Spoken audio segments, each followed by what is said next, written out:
The Grand Secretary's Pampered Wife Chapter 769 to Chapter 814. The latest chapter of this book isn't finished yet. For more exciting content, please scan the QR code below to download the app. Novels are updated even faster. Millions of novels are free to read. Novels with connotations that can't be found online are all available here. When Xianxia and Second Master Jing returned all the books and returned to Qilin Hall, Dukan and Gu Jiao's conversation was about to end. Second Madam had been unwell for the past few days, so Second Master Jing had to return early. He pushed his eldest brother to bid farewell to Xiaoheng and Gu Jiao. In the corridor, Xiaoheng watched the two brothers leave inside. Although they aren't born from the same mother, the relationship between the two brothers is still pretty good. Second Master Jing wasn't scheming, and the wife he married was also gentle and virtuous. Dukan could be considered lucky to have such a younger brother and younger sister. Of course, meeting such a magnanimous older brother like Dukan was also the young couple's fortune. A united family was actually more precious than any glory, splendor, wealth, and rank. Xiaoheng saw that Gu Jiao didn't say anything, so he walked into the room and saw Gu Jiao sitting in the wheelchair, quietly staring at the scene in the courtyard in a daze. Xiaoheng took an orange from the fruit bowl on the table and sat down on the stool beside her. "What are you thinking about?" He peeled the orange as he asked. "I'm thinking about who I am," Gu Jiao said. Xiaoheng already knew that Gu Jiao wasn't the former Gu Jiao's mother. She came from a very distant place, but she never had such doubts before. "Why are you suddenly asking this? Did the state preceptor say something to you?" he asked. She felt something was wrong when she came back from seeing the state preceptor. Afterwards, she wanted to talk to Dukan alone. Combined with her question, Xiaoheng guessed that the state preceptor said something to her. Perhaps it was related to her origin. Gu Jiao was silent. Xiaoheng didn't force her.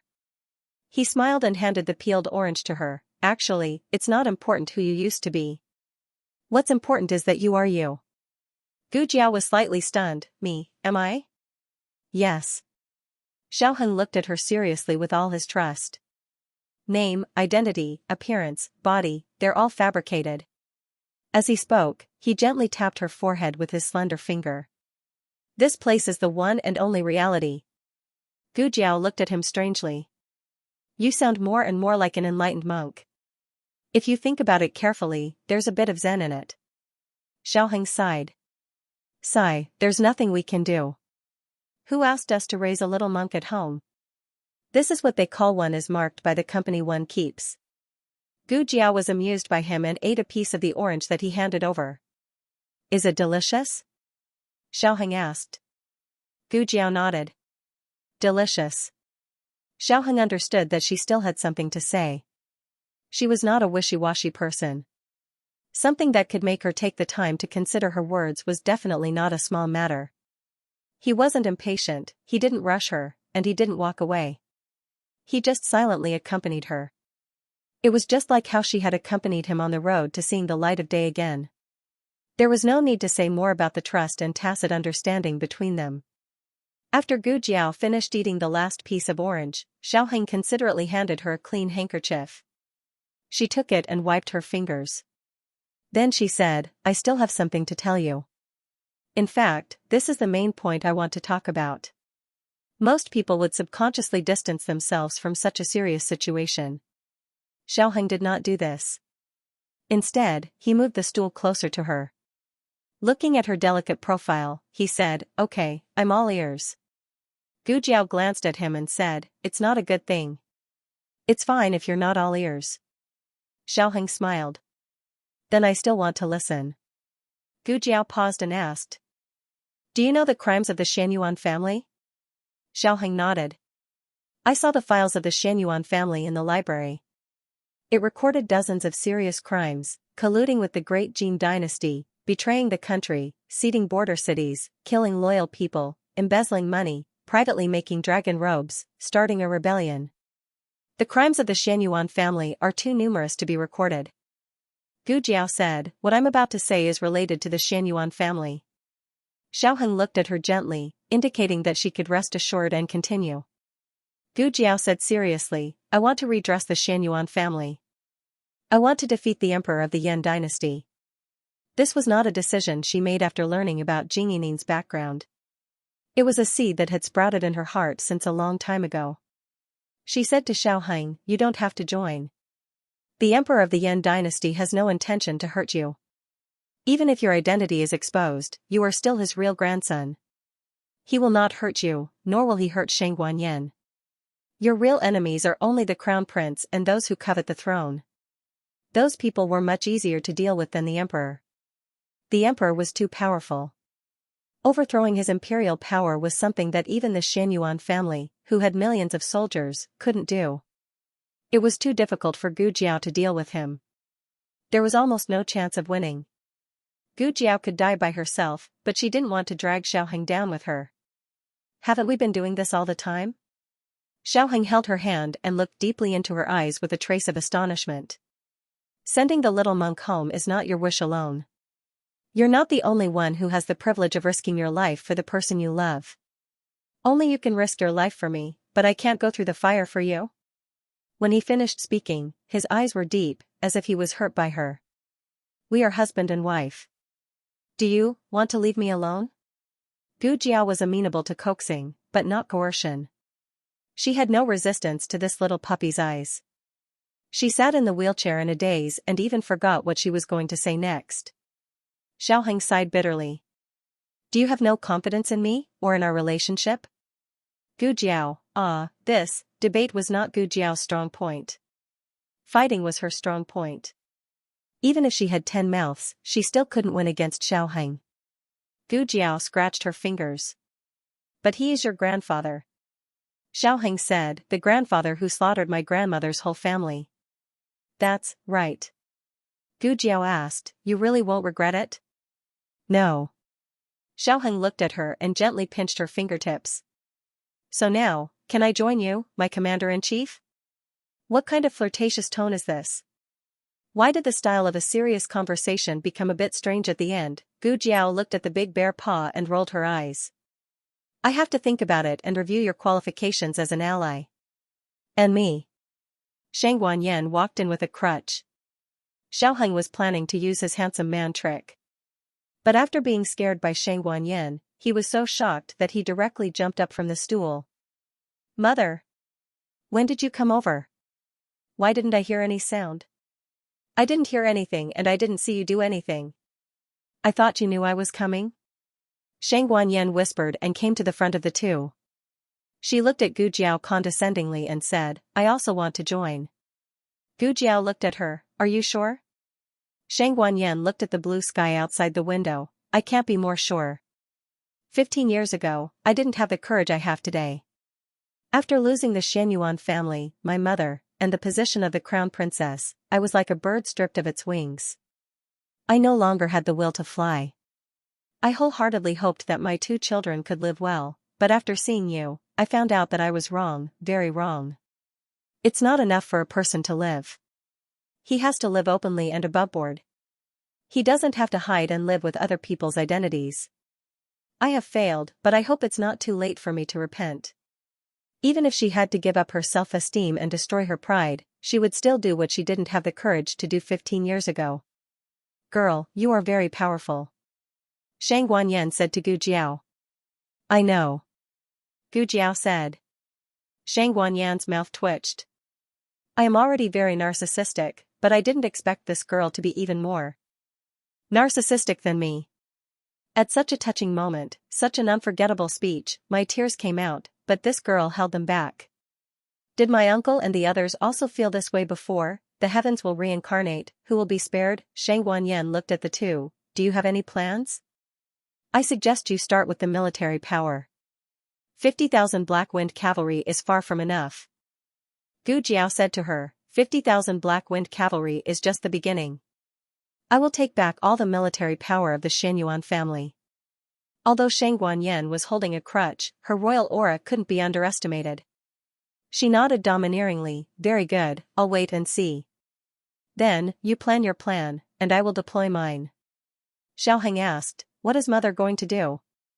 Shang Guanyin clenched her crutch, her eyes were cold, take back the position of the crown princess. At night, the family had dinner in Shangguan Yan's room. Little Jing Kong was cuddled in Gu Jiao's arms for a while, and then went to the yard to play with little Shi. Yuhi brought the decoction to Gu Jiao. Gu Jiao looked at the decoction thoughtfully. "What's wrong?" Xiaoheng asked. Gu Jiao frowned and said, "I suddenly have a doubt."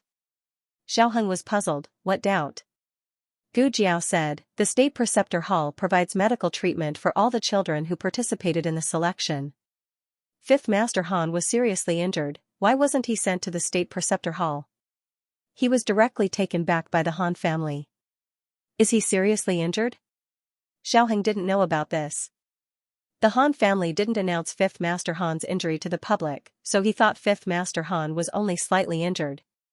Gu Jiao recalled, "I injured him with my own hands.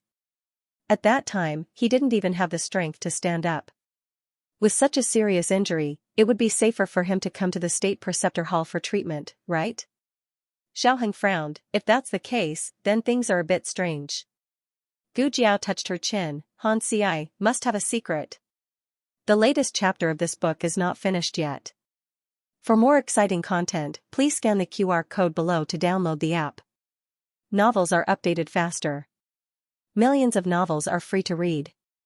Novels with connotations that can't be found on the internet are all available here. https://www.zhhbqg.com/896428964286/1064962627.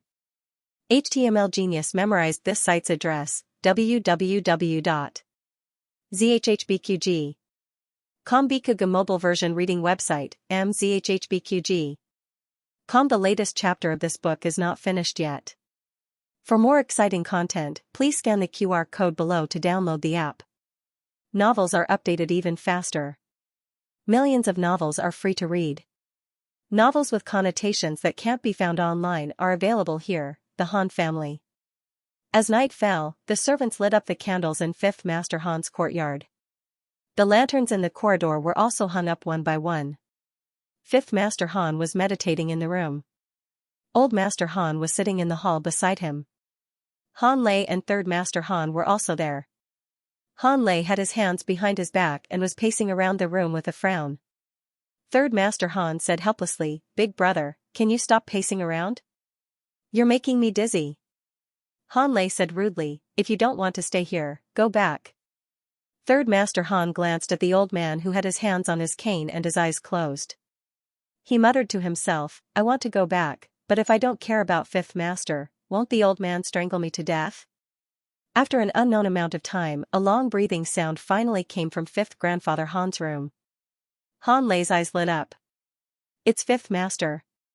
Old Master Han slowly opened his old and sharp eyes and said in a deep voice, "You two go next door and check on the situation." "Yes, father," Han Lei replied. Han Lei and the sloppy Third Master Han went next door. There was no one else in the room except for Fifth Master Han, who was meditating and healing. In the past few days, Gu Jiao wasn't the only one recuperating. Fifth Master Han had also walked around the gates of hell. Han Lei quickly walked to the bed and asked with concern, "Fifth brother, how are you feeling?" Fifth Master Han took a deep breath and slowly exhaled. He opened his eyes and said, "Much better." Han Lei was still a little worried. He looked him up and down and said, "Are you really not feeling uncomfortable? Do you want to call a doctor to take a look?" Fifth Master Han said lightly, "Big brother knows my situation very well. There's no need to call a doctor. It's useless." Han Lei was speechless. Yes, Han Ci's situation was indeed incurable, but there was no need for treatment. He recovered very quickly. This matter started when Han Ci was poisoned when he was young. That year, Han Ci was only 11 or 12 years old. He went out hunting with the elders of the clan and got separated from his family on the way. He was accidentally poisoned. At that time, many of the Han family's guards were poisoned with him. When the elders of the clan came to find them, the guards had all died from the poison. Only Han Ci was lucky enough to survive. The elders asked Han Ci what happened and why she was poisoned. Han Ci remained silent. Since then, Hansi's body had undergone an incredible change.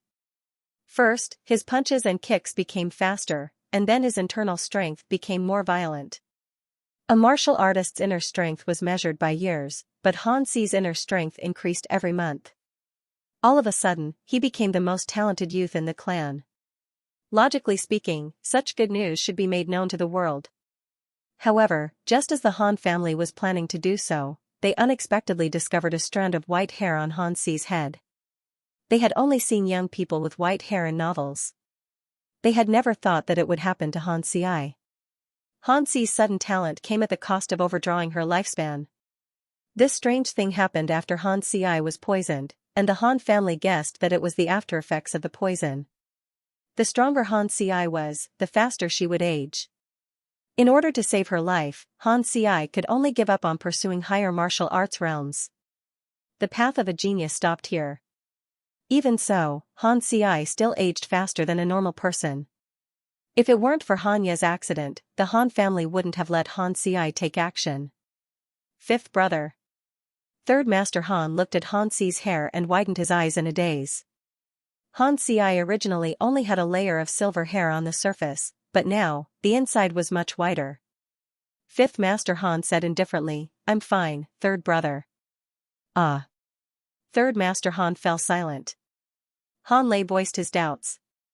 "Speaking of which, fifth brother, how did you lose to Xiao Lulang?" Xianxia paused and told him the truth. "I was distracted during the fight." Han Lei was shocked. It's taboo to be distracted. Fifth brother, how could you make such a low-level mistake during the fight? Xianxia was silent for a moment before saying indifferently, "I just thought of someone." "Is it that person from the Xianyuan family?" "Fifth brother, you." Han Lei didn't finish his sentence. Han Lei sighed and said earnestly, "Fifth brother, you should let it go. All these years, third brother, and I have been hiding things about you from father for you, but don't always make things difficult for us." Xianxia said in a low voice, "Thank you, big brother and third brother." Third Master Han waved his hand. "Brothers don't talk about this. It's big brother who doesn't want to hide it anymore." "I didn't say anything. I can hide it for a lifetime." Han Lei glared fiercely at this prodigal. Third Master Han shrunk his neck resentfully and didn't dare to say anything else. Han Lei continued to look at Xianxia. "But fifth brother, tell big brother the truth. Is Xianyuan Xiaolu really dead?" Xianxia looked into big brother's scrutinizing eyes and said seriously, "He's dead. I killed him with my own hands." Han Lei smiled embarrassedly. "Big brother isn't suspecting you. Big brother just feels that you were too close to him back then. After the Xianyuan family's incident, you still secretly hid him. If the guards hadn't discovered it in time, our Han family would have been charged with harboring a traitor." Xianxia said, "Big brother also saw the corpse. He is indeed dead." Han Lei was frightened by his younger brother's gaze. He smiled and said, "All right, let's not talk about those unlucky things. You should recuperate well. Strictly speaking, this matter isn't your fault. It's that Xiao Lulang who is too cunning. When we find an opportunity in the future, we'll get rid of him. The Black Wind Cavalry will return to our Han family sooner or later." Xianxia didn't continue the previous topic. He said, "I heard that Qi Xian is dead." At the mention of this, Han Lei became angry. Qi Xian even hid the fact that he went to assassinate Xiao Lulang for me. He almost got into big trouble. It doesn't matter if he's dead, but it won't be good if he implicates our Han family. Xianxia didn't understand and asked, "How did he die?" Han Lei replied, "His organs were pierced by a long sword and he died. None of the guards he brought with him survived. They were all killed by the long sword. The coroner estimated that the time of his death was noon that day." Xianxia recalled and said, "At noon, I was fighting with Daoist Qing Feng." "No. What's wrong?" Han Lei looked at him. Xianxia frowned. "At noon, Xiao Lulang should be being chased by Long Outyin. One was Long Outyin, and the other was Qi Xian. How could Xiao Lulang escape unscathed? There's something wrong with Long Outyin. He killed Qi Xian." Han Lei exclaimed, "He's from the Crown Prince's residence. Why did the Crown Prince kill Qi Xian?" Xianxia clenched his fists. Of course the crown prince wouldn't kill Xian. Long Outyen is a spy.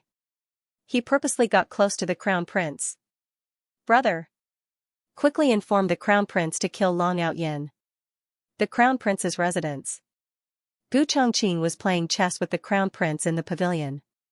The crown prince had just placed a white chess piece when Gu Chongqing's black chess piece caught up and cut off the crown prince's path. The crown prince was shocked. I didn't expect that. Not only are you good at martial arts, but you're also so good at chess. I only learned a little from my sister. It's enough to torture you. Are your injuries okay? The crown prince asked with concern. It's just a small injury. It's not a problem. Gu Chongqing said. The crown prince said regretfully, I thought that with you taking action, you could help the Han family. Who would have thought that Xiao Liulong's luck would be so good? Gu Chongqing said, it's my fault. The crown prince shook his head. You can't be blamed for this. Even Han Ci lost to Xiao Lulang. I'm afraid it'll be hard for you to gain an advantage over Xiao Lulang. That's right, last time I asked you to investigate the identity of this fake Xiao Lulang. How did it go? Gu Chongqing's expression didn't change as he said, he's very cautious. I didn't find too many useful clues. The crown prince frowned. I'm afraid only Namgongli knows who this fake Xiao Lulang is. It's a pity that Namgongli died. If he didn't die, the fact that his sister was Gu Jiao would have been exposed. It was good that he died. Gu Chongqing calmly said, Your Highness, I can assassinate the deposed crown princess and the imperial eldest grandson to clear the way for Your Highness. I ask Your Highness to allow me to redeem myself. The crown prince quickly raised his hand to stop him. Don't. The situation has been too tense recently. Let's wait for this period of time to pass. The two continued to play chess. Suddenly, a guard hurriedly walked over and whispered a few words into the crown prince's ear. The crown prince frowned and waved his hand to have him withdraw. Then the crown prince said to Gu Chongqing, Who else does this prince need to deal with? We'll play another day. After saying this, the crown prince brought his servant to the study. Gu Chongqing returned to his own courtyard. Little Nine fluttered his wings and landed on his windowsill. Little Nine had only been brought here once, so he remembered the location. These days, it was inconvenient for him to visit Gu Jiao, so it was Little Nine who sent him messages. He opened the note. It was written in Xiaoheng's handwriting. Seeing that Gu Jiao had woken up and was recovering well, his worried heart relaxed. There were also 2 flower seals on the note. It was obvious that it was stamped by little Jing Kong. This childish little seal appeared on Xiaoheng's serious handwriting. It wasn't hard to imagine an adult and a child arguing endlessly with a sullen face. Gu Chongqing couldn't help but laugh. Dong, dong, dong. There was a heavy knock on the door. It was very urgent. Gu Chongqing clenched his hand and used his internal energy to turn the note into powder. He threw it out the window and said, Come in. With a creak, the door was pushed open. It was the little mute slave from the courtyard who came to deliver dinner. The little mute slave was only 10 years old this year and was still a child. He was accidentally saved by Gu Chongqing from the crown prince's residence's steward. Since then, he had been following Gu Chongqing. He put the box of food on the table and anxiously gestured to Gu Chongqing for a while. Gu Chongqing didn't understand. I taught you how to write. Can you write? The little mute slave grabbed the writing brush and scratched her head.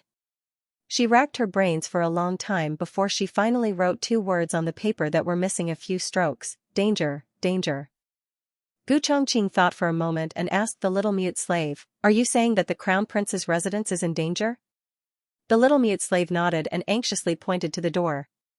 He anxiously ran a few steps. This time, Gu Chongqing understood. The little mute slave wanted him to quickly escape. Gu Chongqing stood up, grabbed the sword on the table, and rushed out the door.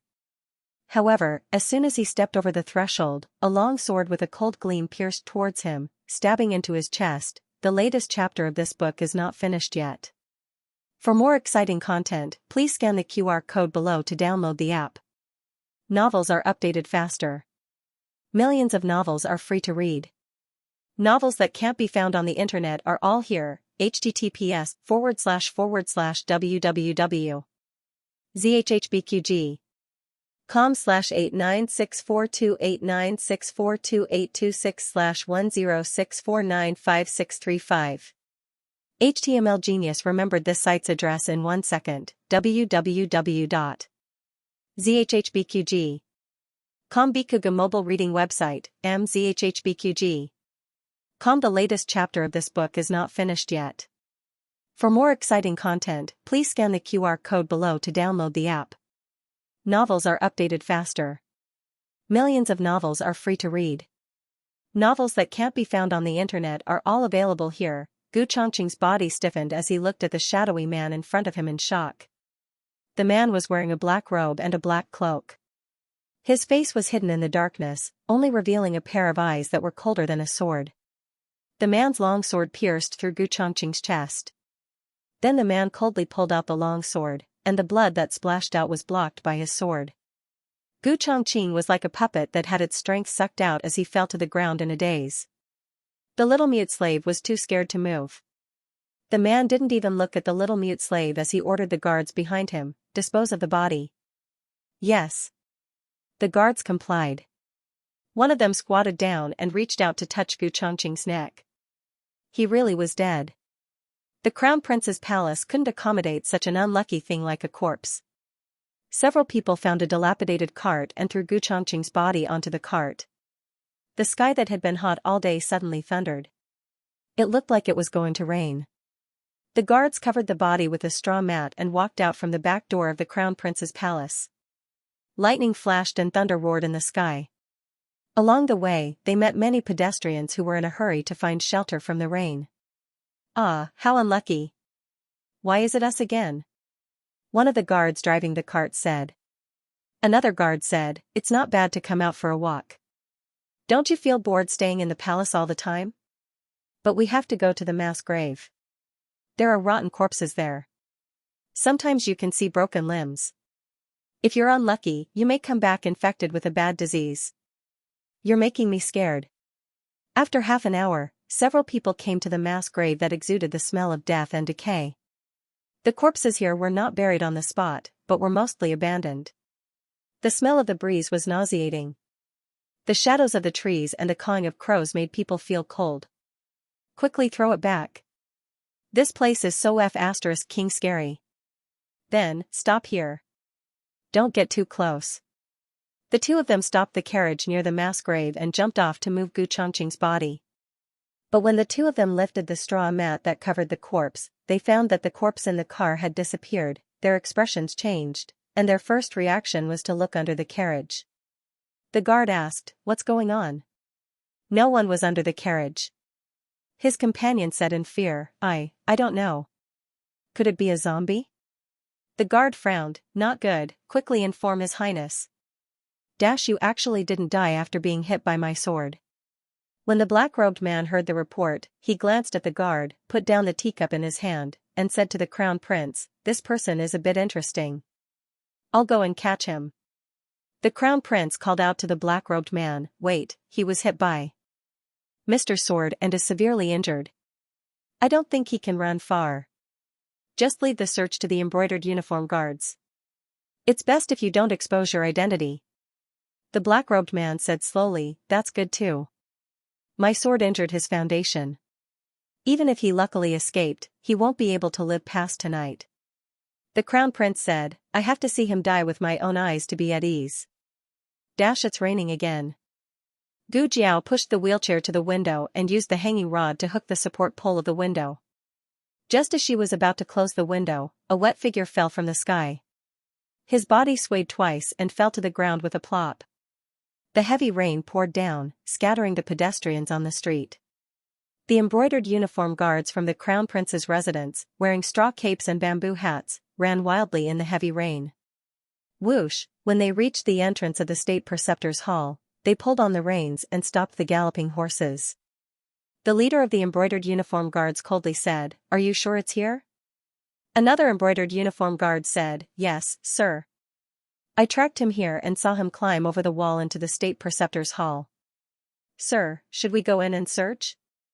The leader of the embroidered uniform guards looked at the majestic plaque of the state preceptor's hall in the heavy rain and sneered, "Is the state preceptor's hall a place where you can search as you wish?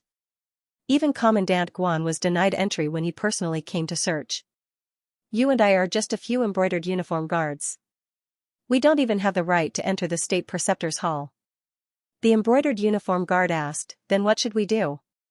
The leader of the embroidered uniform guards frowned and said, "The few of you, guard the entrance of the state preceptor's hall. Guard the walls well. Once he escapes, capture him immediately. I will inform His Highness." "Yes." The leader of the embroidered uniform guards rushed back to the Crown Prince's residence and reported to the Crown Prince about Long Outyen's escape into the state preceptor's hall. The Crown Prince was so angry that he slammed his fist on the table. He really knows how to hide. The only place in Xianxia that could not be searched was the state preceptor's hall. Even if Long Outyen hid in the palace, it would not be so troublesome. After all, it was easy to find a reason to search the palace, but not the state preceptor's hall. Say that an assassin entered, the state preceptor's hall will say that we will find the assassin ourselves and that there is no need for the Crown Prince to worry. The Crown Prince gritted his teeth and said, "He knows too many secrets. We cannot let him fall into the hands of the state preceptor's hall. Men, prepare the carriage. I want to go to the state preceptor's hall." Half an hour later, the Crown Prince's carriage arrived at the state preceptor's hall. "Your Highness." The disciple of the state preceptor's hall came forward to greet him. The Crown Prince opened the window and said to the disciple, "I want to see your state preceptor." The disciple of the state preceptor's hall hurriedly went to inform the Crown Prince. Not long after, the state preceptor walked out calmly. Yi Qing was beside him holding an umbrella for him. "Your Highness." The state preceptor greeted him calmly. The Crown Prince was still sitting in the carriage. His gaze fell on the state preceptor's cold face. He had seen the state preceptor's young appearance. He was a handsome man who was not inferior to the Duke of An. Time flew by and years passed. The state preceptor's face had wrinkles and vicissitudes of life. Rainy days always made people melancholy. Look at what he was thinking. The Crown Prince collected his thoughts and said to the state preceptor, "To be honest, there is a traitor in my residence. My embroidered uniform guards saw him escape into the state preceptor's hall." The state preceptor said, "Is that so? Yi Qing, take people to search. See if there is the assassin that your Highness mentioned in the state preceptor's hall." Yi Qing, "Yes." "Wait." The Crown Prince said in a deep voice, "I want to search myself." Yi Qing said neither humbly nor overbearingly, "Your Highness, this is the state preceptor's hall, not the Crown Prince's palace." The implication was that he did not have the qualifications to search here. The Crown Prince did not look at Yi Qing. He just looked at the state preceptor. With his eyes like torches. "What if I must search today?" The two sides looked at each other. The Crown Prince's eyes burst out with strong murderous intent. His attitude was very firm. Today, he had to search, even if he did not want to search, he had to search, even if he had to shed all pretense of cordiality and be scolded by his father for being disrespectful to the state preceptor, he had to find Long Outyen. In the end, the state preceptor gave in. He said, "Yi Qing, take the Crown Prince to search." The Crown Prince said arrogantly, "No need. My people will search by themselves." The Crown Prince walked out of the carriage. The guard on the side opened the umbrella for him. The state preceptor and Yi Qing moved to the side. The Crown Prince brought the embroidered uniform guards and walked in front of the master and disciple. Gu Chongqing was heavily injured. Normally, there would be bloodstains along the way. However, the rain was too heavy. The traces on the ground had already been washed away by the rain. The Crown Prince's embroidered uniform guards were everywhere. They practically turned the state preceptor's hall upside down. They even went to the purple bamboo forest and the third floor of the library. The state preceptor asked, "Your Highness, did you find anything?" The Crown Prince frowned and asked the leader of the embroidered uniform guards in a low voice, "Did he really enter the state preceptor's hall?" "He did." The leader of the embroidered uniform guards said. At this time, an older and more experienced embroidered uniform guard said, "Your Highness, there is still a place that has not been searched." The Crown Prince said, "Where?" He said, "Qilin Hall." you can't go in. At the entrance of the Qilin Hall, two embroidered uniform guards were stopped by the state preceptor's hall disciple on duty. The embroidered uniform guards coldly said, "We are under the order of the Crown Prince to search for assassins." The disciple of the state preceptor hall said, "We don't have any assassins here. His Highness Xianxia and the commander are resting. Don't disturb their rest." The embroidered uniform guards sneered, "Ridiculous, a mere imperial grandson dares to stop the Crown Prince's people. A mere dog of the Crown Prince's palace dares to criticize the imperial grandson?" Xianxia voice came from the back of the hall. Although she was holding a crutch, her eyes were sharp and her aura was fierce. Her whole body was exuding a powerful imperial aura. The candlelight in the hall was dim, only illuminating her slender and straight figure. However, a flash of lightning suddenly flashed across the sky, illuminating the entire state preceptor's hall. At that moment, everyone saw Xianxia's dignified face. Everyone's heart thumped. They seemed to see the crown princess who was shouting at Xingdu come back. Xianxia held her crutch and walked out of the ascension ceremony. She came to the door. The powerful crown princess aura instantly made people feel the pressure from the soul. The two embroidered uniform guards unconsciously took a step back. "Third sister, long time no see. How have you been?" The crown prince came from the back with a cold face. Behind him were more than a dozen embroidered uniform guards. Unlike Xianxia, who was alone. But even so, there was no trace of fear in Xianxia's eyes. "Imperial father is not here. There's no need to act like a brother and sister." The crown prince smiled sarcastically. "Third sister, you admit it? Your amnesia is fake." Xianxia said without fear, "If you have evidence, then go to the emperor and report me." The crown prince smiled and said, "Third sister and I are brothers. How can I do such an unreasonable thing? In fact, if third sister wants to go back to Xingdu, you don't have to go through so much trouble. As long as third sister tells me, I will take third sister back." Xianxia sighed, "Alas, you still like to eat sweet potatoes." The crown prince frowned. Before he could react to this sentence, he saw the embroidered uniform guard next to him was holding back his laughter. "What are you laughing at?" The crown prince frowned and asked. The embroidered uniform guard whispered, Your Highness, if you eat too much sweet potatoes, you will fart." "She is saying that you like to fart." The crown prince.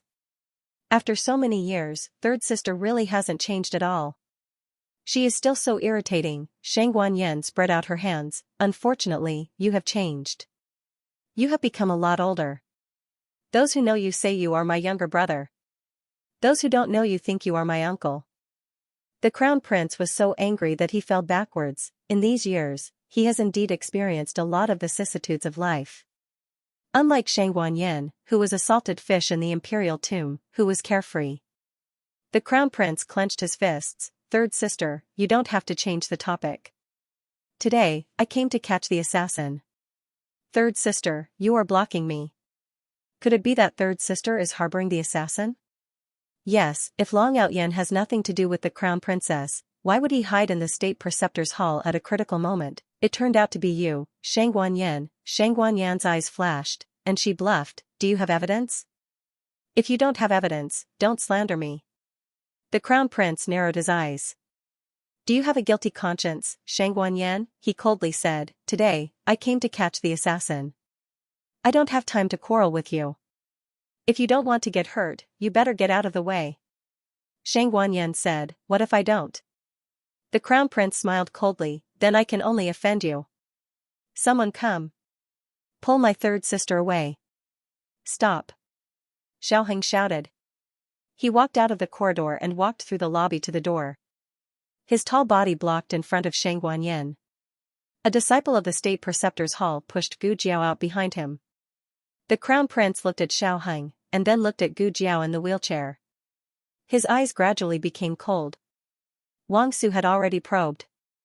The one who lived in the state preceptor's hall was the real imperial grandson. But why did he always feel that something was strange? Xiaoheng faintly glanced at the crowd and said to the crown prince, "Isn't the crown prince's hand stretched too far? My mother was ordered to recuperate in the state preceptor's hall.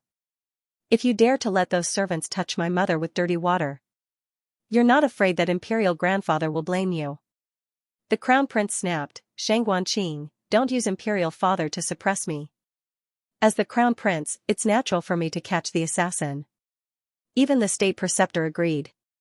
If you know what's good for you, then obediently get out of the way. Otherwise, I will also arrest you.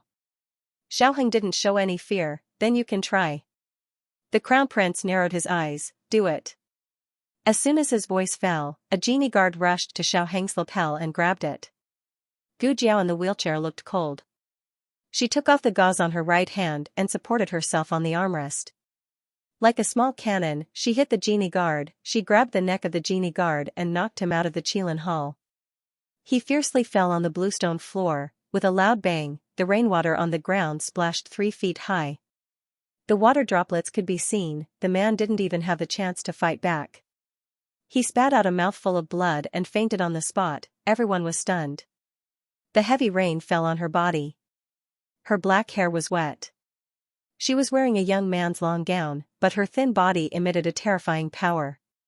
She turned her head in the heavy rain and looked at the Crown Prince and the genie guards with a ferocious gaze like a blood wolf. I see, who dares to touch him? Digression, do early chapters get monthly votes? The latest chapter of this book isn't finished yet. For more exciting content, please scan the QR code below to download the app. Novels are updated even faster. Millions of novels are free to read.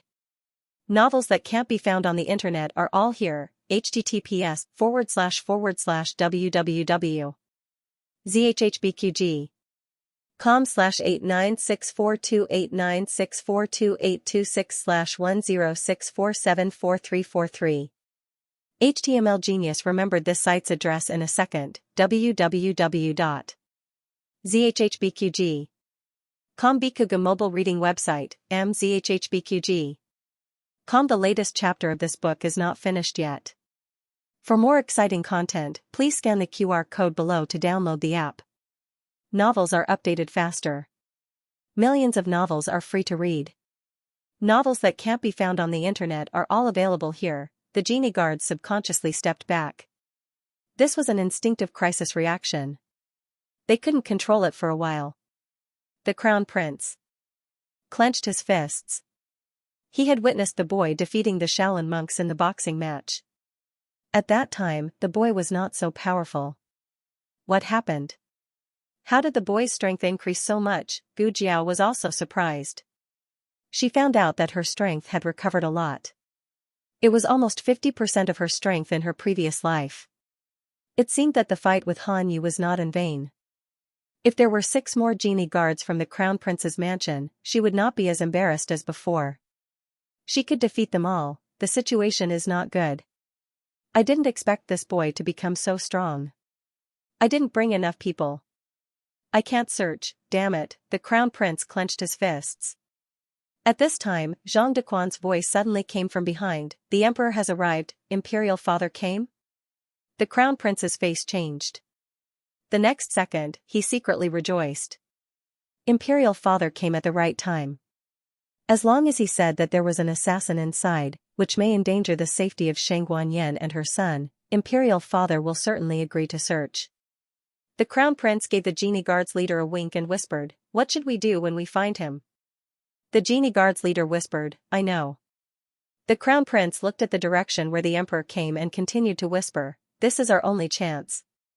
If we don't get rid of Long Outyin now, when they transfer him to a safe place and come back to expose us, we will be very passive." The genie guards leader understood, "Your Highness, don't worry. This subordinate will not let Long Outyin have a chance to speak. When he found Long Outyin, he would kill him with a single slash." The Emperor came because of the young princess. The heavy rain couldn't stop the young princess from coming to the state preceptor hall to see her little friend. The palace servants held a big oil paper umbrella for the Emperor. The young princess was in the Emperor's arms, her small body was hidden under the cloak. "Have we arrived?" Her adorable little head popped out from under the cloak. The monarch's face darkened when he saw the scene. He did not let the young princess see him and only handed her to Zhang Dequan. "Bring the young princess in." "Yes." Zhang Dequan carried the young princess and her cloak over. "Where are we going? Where are we going?" the young princess asked as she nestled in the cloak. Zhang Dequan's expression was solemn, but his tone carried a smile as if nothing had happened. Let's go and find the little commandery princess's schoolmate. The young princess was obedient. Oh, okay. Zhang Dequan carried the young princess to Xiaoheng and little Jing Kong's room. As the savior of the young commandery princess, little Jing Kong also had the right to recuperate in the state preceptor's hall.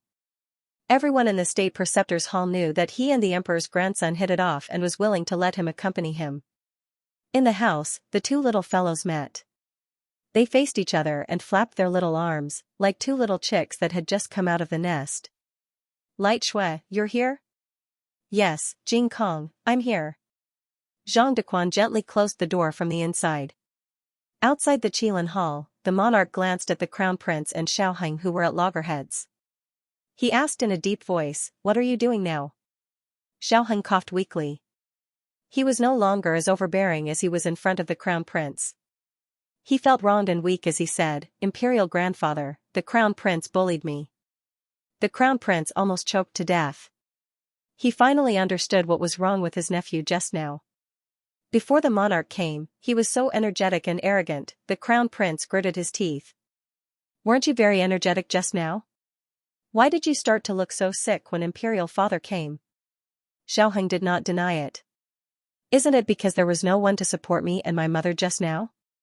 If I didn't try my best to stay strong, would I have to watch you bully my mother?" The corner of the crown prince's mouth twitched. "What a shameless person," Xiaoheng continued to complain. He looked at the genie guard who was beaten by Gu Jiao until he vomited blood and fainted. He pitifully said, "Thanks to Xiao Gongzi's timely action, otherwise, the person lying there now would be me." "Xiao Gongzi, don't stand in the rain, you still have injuries on your body." Gu Jiao walked to Xiaoheng's side. The monarch looked at the genie guard who fainted, and his eyes turned cold. He said to the crown prince, "Your genie guard attacked Qing'er?" The crown prince hurriedly cupped his hands and saluted. "Imperial father, please listen to this son's explanation." "Damn it, how come this kid's ability to complain became so powerful?" The monarch looked at the pale Xiaoheng and then looked at Shang Guanyin who was holding a crutch. He said in a cold tone, "Good, I'll listen to your explanation." The crown prince secretly felt bad. If it was Shang Guanyin who was attacked just now, it would be fine. Although it was rude, Shang Guanyin was a concubine after all. But he made people attack the imperial grandson. The monarch didn't depose the imperial grandson, the crown prince had a headache. But he can't let go of his only chance. He can only take the risk. He said, "Imperial father, there was a traitor in this son's mansion. He tried to assassinate this son, but was injured by this son's bodyguard. The bodyguard tracked him and found that he fled to the state preceptor hall. This son insisted on searching because I was worried that the traitor would hurt third sister and Qing'er. But I don't know why third sister and Qing'er tried to stop me. Did you?" The monarch looked at Xiaoheng and Shang Guanyin with a heavy gaze. The mother and son shook their heads together. "No." The crown prince. Shang Guanyin sighed and said, "So it turned out to be searching for an assassin. Can't the crown prince talk nicely? You just came up and started to attack. Those who know will say that you're here to catch the assassin, but those who don't know will think that you're here to catch me. Please." After saying that, she stepped aside to make a path. Xiaoheng and Gu Jiao also stepped aside.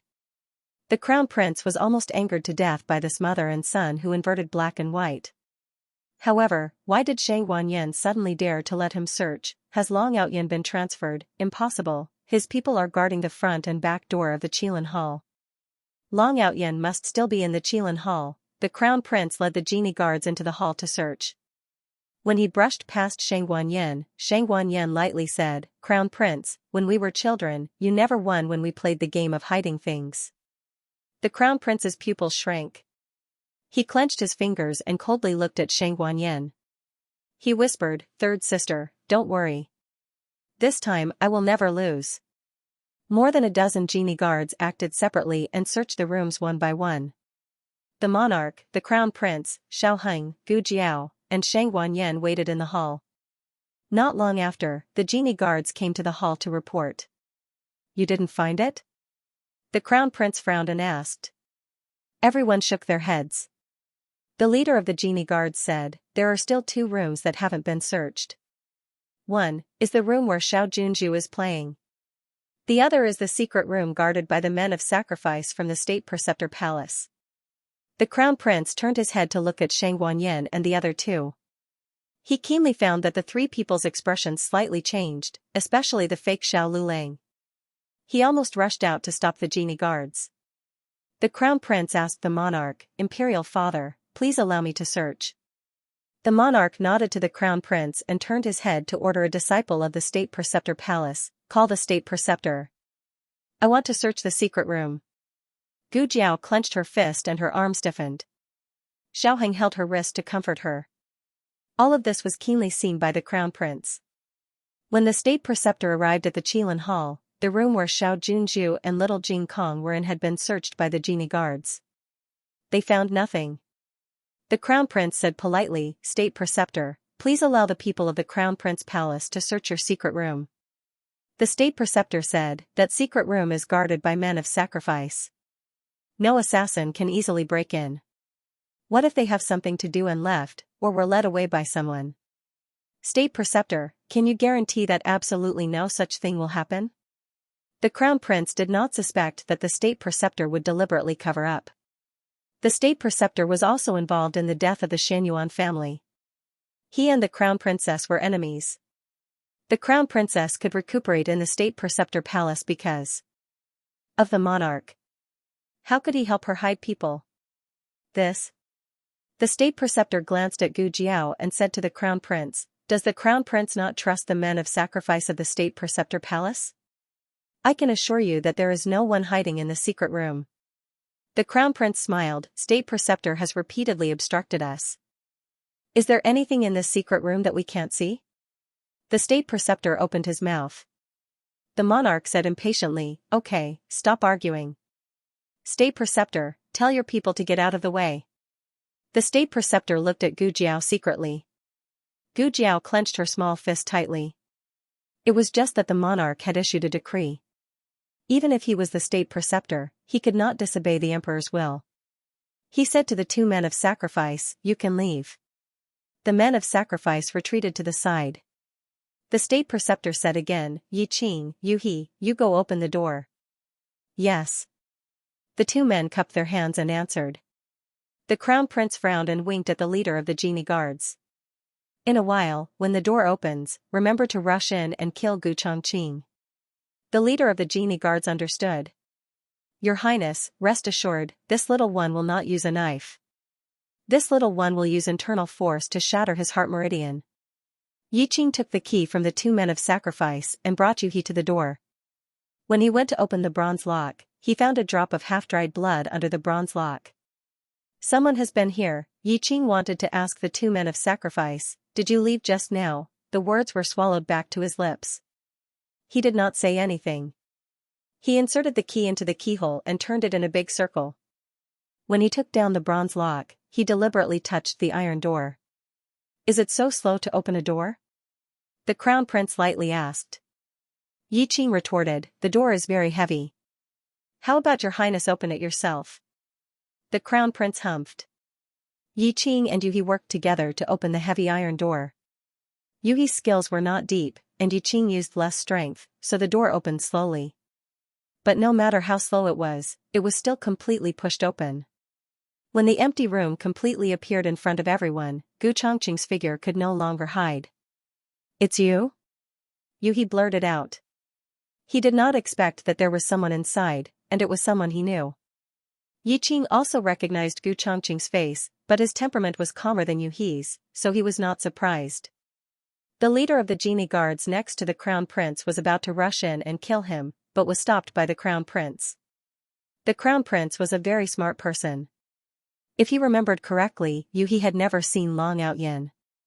But why did Yu He look like he saw an acquaintance? He looked back at Shang Wanyan and the other 2. Shang Wanyan and Xiaoheng were very nervous.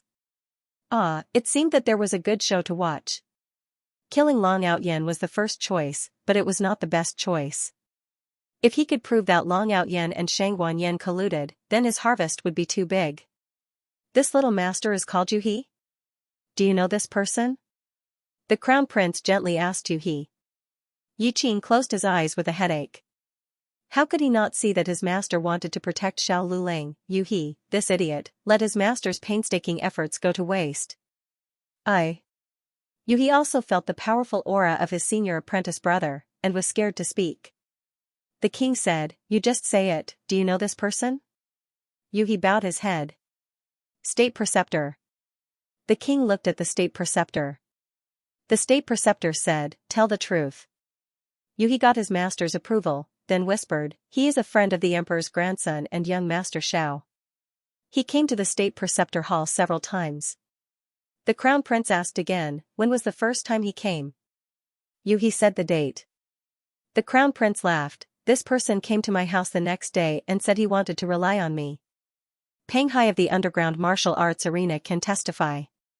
Third sister, so he was a spy you placed beside me. Gu Jiao bravely stepped forward, this matter has nothing to do with the former crown princess and the emperor's grandson. He and I are both from the Zhao kingdom. Just when His Majesty ordered me to enter the palace to save the crown princess, I encountered a wave of assassination. Coincidentally, young Master Gu arrived in time and saw injustice on the road. Later, he learned that we are from the same hometown, so I became friends with young Master Gu. I don't know about him going to the crown prince's palace as an advisor. After that, he did come to the state preceptor hall several times, but we are just friends from the same hometown. Crown prince, I'll be a fool if I believe you, the crown prince wanted to say, Xiao Lulang, so that's how you got your position as the commander. It's because Long Outyen secretly helped you cheat, but the crown prince finally restrained himself. Because even if Long Outyen was a spy sent by Shang Wanyan, it was his idea to let Long Outyen replace the Han family to participate in the selection. He was the one who broke the rules. Forget it, this is a small matter. As long as it can be proven that Long Outyen really did have a relationship with Shang Wanyan, then Shang Wanyan can't escape the crime of murdering the crown prince. The crown prince sneered at Gu Jiao. Don't take everything on yourself just because you are close to the emperor's grandson. Do you know what crime this person has committed? He tried to assassinate the crown prince of Great Yen, which is a capital crime. The mastermind behind him also can't escape the heavy responsibility. Gu Chongqing looked at the crown prince with a dignified expression. I didn't try to assassinate you. The crown prince said, don't pretend, do you dare to let someone check your injuries? Gu Chongqing took a step back, I'm not injured. The crown prince sneered, you'll know if you're injured or not. After that, he turned around and bowed to the king, Father, this person was stabbed by a guard in my palace with a sword, the wound is on the right side of his chest. The king looked at Gu Chongqing deeply and raised his finger. The crown prince was happy and said, check the wound. The leader of the genie guards stepped forward. Gu Chongqing tried to resist, but he was mercilessly held down by the leader.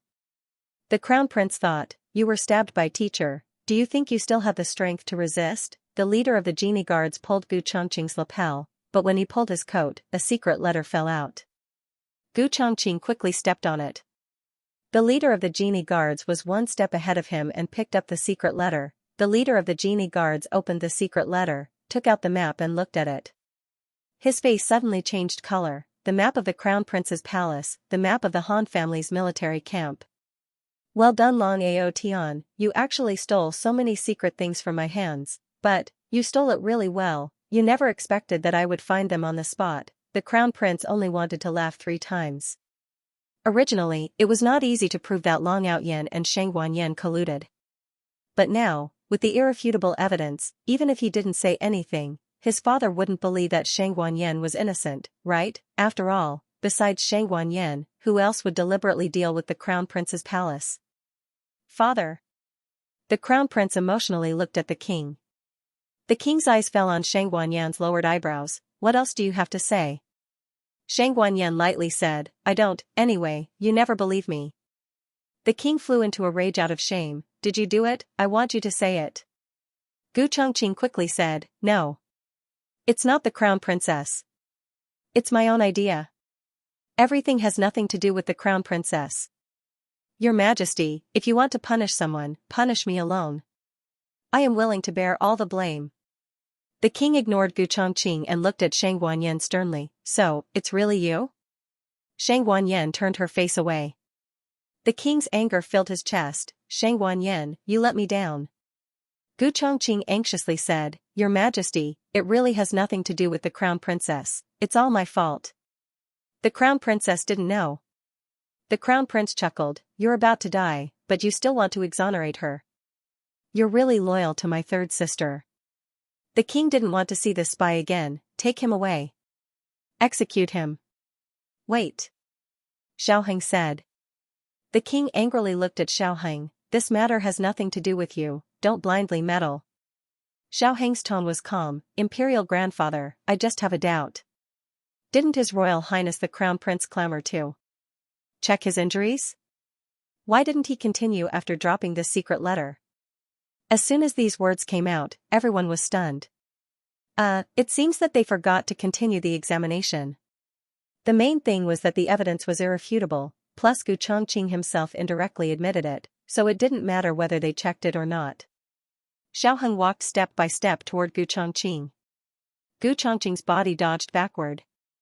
Xiaoheng stretched out his hand, and Gu Chongqing violently broke free from the two embroidered uniform guards and hit Xiaoheng with his palm. Gu Jiao pulled Xiaoheng away with one hand and grabbed Gu Chongqing's lapel with the other, pulling it to the bottom. Gu Chongqing's bandaged chest was exposed. Gu Jiao didn't show any mercy and removed the blood-stained gauze as well. However, there was no wound on his skin. The blood on the gauze was fake. The crown prince was stunned. Wait, how could this be? Where's his injury? Xiaoheng had an expression of sudden realization. He turned his gaze to the crown prince and said bitterly, Uncle Crown Prince, you really put on a good show. If I hadn't noticed that something was wrong in time, I'm afraid you really would have been able to get away with it. You really put in a lot of effort to frame my mother. I didn't. The crown prince was completely stunned. He couldn't figure out what had happened. Where did Long Outyan's injury go? It couldn't be a different person. It was impossible. They had searched the state preceptor's hall and there was no hiding place. What's more, this person looked exactly the same as Long Outyan. Even his voice was the same. How could it be a different person? Just as the crown prince's thoughts were running fast, Gu Chongqing suddenly came to the door. Using his internal force, he slammed the iron door shut. The state preceptor, Yi Qing, Yu He, and the others were all locked outside. In the secret room, only the king, Shang Guanyin, Xiaoheng, Gu Jiao, Gu Chongqing, the crown prince, and the leader of the embroidered uniform guards were left. What are you going to do? The crown prince looked at Gu Chongqing vigilantly. Gu Chongqing evilly hooked up his lips. Master, don't you see it? This rotten old man doesn't have you in his heart. The person he loves the most has always been Shang Guanyin. Shang Guanyin used self-injury to frame you in the palace. Didn't he see the clues? But he still wants to side with her. He wants to protect her. Today, the plan was exposed. With this rotten old man's endless bias, you won't be easily forgiven. Since that's the case, you might as well go all the way. Kill all of them. Then put the blame on Shang Guanyan's head. Xiaoheng seamlessly connected, not giving the crown prince a chance to speak. You're crazy. Do you want to kill the emperor? No, unfortunately, Gu Chongqing didn't give him a chance to interrupt. So what? Take this. Gu Chongqing pulled out his long sword and stabbed at the king. The king was still immersed in the anger of that rotten old man. This bastard actually called him a rotten old man. The long sword stabbed into the king's body. The king was shocked. However, the pain he imagined didn't come. Shang Guanyin rushed over and blocked the sword for the king.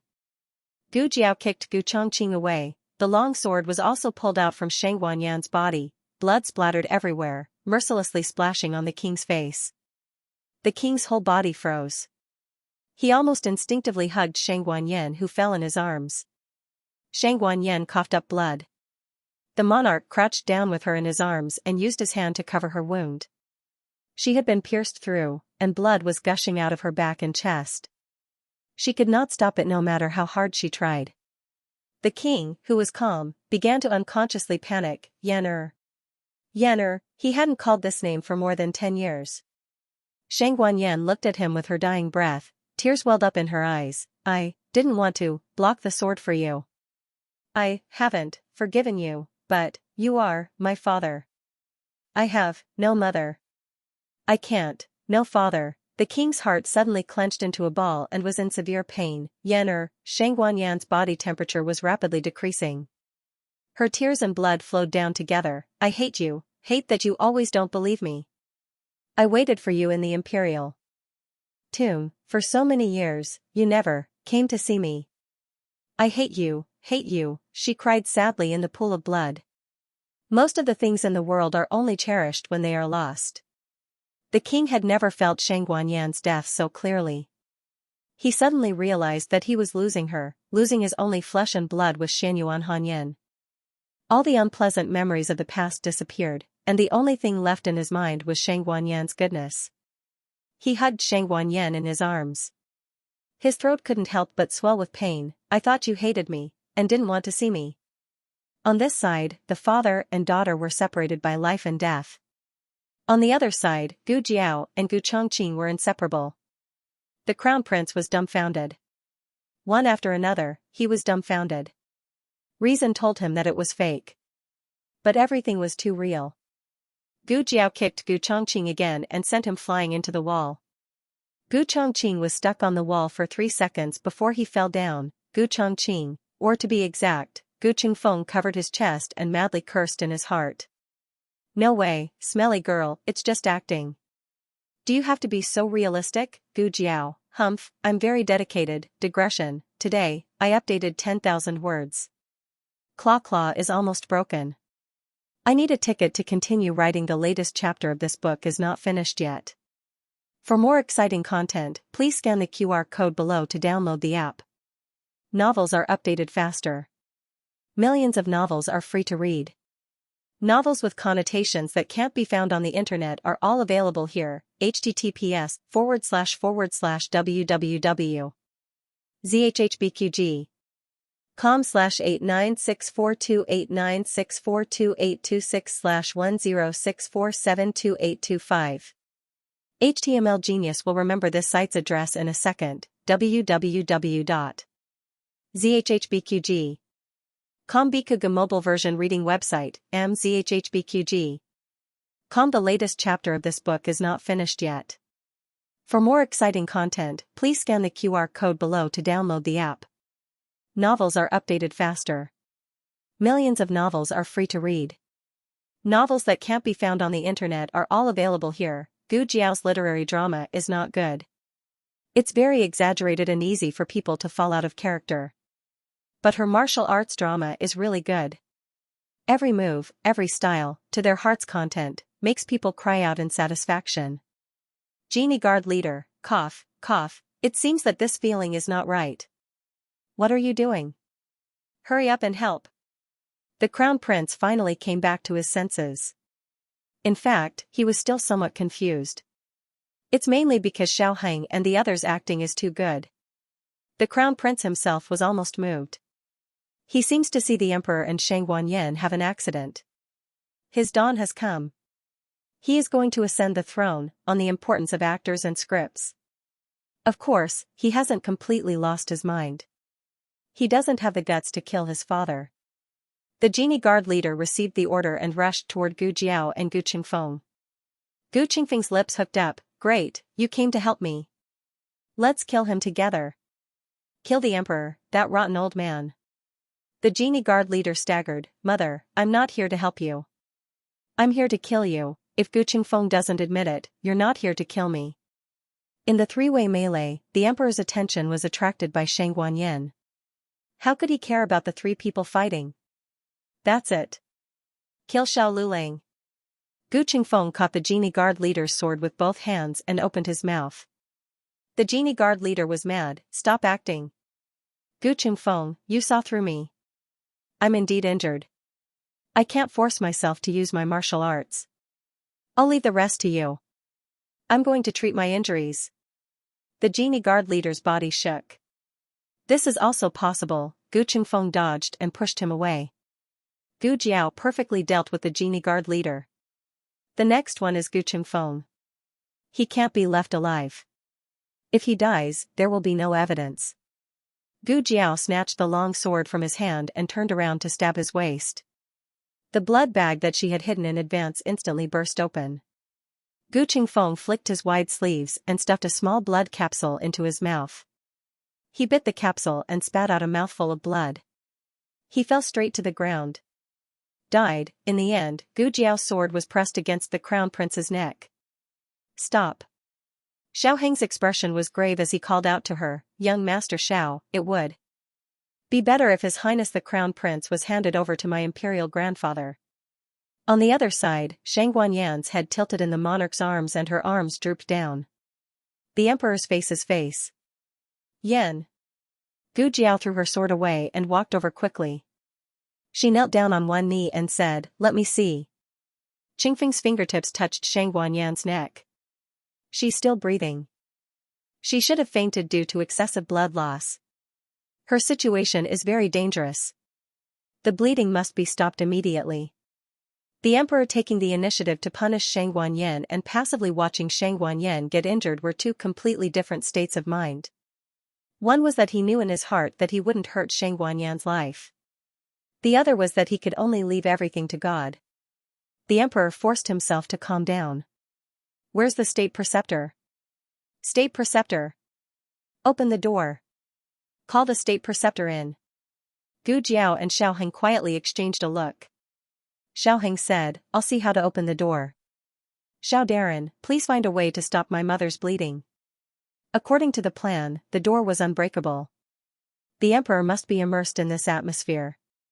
He must feel the anger of being betrayed by his son, the pain of being saved by his daughter, and all the debt he owed to his daughter. In this state of mind, the emperor could give the most impulsive punishment to the crown prince. Please give her to me. Gu Jiao said to the emperor. The emperor's hands trembled as he handed Shang Guanyan, who was covered in blood, to Gu Jiao. Gu Jiao put Shang Guanyan on the floor. My clothes are wet. It's inconvenient to treat the patient's wound. Your Majesty, please lend me your clothes. The emperor took off the bright yellow dragon robe and handed it to Gu Jiao without saying a word. He was even willing to give up his precious dragon robe. The monarch was really going all out this time. Gu Jiao didn't care about the emperor's dragon robe. The emperor must pay a big enough price for Shang Guanyan, so that it would be more unforgettable. Gu Jiao tore the dragon robe. Remember, Emperor of Great Yin, this is the evidence of your love for Shang Guanyan.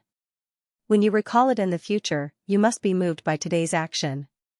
Hurry up and deal with the crown prince. The secret room was suffocating. State preceptor, how do we open this door? Can you open it from the outside? Xiao Heng stood behind the iron door and asked anxiously. In fact, the mechanism of the iron door was pulled by Gu Qingfeng. It was impossible to open it from the outside.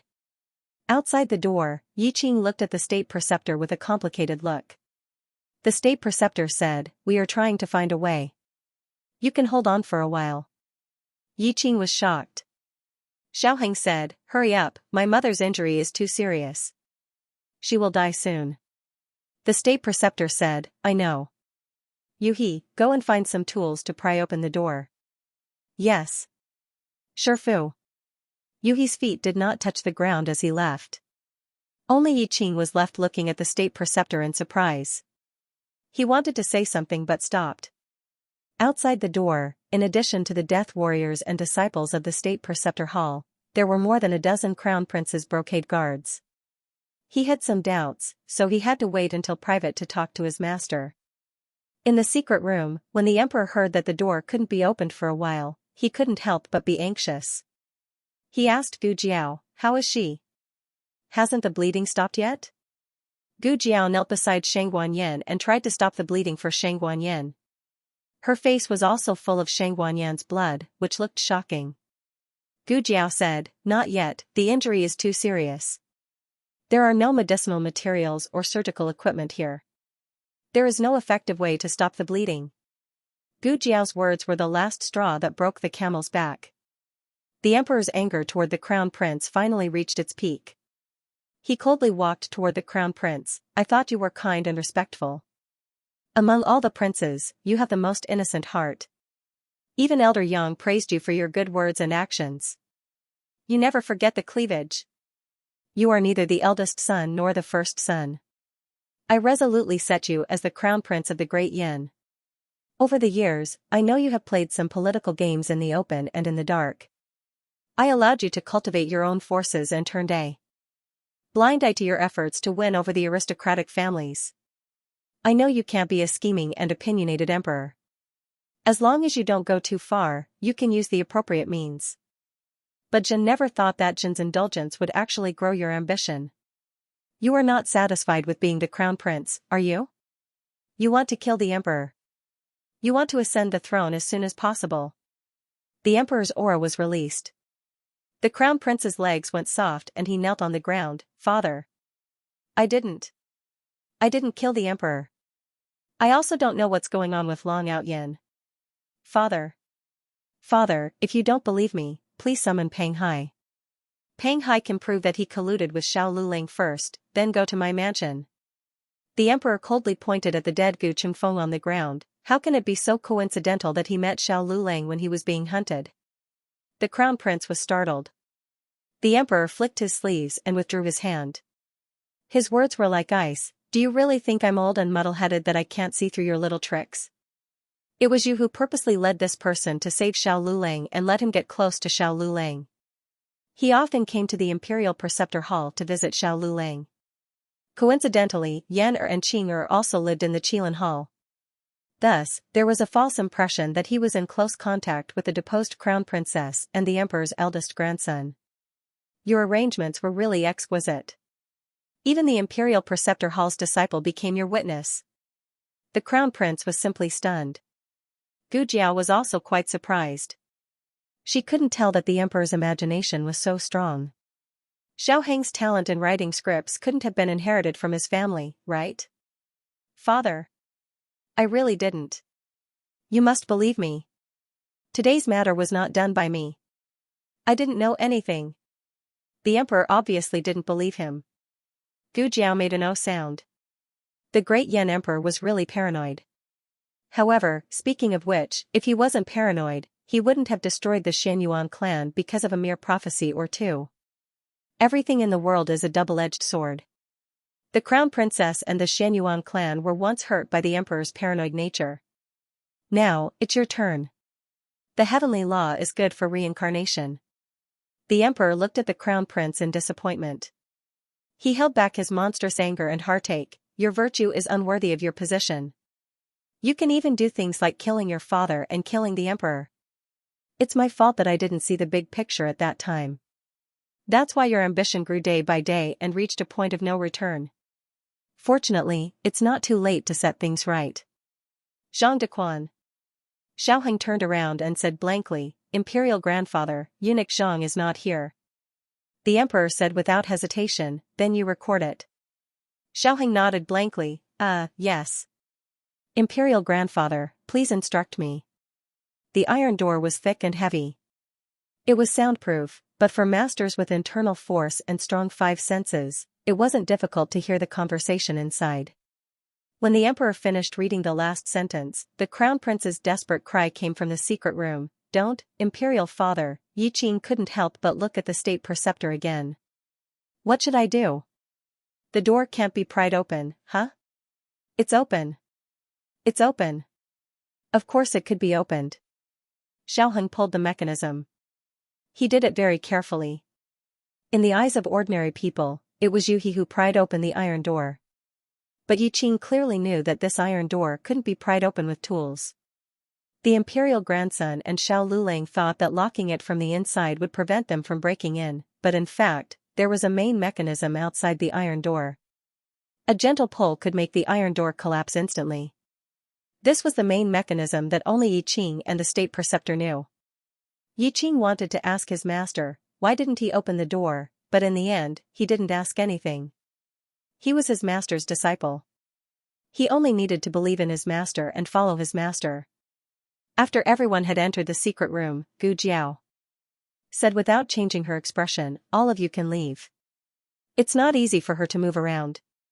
I'm going to stitch her up here. Your Highness Zhang-sun, please go to my room and bring my medicine box over. Okay. Xiao Heng said. State Preceptor. The emperor looked at the state preceptor. Gu Jiao was really worried that this guy would say, "Let this lord take a look." Then she would be exposed. The state preceptor said, "Your Majesty, let's leave first." When the emperor heard him say this, he didn't insist on letting the state preceptor treat her. After all, the last time Shang Guanyan was seriously injured, it was Xiao Lulang who pulled her back from the gates of hell. Xiao Lulang's medical skills seemed to be above the state preceptor. The group of people went out of the secret room. Xiaoheng took Gu Jiao's small medicine box and then went out of the secret room. He had a reason to stay inside, but it was safer for him to stay outside. First, to prevent someone from breaking in, and second, to deal with Gu Qingfeng's body. The emperor's eyes were about to crack, and his headache came again. Xiaoheng supported him and said with concern, "Imperial grandfather, you go to the side room to rest first. I will take care of things here." The emperor nodded and went to the side room diagonally opposite. Xiaoheng called his coachman and asked him to find a place to bury the body. In the secret room, Shang Guanyan fell asleep. In order to achieve the effect of excessive blood loss, Shang Guanyan took a little medicine, which can reduce the body temperature and weaken the pulse. The side effect is drowsiness.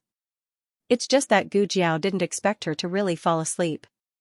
"How big is this person's heart, Shang Guanyan, hee. Don't you need strength to cry?" Gu Jiao first took away the blood bag and pork props from Shang Guanyan's body and changed her into dry clothes. Then, she took out the small medicine box and put it in the groove on the wall. Today's matter was a trap from beginning to end. From the moment Gu Chongqing was seriously injured and went to Gu Jiao, he decided to use his injury to do one last thing for Gu Jiao. He wanted to pretend to assassinate the crown princess and frame the crown prince. After all, everyone knew that he was the crown prince's aide, and he also participated in the selection as a Han family's child. Even if the crown prince wanted to say that he was a spy, no one would believe it. But after several people thought about it, they felt that there was a flaw in this method. Gu Chongqing had entered and left the state preceptor hall, and the disciples of the state preceptor hall recognized him. Peng Hai also knew that Gu Chongqing had saved Xiao Lulang. Gu Chongqing met Xiao Lulang first, and then went to seek refuge with the crown prince. No matter how they looked at it, it was more like they had planted Gu Chongqing as a spy in the crown prince's palace. After thinking about it, Xiaoheng had a new plan in his heart. He asked Xiao Jiao to bring a letter and call Gu Qingfeng over. Gu Qingfeng's speed must be fast. He must dress up as Gu Chongqing before the crown prince forcibly searched the state preceptor hall. He was Gu Chongqing's younger brother, so his facial features were similar. With the help of Gu Jiao's imitation makeup, people who were not familiar with him would not be able to see the difference. Apart from the important factor of Gu Qingfeng, there were two other keys to the success of this plan. The first was to lure away the death warriors guarding the secret room. Although Xiaoheng didn't know martial arts, with his identity as the crown prince, it was not a problem for him to trick two death warriors. The old chancellor's disciple was just that amazing. After the death warriors were lured away, Gu Jiao brought Gu Chongqing and Gu Qingfeng into the secret room. She took out a small medicine box and had Gu Chongqing lie in the operation room. That place was a completely different dimension, so after taking away the medicine box, no one would be able to see it anymore. As for Gu Qingfeng, he was left in the secret room. Due to the lack of time, Gu Jiao didn't have time to lock the door properly. She was really worried that the state preceptor would see through the clues and guess that she was the one who did it. In order to clean up the mess for her, he would trick the monarch to leave. Why did she think that the state preceptor would cover for her? This was something she also couldn't understand. He was clearly a very cunning person, yet she was worried that he would come help her. This was truly a strange kind of worry. Fortunately, the state preceptor didn't let Yi Qing cover for her. Only then could the later plan be carried out smoothly. And the second key to success was the monarch. According to the original plan, they had to make a big fuss with the crown prince in the Qilin Hall. Only when the situation couldn't be resolved would the monarch be alerted. Who would have thought that the monarch would actually come himself? It was at least half an hour earlier than expected. Don't underestimate this half an hour. The earlier the plan was completed, the earlier Gu Jiao could enter the operation room to rescue Gu Chongqing. They were racing against time with the King of Hell. What the little princess unintentionally fought for was the hope of Gu Chongqing being saved for them. A cold mechanical sound came from the instrument. Gu Jiao walked over. Gu Chongqing, who had already changed into a hospital gown, was weakly lying on the operation table. He was seriously injured and his consciousness was already blurred. However, the moment Gu Jiao walked towards him, he seemed to have sensed something and slowly opened his heavy eyelids. He was wearing an oxygen mask and didn't have the strength to speak. Don't speak. Gu Jiao noticed his breathing. You have to conserve your strength. Also, I'm going to perform the operation on you. After she finished speaking, she prepared to anesthetize Gu Chongqing. However, she discovered that there was no anesthetic in the medicine cabinet. She suddenly remembered that Gu Chongqing had a rare anti-anesthetic physique. The small medicine box had already judged him, so it wouldn't prepare anesthetic for him. Last time at the border, she had to stitch him raw. However, it wasn't so serious last time. He was able to endure it. Gu Jiao suddenly felt that the scalpel in her hand had become heavy. It was as heavy as 1,000 pounds of gold. She took a deep breath and calmed herself down. Gu Chongqing's heart rate and blood pressure began to drop rapidly. A red line appeared on the instrument and the alarm sounded. Gu Jiao frowned. Only then did she discover that Gu Chongqing's injuries were more serious than the previous diagnosis. Gu Chongqing had been using the last of his internal energy to stabilize his injuries. He had been pretending that it wasn't that serious. He didn't have 2 hours to wait.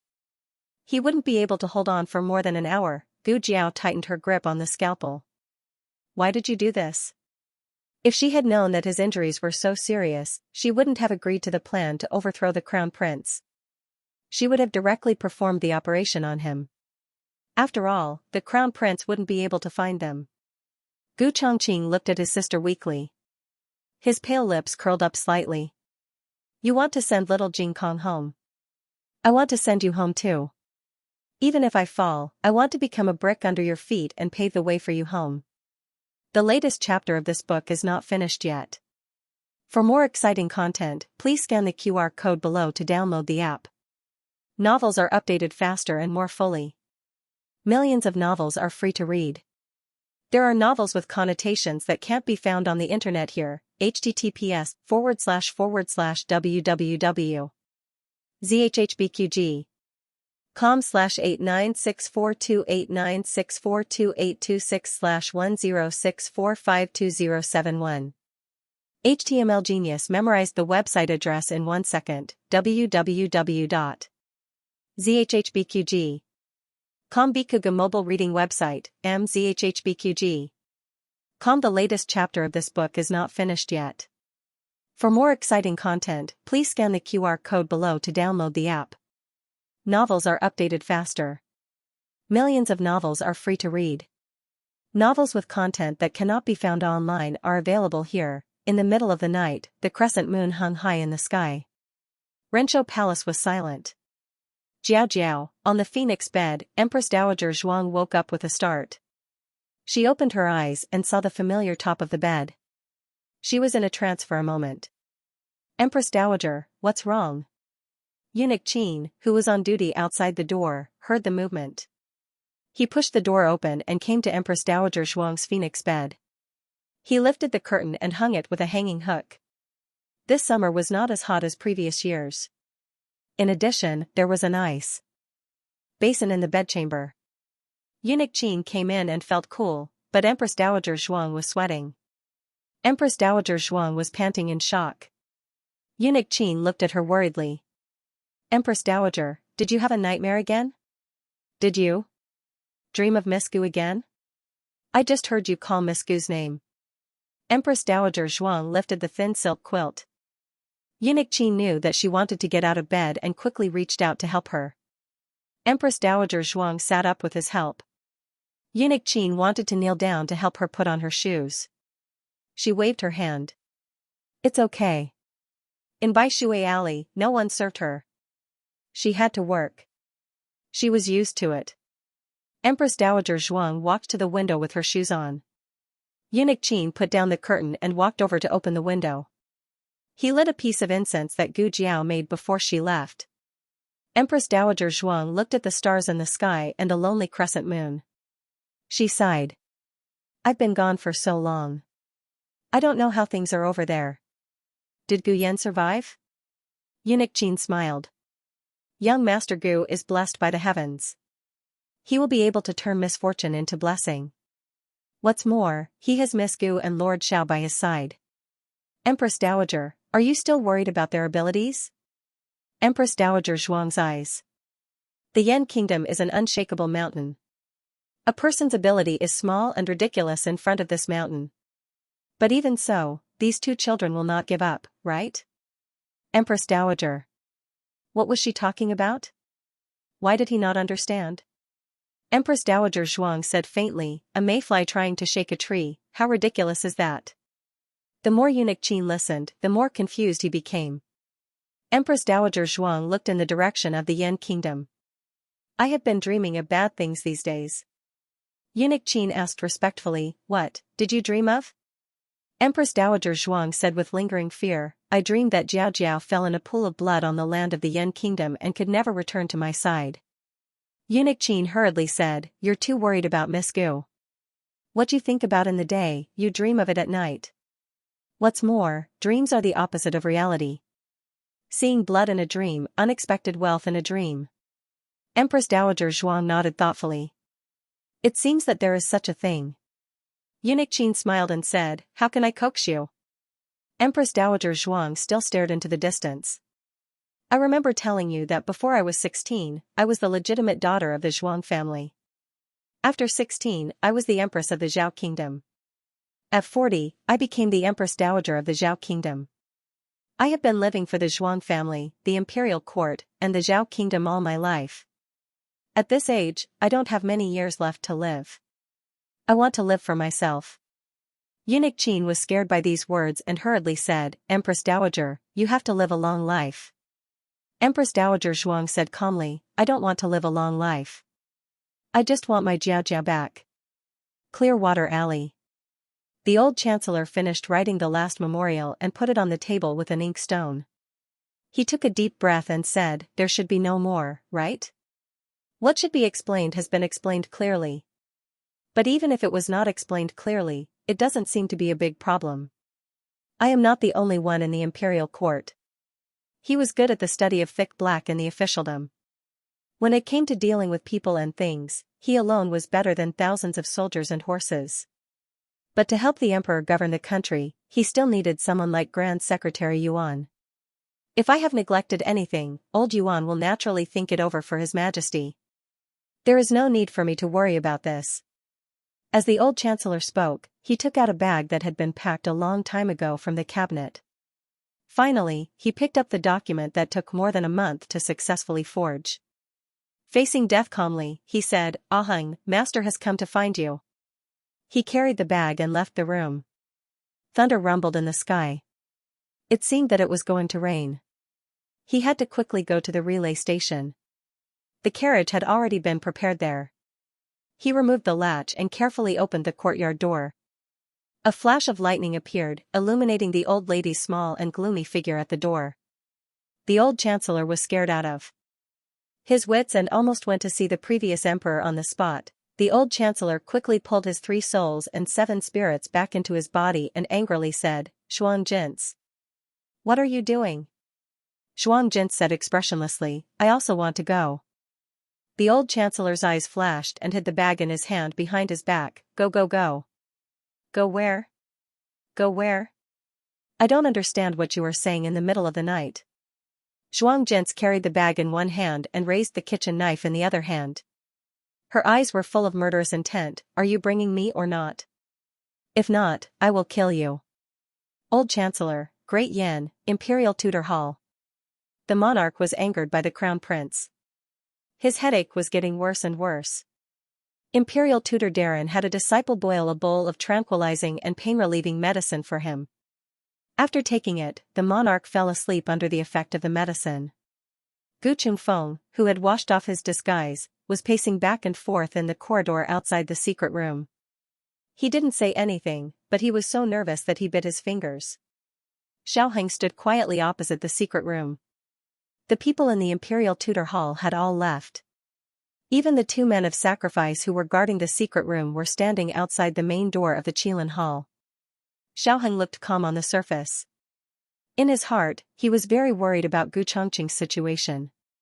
However, the monarch came earlier than expected. The rescue for Gu Chongqing was also carried out earlier. There should be hope for him to be cured, right? My eldest brother will be fine, right? Gu Qingfeng asked. This was the 37th time he asked. Xiaoheng answered him patiently like the 36th time, believe in your eldest brother and believe in her. Gu Qingfeng bit his fingers and muttered, yes, that's right. That girl can't do anything else, but her medical skills are not bad. She will definitely be able to cure my eldest brother. My eldest brother can survive, he can, my eldest brother hasn't gotten married yet, he can't die like this. Xiaoheng didn't disturb his muttering. He looked at the dark clouds in the sky. The road they were going to take was an extremely dangerous one. It was filled with unknown dangers. Everyone could be sacrificed at any time. They were already very weak. Gu Chongqing's mishap had undoubtedly made their already weak camp even worse. They had to pay such a terrible price just to pull the crown prince off his horse. It could be foreseen that the road ahead would be very difficult. But even so, they still had to go on without turning back. After 6 hours, Gu Jiao finally came out of the secret room. The moment the iron door opened, Gu Qingfeng rushed in. How is my eldest brother? Xiaoheng followed closely behind. Gu Jiao took the small medicine box and closed the passage to another dimension. At first glance, the secret room returned to its previous emptiness.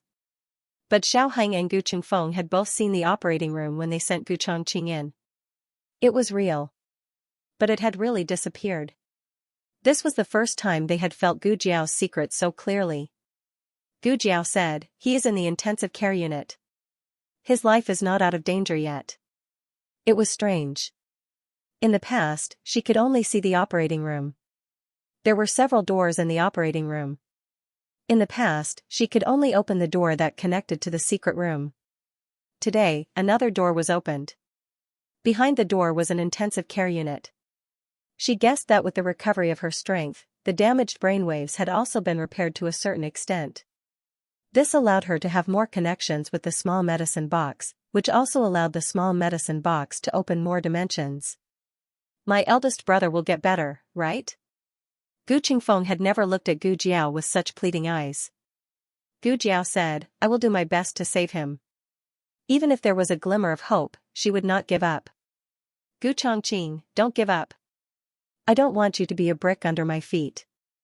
I want to fight side by side with you. How are you? Xiaoheng asked Gu Jiao. Gu Jiao shook her head. I'm fine. Let's go out first. This was not the place to talk. Xiaoheng carried the sleeping Shang Guanyan out of the secret room. Gu Jiao had to go back to the room to change her clothes before coming in. Gu Qingfeng was the last one. He looked at Gu Jiao's obviously delicate and slender back, but it seemed to be full of endless power. He thought of her incomprehensible secrets. He opened his mouth and stopped her. Are you a god in the sky? Gu Jiao paused her footsteps, half-turned her head, and looked at the shadow on the ground. Maybe I'm just a demon. Gu Qingfeng froze. This road is very dangerous. I'll go alone. Don't come near me. Don't make any more sacrifices. It doesn't matter. Gu Qingfeng clenched his fists and looked at her back. Whether you're a human or a ghost, a god or a demon, it doesn't matter. You're not afraid? Gu Jiao stopped and asked him. Her ability and her knowledge were not something that people in this spacetime could understand. It was easy for people to regard her as a monster. Gu Qingfeng's heart was terrified, but his mouth didn't admit it. How can a demon be injured? It also bleeds the same blood as us. Gu Jiao, is it? Gu Qingfeng coughed softly. Hey, big brother is injured. I'll protect you from now on. Gu Jiao continued to walk forward, faintly pulling her lips. Beat me first. Gu Qingfeng's face darkened. Digression, if you don't get double at the end of the month, you don't need to keep the monthly ticket. You can throw it away now. The latest chapter of this book is not finished yet. For more exciting content, please scan the QR code below to download the app. Novels are updated faster. Millions of novels are free to read. Novels with content that can't be found on the internet are all available here. https://www.zhbqg.com/896428964286/1064506115. HTML Genius remembered this site's address in a second. www.zhbqg.com Bikuga mobile reading website, mzhbqg.com. The latest chapter of this book is not finished yet. For more exciting content, please scan the QR code below to download the app. The novel will be updated even faster. Millions of novels will be read for free. All the novels that you can't find online can be found here. Gu Jiao first went to Xiaoheng's place to see little Jing Kong. The two little kids had played for the whole night and were so tired that they fell asleep. Because the monarch's headache had flared up and he was resting in the side room of the Qilin Hall, the young princess didn't return to the palace. The two little kids fell asleep on the bed. Gu Jiao bent down and touched little Jing Kong's forehead, then touched the young princess's forehead. She said softly, "Thank you, Light Shui." If the young princess hadn't brought the monarch to Gu Chongqing in advance by a freak combination of factors and bought an hour for Gu Chongqing would have been a cold corpse by the time they finished fighting with the crown prince. Although Gu Chongqing wasn't out of danger yet, at least she had a chance to save him. The young princess naturally couldn't hear what her teacher was saying. She was sleeping very soundly. Her small mouth opened and closed, and she was happily snoring. Gu Jiao returned to her room. She fetched water from the side room to wash her hair and shower, then changed into a set of dry clothes. Just as she fastened her belt, there was a knock on the door. "It's me," Xiaoheng said. Gu Jiao walked over and opened the door for him. She had just taken a bath and was wearing loose pajamas. It was late at night, and her black hair was casually tied up with a cloth towel. A strand of black hair slipped out and drooped on the left side of her face. The black hair was as black as ink, and the water droplets on the ends of her hair seemed to be falling but not falling.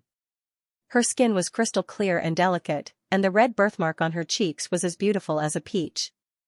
Xiaoheng really just came to see her, but this scene gave him a huge impact. His breathing stopped, and his throat moved. Gu Jiao lowered her head and looked at her clothes. She was wearing them very well. Nothing was exposed. Xiaoheng cleared his throat and forced himself to calm down. He handed her a bowl of hot ginger soup to cover up his gaffe. "The kitchen just made this ginger soup. You were drenched in the rain just now. Drink some to avoid catching a cold." "Oh." Gu Jiao reached out to take the ginger soup. "I'll do it," Xiaoheng said, then paused. "Is it convenient for you to come in?" "Sure." Gu Jiao stepped aside and gestured for him to enter. Xiaoheng brought the ginger soup into the house. Gu Jiao had just taken a bath in the side room. The air was filled with the cold fragrance of the Chinese honey locust flower and her enchanting body fragrance. Xiaoheng had to expend a great deal of effort to prevent himself from being distracted. Gu Jiao opened the window. The rain had stopped, and the smell of moist soil and grass came from the courtyard. It was refreshing. "Drink the ginger soup," Xiaoheng said. "Okay." Gu Jiao walked over and sat down on the stool. She picked up the bowl and drank the brown sugar ginger soup. "Did you add sugar?" "Didn't you?" Xiaoheng's gaze swept over her flat stomach. He said calmly, "Yes, I added a little." Gu Jiao's period was coming, but she didn't remember it. Gu Jiao said, "Oh." Well, she remembered it again. Xiaoheng moved the stool and sat down in front of her. "How's your injury?" Gu Jiao reached out her hand. "It's been a long time." Her injury healed very quickly. The flesh on her palm that was badly mangled by the rains had already scabbed and fallen off. She didn't feel anything during the operation. "Your leg," Xiaoheng said again. During the day, her legs were so weak that she had to sit in a wheelchair. A person could stimulate infinite potential in a critical moment, but after that, she would feel twice as exhausted and weak. Gu Jiao looked at her legs that suddenly didn't listen to her. She frowned. It's fine if you don't say it. Now that you mention it, it's a little bit. Xiaoheng didn't know whether to be angry or laugh. He bent down and put Gu Jiao's leg on his lap. His slender fingers gently kneaded her leg. He rubbed it so comfortably that Gu Jiao couldn't help but squint her eyes in enjoyment. She was like a kitten that wanted to yawn after being stroked. Xiaoheng looked at her and smiled. He thought of something and stopped. Gu Jiao noticed his expression and asked, "Do you have something to ask me?" Xiaoheng thought for a moment and nodded. "Indeed. I have some doubts." Gu Jiao said, "It's about the operating room?" Xiaoheng said, "That's right." Gu Jiao could almost guess that what she showed today was beyond the knowledge of this time and space. It was a miracle that they didn't ask her on the spot. Gu Qingfeng couldn't help but ask when he entered the secret room for the second time. He was more powerful and had been holding back until now. "What do you think?" Gu Jiao asked. Xiaoheng thought of the sentence that he heard in the corridor. Gu Qingfeng asked if she was a god. He said, "I almost thought that you were a fairy in the sky and used the magic of the 9 palaces in the sky." Gu Jiao smiled. "It's actually not magic. It's science." Xiaoheng was slightly stunned and looked at her in confusion. "Science?" Gu Jiao chose her words carefully and said, "There are many dimensions in the universe, and each dimension has its own space. Maybe there is a car in front of us, but because of the different dimensions, we can't see each other." Xiaoheng didn't quite understand. However, he had read an entire book of the Yen Kingdom and received a lot of knowledge in the field of mathematics that didn't belong to this time and space. Compared to Gu Qingfeng, who couldn't digest such information at all, his acceptance level was much higher. "Can you tell me about it?" He was full of curiosity. Gu Jiao said, "Of course. Let me think about it. Where should I start?" The difference between them was not their identities in 2 different time and space, but their philosophical and scientific worldviews. Gu Jiao decided to start with the origin of the universe, the Big Bang. She tried to omit those professional words and described a unique cosmic feast to him in a simple tone as if she was telling a story to a baby. Even so, Xiaoheng still had a lot of things that he couldn't understand immediately.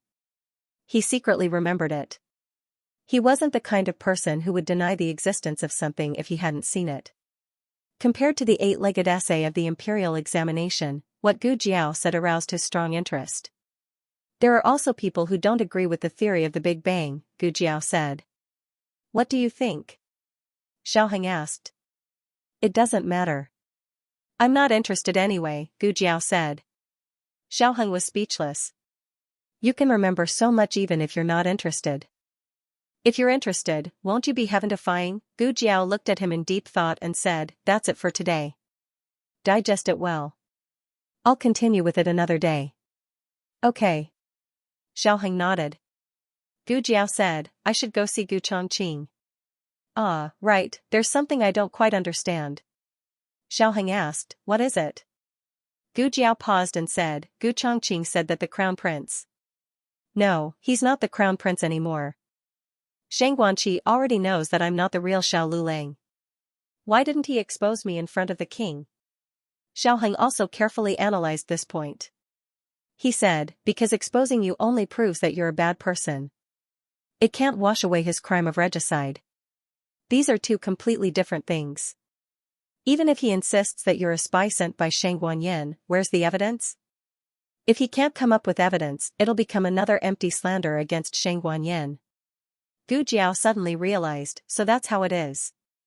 Xiaoheng then said, "There's another important reason. You don't have a strong backer. It's more advantageous for the Black Wind Cavalry to fall into your hands than the other aristocratic families. It'll be easier for him to get it back in the future." Gu Jiao snorted, "So he's actually using me.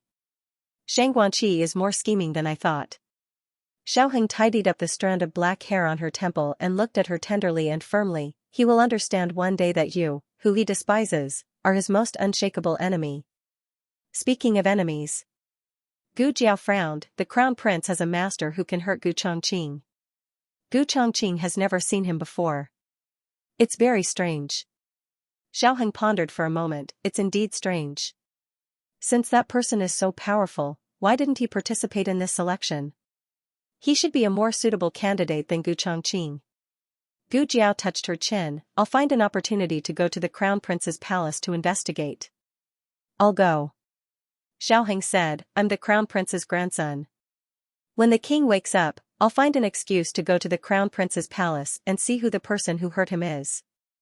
The news of Shang Guanqi being deposed of the Crown Prince spread to the imperial palace that night. Imperial concubine Han was copying Buddhist scriptures in her room. When she heard this bad news, the brush in her hand fell onto the Buddhist scriptures that she was halfway copying. The Buddhist scriptures on the paper were instantly destroyed. Imperial concubine Han sat down on the cushion and turned her head to look coldly at the little eunuch kneeling at the door. Repeat what you just said to me again. What happened to my son? The little eunuch hit the ground with his forehead and stammered on the ground, replying to master. The second prince tried to assassinate the king in the state preceptor hall. The king was furious and punished. The second prince was deposed of the second prince's position as the crown prince. Imperial concubine Han crushed the Buddhist scriptures in her hand into a ball. Nonsense. How could the crown prince try to assassinate the king? The little eunuch said in fear, This servant just heard the news. Imperial concubine Han sternly said, Go. Call the people around the crown prince. Yes. The little eunuch scrambled out. There's no need to call, this matter is true. Accompanied by a deep voice, a man dressed in a black cloak walked out of the night. Imperial concubine Han winked at the head eunuch beside her. The head eunuch understood and took the two trusted palace maids out of the hall and closed the door from the outside.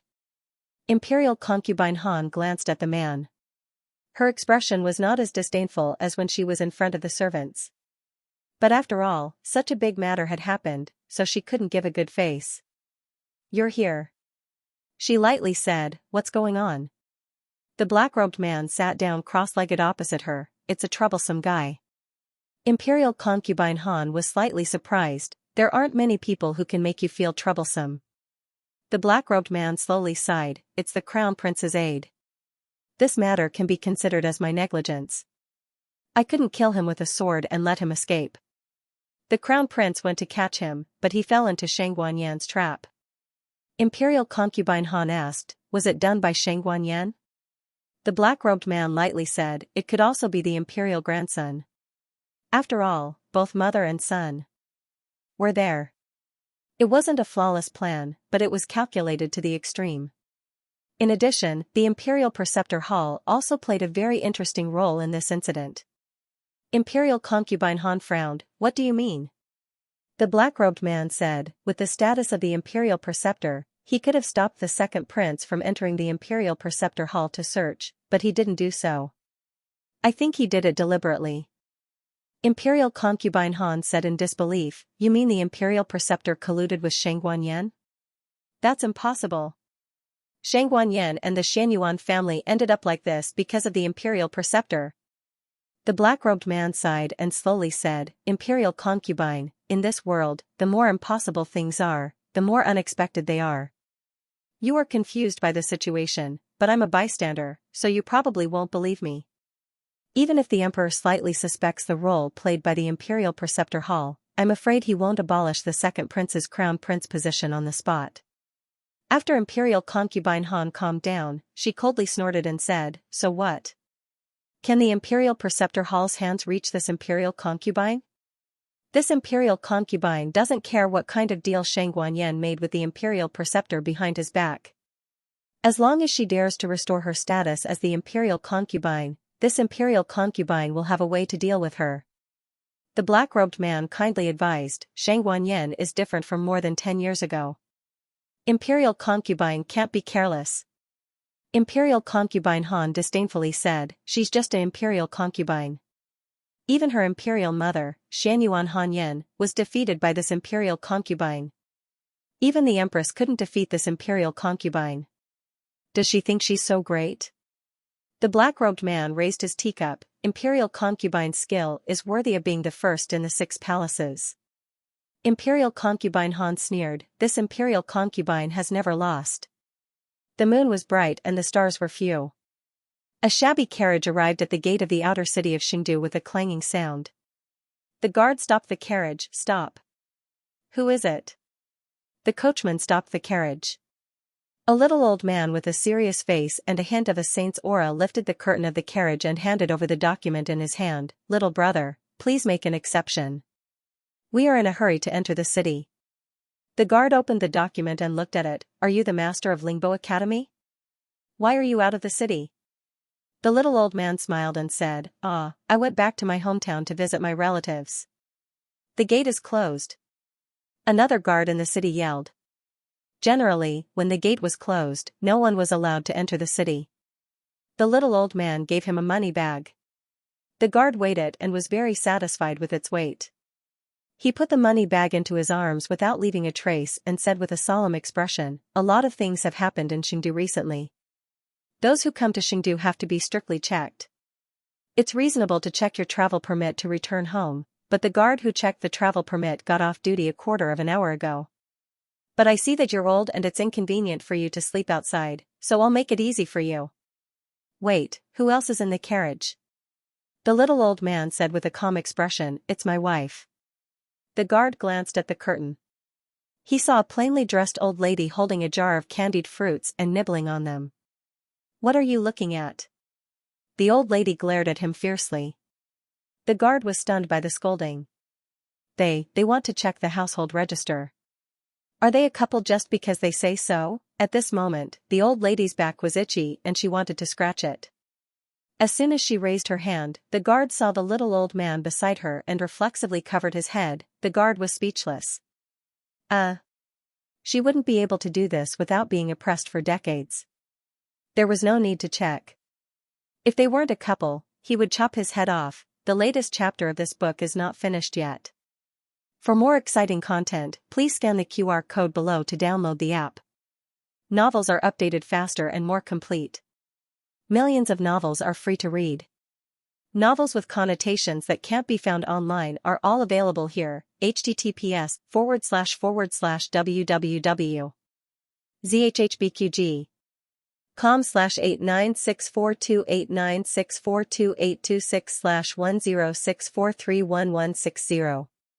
HTML Genius memorized the website address in 1 second. www.zhhbqg.com Biku Pavilion mobile reading website, mzhhbqg.com. The latest chapter of this book is not finished yet. For more exciting content, please scan the QR code below to download the app. Novels are updated even faster. Millions of novels are free to read.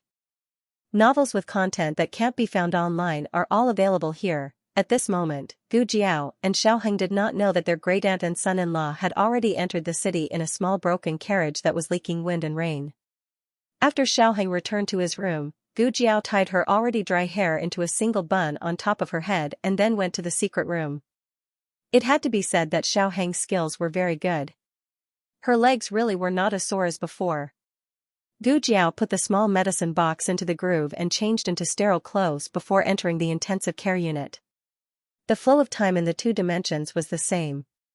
2 hours passed in the outside world and 2 hours passed in here. However, the place where the date was displayed on the major instruments seemed to be broken. Only the time could be seen. Right now it was 1:39 in the morning. Gu Chongqing wore an oxygen mask and his body was covered in tubes as he lay on the bed without any temperature. The room was very quiet. Only the soft mechanical sounds of the instruments could be heard. Gu Jiao could clearly hear each of his heavy breaths, which were difficult and unable to exert any strength. That person's sword energy had shattered his internal energy. All of his internal organs had been damaged and half of his meridians had been broken. She had given him the best medicine, but it still could not guarantee that he would be out of danger. Beep. The door behind her opened. It was the state preceptor wearing sterile clothes who calmly walked in. How did you get in? Gu Jiao asked. She clearly remembered that she had locked the metal door from the inside. The door can be opened from the outside, the state preceptor said as he walked in front of the bed. If it could be opened from the outside, then did he deliberately not come in during the day to interrupt the king's punishment of the crown prince? This guy was really strange. He was clearly one of the perpetrators of the Xianyuan family, but he repeatedly helped her, someone related to the Xianyuan family. The state preceptor looked at the unconscious Gu Chongqing and said, "Go rest. I'll guard here tonight." Gu Jiao did not move. Perhaps the state preceptor had sensed Gu Jiao's distrust towards him, so he slowly opened his mouth. "He came to look for me because of you." Gu Jiao's eyes flickered. The state preceptor continued, "He came to the Yan kingdom to cure your illness. It's not your fault that he became like this. You don't have to blame yourself. You've also risked your life for him." As he spoke, he turned to look at Gu Jiao. Coincidentally, Gu Jiao was also looking at him. Gu Jiao's eyes were full of confusion. She obviously didn't know what he was talking about. The state preceptor then said, "When we killed the heavenly wolf at the frontier of Zhao country, the heavenly wolf was killed. You knew that you were no match for Sirius, but you still wanted to get rid of this number one enemy for Gu Chongqing. In the end, you almost died in the hands of Sirius and even contracted the plague." Gu Jiao retracted her gaze and stared at Gu Chongqing. She whispered, "Why did he even tell you this?" The state preceptor explained with a good temper, "I need to know your past, the people and things you came in contact with before and after every time you lost control. The more detailed, the better. In this way, I can give the most accurate diagnosis." Gu Jiao asked, "Have you diagnosed it?" The state preceptor shook his head, "No, your situation is very complicated and special." "But..." He paused when he said this. "But what?" Gu Jiao looked at him. The state preceptor said, "I've met a few people who are similar to your situation in some aspects." Gu Jiao said, "Why do you speak in such a roundabout way?" The state preceptor coughed softly, "It's a little similar to your situation, but not exactly the same. They will also lose control, mostly when fighting. The reasons for losing control are different.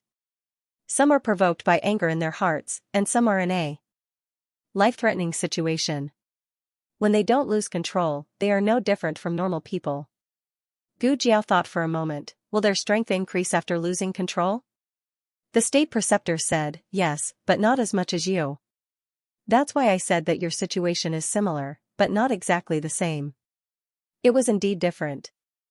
The violent factors in her body were always there, but she had already gotten used to their existence. It was like a person who was born with pain. It was normal for him to feel pain. Blood would induce her to lose control and make her suffer more. But after so many years of training, she had already controlled it very well. The uncontrollable situation was in battle. Blood, struggle, death, all the unfavorable factors added together would urge her to lose control. The state preceptor said, "I've been studying why those people lost control in the first place. I found that they were not born like this. It was all after they were poisoned. You've seen Fifth Han. What do you think of his skills?" Gu Jiao said to the point, "Not bad." "Wait, he can't be one of them, right?" The state preceptor said, "He's the most normal one. He almost never loses control. The reason why I included him is because his internal strength increased sharply after he was poisoned. The price was aging." Gu Jiao touched her chin, "So this is the reason why his hair turned white at such a young age. What kind of poison is so powerful?" The state preceptor shook his head, "I'm not sure. I haven't found out. The rest of them have lost control at least 3 times. These people are all very powerful experts. Among them, there are 2 people who are the most dangerous." He used the word dangerous. With his current status, it was definitely not an ordinary level of danger to describe them like this. Gu Jiao licked her lips curiously, "Who?" The state preceptor said faintly, "I don't know their real names. I only know their code names. One is An Hun, the other is Shirtian. What an amazing name, even my Xiong Badian is weak in comparison." The state preceptor saw her bitter and vengeful look. How would he know that she was fussing about their code names? He thought that she was thinking about the identity of the other party. He said, "An Han is now the aide of Imperial concubine Han. If I didn't guess incorrectly, the person who injured Gu Chongqing is him." Very good, even the real name of Gu Chongqing was known. The state preceptor faintly said, "I want to remind you, don't easily find An Han for revenge. You are not his opponent." The only person who can deal with Hun is Xianxia. Unfortunately, Xianxia disappeared from Yan Empire in 21 years. No one knows where he went. Until now, there is no news. 21 years ago. Wasn't that the year when the late emperor of Zhao Empire passed away? Before the late emperor of Zhao Empire passed away, he bestowed Princess Xianxia with 4 dragon shadow guards. He also left behind a posthumous edict for Princess Xianxia and Marquis Xianping to get married during his mourning period. That year, Long Yi had entered. Gu Jiao looked at the state preceptor and asked, "How old is Xianxia?" The state preceptor recalled in his mind and said, when he disappeared, he was still young. He was around 13 or 14 years old. It matched with Long Yi's age. Could it really be Long Yi? Gu Jiao couldn't help but think of the portrait she saw last time in book collection pavilion. The youth in the portrait was very similar to Long Yi. Gu Jiao calmly asked, "Can I see the portrait of Hun and Xianxia?" Dawn was breaking. The monarch woke up from his sleep. In the end, he had taken medicine. The medicine was still in effect, so his whole body was dizzy. Hearing the movement, Zhang Dequan hastily got up from the mattress and quietly came to the bedside. "Your Majesty, you woke up? Does your head still hurt? Do you want the slave to go and invite state preceptor?" "No need." The monarch sat up and slowly asked, "Where is third princess and Light Shui?" Third princess? The monarch called third princess before Shang Guanyan was 1 month old.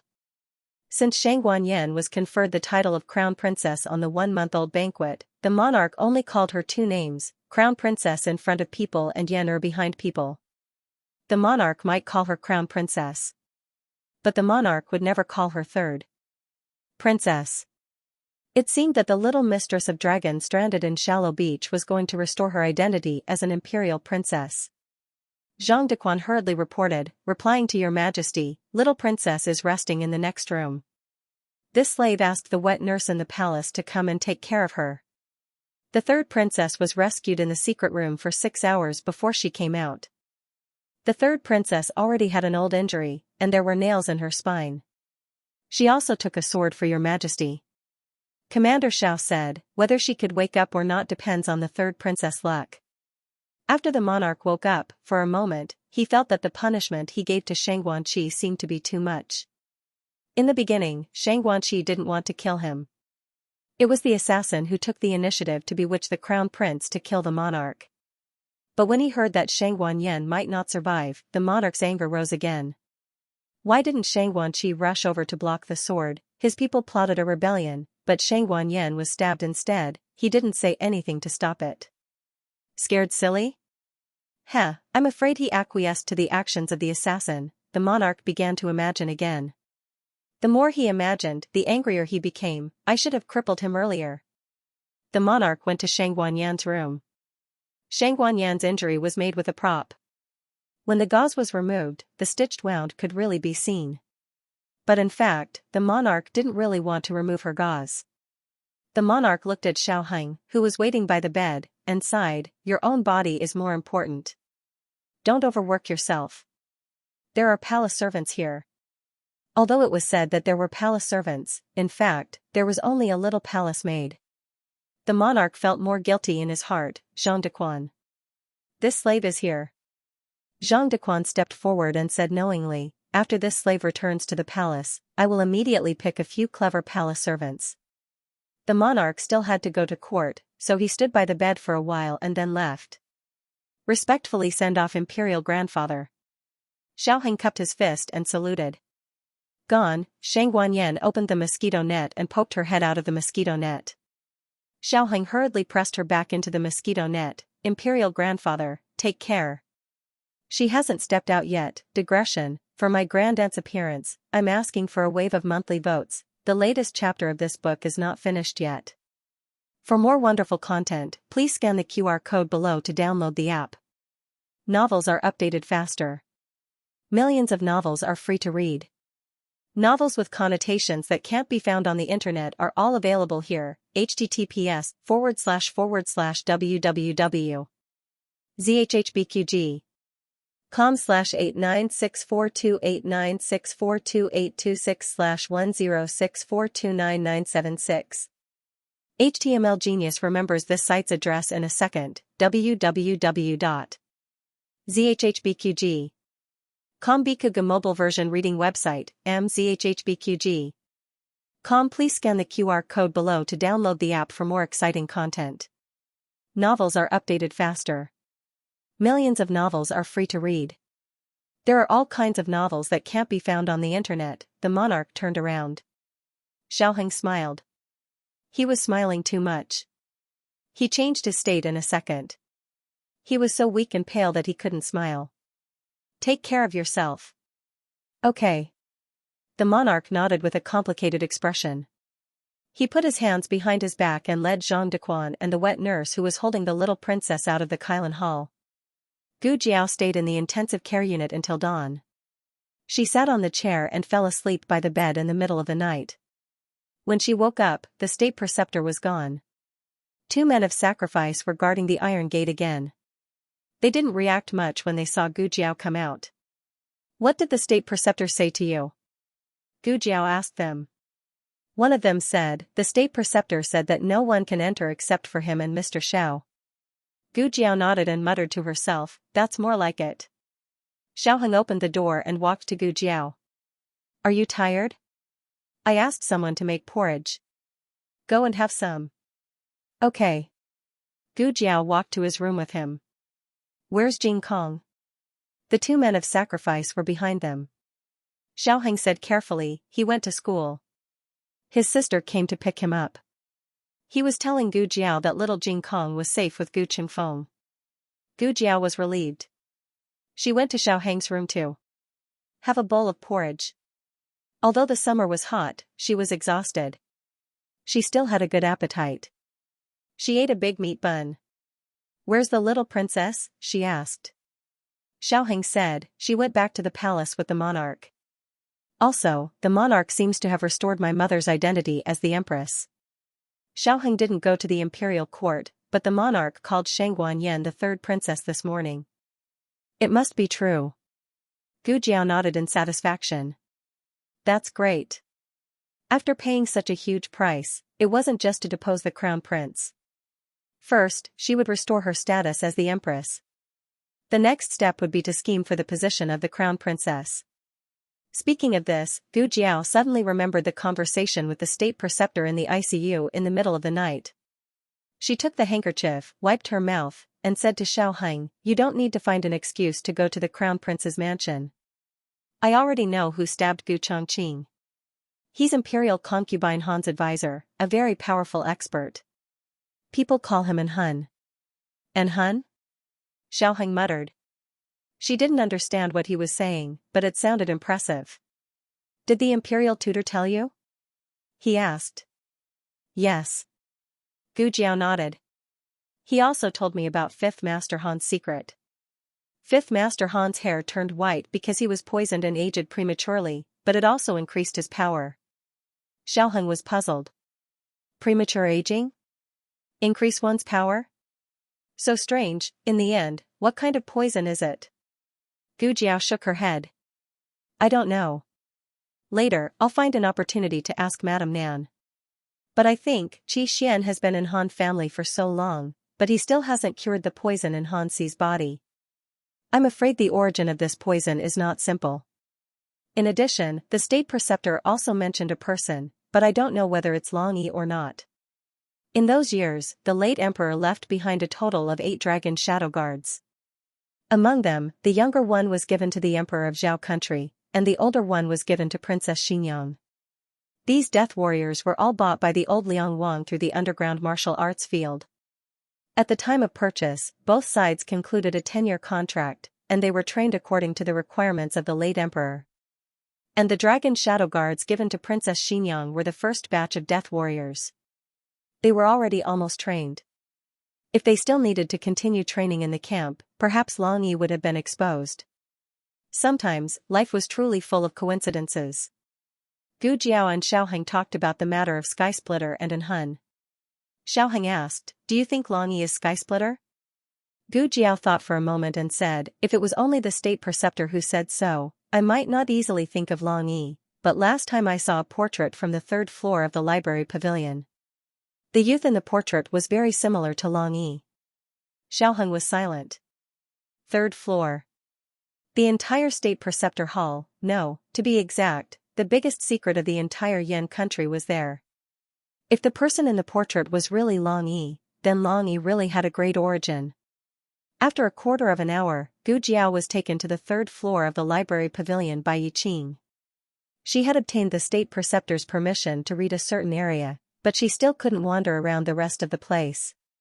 She looked at the 3-meter-high big bookshelf in front of her and said in a daze, "I just want to find the portrait of Skysplitter." There's no need to be so ostentatious. This big bookshelf that occupied almost an entire wall was something she could look at. Yi Qing pointed to the bookshelf and said, "There are portraits of Skysplitter and Enhun in here." Gu Jiao was slightly stunned. "What do you mean?"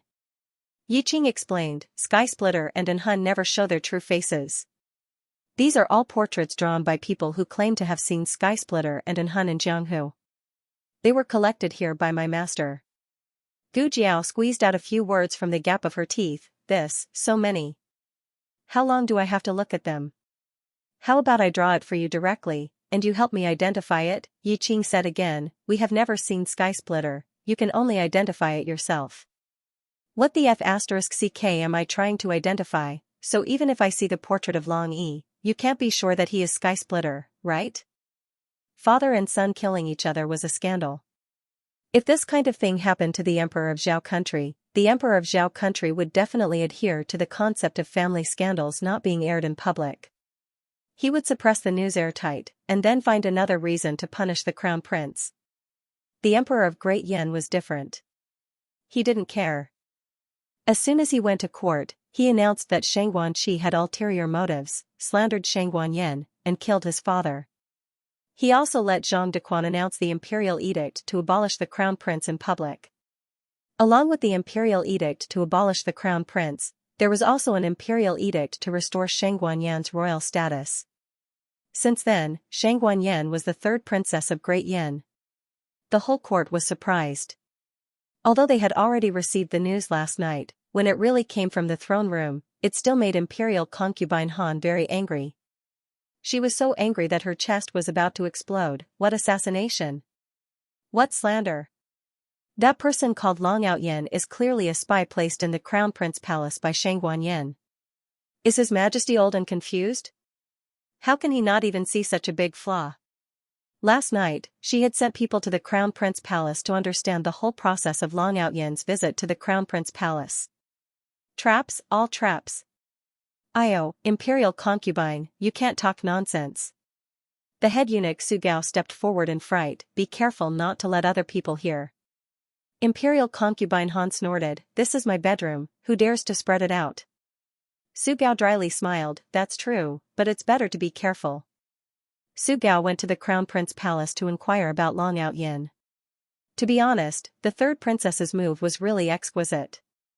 She could predict the emperor's thoughts. He had been in the palace for so many years, but he rarely saw anyone who could predict the emperor's thoughts. Whether the monarch punished or not, it was usually the monarch's own will. Those who took advantage of the situation and took advantage of the opportunity to trip up the victims were actually just the monarch turning a blind eye to it. They were not considered very smart. Su Gao said, Imperial concubine, I'm afraid there's a master behind the third princess. Imperial concubine Han thoughtfully said, what you said makes some sense. I watched Shang Guanyan grow up. She's a straightforward person and doesn't have many thoughts. Otherwise, she wouldn't have been schemed against in the past. Su Gao hurriedly said, isn't that so, Imperial concubine? If she has such a mind, why wait until now? She would have returned to Xingdu to compete with the second prince for the position of crown prince. Moreover, the eldest grandson's temperament is different from before. It's barely acceptable for one person to change, but for two people to change at the same time, who would believe that there's no master behind them? Imperial concubine Han said coldly, we must find the master behind them. I'd like to see who has the guts to go against me. Su Gao smiled proudly, Imperial concubine, don't worry, our people have already been sent to the state preceptor palace. Imperial concubine Han smiled, oh? So fast? There won't be any flaws, right? Su Gao smiled and said, they're all personally selected by Zhang Dequan. they're all his confidants. Even if they investigate their 18 generations of ancestors, it has nothing to do with us. Imperial concubine Han smiled coldly. It's not easy to place confidants around Zhang Dequan. I buried so many chess pieces for so many years. I originally planned to use them in more important places. But who told Shang Wanyan and her son to be so annoying? I'll borrow eunuch Zhang's hand to eradicate these two eyesores for me. Su Gao flattered, Imperial concubine is wise. Imperial concubine Han had already begun to imagine the fruits of victory. After the matter is done, who should I frame? I think Imperial concubine Wang Xian is good, and Imperial concubine Dong Chen is also not bad. As she said this, she burst out laughing. On the other side, Zhang Dequan took 4 palace maids to the state preceptor palace. Gu Jiao went to the library pavilion, leaving only Xiaoheng in Shang Wanyan's room. Zhang Dequan respectfully bowed to Xiaoheng, who was sitting in his seat. Your Highness Zhang's son, the few palace maids outside are selected by the slave. They're nimble, diligent, and clever. Let them serve the 3rd princess and your Highness Zhang's son first. Your Highness Zhang's son, please rest assured that their background is very clean. I know. Xiaoheng said. Zhang Dequan smiled. If there's nothing else, this slave will return to the palace first. Xiaoheng nodded. After Zhang Dequan left, Xiaoheng opened the curtain and looked at Shang Wanyan, who was sitting cross-legged on the bed holding half of a watermelon and eating it with a spoon. Can Zhang Dequan be trusted? Shang Wanyan ate a spoonful of watermelon ball. Oh, he's not bad. Xiaoheng said, so, those people outside can stay? Shang Wanyan thought for a moment. Keep them first. Zhang Dequan is the only person in the palace who won't harm me. Lingbo Academy. A carriage stopped in the alley diagonally across from it. This alley was originally for the students of the academy to park their carriages. Because this carriage came first, it occupied the first position. Arriving here, the coachman's task was completed. The old chancellor gave him the fare. The coachman took his reward and left with satisfaction. The old chancellor and Empress Dowager Zhuang sat in the carriage and waited. Are you sure we should wait here? Empress Dowager Zhuang asked. The old chancellor said, Jing Kong is attending classes at Lingbo Academy. When he finishes school, Aheng will definitely come to pick him up. Aheng will come even if I don't come to Jiaojiao. Summer in Yan country was hotter than in Zhao country. In addition to today's particularly hot weather, the carriage was baked into a steamer not long after. Empress Dowager Zhuang became a small steamed shrimp, sweating like rain. She leaned against the wall of the carriage, feeling hopeless. Didn't it just rain at night? How come it didn't cool down for long before it became hot again? The old chancellor picked up a fan and fanned her. He was also sweating profusely. Yan country is really hot. I don't know if the children can handle it. Empress Dowager Zhuang did not even have the strength to speak. She felt as though she had caught a heat stroke. Her legs went soft and she collapsed in her seat. The old chancellor saw that she was so hot and could not bear it, saying, there is a tea shop next door. You go to the tea shop to drink some tea. I will wait here. Empress Dowager Zhuang glared at him and weakly said, does drinking tea not cost money? Things in Yan country were so expensive. The children definitely did not have enough money to spend. She needed to save for Jiaojiao. Of course, there was another important reason. She needed to see Jiaojiao as soon as possible. Although it might not be Jiaojiao that came to pick up Jing Kong. The two waited from morning until afternoon. It was so hot that they lost their temper. Finally, Lingbo Academy began to dismiss classes. Students wearing the academy's uniform walked out of the academy in high spirits. Empress Dowager Zhuang looked around anxiously. Why don't I see any children? Go and ask around. Has the prodigy class ended? The old chancellor went. However, since the young commandery princess had been kidnapped near the academy's vigilance had increased a lot. They were vigilant against strangers who came to inquire about information, especially about the prodigy class. The guard said sternly, you are not allowed to inquire about the academy. If you don't leave, I will report you to the officials and arrest you. There were more officials patrolling nearby. The old chancellor was an unregistered citizen. Naturally, he could not fall into the hands of the officials. He wanted to say that he was a family member of a student. However, he looked down at his shabby appearance and swallowed the words that were on the tip of his tongue. Along the way, in order not to be remembered by thieves, they dressed very poorly. Their clothes were the plainest and their carriage was the worn out. The old chancellor planned to go to the nearby shop to ask around. As soon as he turned around, he heard the guard say to his companion, "Keep an eye on that old man." The old chancellor's mouth twitched. Was he being treated as a thief? What was wrong with the Academy of Yan Country? Since he did not get any information, he could only wait honestly. "Don't worry. I have inquired at the inn. After school, this is the only door that can be used after school. Jing Kong will definitely come out from it. Don't interrupt. Go away." Empress Dowager Zhuang pulled his face away ruthlessly and stared at the gate of Lingbo Academy. Finally, God did not disappoint the faithful. A 10-year-old child came out. Her eyes lit up. The prodigy class is over. The prodigy class was indeed over. However, little Jing Kong and the young commandery princess were always the slowest. They received so many books that Master Lu doubted life. The young commandery princess said to her classmate, "Jing Kong, come to my house to play today." Little Jing Kong asked, "Where is your house?" "Well, over there." The young commandery princess pointed in the direction of the imperial palace, which she thought was the imperial palace. "I have played at your place so many times, but you have never played at my house." Little Jing Kong thought it was reasonable. "Alright, but I have to inform Teacher Ching first. He had tutoring with Master Ching after school today." However, in his opinion, he could ask for leave for tutoring since he did not really want to go anyway. The two little kids carried their bags and went to Master Ching to ask for leave. The young commandery princess put her hands on her hips and stared at Master Ching fiercely. Master Ching did not dare to disagree. Just now, someone was asking when the prodigy class would end. "I wonder if there are thieves after the princess. For safety's sake, let's go straight to the academy to pick up the young commandery princess." Yes.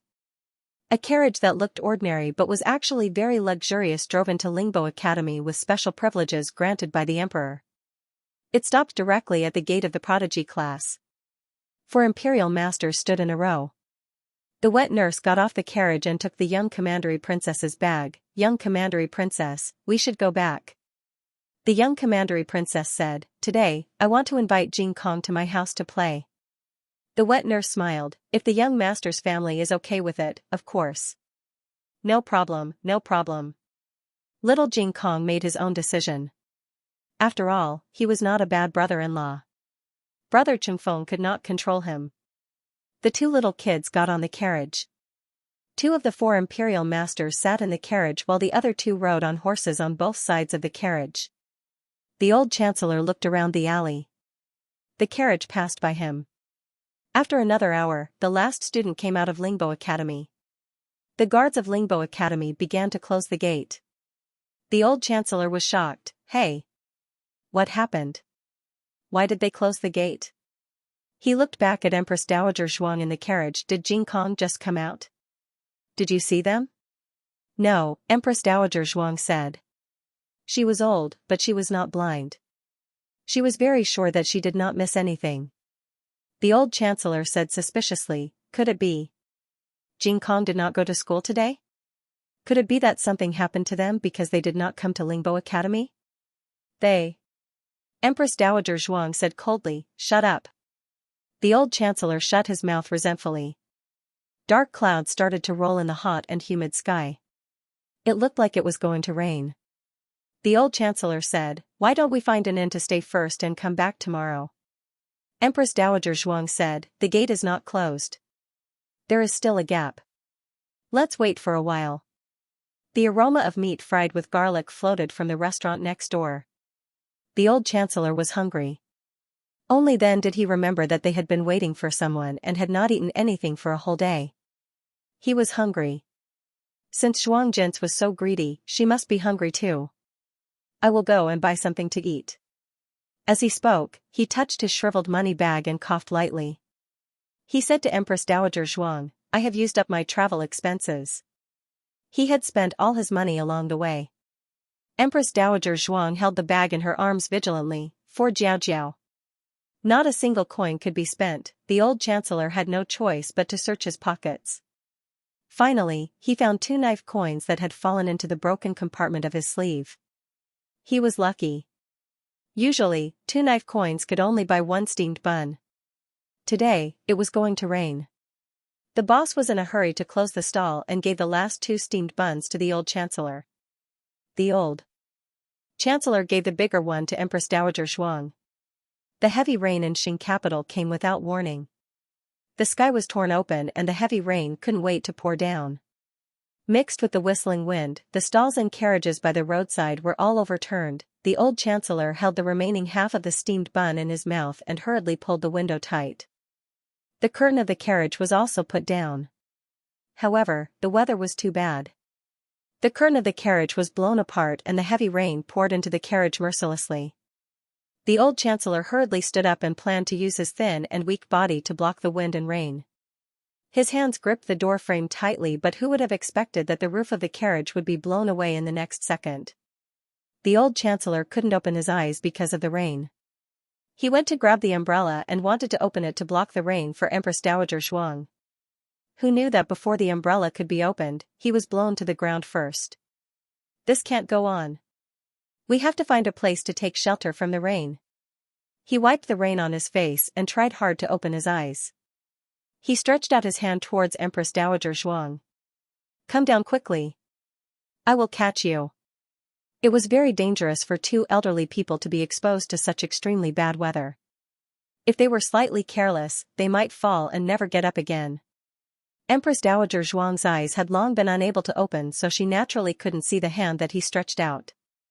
She hugged the bundle in her bosom with one hand and grabbed the wall of the carriage with the other hand, moving down with difficulty step by step. She slipped and the all-powerful Empress Dowager of Zhao country sat in a puddle in a sorry state. The old chancellor asked loudly, "Are you all right?" Empress Dowager Zhuang protected the bundle in her bosom. "I'm fine." She tried to stand up but fell back a few times. The old chancellor spent a lot of effort to finally walk close to her. The old chancellor stretched out his hand to grab her arm. He had just pulled Empress Dowager Zhuang up, and before they could stand firm, the 2 of them fell to the ground with a plop. At this moment, a beggar in his early 20s suddenly rushed over from behind the 2 of them. He snatched the bundle in Empress Dowager Zhuang's hands and ran away. Travel expenses. Empress Dowager Zhuang's gaze turned cold. That was the money she brought for Xiaojiao. She scrimped and saved along the way and didn't spend a single banknote. In the end, it was snatched by a little thief. Empress Dowager Zhuang was angry. She didn't know where she got the strength. She didn't care about the bruises on her body and picked up the stick on the ground and threw it at the little beggar. Aya, the little beggar was hit by the stick and fell into the rain with a plop. Empress Dowager Zhuang walked with the steps of an old lady chasing away her unfilial grandson and came to the young beggar angrily. She picked up the stick on the ground again and beat the beggar. Who told you to snatch Aijiao's things? Who told you to snatch Jiaojiao's money? Who told you to steal chickens and dogs? Who told you to not do proper things? The rain was heavy and Empress Dowager Zhuang spoke the language of Zhao country in anger. The beggar didn't understand a word, but the stick on his body was clearly hit. Aya! Stop hitting! Stop hitting! I'll give it back to you! I'll give it back to you! You damn woman, how can you be so strong? The beggar was almost beaten into a pig's head. How could he have expected that a little old lady who fell and couldn't get up would be so ruthless in beating people? She was too heavy-handed. Empress Dowager Zhuang hit him with the stick again and almost killed his thousands of children and grandchildren. The beggar trembled and looked at the stick that fell between his legs. If the stick moved half an inch forward, he would. He looked at the old lady in front of him again and saw that the other party's eyes revealed a strong murderous aura. He felt fear from the bottom of his heart. He didn't even dare to play tricks and threw the bag in his hand at the old lady. Taking advantage of the time when the old lady went to catch the bag, he rolled and crawled away. The bundle was blown apart, and the silver ingots inside fell to the ground with a crash. The banknotes were blown out by the strong wind, and floated all over the alley. Empress Dowager Zhuang squatted down to pick up the banknotes. The old chancellor just sprained his ankle and limped over after a long time. He looked at Empress Dowager Zhuang, who was squatting on the ground to pick up the silver and banknotes. He suddenly had mixed feelings. She was the legitimate daughter of the Zhuang family. She was born honorable and became the empress when she entered the palace. When the late emperor passed away, she became the regent Empress Dowager. She had been standing on top of the clouds all her life and had never stooped down to pick up things from the ground. Not to mention a mere stack of banknotes, even if a valuable antique fell on the ground, she would never take a second look at it. But now, he opened his mouth. Zhuang Jin's, Empress Dowager Zhuang picked up a banknote that floated into the sewage pit and wiped it on her sleeve. When she just came to the countryside, her family wasn't rich. Jiao had to go to the mountains to dig wild vegetables and pick mountain products to sell in the market every day before dawn. In order to save 2 copper coins for the carriage, she carried the heavy mountain products and walked more than 10 miles. At that time, she was only 14. She couldn't even bear to eat a bowl of hot soup noodles outside and only gnawed on a hard cold steamed bun in the market in the winter. But she didn't lack the silver for Liulong's school fees. She didn't lack the meat and vegetables that the family ate. She didn't eat them herself and left them for Lulang, Xiaoshun, and me. Later, when the little monk came, she spared no effort to buy things for the little monk. She only bought a pair of cloth shoes for herself, and it was with Lulang. The old chancellor was shocked. Empress Dowager Zhuang lowered her eyes and said, "If the silver is not enough, she will always be short for herself. I don't want Jiao to suffer, I don't want her to suffer at all." The old chancellor's eyes were slightly red. It was unknown whether it was for Gu Jiao or Zhuang Jin's. He squatted down. "I will pick it up with you." Both of them squatted on the ground and silently picked up the rain-soaked banknotes. Empress Dowager Zhuang picked up the banknotes and suddenly felt that someone was coming. She moved her body forward and blocked the banknotes in the puddle in front of her. A young man wearing a straw raincoat, a bamboo hat, and holding a red tasseled spear entered the alley from behind her. Empress Dowager Zhuang didn't care too much and continued to pick up the banknotes. The young man walked past her. When he reached the entrance of the alley, the young man's footsteps suddenly stopped. There were only a few banknotes left and there seemed to be more people coming into the alley. Empress Dowager Zhuang picked up the banknotes faster. Her legs were almost numb from squatting. Suddenly, a familiar voice came from behind her. "Great Aunt?" The latest chapter of this book is not finished yet. For more exciting content, please scan the QR code below to download the app. The novel is more complete and updated faster. Millions of novels are free to read. There are novels with connotations that can't be found on the internet here. https://www.zhhbqg com/896428964286/1064083999. HTML Genius remembered the website address in 1 second. www.zhhbqg.com Bikuj mobile reading website, mzhhbqg.com. The latest chapter of this book is not finished yet. For more exciting content, please scan the QR code below to download the app. Novels are updated faster. Millions of novels are free to read. Novels with content that can't be found on the internet are all here. Empress Dowager Zhuang stopped picking up the banknotes. The rain was heavy and the wind was strong. If Empress Dowager Zhuang looked up, she couldn't open her eyes at all. She squatted stiffly on the ground in the rain, like a little old lady in the countryside picking vegetables in the ridge. She paused for a moment and then continued to pick up the banknotes. She must have wanted to Jiao so much that she heard wrong. How could Jiao appear here in such a heavy rain? Great Aunt? It was another familiar voice. This time, the voice was directly above her head. A young man wearing a straw raincoat and a bamboo hat knelt down on one knee beside her. Empress Dowager Zhuang still couldn't raise her eyes, but she caught a glimpse of the ugly red tasseled spear, the little braid, and the big red flower. She couldn't be more familiar with it.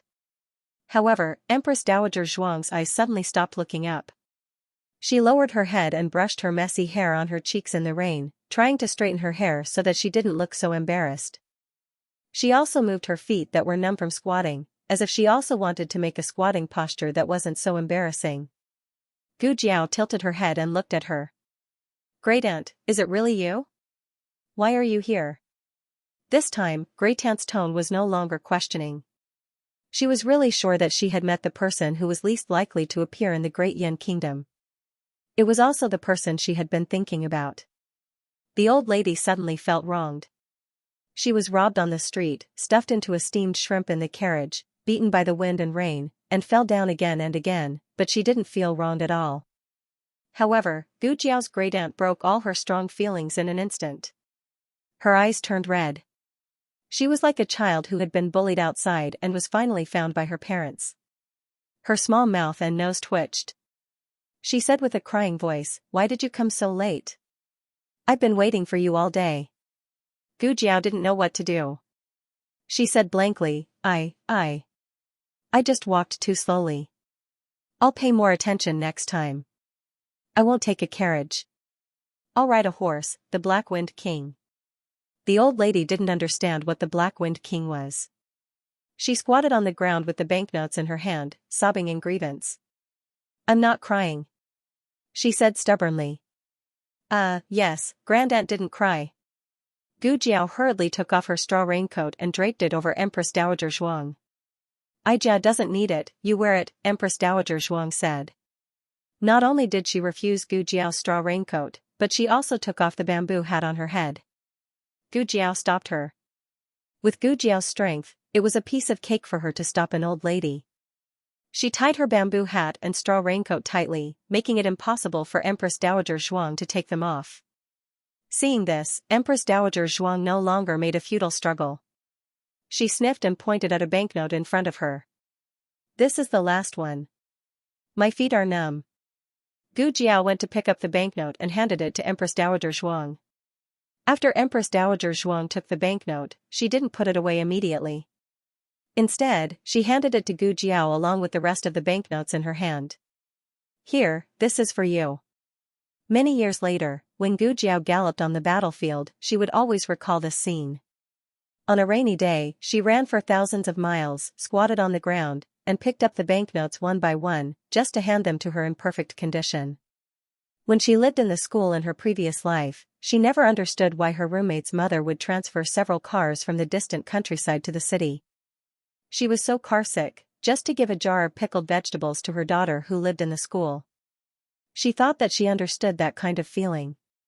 Gu Jiao carried her grandaunt to a restaurant near the alley and came back to carry the old chancellor. "I want 2 rooms, Gu Jiao said. The old chancellor had been pacing back and forth in front of Lingbo Academy and had long been watched by the nearby shops. The innkeeper originally wanted to check the 2 elders' identities, but Gu Jiao directly showed the token of the Imperial Preceptor Hall. The innkeeper instantly tensed up. "Old master, old madam, please. Young master, please. Get 2 buckets of hot water," Gu Jiao ordered. The innkeeper hurriedly responded, "Yes. Yes. Coming right now." Empress Dowager Zhuang looked at the innkeeper whose attitude had changed abruptly. "What token do you have that is so useful?" She was worried that the children would live a hard life because of various reasons, but it seemed to be different from what she thought. "The token of the Imperial Preceptor Hall," Gu Jiao said truthfully. Empress Dowager Zhuang calmly acknowledged. At this moment, she was immersed in the excitement of being recognized by Gu Jiao and didn't realize what the Imperial Preceptor Hall was. Although the 2 elders had brought luggage, it was all wet from the heavy rain. After Gu Jiao sent the 2 elders to their respective rooms, she went to a nearby clothing store to buy a few sets of dry clothes. She had spare clothes in the carriage. Gu Jiao came to pick up little Jing Kong today, but who knew that the little guy went to the palace with the young commandery princess? Empress Dowager Zhuang's mouth twitched. Was the little monk doing so well? He could even visit the palace of the Great Yin dynasty? Then why did you use it as a weapon? Empress Dowager Zhuang's eyes were very sharp. Gu Jiao scratched her little head. "I have a lot of enemies recently, so I used it for self-defense." Empress Dowager Zhuang sat in the bathtub behind the screen and calmly acknowledged. It was as if she was saying that this was the right way to open the door. She knew it was not peaceful and she came at the right time. When Empress Dowager Zhuang and the old chancellor finished packing, Xiaoheng also came. When Gu Jiao went downstairs to buy clothes, she asked the coachman to go back to the Imperial Preceptor Hall and asked Xiaoheng to come to this restaurant. Xiaoheng didn't know it was his grandaunt and the old chancellor who came.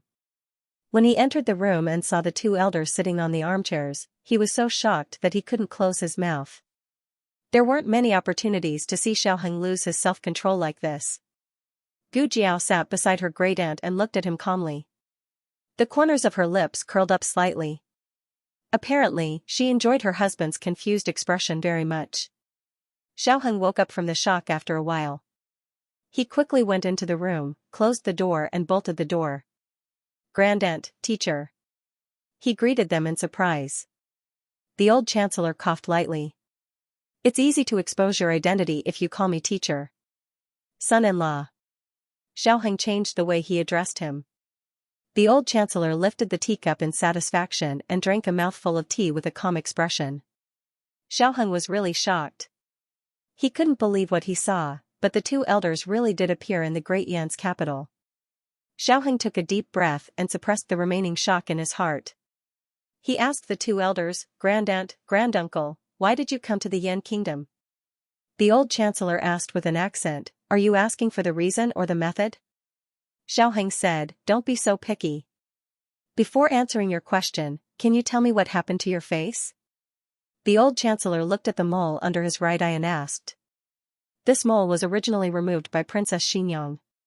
Xiaoheng touched the mole under his eye and said, "I painted it." The old chancellor asked, "Why did you paint it?" Xiaoheng said, "I'll tell you in detail later. First, tell me why you and grandaunt came." The old chancellor looked serious. "Isn't it because I'm worried about you? You've been gone for so long and didn't even send a letter. We've only left Zhao country for 3 months. You left a month ago and only waited for 2 months. Even the war in Zhaojiao took longer than this. What's the method?" Xiaoheng asked. The old chancellor flicked his wide sleeves and said proudly, "I forged an employment letter from Lingbo Academy." Xiaoheng was speechless. You don't have to emphasize grandaunt. As for why the old chancellor knew what an employment letter from Lingbo Academy looked like, it was because Elder Feng had received it before.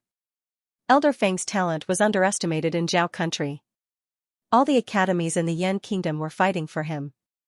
At least 6 academies in the Yan kingdom had sent an invitation to Elder Feng, including Lingbo Academy in Xingdu. Unfortunately, they were all rejected by Elder Feng. The old chancellor had seen those documents and forged one according to his memory.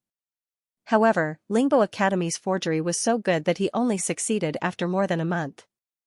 If it were someone else, they wouldn't be able to forge it at all. Gu Jiao leaned against her grandaunt and listened to the conversation between the master and disciple.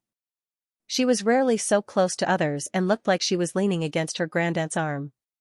At this moment, she wasn't the commander of the Black Wind Cavalry who fought for her life, nor was she the young doctor who saved lives. She was her grandaunt's Zhao.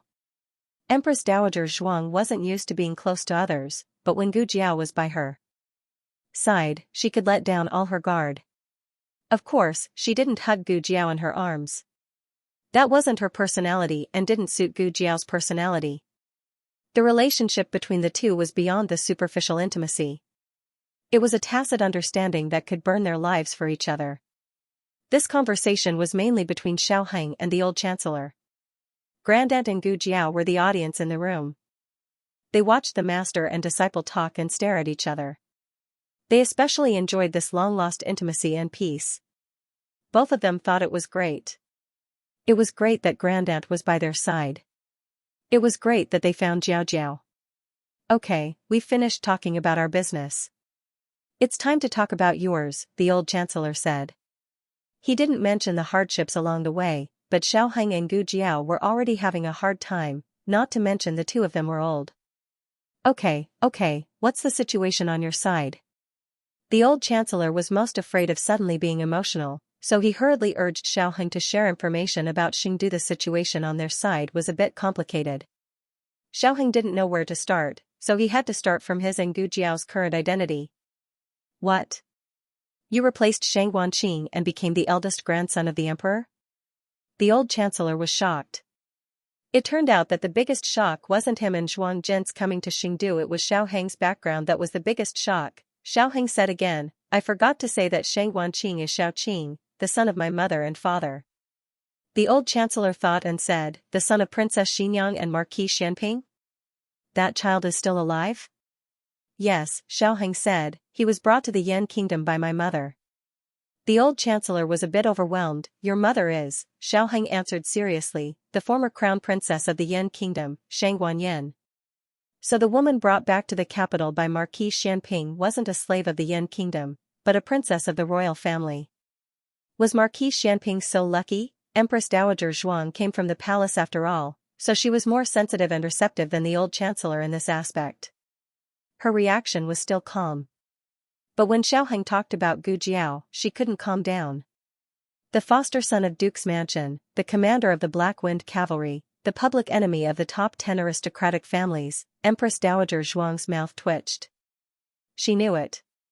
How could this girl not cause trouble? Look at her, she almost turned Xingdu upside down. She did it all by herself. Xiao Heng and the old chancellor talked for a full 2 hours before they finally finished exchanging all the information. The two elders fell silent.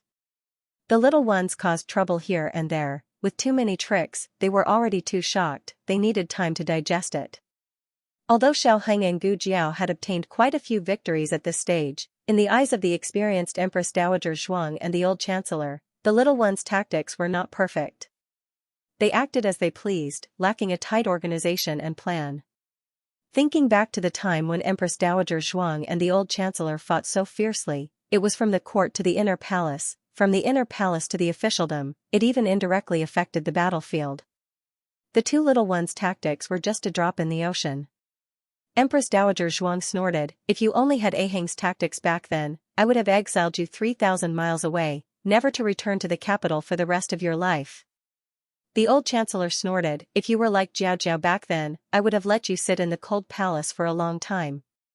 Xiao Heng and Gu Jiao, you two can quarrel, but can you not drag us into it? Don't we want face? Also, you two did not need to hide your identities back then. Of course, you can fight however you want, I'll have you try changing your identities to the country of Yan, so infuriating. The young couple turned their faces away. Cough, cough. The old chancellor was defeated by Empress Dowager Zhuang's death glare. Aheng, where are you living now? An hour later, a carriage entered the imperial tutor's hall. The heavy rain had just stopped, and Yuhi walked over from the west side of the corridor while holding a bowl of medicine. He immediately saw Xiao Heng and Gu Jiao leading an unfamiliar couple into the Qilin hall. He was puzzled and said, Your Highness Zhang's son, young Master Xiao, they are. Xiao Heng had a calm expression and said, they are young Master Zhao's patients. They came from outside the city and had nowhere to go due to the heavy rain, thus I made the decision to bring them in first. I will speak with Imperial Tutor later on. Yuhi quickly said, no need, it's a small matter. Master has already made it clear to have Your Highness Zhang's son treat the Imperial Tutor's hall as your own home. There's no need to be polite. After all, Your Highness Zhang's son has never been polite with the Imperial Tutor's hall. It's not the first time you brought those scoundrels from Jianghu to spend the night. This time, bringing two normal patients can be considered a pleasant surprise. How could Xiao Heng know that Shang Wanqing was so indecent and thought that the Imperial Tutor was being polite? Recently, the inner city had been very strict.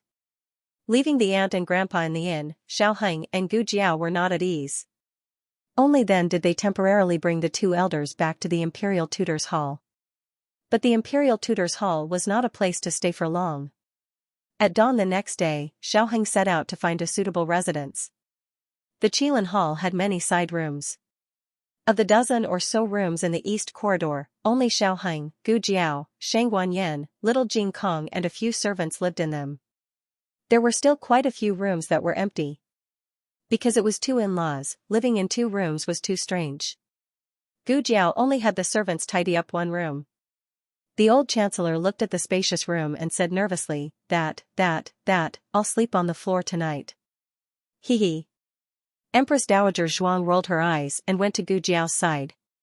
Your Highness Zhang's son. Four palace maids who were sweeping the corridor saluted Xiao Heng in unison. Xiao Heng nodded slightly, you can go and do your work. yes. The four continued to work. Empress Dowager Zhuang just walked to the door of Gu Jiao's room. She looked at the two palace maids and two eunuchs who were doing the sweeping. Her eyes fell on one of them, and she frowned slightly. The latest chapter of this book is not finished yet. For more wonderful content, please scan the QR code below to download the app. The novel is more complete and updated faster. Millions of novels are free to read. There are novels with connotations that can't be found on the internet here. https://www.zhhbqg.com/896428964286/1063881110. HTML Genius remembered the website address in 1 second. www.zhhbqg. Biku Pavilion Mobile Reading Website, mzhhbqg. The latest chapter of this book is not finished yet. For more wonderful content, please scan the QR code below to download the app. Novels are updated faster. Millions of novels are free to read. Novels with connotations that can't be found on the internet are available here. Xiaoheng went to Shang Guanyan's room. There were a total of 5 palace maids serving Shang Guanyan. One was the little palace maid Huan brought from Zhaoyang Hall, and the rest were the 4 people sent by Zhang Dequan this morning. These 5 people didn't know that Shang Guanyan was pretending to be sick, but because Huaner served Shang Guanyan for the longest time, Xiaoheng left her in the room. Did my mother wake up? Xiaoheng asked Huaner. Huaner bowed and said, replying to His Highness Zhang-sun, the 3rd princess hasn't woken up. It seems that she didn't expose herself. She won't drop the chain at the critical moment. Xiaoheng stood in front of the bed for a while and said to Huaner, well, you continue to guard her. If my mother wakes up, remember to inform me. I will be with young Master Xiao. Huaner respectfully replied, yes, His Highness Zhang-sun. Shang Guanyan, who had been lying under the mosquito net all night, leaving just like that. Gone, son, I want to go out. Xiaoheng went to Gu Jiao's room. Empress Dowager Zhuang was storing candied fruits. She hasn't eaten for 3 days. The 15 candied fruits that she saved with great difficulty were broken in the heavy rain. Gu Jiao promised to give them to her without missing a single one. While putting the candied fruits into her new jar, she casually said, who are the 4 people outside? Xiaoheng said, the palace maids and eunuchs sent by His Majesty. Strictly speaking, they are my mother's people. Empress Dowager Zhuang asked. They were just sent? Xiaoheng said, yes, they were sent this morning. Empress Dowager Zhuang lightly said, that little eunuch with protruding ears, keep an eye on him. Xiaoheng realized something and asked with a frown, is there a problem with him? Yes. Empress Dowager Zhuang gave him an affirmative answer without hesitation. Xiaoheng was slightly stunned. That little eunuch seems to be the most honest of the 4. Moreover, the 4 of them were sent by Zhang Dequan. My mother said that Zhang Dequan is a trustworthy person. Empress Dowager Zhuang said, either your mother trusted the wrong person or Zhang Dequan trusted the wrong person. Xiaoheng pondered for a moment. How did Grandaunt know? Empress Dowager Zhuang said, I think that person is an eyesore and I hate him. If he can make me feel this way, there must be a problem. Xiaoheng, is that so? Empress Dowager Zhuang sighed and said, when you have been betrayed by 1,000 palace servants, you will remember the appearance of 1,000 betrayals. All your little thoughts will have nowhere to hide. Gu Jiao said, Great Aunt, please speak human language. Empress Dowager Zhuang said, I want a candied fruit. Gu Jiao, it was impossible to give more candied fruits. If she said 15, then it was 15.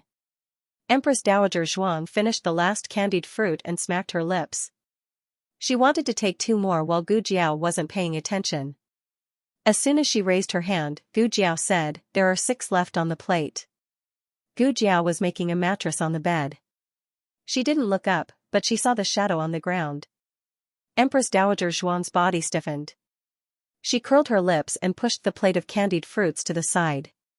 She snorted with a sour face. Can there be some trust between people? Am I the kind of person who steals candied fruits? Humph. I don't want to eat anymore. Lulang is for you to eat. Okay. Xiao Heng brought the plate of candied fruits over under Empress Dowager Zhuang's death stare.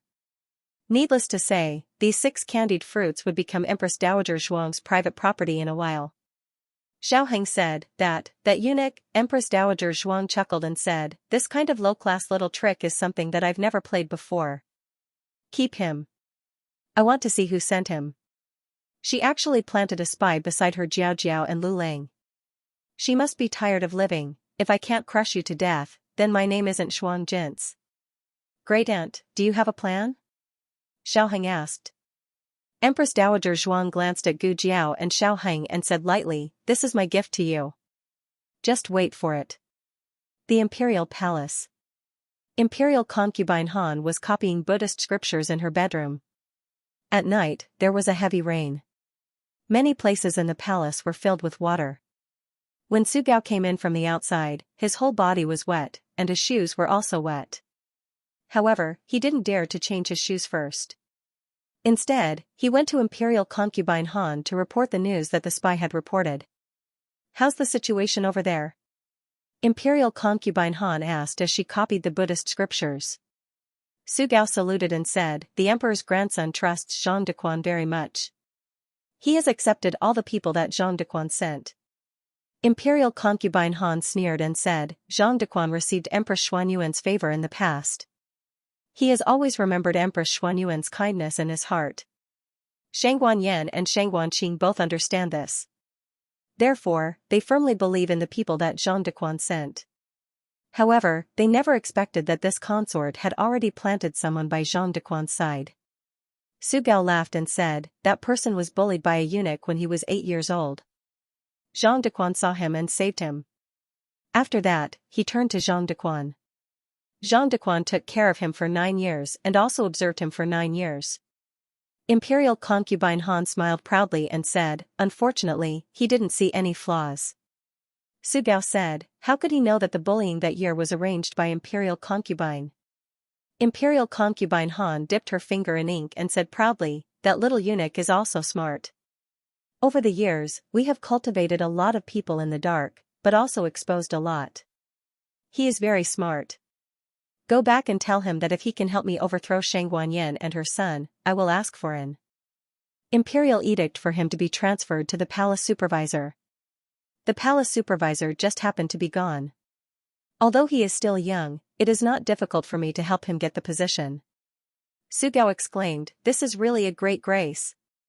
Even this servant is jealous. Imperial concubine Han said, then I will transfer you to the palace supervisor. Su Gao hurriedly smiled and said, look at what Imperial concubine is saying. This slave is jealous that he got Imperial concubine's appreciation. How can I be jealous of the position of the palace supervisor? To be able to serve Imperial concubine is this slave's good fortune. This slave will follow Imperial concubine for a lifetime. Imperial concubine Han smiled and said, you really know how to talk.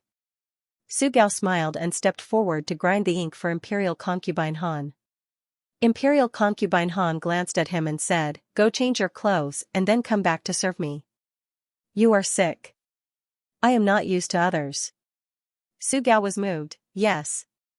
Just as he was about to withdraw, a burst of laughter came from outside the bedchamber. Imperial concubine Han hated noise.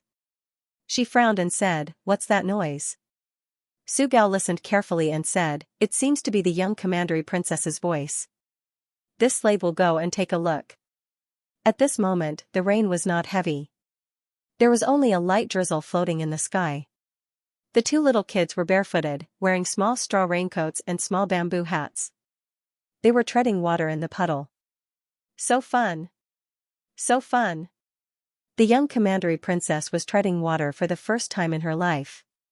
She was so excited that she shouted. Little Jing Kong often treaded water in the Zhao kingdom. He wore the little yellow raincoat that Gu Jiao made for him. However, this kind of fun would not be reduced by treading water too much. After all, he was treading water in the Yan kingdom now, and there was also the light Shui treading water with him. The 2 little kids were having a lot of fun.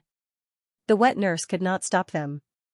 Su Gao looked at the 2 from afar and returned to the bedchamber to report to Imperial concubine Han, Imperial concubine, it is the young commandery princess and her little classmate. Everyone in the harem knew that the young commandery princess went to study at Lingbo Academy. It was not strange that she brought a little classmate back. Imperial concubine Han put the brush on the brush holder heavily and said, "So noisy." Imperial concubine Han did not like the young commandery princess. The main reason was that the young commandery princess took away too much of the king's favor. This made the women in the harem very jealous. Imperial concubine Han listened to the childish laughter outside and felt more and more annoyed. She stood up coldly. Su Gao looked at her in surprise. Imperial concubine Han said sarcastically, "The young commandery princess is having so much fun. This concubine also wants to see what she is playing." Yes. So he couldn't change out of his wet shoes and clothes. Su Gao braced himself and followed Imperial concubine Han out of the bedchamber. He held an umbrella for Imperial concubine Han. Imperial concubine Han stood at the door of the bedchamber and looked at the two innocent little kids. There was not a trace of love or affection in her eyes. Instead, there was a strong sense of disgust. She restrained her disgust and walked over with a smile. "Isn't this the light shui? Why did the light shui come to Imperial concubine auntie's place? Are you looking for Imperial concubine auntie?" The two little kids' puddle game was interrupted.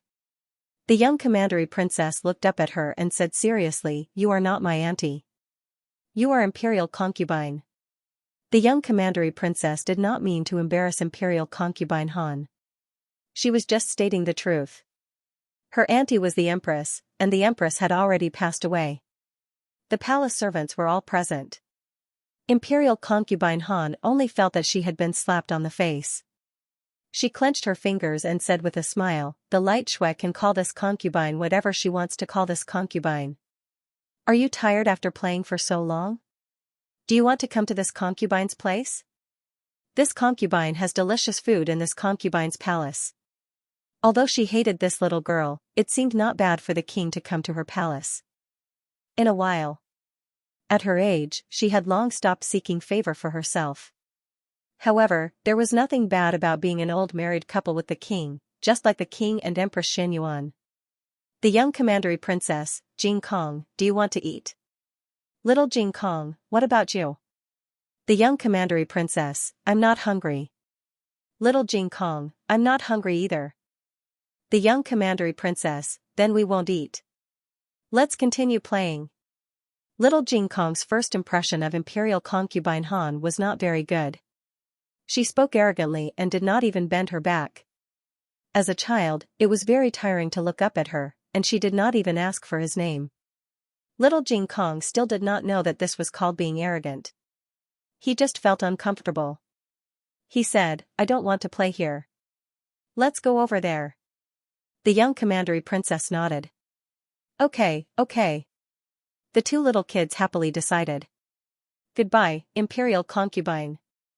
The young commandery princess politely bid farewell. Imperial concubine Han's face turned cold. "This concubine is trying to be nice to you. You're just a little commandery princess. You don't even have real power in your father's hands. How dare you look down on me?" It was not true that the older one was, the more tolerant one would be. Sometimes, when a person was vicious, it had nothing to do with age. Some evil people would only become more vicious when they got older. Imperial concubine Han could not afford to offend the young commandery princess. She could only vent her anger on the young commandery princess's new friend. The two children clattered forward. Little Jing Kong happened to be beside Imperial concubine Han. Imperial concubine Han calmly stretched out her foot and stretched it towards little Jing Kong's foot. Little Jing Kong did not see clearly that it was Imperial concubine Han's foot. He thought it was a rock and stepped on it. Imperial concubine Han. Digression, almost 9,000 votes, please break the 1,000 mark. The latest chapter of this book is not finished yet. For more exciting content, please scan the QR code below to download the app. Novels are updated faster and more fully.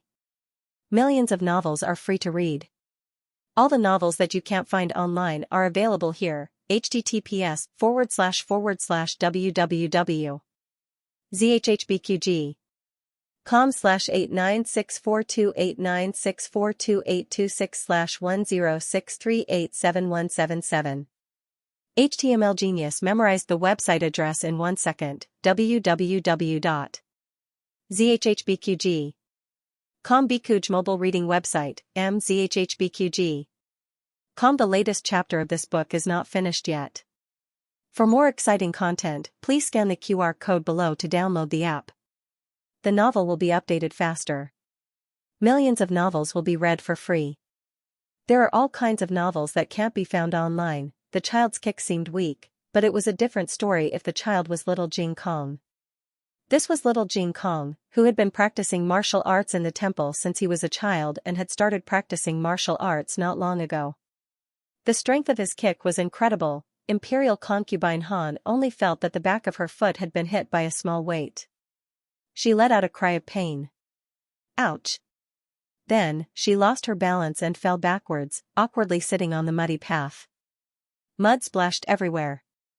Little Jing Kong pulled the young princess and jumped to the side. In the end, only Imperial concubine Han's face was splashed with mud. Imperial concubine Han was stunned. She was already so old. She didn't expect to fall down like this, especially in front of all the servants. She flew into a rage out of humiliation. There was a piercing pain in her right foot and ankle. Her well-maintained face was scrunched up, and she could no longer maintain her usual noble calmness. The palace servants were frightened. Su Gao hurriedly walked forward. Imperial concubine, Imperial concubine. Are you okay? The two little kids stared at her blankly, not understanding what had happened. Although the touch of stones and feet were different, how could children be so sensitive in this aspect? Little Jing Kong was completely surprised. Why did this old granny fall down? Imperial concubine Han was about to be helped up by someone, but the word granny made her so angry that her entire body exploded and she fell down again. She. Old granny? Little kid, do you have any eyesight? Imperial concubine Han was a first-class beauty when she was young. Even though she was old, she paid special attention to her daily maintenance. She looked like she was less than 50 years old. She was an elegant beauty. Little Jing Kong tilted his head and looked at Imperial concubine Han. He didn't understand why adults cared about the title. After all, his master was 27 or 28 years old and already called himself an old granny. In addition, his grandaunt didn't care about her appearance or her age at home. She wasn't even satisfied with her current seniority and wanted others to call her old granny. Therefore, little Jing Kong was very modest when he called her granny. Imperial concubine Han was so angry that her mouth was crooked. While the atmosphere was extremely solemn, the monarch walked over with Zhang Dequan. He was here to look for the young princess. The little lass didn't insist on going to the state preceptor's hall today. At first, he found it quite strange. Had the little lass's personality changed? Or was she tired of playing with her little friend? Then, he heard that she had brought her little friend back to the palace. This little girl had even learned to bring people home. But he couldn't say anything. Because of Zhang Dequan's reminder, he remembered that he had indeed told the little girl that if she had any friends in the future, she could bring them back to the palace to play. The monarch arrived at the scene and saw that it was a mess. Imperial concubine Han looked like she had suffered a disaster, and the two little kids seemed to have been frightened by her. What happened? He asked in a deep voice. Your Majesty. Imperial concubine Han and the others hurriedly bowed to the monarch. Imperial concubine Han didn't bother to tidy up her appearance and said to the king, Your Majesty, it's nothing serious. It's just that child just now, she accidentally stepped on my foot. Before she could finish speaking, the young princess rushed over and hugged the king's thigh. She turned her head to look at Imperial concubine Han and said, Imperial concubine Han fell. She's in pain. I'm so scared. What are you scared of? The king didn't know whether to laugh or cry. If you're so timid, why do you still run out every day? Little Jing Kong walked over and greeted politely, Hello, Uncle Light Shui. He already knew the identity of the young princess and that her uncle was the king of the Yan kingdom. But his family had never instilled in him the concept of hierarchy between the imperial power and the commoners. The emperor of Zhao country and Qin Chuyu didn't either. It was just a simple matter of making friends. The king's gaze fell on the little boy's young face. It was normal for him to be calm when he didn't know his identity. But now that he knew he was the king of the Yan kingdom, he could still be so fearless and calm. Was this little boy stupid and didn't know what imperial power was, or was he born fearless even if he knew? The king suddenly thought of the Xianyuan family and what Xianyuanli had said. He asked Xianyuanli what he pursued in his life. He thought Xianyuanli would answer that he would be loyal to the Yan kingdom, assist the emperor, or revive the Xianyuan family and make the Xianyuan family the most powerful family in the Yan kingdom under Xianyuanli's leadership. But he didn't get any of his answers right. Xianyuanli stood under the bright sky and said with a solemn expression, "Set your heart for heaven and earth, set your life for the people, inherit the lost knowledge of the past, and bring peace to the world." Set your heart for heaven and earth, set your life for the people, inherit the lost knowledge of the past, and bring peace to the world. He had lived for half his life and had never heard such enlightening words. At that moment, he felt that as the king of a country, he had become narrow-minded. "Uncle, uncle. Why aren't you saying anything? Jing Kong said hello to you." The young princess hung on his leg and grabbed the jade pendant on his waist. Only the young princess would be so daring. Prince Ming also grabbed it when he was young, and the result was miserable. The king's face darkened immediately. The king came back to his senses and gently took away the young princess's hand. "You're not allowed to grab this." "Okay." The young princess obediently took back her little hand.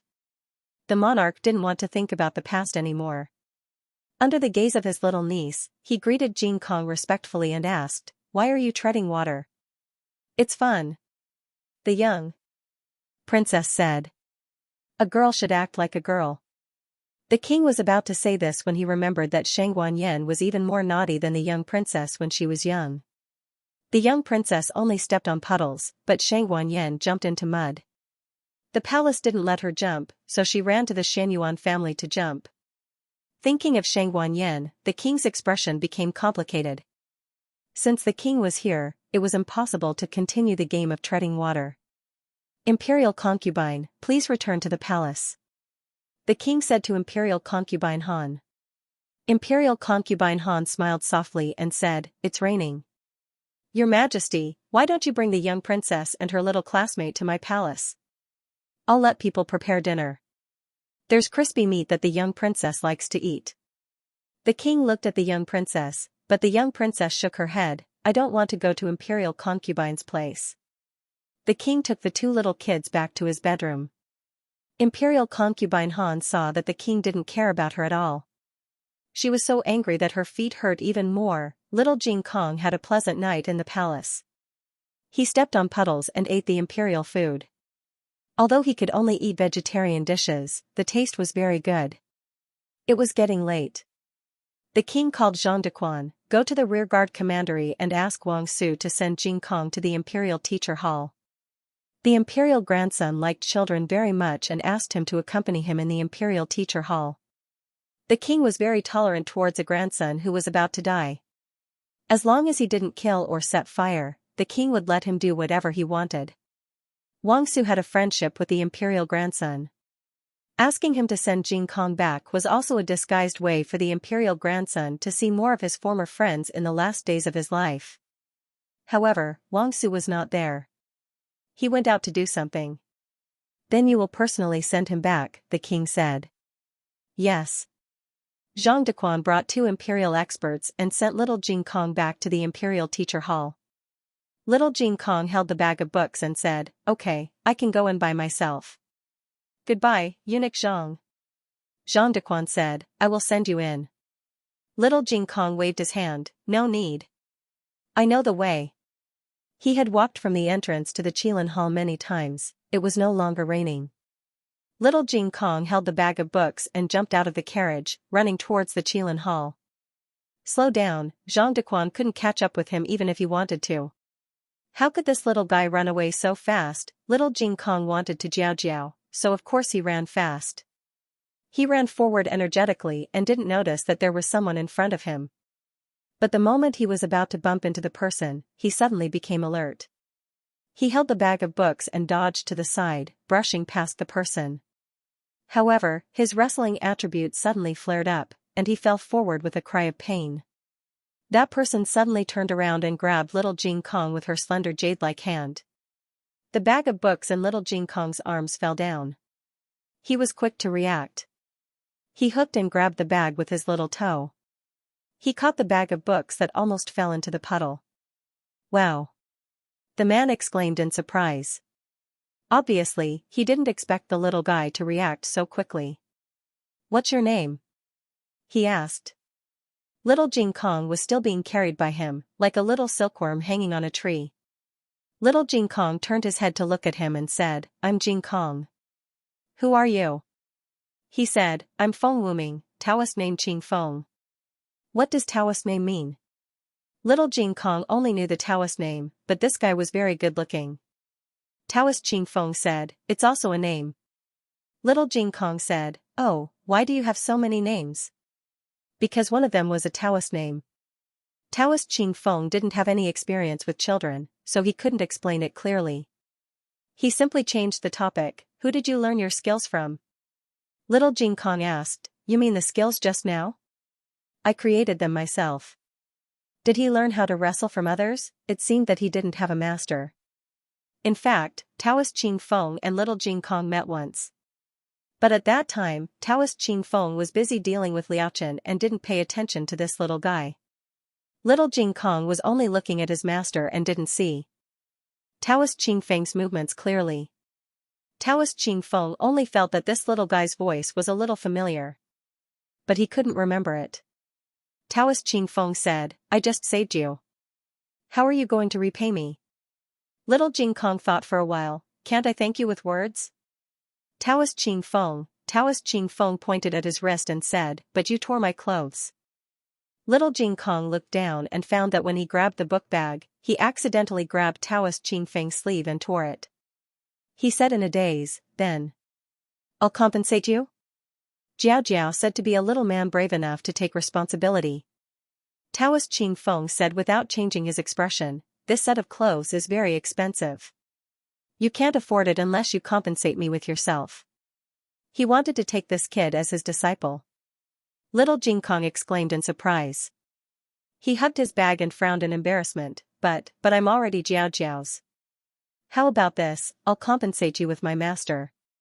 On a roof somewhere in Chengdu, a monk who was drinking with his head up sneezed fiercely. "Digression, set your heart for heaven and earth, set your life for the people, inherit the lost knowledge for the past sages, and create peace for all ages." Xianxia, a master of the Northern Song dynasty. The latest chapter of this book is not finished yet. For more exciting content, please scan the QR code below to download the app. Novels are updated faster. Millions of novels are free to read. There are all kinds of novels that can't be found on the internet here. https://www.zhhbqg com/8964289642826/1063688892.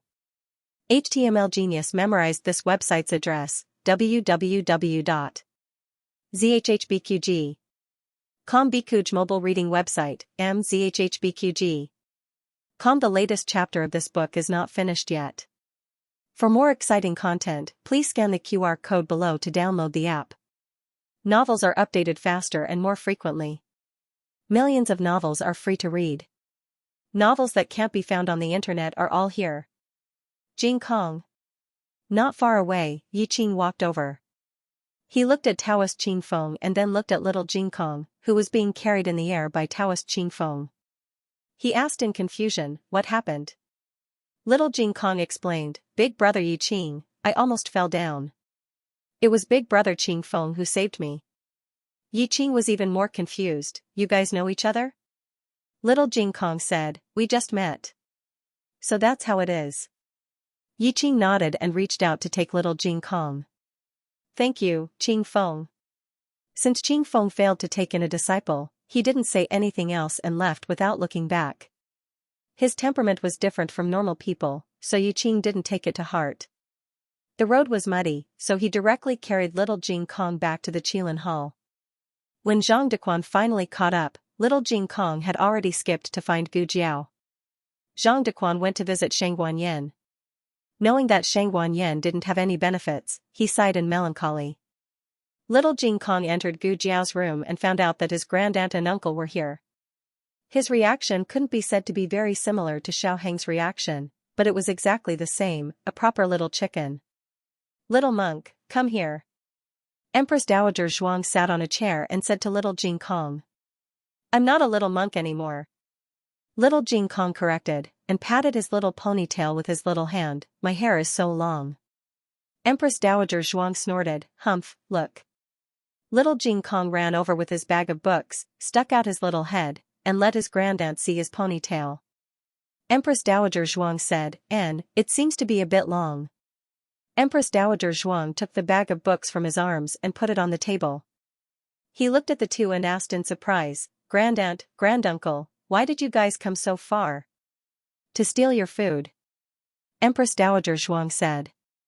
Little Jing Kong acted as if he was facing a formidable enemy. He immediately pressed down on his pocket and said, I didn't hide any food. Empress Dowager Zhuang was speechless. On the way here from little Jing Kong, he was tanned. Now that he was back, he was more muscular and stronger than when he was in Zhao country. It was indeed a healthy calf. Empress Dowager Zhuang didn't say anything, but a trace of imperceptible relief flashed through her eyes. After the brief shock, little Jing Kong quickly regained his talkative nature and chattered away for the whole night. Empress Dowager Zhuang's fear of being dominated by the little trumpet spirit came to her head again. She leaned back in her chair, as if she had nothing to live for. The old chancellor tested him on his homework in Little Jing Kong and discovered that he had learned quite a lot of new knowledge in Yan Kingdom. Even the old knowledge from before didn't fall behind. In the trip to the Yan Kingdom, only Little Jing Kong was studying seriously. Little Jing Kong insisted on sleeping with Gu Jiao and Grandaunt tonight. Gu Jiao didn't object. In the dead of night, the mysterious hall of the state preceptor closed its sharp eyes like a giant abyss beast. The mosquito net was filled with the smell of wine and medicine on Empress Dowager Zhuang. Little Jing Kong was sprawled out in the middle of the room, holding his favorite little golden abacus in his hand, and breathing evenly from his little mouth. Gu Jiao pulled a small piece of cloth and put it on his small belly. When she was about to close her eyes, she heard Empress Dowager Zhuang, who was sleeping outside, ask in a daze, is Gu Yan's illness really cured? Gu Jiao said softly, yes, the operation was very successful. He will be like a normal person in the future. Oh. Empress Dowager Zhuang turned over. After a while, she asked as if she was sleep-talking, Xiao Shun has grown taller? Yes, a lot taller. It will be quieter here in a few days. I'll bring them here. Okay. Empress Dowager Zhuang answered vaguely and finally fell into a deep sleep. After Imperial concubine Han lost face outside the bedchamber, she came back and sat in her room for a long time. She didn't reconcile with her temper until midnight. Su Gao breathed a sigh of relief, Your Highness. Imperial concubine Han calmed down and looked calm for a long time, I'm fine. You can leave. Your Highness, do you need to do anything over there? The over there Su Gao was referring to the spy they placed in the Qilin Hall. Imperial concubine Han sighed, no, it's just a child. There's no need to make a fuss. Follow the original plan and don't act rashly. Hearing Imperial concubine Han's words, Su Gao's hanging heart returned to his stomach, a little impatience spoils great plans. Your Highness, you are so wise. His praise was sincere. Imperial concubine Han was a person who was easily angered, but her temper came and went quickly. Once that ferocious energy had passed, she would no longer go down a dead end. How can I delay my business for a child? She vented her anger on the child because it was an easy thing to do. It was as easy as swatting away a bug that had fallen on her body. There was no need to consider a plan. She didn't expect that she would fail. But no matter what, she couldn't let herself be immersed in the anger of such a small situation.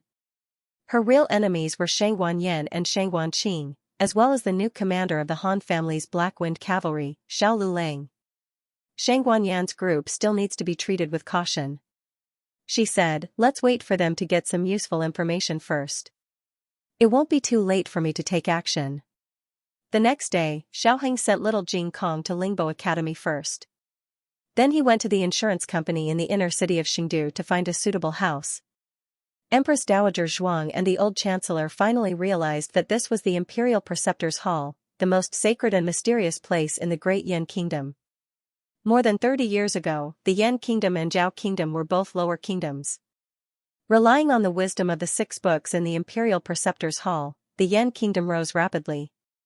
In just a few decades, the Yan kingdom had the strength to compete with the Jin kingdom and Liang kingdom. As the Empress Dowager, Zhuang Jinsi dreamed of seeing the 6 books of the Yan kingdom. And as a powerful minister, the old chancellor was also full of curiosity and yearning for this treasure land that gave birth to such powerful wisdom. After the two got up, they were shocked for a long time in their rooms. They really came to the imperial preceptor's hall that they dreamed of. It seemed that the 2 children still had some ability. They could get the qualification to enter the imperial preceptor's hall in just 2 months and be treated as a guest of honor. Although they had the support of Xiao Heng's royal family background, it might be the 2 children's ability that made it to the imperial preceptor's hall alive. They were young and lacked experience, but at the same time, they also had a wise mind and the courage to move forward. They had the luck that the Empress Dowager and the Chancellor couldn't have. Well, not bad. Empress Dowager Zhuang muttered. Gu Jiao didn't understand why her grandaunt said that. Empress Dowager Zhuang didn't intend to explain, lest the little girl's tail rose to the sky. She asked, "What is that protruding ear doing?" Gu Jiao said, "Little Li is sweeping the corridor with the other 3. I paid special attention to him this morning. He hasn't moved at all. He doesn't take the initiative to ask for information, nor does he try to get close to Shang Guanyin."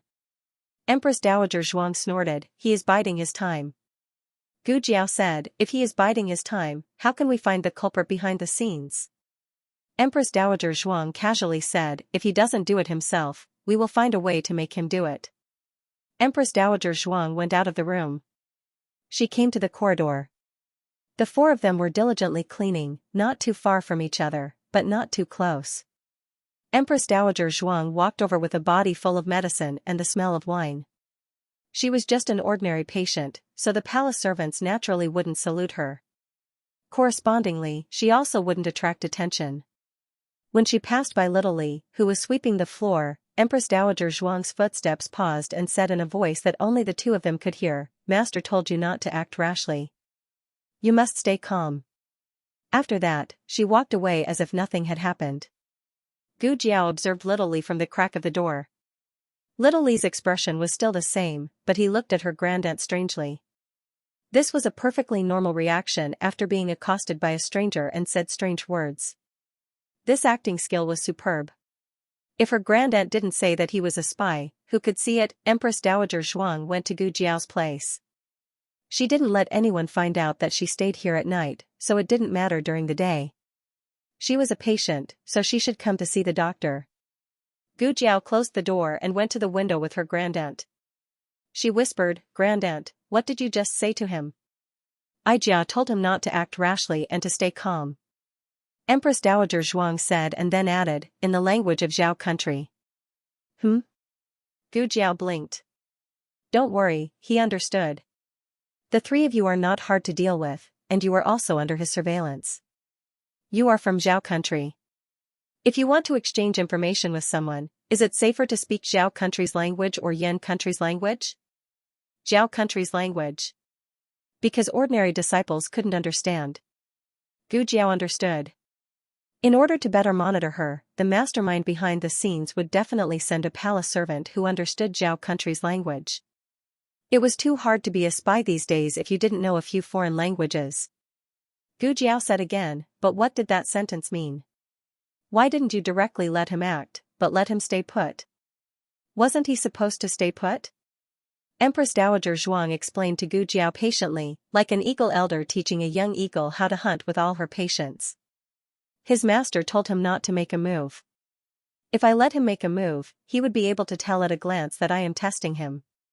And I said the same thing as his master, so he wouldn't be sure if I was testing him or if his master really sent another one." Gu Jiao nodded in realization. Plus, Grandaunt also speaks Zhao country's language. It's equivalent to a secret signal between the 2 of you. You can say that.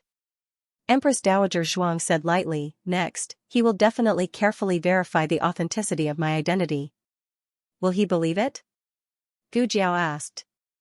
Empress Dowager Zhuang said, he can't completely believe it, but he can't completely not believe it. He is a careful person, but because he is too careful, he will definitely verify the authenticity of my identity to eliminate the possibility that he has already been exposed. Everything was as Grandaunt expected. After holding it in for a whole day, Little Lee finally couldn't hold it in anymore. In 1 minute, he looked outside the Qilin Hall 3 times. This meant that he couldn't wait to go out. Gu Jiao was happy to make things convenient for him. She called 2 eunuchs.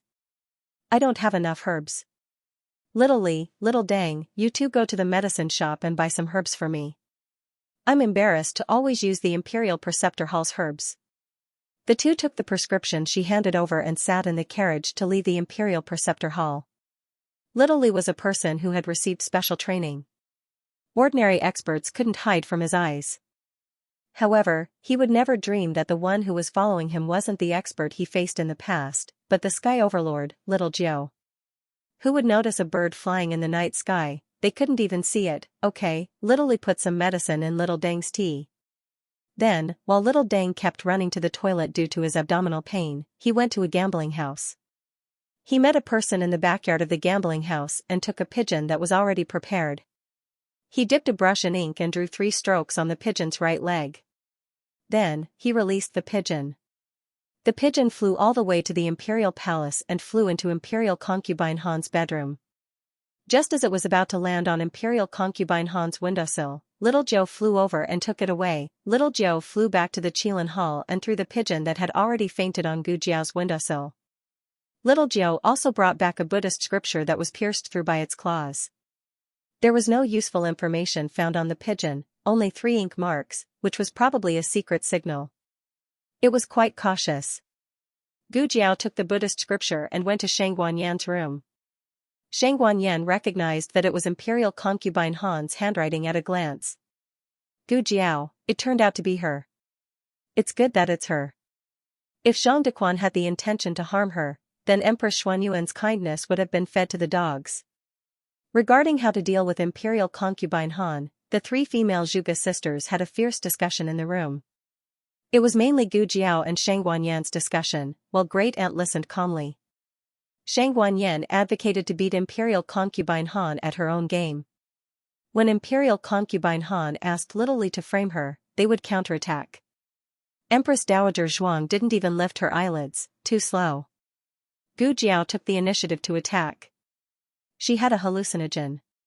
She could make Little Lee tell the truth and confess that Imperial Concubine Han was the mastermind behind the scenes. She could also reveal the wrong information to Little Lee and lead Imperial Concubine Han to jump into a trap. Empress Dowager Zhuang, it's too complicated. They didn't have much time to waste, nor many opportunities to take advantage of. They must hit Imperial Concubine Han with one blow, and the more complicated the method, the more variables there were in the middle. Empress Dowager Zhuang's meaningful gaze fell on Shang Guanyan. Shang Guanyan felt a chill in her heart. What? Empress Dowager Zhuang, your injury has healed. Shang Guanyan, I haven't.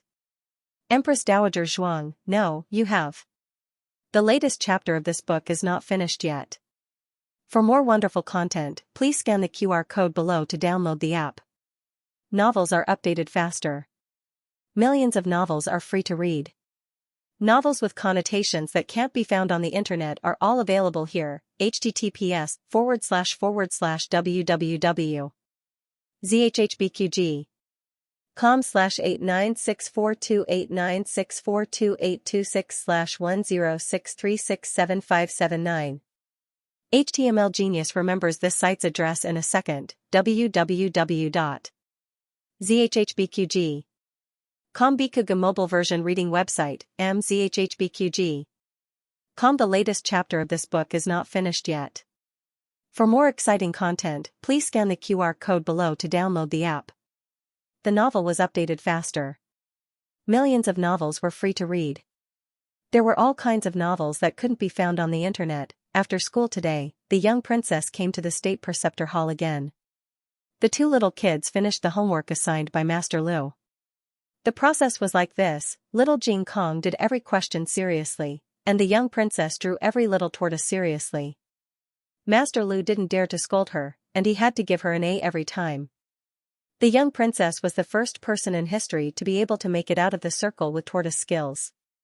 The little loudspeaker spirit was noisy enough, and now there was another little loudspeaker spirit. The two channels were played on a stereo loop, and the grandaunt was almost sent to the sky to stand side by side with the sun. Zhang. De Quan didn't know that the Empress Dowager's soul was out of her body because of the noise. He just felt sorry for the emperor. The emperor loved the young princess so much and looked forward to seeing her every day. But a grown girl couldn't be kept at home. In the yard, Zhang de Quan said embarrassedly, "Young princess, we can't always come to the state preceptor hall." The young princess said confidently, "I'm here to visit my nephew and cousin." "What's wrong with that?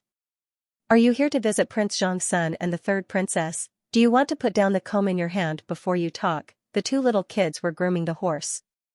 The Horse King had already escaped.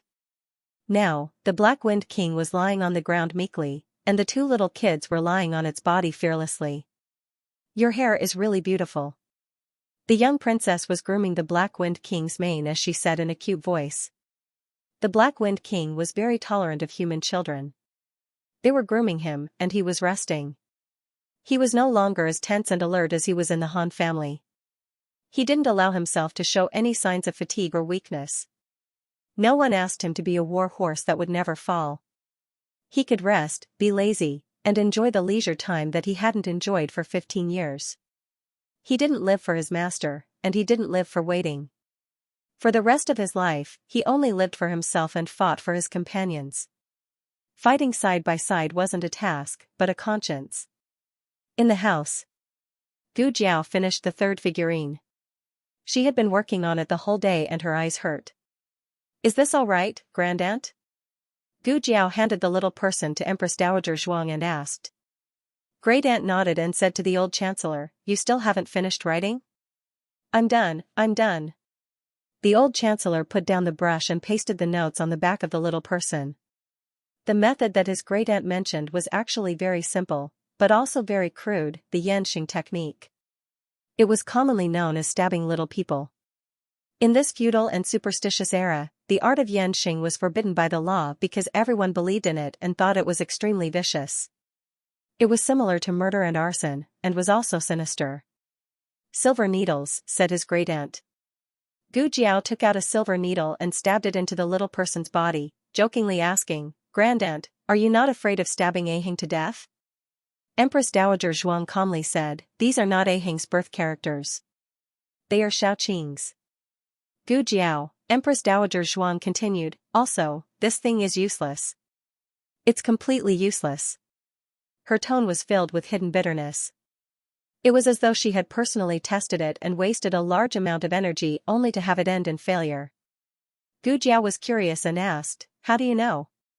"Grandaunt, have you tried it before? Who have you stabbed before?" Empress Dowager Zhuang secretly glanced at the old chancellor across from her and gently coughed, "No one." Gu Jiao took in her grandaunt's gaze and felt admiration for the son-in-law. To be able to survive under his grandaunt's methods, he really was tenacious and strong. Gu Jiao continued to make the little person. "The little person has been made. Now, we just need to see how it will be placed in Imperial Concubine Han's palace." It was a dark and windy night. A small figure wearing a eunuch's uniform passed through the dog hole in the cold palace and stood up with a head full of grass. Outside the walls of the cold palace, a young man's voice sounded, "I will wait for you here." "Understood," the eunuch said. "Take care of yourself." "So long-winded." The little eunuch snorted and turned away. The little eunuch swaggered in the palace until there were more and more palace people in front of him. The little eunuch's shoulders shrank and made a submissive appearance. The little eunuch came to a palace that emitted a burst of flower fragrance and knocked on the closed door. "Who is it?" A little palace maid came over impatiently. "Nyang Nyang has already rested." "Who is knocking on the door and making noise outside?" The little eunuch didn't speak and just kept knocking. The little palace maid was annoyed. She removed the door latch and opened the courtyard door. She saw a petite eunuch at the door. The eunuch lowered his head, making people unable to see his appearance. The little palace maid asked, "Who are you? You dare to break into our Xianfu palace in the middle of the night?" The little eunuch still didn't speak and just faintly raised his head. Coincidentally, at this time an older mama passed by. She suddenly saw a pair of bright phoenix eyes in the night. Her legs went soft and she almost knelt down. The little eunuch, or to be exact, Xianxia said, "I want to see your nyang." The mama busily went to the inner hall to report. Not long after, she turned back, dismissed the little palace maid, and politely welcomed Xianxia. All the palace people were dismissed, so the road was very quiet. Only the mama led Xianxia through the picturesque courtyard. Every nyang in the palace has their own persona. For example, Imperial Concubine Han worships Buddha, Imperial Concubine Wang Xian plants flowers. The two people bypassed the corridor and stood in front of a room. The mama guarded the door and said to Xianxia, "Nyang is inside. Third princess, please." Xianxia entered the room. Imperial Concubine Wang Xian sat on the main seat, like the sun in the clouds. When she saw Xianxia, her eyes flashed with a trace of surprise. Then she came over and gently asked Xianxia to sit down at the table. Xianxia was very polite. She waited for her to sit down first before she sat down. This was a treatment that none of the previous imperial concubines had ever received. As the crown princess, except for the Empress Dowager and the Emperor, everyone else's status was below her. Imperial concubine Wang Xian smiled. "Yan is very polite today." Xianxia said, "Today is different from the past. I am no longer the crown princess. Naturally, I can't put on the airs of a crown princess." Imperial concubine Wang Xian took a sip of tea, her eyes moved, and said, "I heard that Yan was seriously injured." Xianxia bluntly said, "To tell you the truth, I faked my injury." Imperial concubine Wang Xian was stunned. Xianxia smiled and said, "With Nyang's intelligence, you should have already guessed it, right?" Imperial concubine Wang Xian lowered her eyes. "This concubine is surprised that you have the courage to admit it in front of this concubine." Xianxia said, "I came with sincerity. Naturally, I won't hide anything from Nyang." Imperial concubine Wang Xian, "The crown prince hurt you, and the Han family tried to assassinate Qing. It's reasonable that you would find a way to dismiss this case." "I don't just want to dismiss this case." Xianxuanyan's boldness and straightforwardness made Imperial concubine Wang Xian unable to resist. Imperial concubine Wang Xian opened her mouth. Xianxuanyan's expression suddenly became solemn. "I want to be the crown princess again. I ask Imperial concubine Wang Xian to help me." Imperial concubine Wang Xian's eyes flashed with a trace of surprise again. This concubine will put in a good word for you in front of His Majesty. But whether you can get back the position of the crown princess is not something this concubine can decide. Xianxuanyan smiled. Imperial concubine Wang Xian, "I came with sincerity. Why do you have to hide it? Can a 10-year-old sixth prince really be more reliable than me?" Imperial concubine Wang Xian lowered her eyes and took a sip of tea. "This concubine doesn't understand what you are talking about." Xianxuanyan faintly said, "Concubine Wan was banished to the cold palace. Her 10th prince was handed over to Imperial concubine Wang Xian to raise. Imperial concubine Wang Xian has everything except for a prince who can ascend the throne. But with all due respect, compared to King Su, King Ling, and King Li, the 10th prince's combat ability is not enough. Even Shang Guanqi, who has been stripped of his position as the crown prince, has a higher possibility of making a comeback than the 10th prince." Imperial concubine Wang Xian clenched her fingers under her wide sleeves. Xianxuanyan then said, "The Wang family is a family that can stand shoulder to shoulder with the Han family. Unfortunately, it will never happen to eldest sister and second sister." Imperial concubine Wang Xian is very unwilling, right? "Why can I be the crown prince just because I am a princess?" I want to tell Imperial concubine Wang Xian that people are born different. My starting point is the end of so many brothers and sisters. Even if I am a dragon in the shallows, as long as I want to come back, I still have the greatest chance of winning. Imperial concubine Wang Xian faintly smiled. The Xianyuan family is gone, what chance do you have to win? Shang Guanyan smiled and said, I still have Imperial concubine Wang Xian. As long as Imperial concubine Wang Xian is willing to help me, I will help Imperial concubine Wang become the empress. The Wang family will be my mother's family in the future. Words are no guarantee, I will write it in writing. This temptation is too big. Imperial concubine Wang Xian didn't say anything for a long time. The incense on the table was half burnt when Imperial concubine Wang Xian asked in a low voice, what do you want me to do? Shang Guanyan took out a brocade box from her wide sleeves and put it on the table. Imperial concubine Wang Xian, please put the things in the box into Imperial concubine Han's bedroom. But do you think it's over? Not at all. Shang Guanyan turned around and went to the Qin palace. As long as Imperial concubine Wang Xian is willing to help me, I will help Imperial concubine Wang Xian become the empress. Dong family will be my maternal family in the future. As long as Imperial concubine Wang Xian is willing to help me, I will help Imperial concubine Wang Xian become the empress. Yang family will be my maternal family in the future. Imperial concubine Wang Xian is treating me as an outsider. We will be a family in the future. Qin family will be my maternal family. I will help Imperial concubine Wang Xian become the empress. Imperial concubine Wang Xian, please rest assured. As long as you and I join hands, the position of empress and crown princess will be ours. I don't have a maternal family, so I will have to rely on the Feng family in the future. After all the little people were sent out, Shang Guanyan put her hands behind her back and took a long breath. Sure enough, shameless people are invincible in the world. Digression, the third night watch has come. Is there a monthly ticket for me to sneak in? The latest chapter of this book is not finished yet. For more wonderful content, please scan the QR code below to download the app. Novels are updated faster. Millions of novels are free to read. Novels with connotations that can't be found on the internet are all available here. https://www.zhhbqg.com/896428964286/1063633152. HTML Genius remembers this site's address in a second. www.zhhbqg.com Bikuga Mobile Edition website, mzhhbqg.com. The latest chapter of this book is not finished yet. For more exciting content, please scan the QR code below to download the app. Novels are updated faster. Millions of novels are free to read.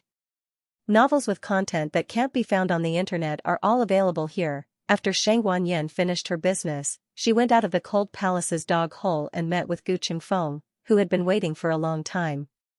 Riding a horse or riding a carriage was too noisy.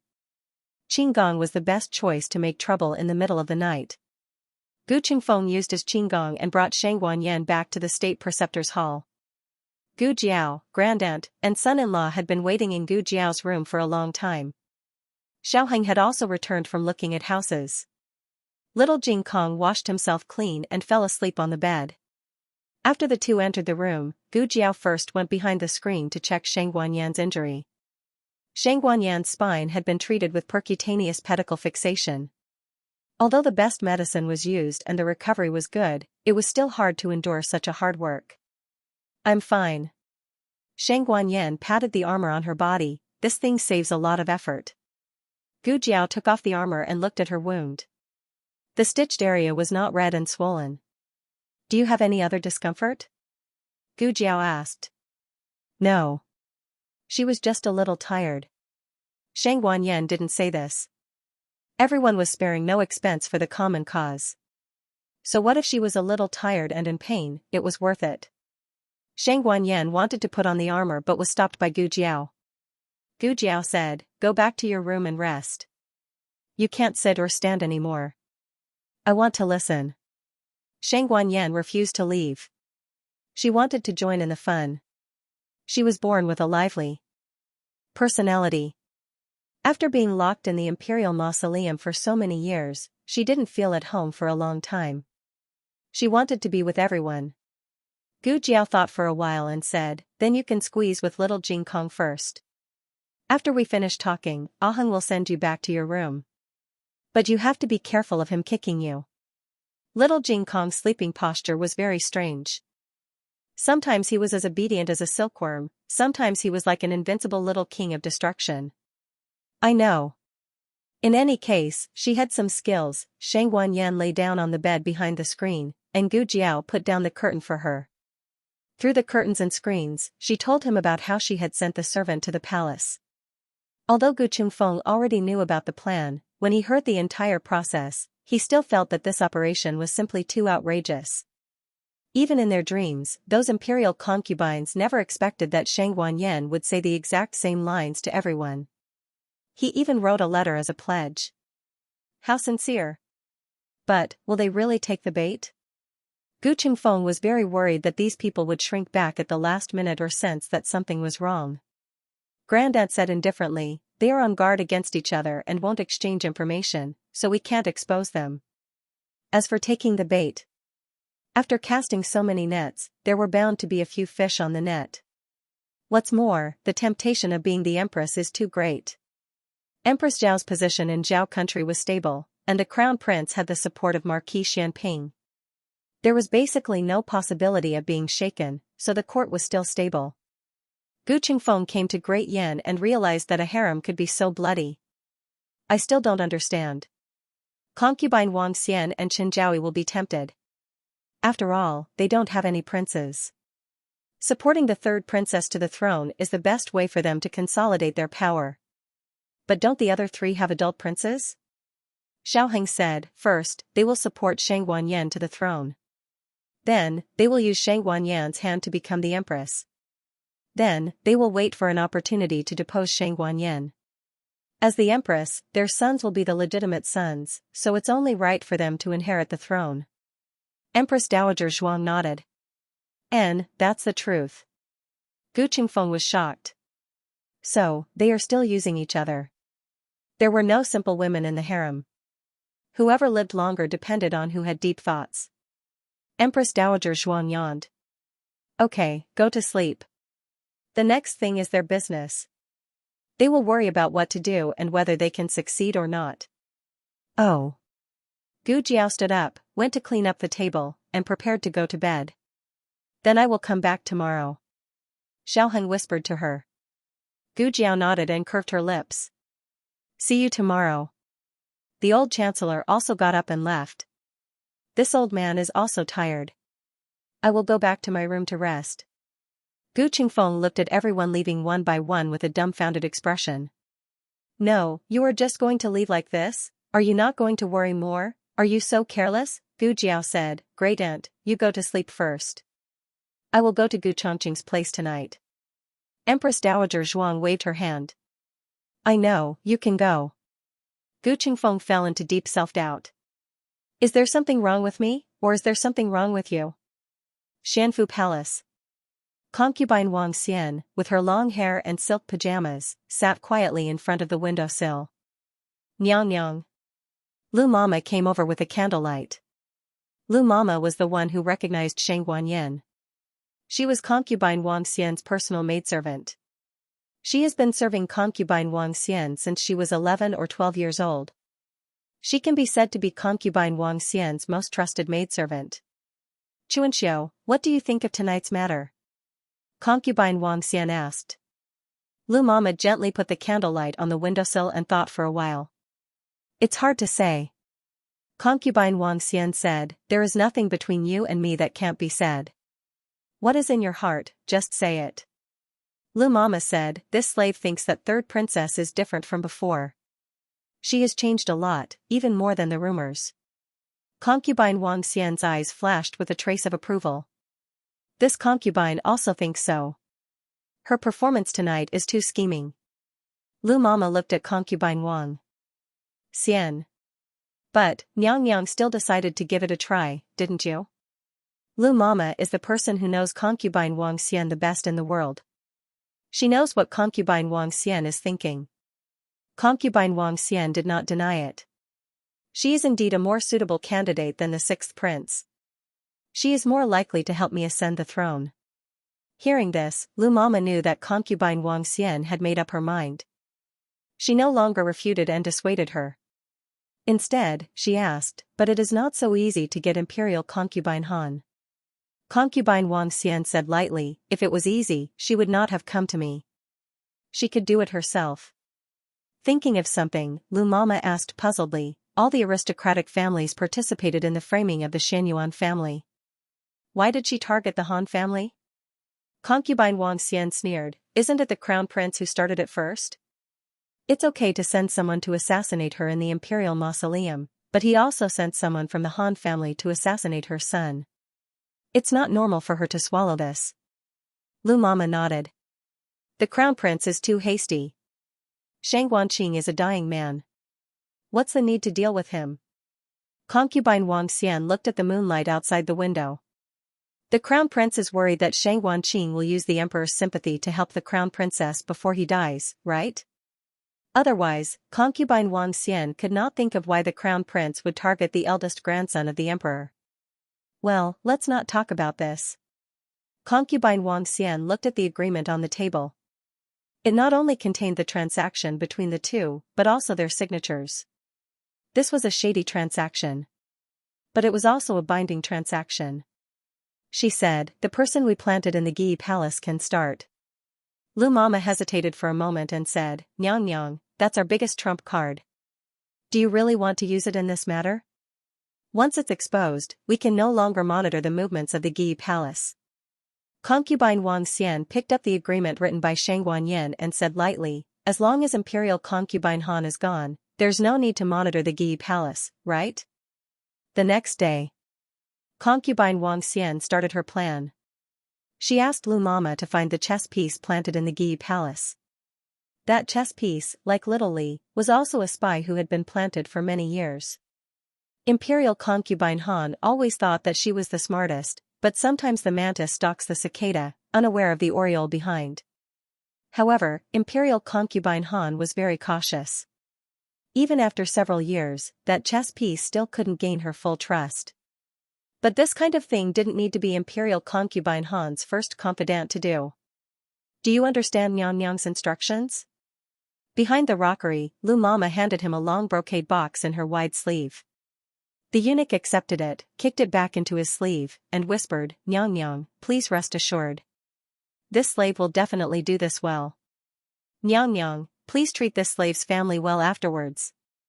Lu Mama solemnly said, "Don't worry, Nyang Nyang will." The eunuch looked around vigilantly and carefully returned to the Gi Palace. On the other side, concubine Dong and the others also began their own actions. Concubine Dong didn't have a spy in the Gi Palace, but the intelligence controlled by the Dong family was no less than that of concubine Wang Xian. She communicated with the Dong family and borrowed an expert from the Dong family. The female bodyguard who accompanied the expert said, "Family head said that imperial concubine Han has a very powerful aide. We have to avoid him." Concubine Dong sarcastically said, "Is she so unscrupulous? She actually lets an outsider enter her bedroom." The female bodyguard said, "That person is not often in the palace. He only comes to discuss with imperial concubine Han when he has something to do." Concubine Dong lightly said, "Well, do as you see fit. This concubine doesn't care what method you use. In short, you have to put this thing in imperial concubine Han's bedroom." On the first day, there was no movement from the palace.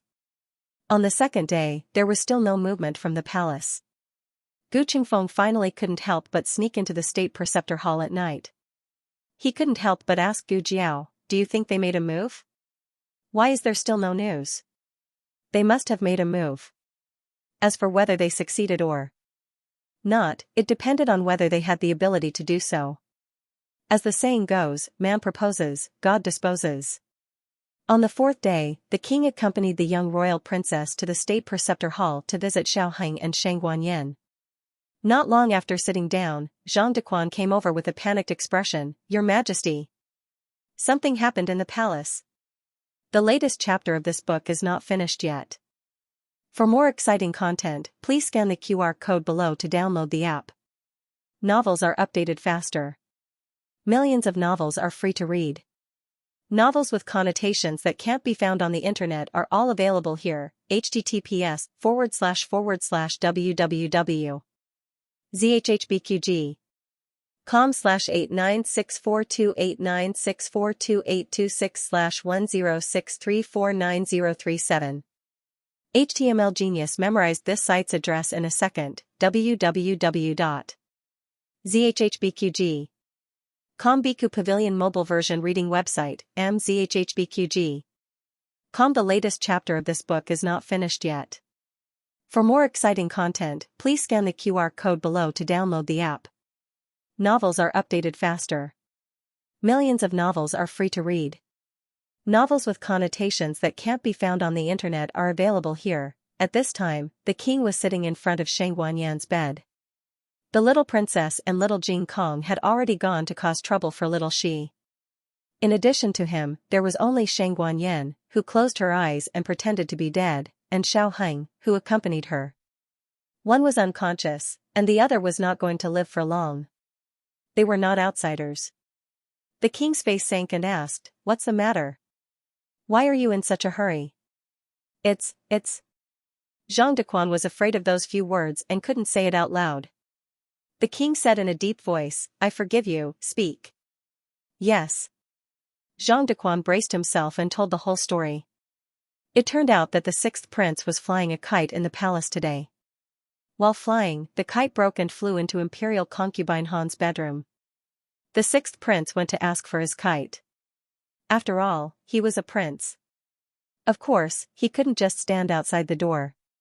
He went in to greet Imperial concubine Han.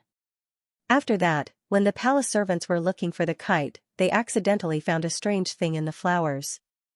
The sixth prince was young and curious. He ran over and asked the palace servants to dig it out.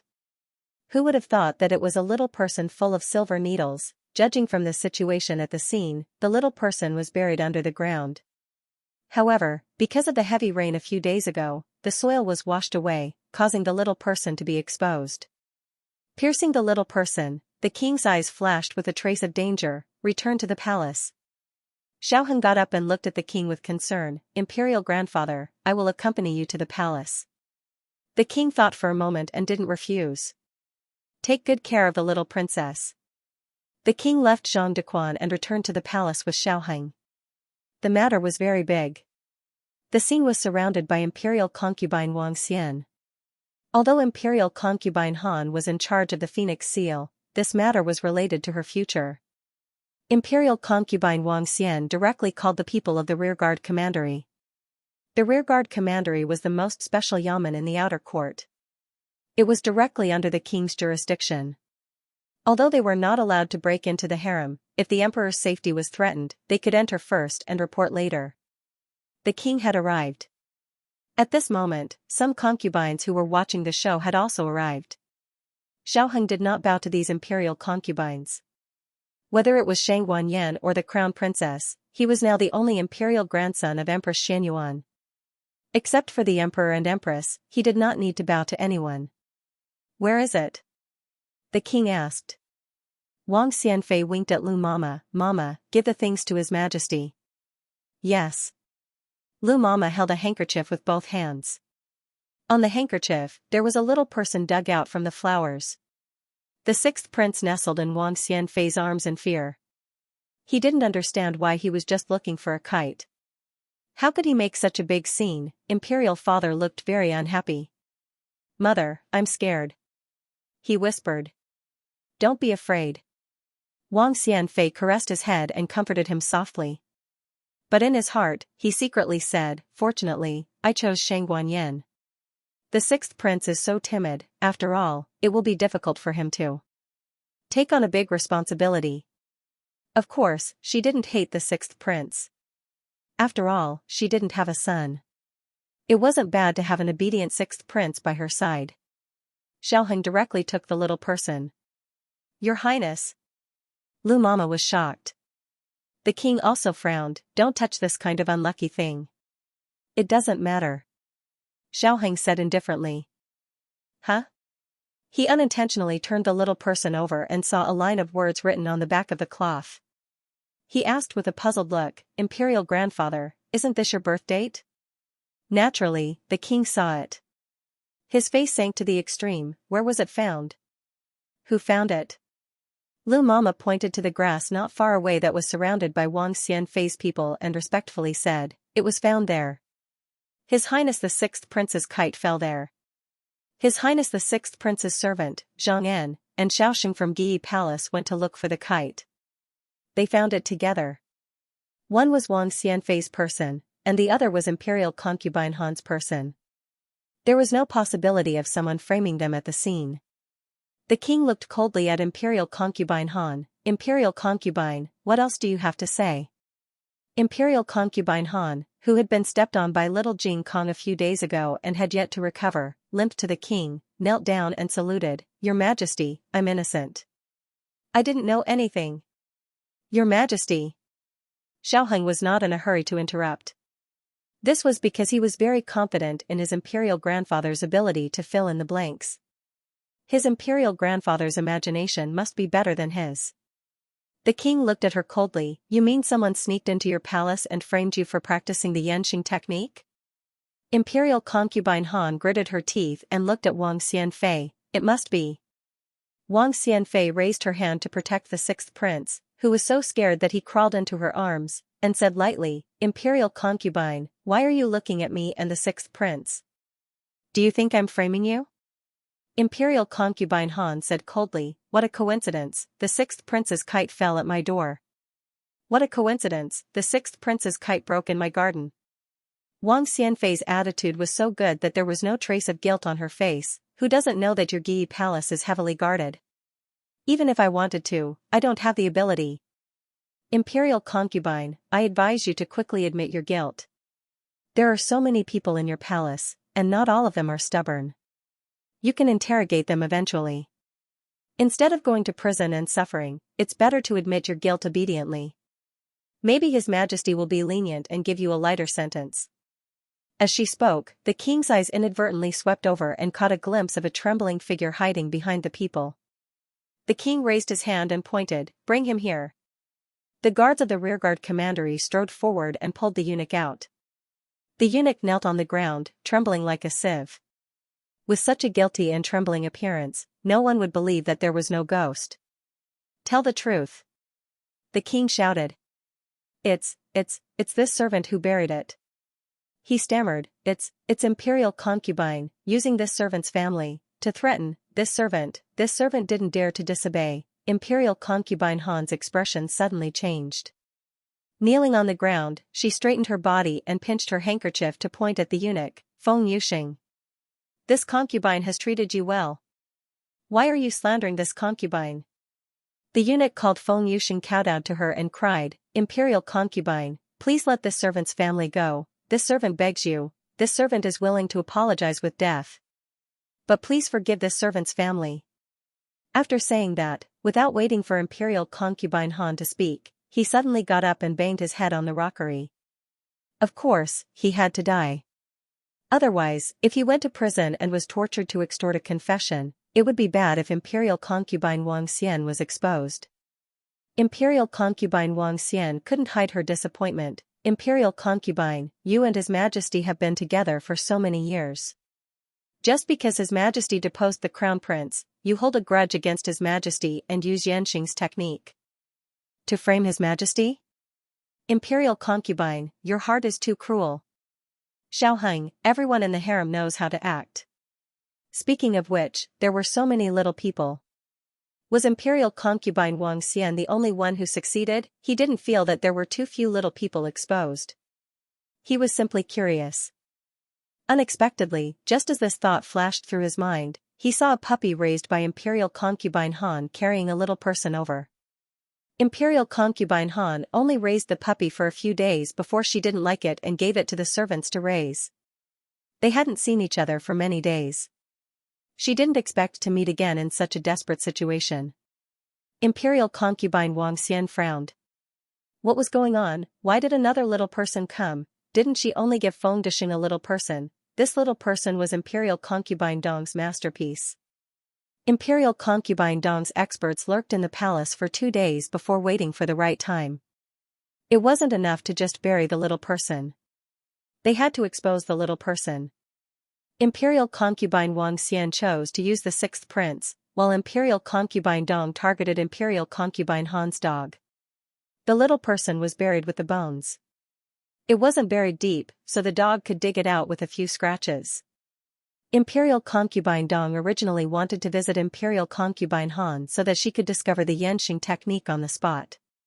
However, Imperial Concubine Wang Xian led the people of the rearguard commandery to surround Imperial Concubine Han's palace. Imperial Concubine Dong inquired about it. The palace people said that Imperial Concubine Han was using the Xianxia technique in the palace.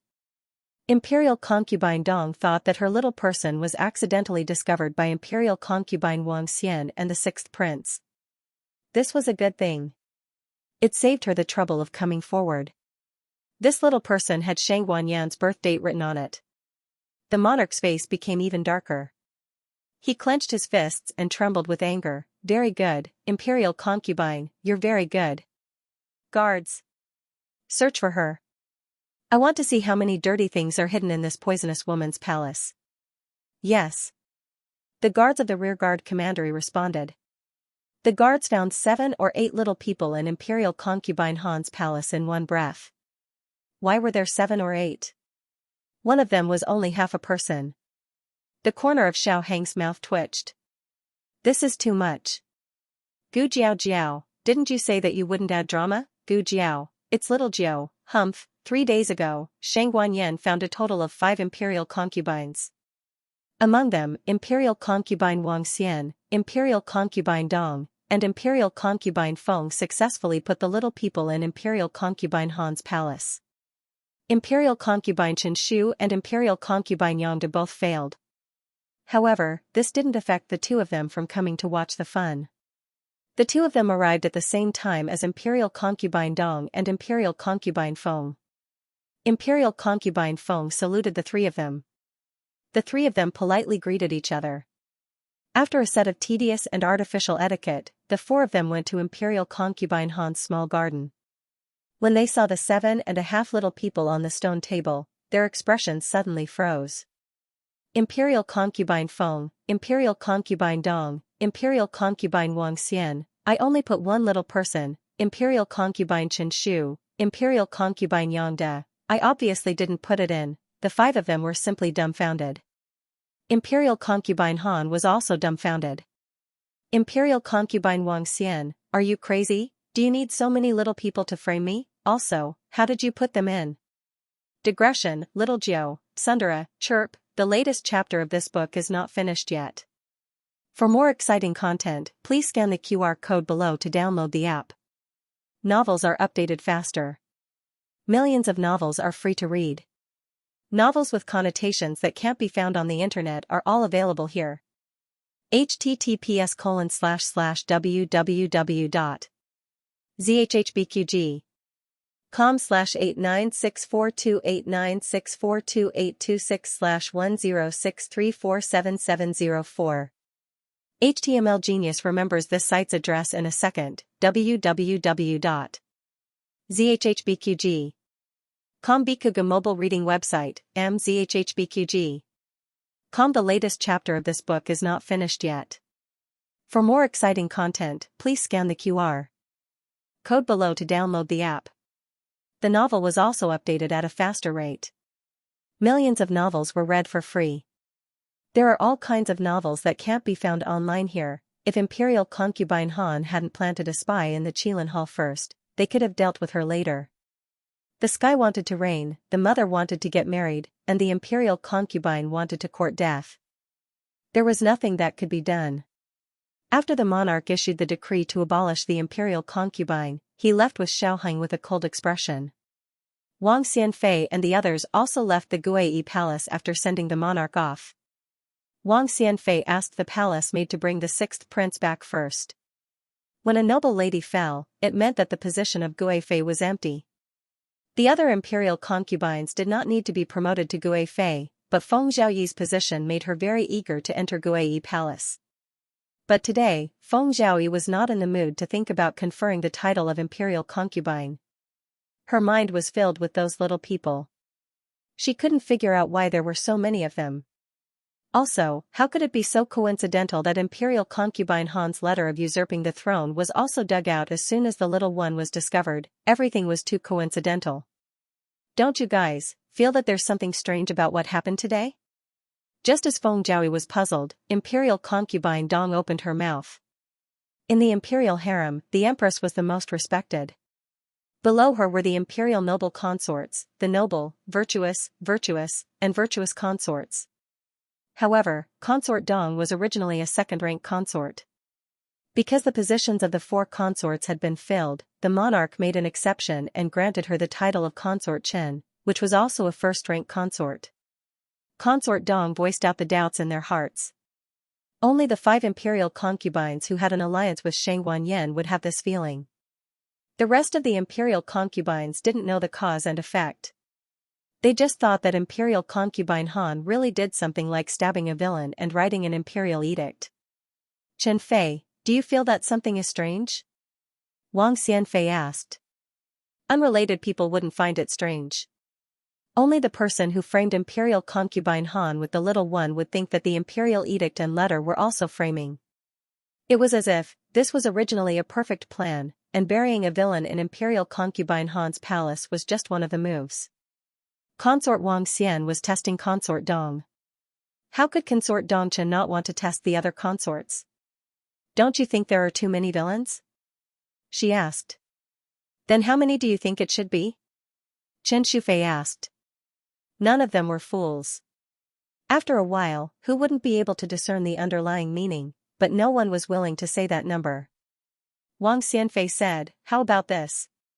I'll count to 3, and everyone will say it together. At this point, I believe that no one is a fool, and don't treat others as fools. The few of them looked at each other. Consort Dong thought for a moment. Okay, I agree. Chen Shufei and Yang Defei nodded in agreement. The first-rank imperial concubines all agreed, but the fourth-rank Feng Zhaoyi naturally had no reason to not follow the crowd. Wang Xianfei took a deep breath and slowly said, 1, 2, 3. 1. 1. 1. No. No. The ones who said no were Consort Chen Shu and Consort Yang De, while the ones who said 1 were Consort Wang Xian, Consort Dong, and Feng Zhaoyi. As soon as the voice fell, the faces of the several people changed subtly. Consort Wang Xian frowned and pinched her fingers. She gritted her teeth and said, well, the next question will be answered by the 3 of us. Where was the little one found? Again, let's count to 3. Consort Dong and Feng Zhaoyi became nervous and nodded. Consort Wang Xian, 1, 2, 3. In the flowers. Next to the doghouse. Under the bed. Consort Wang Xian's trusted eunuch buried the little one in the flowers. Consort Dong's expert placed the little one near the doghouse. Feng Zhaoyi loved to curry favor with Imperial concubine Han. When she had the chance to get close to Imperial concubine Han, she personally threw the little one under Imperial concubine Han's bed. Now that the confrontation had reached this point, who wouldn't have the slightest bit of confidence in their hearts? Consort Wang Xian's eyes turned cold. Are you? Consort Dong looked at her. Are you? Consort Wang Xian thought, of course I am. But I didn't expect you to be the same. Consort Wang Xian's breath trembled. She held the last glimmer of hope and solemnly looked at the other 4 people. I think everyone already knows, but I also understand the scruples in everyone's heart. There are some things that you are still afraid of exposing yourself. So, let me say it first. This kind of thing needed someone to take the lead. Otherwise, they wouldn't be able to find any substantial evidence even if they matched the secret code for a long time. Shang Guanyan is pretending. She was not stabbed by the assassin. Consort Wang Xian's voice fell. Seeing that the others were not shocked, she suppressed her anger and said, she also came to find you, didn't she? Her anger was not directed at Consort Dong and the others, but at the matter itself. None of the 4 people spoke, but the reaction of the 4 people said it all. Among these people, Consort Wang Xian was the oldest. She entered the palace around the same time as Empress Xianyuan and Imperial concubine Han, followed by Consort Yang De, then Consort Dong and Consort Chen. As for Feng Zhaoyi, she was relatively young. She just turned 30 this year. Age and seniority destined Consort Wang Xian to be the leader of these people. Consort Wang Xian had never suffered such a great humiliation in her life. She didn't lose to imperial concubine Han because she didn't have a son. This was her biggest weakness. Otherwise, how could imperial concubine Han be in charge of the 6 palaces? Consort Wang Xian's eyes once again swept to the 4 people and angrily said, "Don't pretend to be mute one by one. It's useless. That hateful Shang Guanyan." Consort Dong finally couldn't bear the shame in her heart. She gritted her teeth and pinched off a flower that was blooming next to her. After Consort Dong broke her silence, Consort Chen also stomped her feet in anger. Shameless. Shameless. I knew she didn't have good intentions. This was after the horse's back. Why didn't they notice it at the time? Wasn't the temptation of the Empress position too great that it made them dizzy? Empress Xianyuan had died of illness for many years, and the position of Empress had been empty for a long time. The desire in the hearts of the concubines grew day by day. Just like addicts who saw the addictive drug, they couldn't control themselves. They regretted it now, but what was the use of regret? Didn't they become the knives in Shang Guanyan's hands, and imperial concubine Han was defeated? Consort Yongda doubtfully said, "But, among the 5 of us, only 3 of us succeeded in putting the little ones in your palace. How did the other little ones come in? There are also those 2 letters, they are also very suspicious." Consort Dong snorted, "She must have found someone else." Consort Chen Shufei was furious, "Too shameless." Consort Wang lightly said, "Forget it, let's not care about the others. They are just pawns used by Shang Guanyan. If they want to swallow their anger and suffer in silence, let them be. But this consort can't swallow this anger. I don't know what sisters think." Consort Dong asked, "What is Sister Consort Xian going to do?" "In order to gain our trust, she left something in our hands." Consort Wang Xian said and paused, "I'm not the only one who has her letter of commitment, right?" At this point, there was nothing to hide. Consort Dong sternly said, "I have it too." "Me too." Consort Yongde and Consort Chen Shufei said in unison. Consort Wang Xian looked at Feng Jiaoyi. Feng Jiaoyi turned around and took out the letter of commitment from the very private compartment of her underwear. In black and white, the transaction between Shang Guanyan and Feng Jiaoyi was written, as well as the signatures and fingerprints of the 2 people. Looking at the same letter in their hands, several people trembled in anger. They couldn't wait to tear Shang Guanyan into pieces. Consort Wang said, "It seems that everyone has it in their hands. This is easy.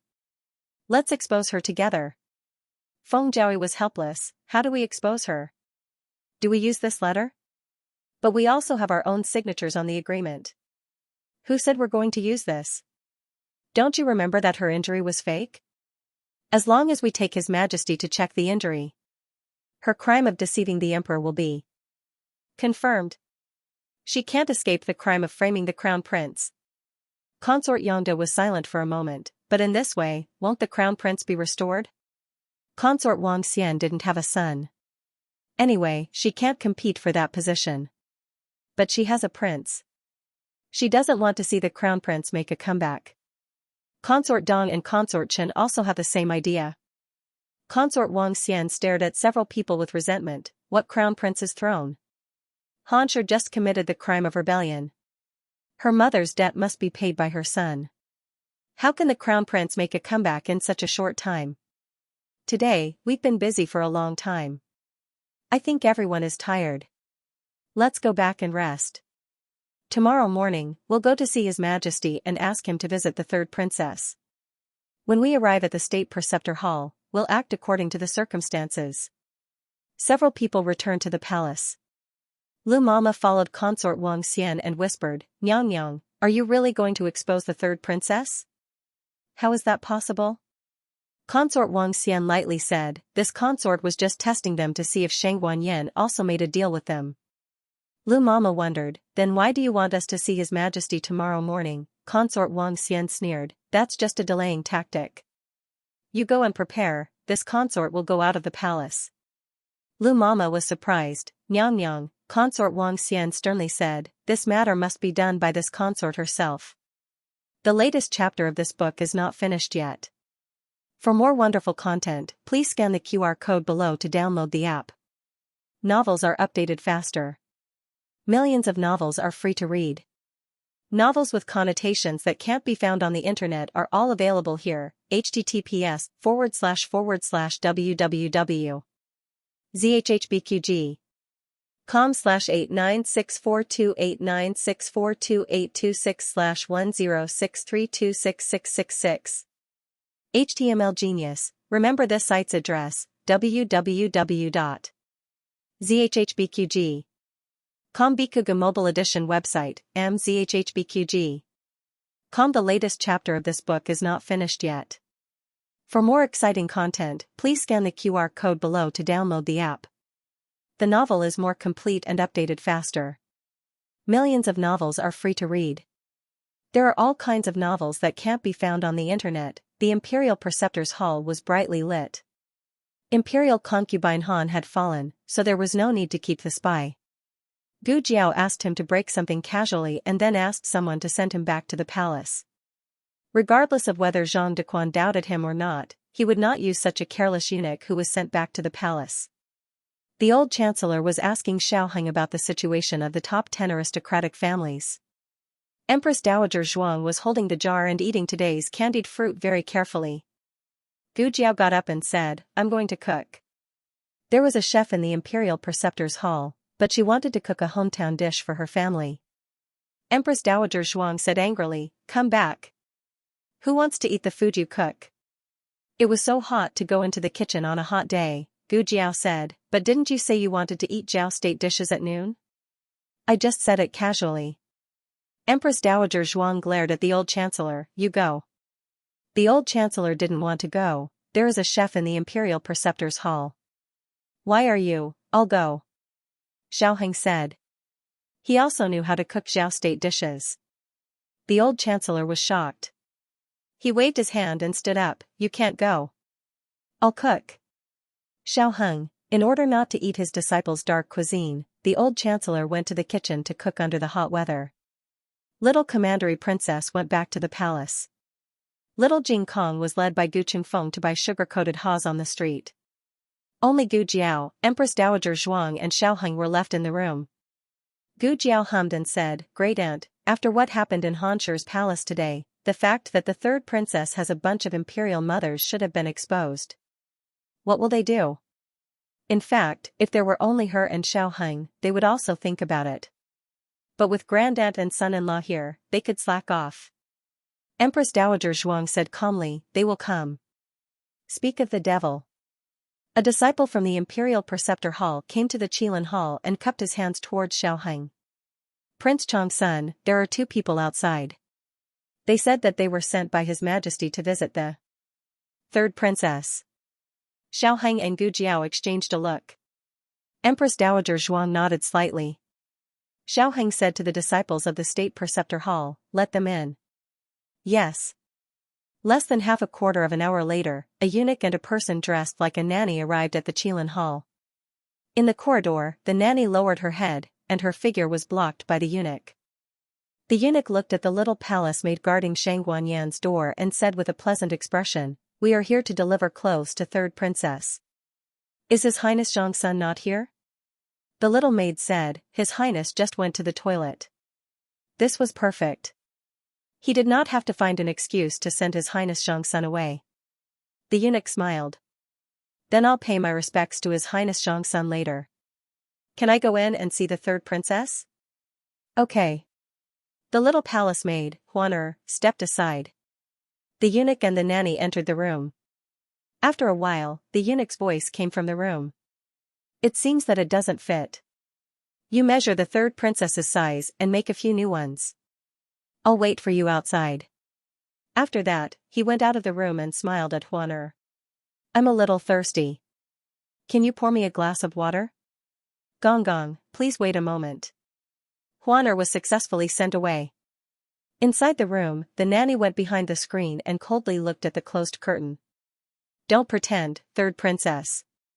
Come out quickly." There was a sound of movement inside the mosquito net. The curtain was lifted, and Shang Guanyan's smiling face came out. "Wang Xianfei, I haven't seen you for 3 days. How have you been?" Wang Xianfei coldly snorted. You're not calling me mother so soon? Shang Guanyan asked back. Do you deserve it? Wang Xianfei was so angry that she leaned back. She was really a ruthless person who kicked her aside after using her, Wang Xianfei arrogantly said. Shang Guanyan, don't be complacent too early. I already know all the things you've done, and the rest of the people also know your face. Tomorrow morning, everyone will come with His Majesty to check your injuries. At that time, I'm afraid you won't even be able to cry. Shang Guanyan raised an eyebrow. Oh, is that so? Then Wang Xianfei came all the way here to remind me. You don't want to see me cry? Wang Xianfei's eyes were cold. Shang Guanyan, don't talk nonsense. You have so many things in our hands. Once it's exposed, your end will only be more miserable than before. Now, only I can save you. Shang Guanyan asked. Why do you want to save me? Wang Xianfei said. I want to make a deal with you. As long as you continue to fulfill your original promise, I have a way to solve tomorrow's crisis for you. Shang Guanyan didn't ask what she could do, but smiled faintly. I just cheated you, and you still dare to come to me to make a deal? Are you soaked in the rain too much that your brain is flooded with water? Shang Guanyan's words could really anger a person to death.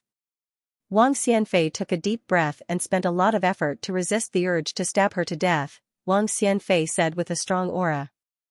I dare to come here, I'm not afraid of you betraying me.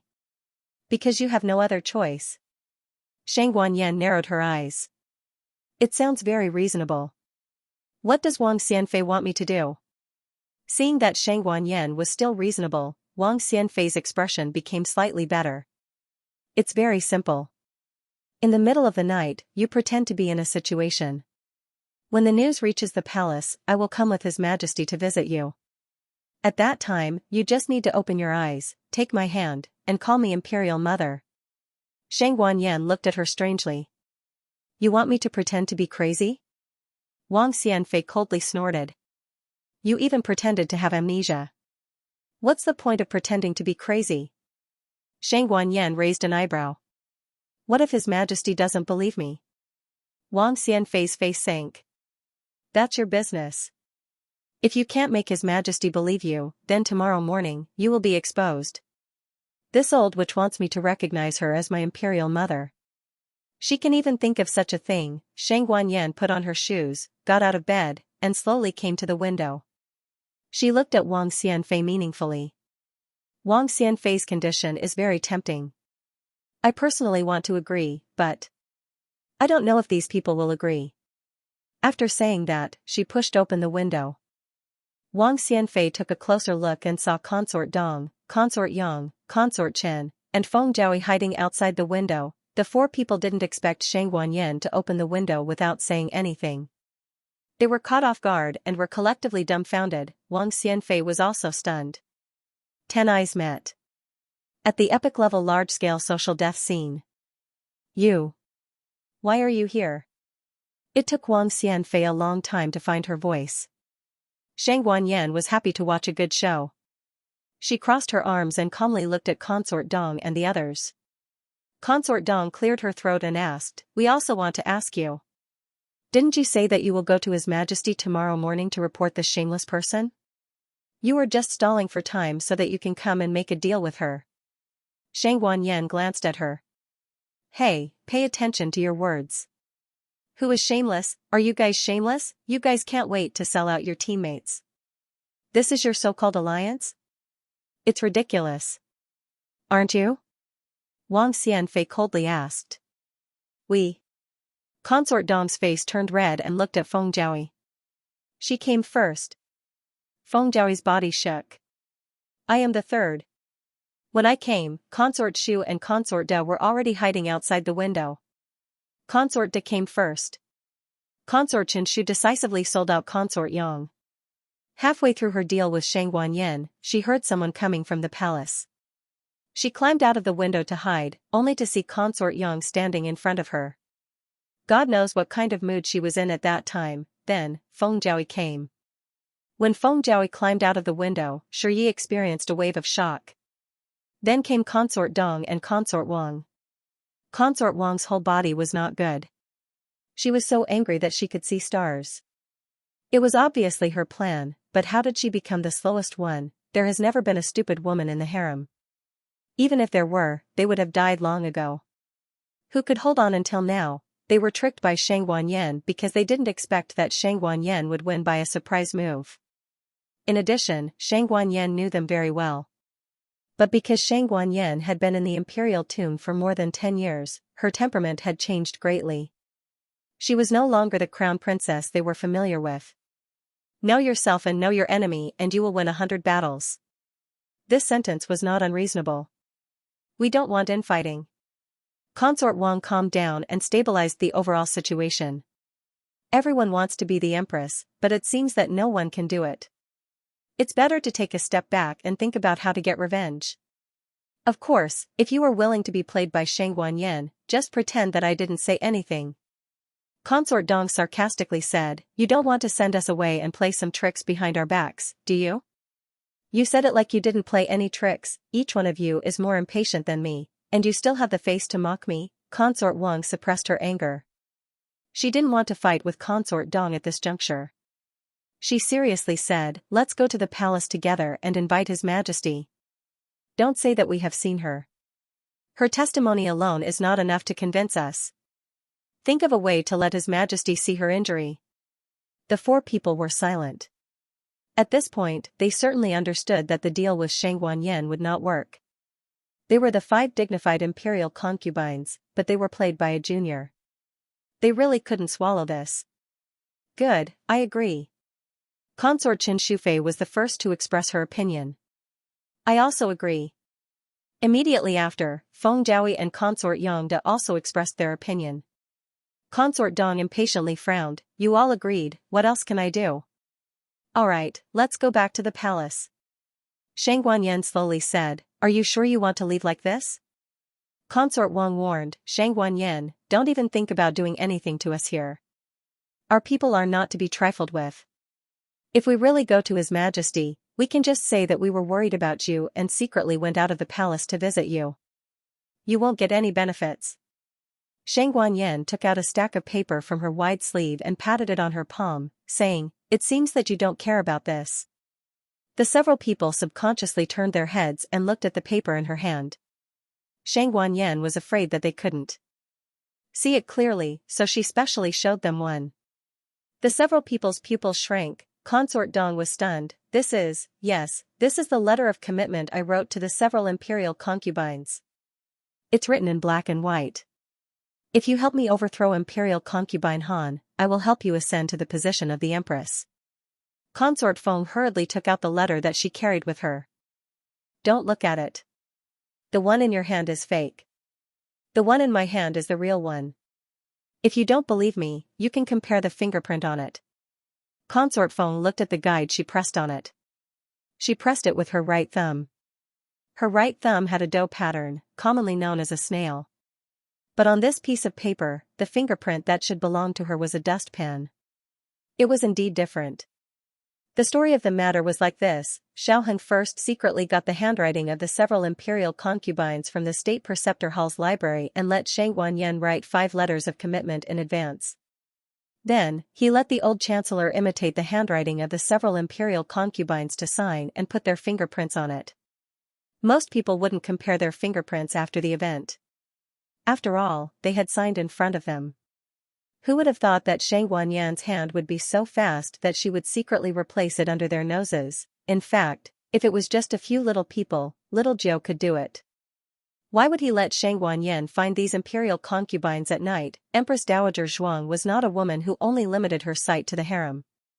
She was the regent Empress Dowager who commanded the court. From the beginning, she wasn't just scheming against Imperial Concubine Han. Imperial Concubine Han was just a convenience. What she really wanted was these big fishes from the aristocratic families. Imperial Concubine Wang sneered, Shang Wanyan, even if you took this evidence, so what? Prove that we are in cahoots with you? Aren't you also involved? Shang Wanyan smiled faintly, but I'm not afraid of death. Are you not afraid? Imperial Concubine Dong was angry, you. Shang Wanyan's smile faded and her eyes were a little bit cold. She walked towards them step by step like a vengeful ghost. The Xianxia family is gone, my imperial mother is dead, and my son is seriously ill and won't live past the end of the year. What else do I have to lose?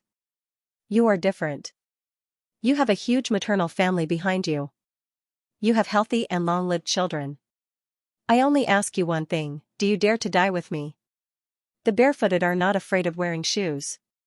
Right now, I am the barefooted one. Digression, the monthly votes are close to breaking 10,000. If it breaks 10,000, we will add more chapters. The latest chapter of this book is not finished yet. For more wonderful content, please scan the QR code below to download the app. The novel will be updated more quickly. Millions of novels can be read for free. Novels with connotations that can't be found on the internet can be found here. https://www.zhhbqg.com/896428964286/1063253882. HTML genius will remember this site's address in a second. www.zhhbqg. Bikuga mobile version reading website, zhhbqg. The latest chapter of this book is not finished yet. For more exciting content, please scan the QR code below to download the app. Novels are updated faster. Millions of novels are free to read. Novels that can't be found on the internet are available here. Xianxia was right. She has nothing to lose, but they can't gamble with their children and the entire family behind them. Several people's faces were livid with anger. Wang Xianfei coldly said, "Isn't your son still alive? Aren't you afraid of implicating him in your death?" Xianxia arrogantly smiled, "When I rebelled against the Xianxia family and became a commoner, I didn't implicate my son. Do you think that my imperial father will vent his anger on my son for framing you?" This was true. The emperor's tolerance and preference for Shang Wanqing was obvious to all. Wang Xianfei clenched her fists, her nails deeply piercing into her palms. "What do you want to do?" Xianxia said with a smile, "I don't want to do anything. I just want to see your frightened look. I'm happy. When I'm happy enough, I'll send this evidence to my imperial father. At that time, we'll go to the underworld to see my imperial mother." Crazy. Chen. Xu Fei stomped her feet. Next door, in Gu Jiao's room, Gu Jiao and Gu Qingfeng were clinging to the wall like octopuses. Their two ears grew on the wall. "Well, it seems they're gone," Gu Jiao said. Xiaoheng looked through the crack of the door and saw the figures passing by. I also know." Gu Qingfeng left the wall, straightened up, and asked in confusion, "But I don't understand, why don't we directly ask them? For example, let them take out the evidence of framing the Xianxia family? In the past, the Xianxia family had so many crimes, how many of them were fabricated by these families? If they get the evidence, they can rehabilitate the Xianxia family." Gu Jiao said, "We can't take the initiative to say, it will expose our bottom price. Never reveal your bottom price to anyone. The greatest requirement is to have no desires, and the greatest requirement is to have no demands. Let your opponent take the initiative to send all the chips in their hands to you." These were the words of her godfather. Gu Jiao felt that her great-aunt's arrangement was right. If Xianxia reveals that she wants to rehabilitate the Xianxia family, Wang Xianfei and the others will know that she doesn't want to die. She has a request and can bargain. As a result, the five of them are likely to use the evidence to threaten Xianxia. Now, let them beg Xianxia and rack their brains to find the motivation for Xianxia to live. The evidence to rehabilitate the Xianxia family would certainly be sent to Xianxia, and it was likely to be far more than just evidence. Concubine Wang Xian and the other four messed around for the whole night. When the night fell, the entire Qilin Hall fell into a peaceful slumber. Little Jing Kong was sleeping at Xiaoheng's place tonight. The reason was that his great-aunt had been kicked by his little foot several times, so she didn't want to sleep with this little monk anymore. Gu Jiao went to the courtyard and removed the last piece of gauze for the Black Wind King. Its injuries were completely healed. Gu Jiao stroked its head. In 3 days, she would take the Black Wind King to take over the Black Wind camp. The road they were going to take was finally the right one, but there was still a long way to go. They couldn't relax for a moment. They couldn't be complacent because of a temporary victory.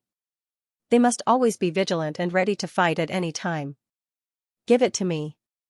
Xiaoheng came over and said. Gu Jiao was stunned. Huh? Why haven't you slept yet? Xiaoheng took the gauze from her hand and raised his other hand to tidy up her hair. You haven't slept either, right? Gu Jiao said, Oh, I came to see the Black Wind King. Xiaoheng said, I came to see you. His eyes were heavy, gentle, and affectionate. His whole heart and eyes were filled with the person in front of him. Gu Jiao blinked. This guy was getting more and more outrageous as he grew up. As soon as there was no one around, he would flirt with her. He was about to become a walking hormone. If this continued, she wouldn't be able to handle it.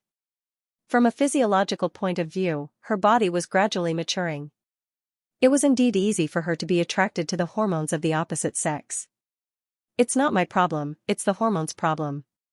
Before Xiaoheng could say anything, he saw the little girl shake her head. He said in amusement, Why are you shaking your head? Are you not letting me see you? Let me see you. Gu Jiao said. Xiaoheng smiled gently. Gu Jiao suddenly smacked her head into his chest, her forehead resting on his firm chest. He stretched out his strong and slender arm and gently stroked her shoulder. Are you tired? Gu Jiao shook her head against his chest. I'm not tired. I'm tired for grandaunt and granduncle. They're already so old, but they still have to worry so much. Grandaunt doesn't like scheming against each other. She likes to play leaf cards in Jade Water Alley. Xiaoheng smiled.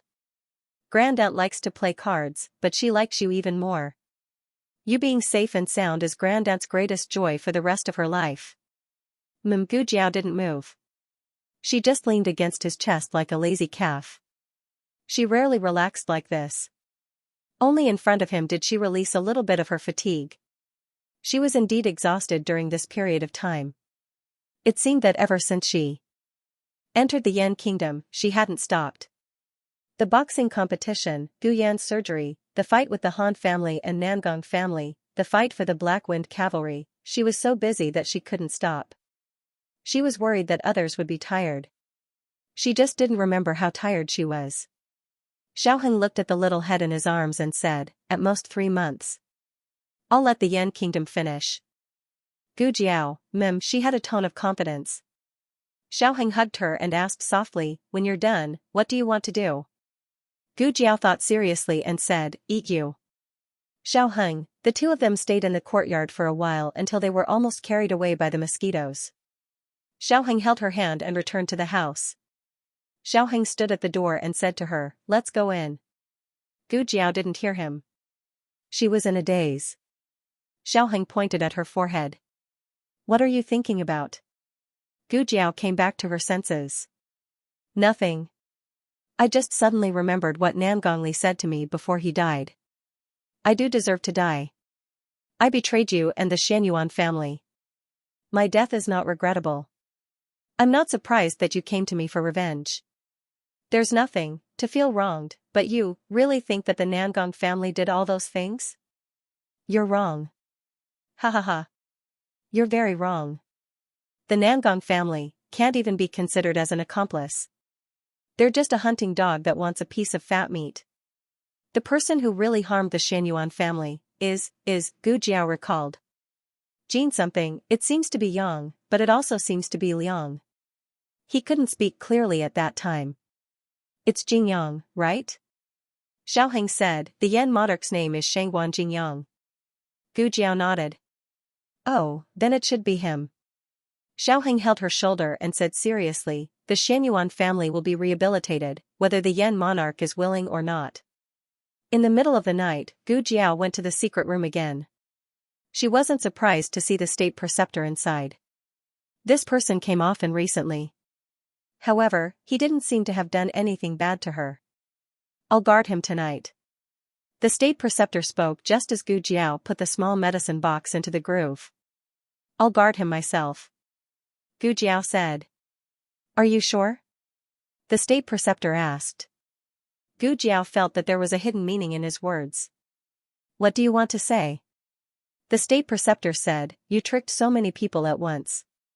Wang Xian and the others don't know about you, but the Han family more or less knows a thing or two. How did this guy even know about them tricking the imperial concubines? The state preceptor said indifferently, in the future, don't let people in through the front door. Imperial concubines came in disguise one after another. Did they really think the state preceptor hall was blind? Gu Jiao asked, who let them in? If she didn't admit it, then they didn't. However, what did this guy mean by the first sentence? The Han family's understanding of her. The Han family didn't know that she was Gu Jiao, but they knew that she wasn't the real Xiao Lulang. They also knew that she was studying at Tianqiong Academy. Following this clue, they could easily find her residence. Not good. Martial Aunt Nan and the others were in danger. Imperial concubine Han fell off the horse. The other party couldn't touch them in the state preceptor hall, so they attacked everyone related to them. The moon was dark and the wind was strong. Willow Lane was completely silent. Martial Aunt Nan had just finished boiling the last antidote for Gu Chongqing. She rubbed her sore neck, put the antidote in a porcelain bottle, and planned to go back to her room to rest. She first went to Gu Xiaoshan and Gu Yan's room. The two children were sleeping very soundly.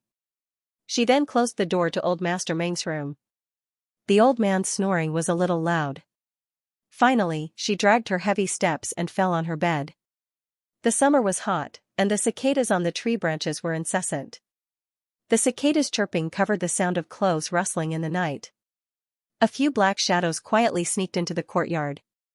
They came to the door of the central room, took out their daggers, and began to pry open the door. Gu Yan suddenly woke up. He held his breath and listened attentively. The movement at the door was very light, but he still heard it. He pushed Gu Xiaoshan. Gu Xiaoshan turned over in a daze and muttered, "What?" Gu Yan covered his mouth. "Shoo!" Gu Xiaoshan was stunned. After 3 seconds of dizziness, he woke up and looked at Gu Yan in astonishment. Gu Yan lifted the curtain and pointed outside the door. Someone was coming. Digression, thanks for everyone's monthly votes. The latest chapter of this book is not finished yet. For more exciting content, please scan the QR code below to download the app. The novel is more complete and updated faster. Millions of novels are free to read. There are novels with connotations that can't be found on the internet here. https://www.zhhbqg.com/896428964286/1063199776. HTML Genius remembered this site's address in a second. www.zhhbqg.com Bikuga mobile reading website, mzhhbqg.com. The latest chapter of this book is not finished yet. For more exciting content, please scan the QR code below to download the app. Novels are updated faster. Millions of novels are free to read. Novels with content that can't be found online are all available here. Gu Xiaoshan sat up.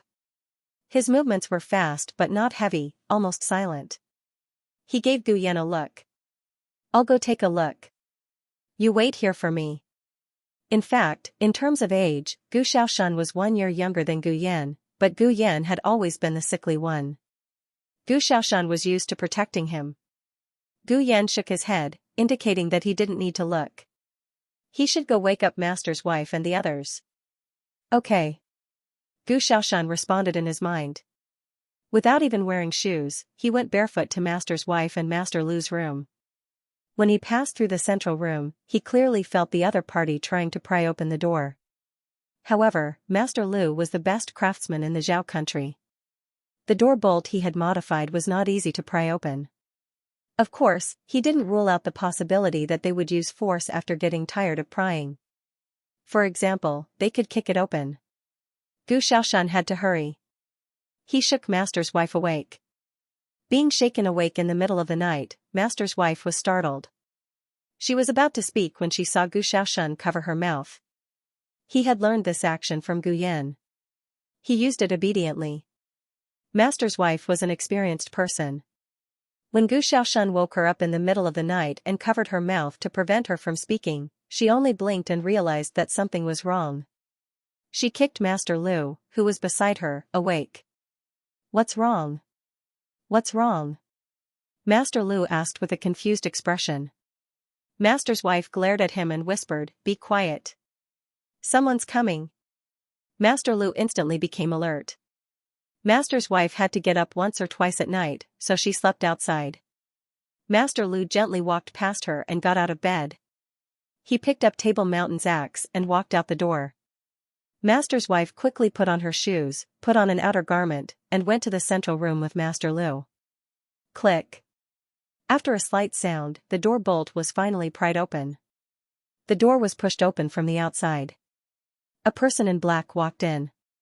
But what welcomed him was an axe shining with cold light. That person was an expert. A normal thief would have been split in half by the axe.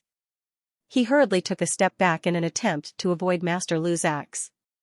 However, although he managed to avoid it, his clothes were split in the middle, and his belt was also torn apart. The other 4 people behind him, and quickly pulled out their swords. One of them pulled him aside and thrust his sword at Master Lu. Mistress Nan's gaze turned cold. "You want to hurt my man?" With a flick of her finger, 3 Tang Hua needles flew towards that person. Master's wife, and Master Lu. He blocked 2 of them, but the remaining one hit his arm. An unusual pain came from his arm. He frowned and said with a ferocious expression, "There's poison." Master's wife shot out another round of hidden weapons. This time, it wasn't just the master needles, but also her poison darts. Gu Xiaoshan didn't stay idle either. He took out his newly made mechanical box and threw it at the group of people in the courtyard. "Xiaoshan." Master Lu hurriedly closed the door on one side and used his axe to block Gu Xiaoshan and Master's wife to his side. With a few loud bangs, the door was shot into a sieve. Master Lu wiped his cold sweat and said to Gu Xiaoshan, "Next time you make a hidden weapon, can you make one that doesn't hurt your own people?" Gu Xiaoshan scratched his head. Oh. He made many.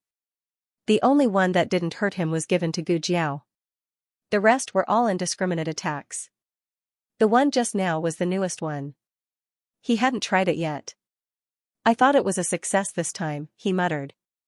Master's wife and Master Lu worked together to take care of the 5 people in the yard. Master's wife looked at the men in black who were lying on the ground and frowned in confusion. "Only 5 came? I heard that there were 6 of them just now." "Ah!" Gu Yan's scream came from the backyard. Their expressions changed, and they rushed to the backyard. When they arrived, they saw Gu Yan holding a stick with both hands, and a man in black who had been knocked unconscious by his stick was lying on the ground. "Everyone, you knocked him unconscious?" Gu Xiaoshan asked in a daze. This was simply too unbelievable. "Okay." Gu Yan puffed out his small chest and said proudly, "Yes." Gu Xiaoshan couldn't help but give Gu Yan a thumbs up. "Brother, from now on, I have a whole new level of respect for you." "But..." Gu Xiaoshan frowned. "Why did you call him unconscious? I thought he did something to you." Gu Yan held the stick and said, "This is more imposing."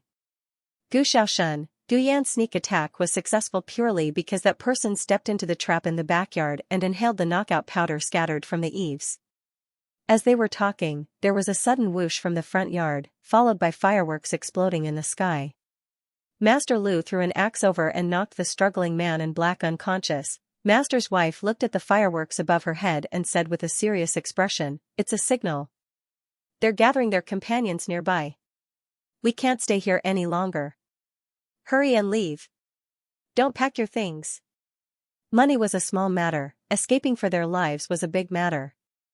Gu Yan rushed into the house and took the golden lantern that Gu Jiao had brought back from the Lantern Festival. He didn't take anything else. Master's wife went back to the house to put on her clothes and took a few masks. Although she didn't pack, she still took the banknotes that were convenient. Master Lu carried her hidden weapons and poison on his back. "We can't forget this. This is the antidote for Chongqing." Master's wife took the medicine bottle from the table and put it in her arms. On the other side, Gu Xiaoshan and Gu Yan went to call Master Meng. However, Master Meng was in a deep sleep and couldn't be woken up even if 5 bolts of lightning struck him. "Aya, I really have to hand it to you." Gu Yan was mad. "Xiaoshan, you can carry him." "I'll do it." Master Lu walked into the house and handed the basket on his back to Gu Xiaoshan. "Go and prepare the carriage." "Okay." Gu Xiaoshan agreed. He and Gu Yan went to the stable, took the horse out, put it on the carriage, and opened the back door.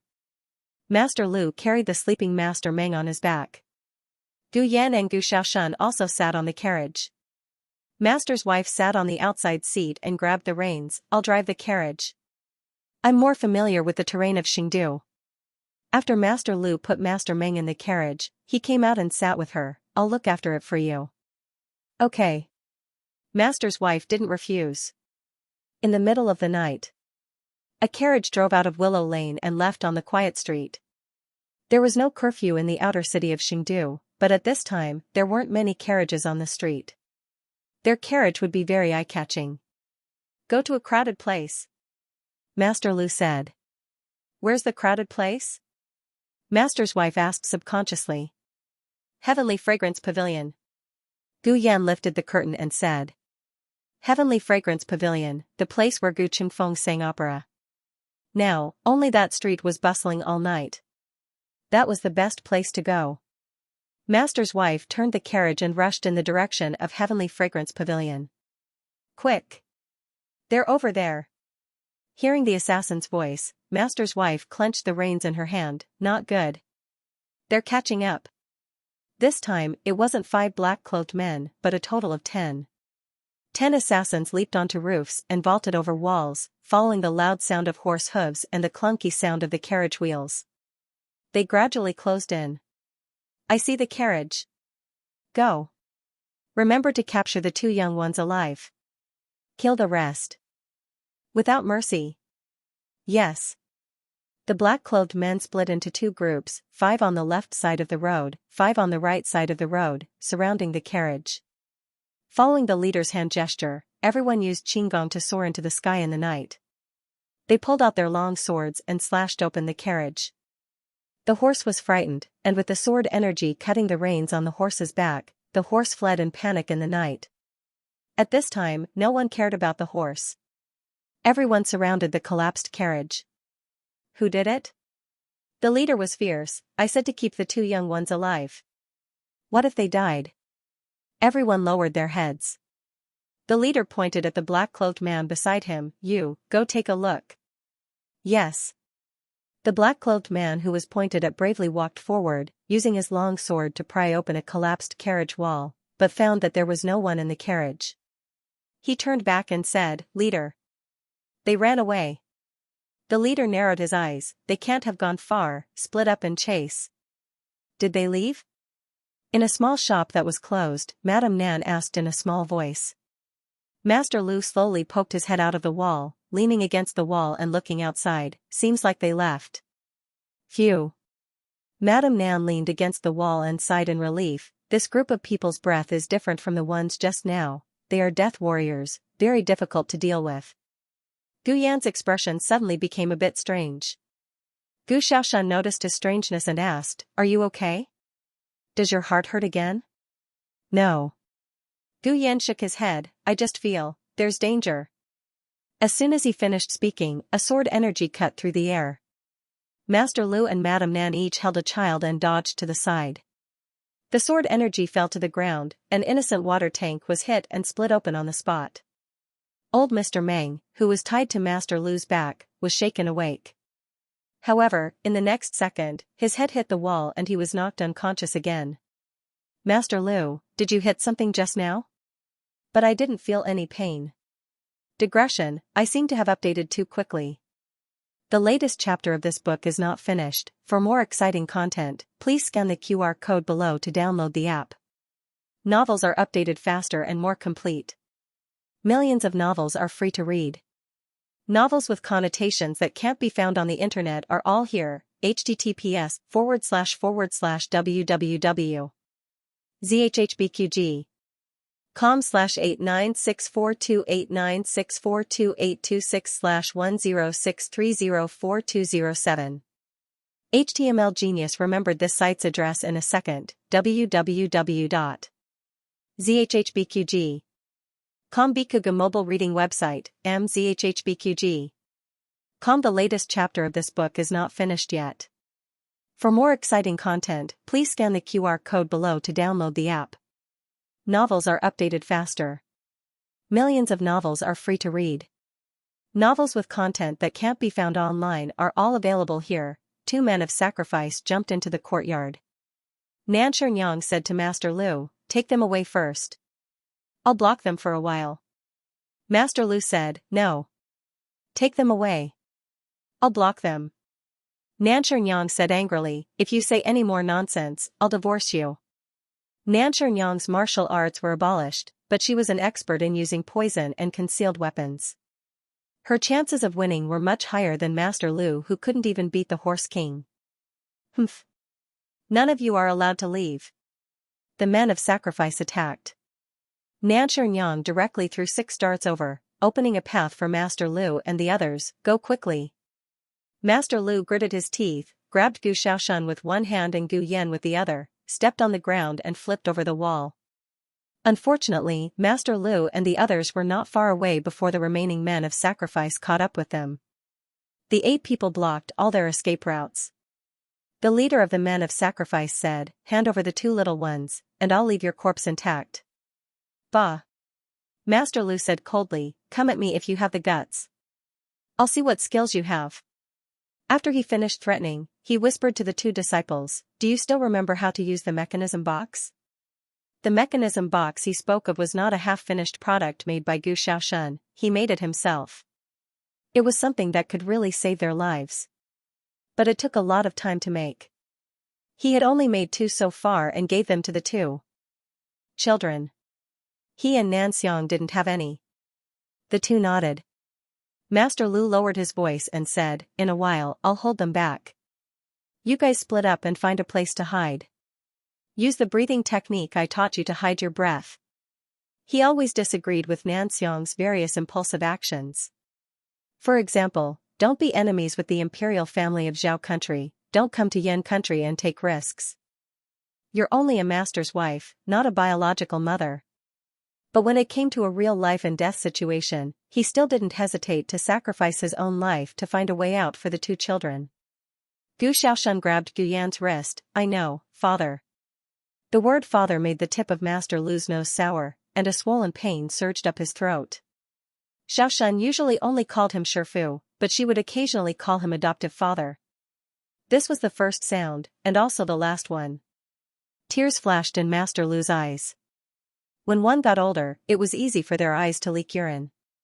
He smiled and said to the men of sacrifice in front and behind him, "Come on. Come at me together if you have the ability." The death warriors didn't waste any time talking to him. They raised their swords and rushed towards him. "Old Master Meng, I'm sorry. The 2 children can't run away with you. I can only wrong you to stay with me." Master Lu untied the ropes on his body. Old Master Meng had just woken up when he was thrown to the side of the road by Master Lu. He fainted again.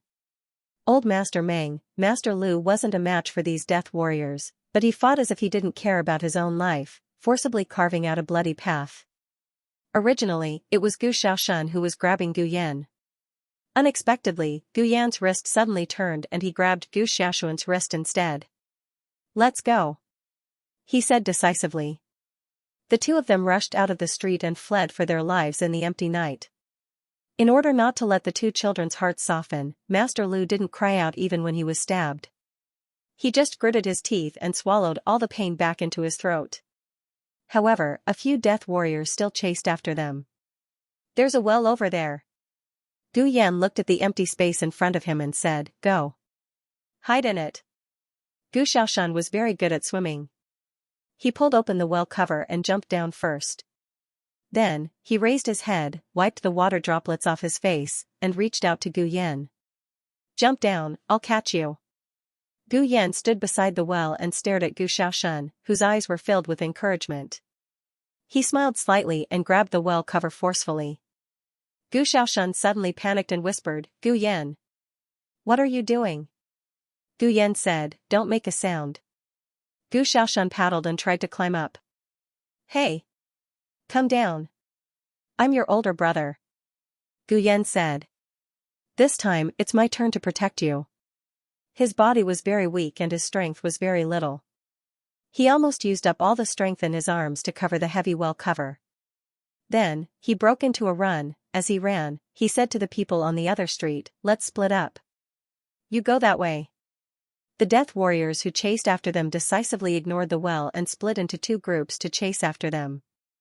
Gu Yan ran forward with all his might. He had been sick for the first 16 years. He would pant after walking a few steps. After the operation, he finally understood how easy it was to be a normal person. He had never run so wildly before. He felt his heart contract violently, and there was a majestic power flowing through his body. Was this the body of a normal person? It felt good. He felt it. Stop. Otherwise, I'll make a move. A death warrior stood on a roof not far away and shouted at Gu Yan. Of course, Gu Yan didn't stop. He used all his strength to run forward. He was like a child who had never eaten candy before and wanted to eat it all at once. He also wanted to run as fast as he could. The death warrior's mission was to capture someone alive. It was said to capture, not invite. It didn't matter if he was slightly injured or seriously injured. It was fine as long as he was still breathing. The death warrior saw that Gu Yan didn't follow his orders. His eyes turned cold. He jumped up and slapped at Gu Yan's back. He didn't know that Gu Yan was a weak person. This slap was enough to injure Gu Yan's heart again. At this critical moment, the sound of horse hooves that were as swift as lightning came from the night sky. Almost at the same time, a red tasseled spear with a murderous aura shot towards the death warrior like lightning and directly pierced through the death warrior's shoulder. The death warrior let out a mournful scream. The strength of the red tasseled spear was beyond the death warrior's imagination. The death warrior didn't have any strength to fight back and was directly knocked over. He fell heavily on the hot bluestone street. Gu Jiao rode the Black Wind King and rushed over with a cold expression. She pulled the reins and blocked in front of Gu Yan. She coldly looked at the death warrior who was bleeding non-stop. Who allowed you to touch my brother with your dirty hands? The death warrior kept vomiting blood. He pulled out the dagger at his waist, but before he could make a move, the Black Wind King stomped on his chest and he died on the spot. Gu Jiao pulled out the red tasseled spear. The other death warrior saw that the situation wasn't good and ran away. He wanted to find his companions, but, could he run away? Gu Jiao's red tasseled spear was like a sharp blade in the hand of the King of Hell. It didn't give him a chance to escape and instantly pierced his heart. Gu Jiao took back the red tasseled spear and rode the Black Wind King back to Gu Yan's side. Gu Yan was in a sorry state. The tuft of hair on his head couldn't stand up and drooped listlessly. Gu Yan stared blankly at Gu Jiao. Gu Jiao reached out her hand to him. Gu Yan guiltily gave his hand to Gu Jiao. Gu Jiao pulled him up and sat behind her. Gu Jiao said seriously, "You're acting like an older brother now?" Gu Yan's eyes flashed. He stretched out his arm and hugged Gu Jiao's waist. He put his head on Gu Jiao's body and said shamelessly, "Aya, my head seems to be a little dizzy. Did I run too fast? My heart also hurts. Is my heart disease acting up again?" Gu Jiao closed her eyes and held the reins tightly. Biological brother, biological brother. Don't be angry, don't be angry. Gu Jiao brought Gu Yan to find Master Lu and Madame Nan. Madame Nan had already escaped from the small courtyard and was surrounded by 6 people with Master Lu. Perhaps the mission this time wasn't too difficult. The men of sacrifice sent by the Han family weren't too strong. Gu Jiao and the Black Wind King quickly took care of him. Madame Nan and Master Lu were slightly injured. Fortunately, they weren't seriously injured. Old Master Meng didn't treat them as dead people. No one targeted him. He was fine. Gu Jiao and Gu Yan went to the place where Gu Shaoshan was hidden. Gu Jiao removed the manhole cover and pulled Gu Shaoshan, who had almost reached the top, up. Gu Shaoshan was wet. Even her eyelashes were dripping with water. "Sister?" He was very surprised to see Gu Jiao. But thinking of something, he glared at Gu Yan with hidden bitterness. "Don't do this in the future."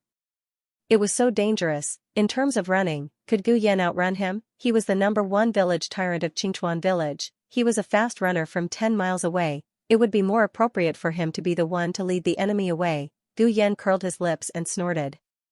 He whispered, "I'm the older brother." Gu Jiao took the state preceptor hall's token out of the inner city tonight. If she had been a step late, the consequences would have been unimaginable. Lord State Preceptor, I owe you another favor. Madame Nan and Master Lu were covered in cuts and bruises. Gu Xiaoshan and Gu Yan were also in a sorry state. Even if they had the State Preceptor Hall's token, they would still be strictly checked.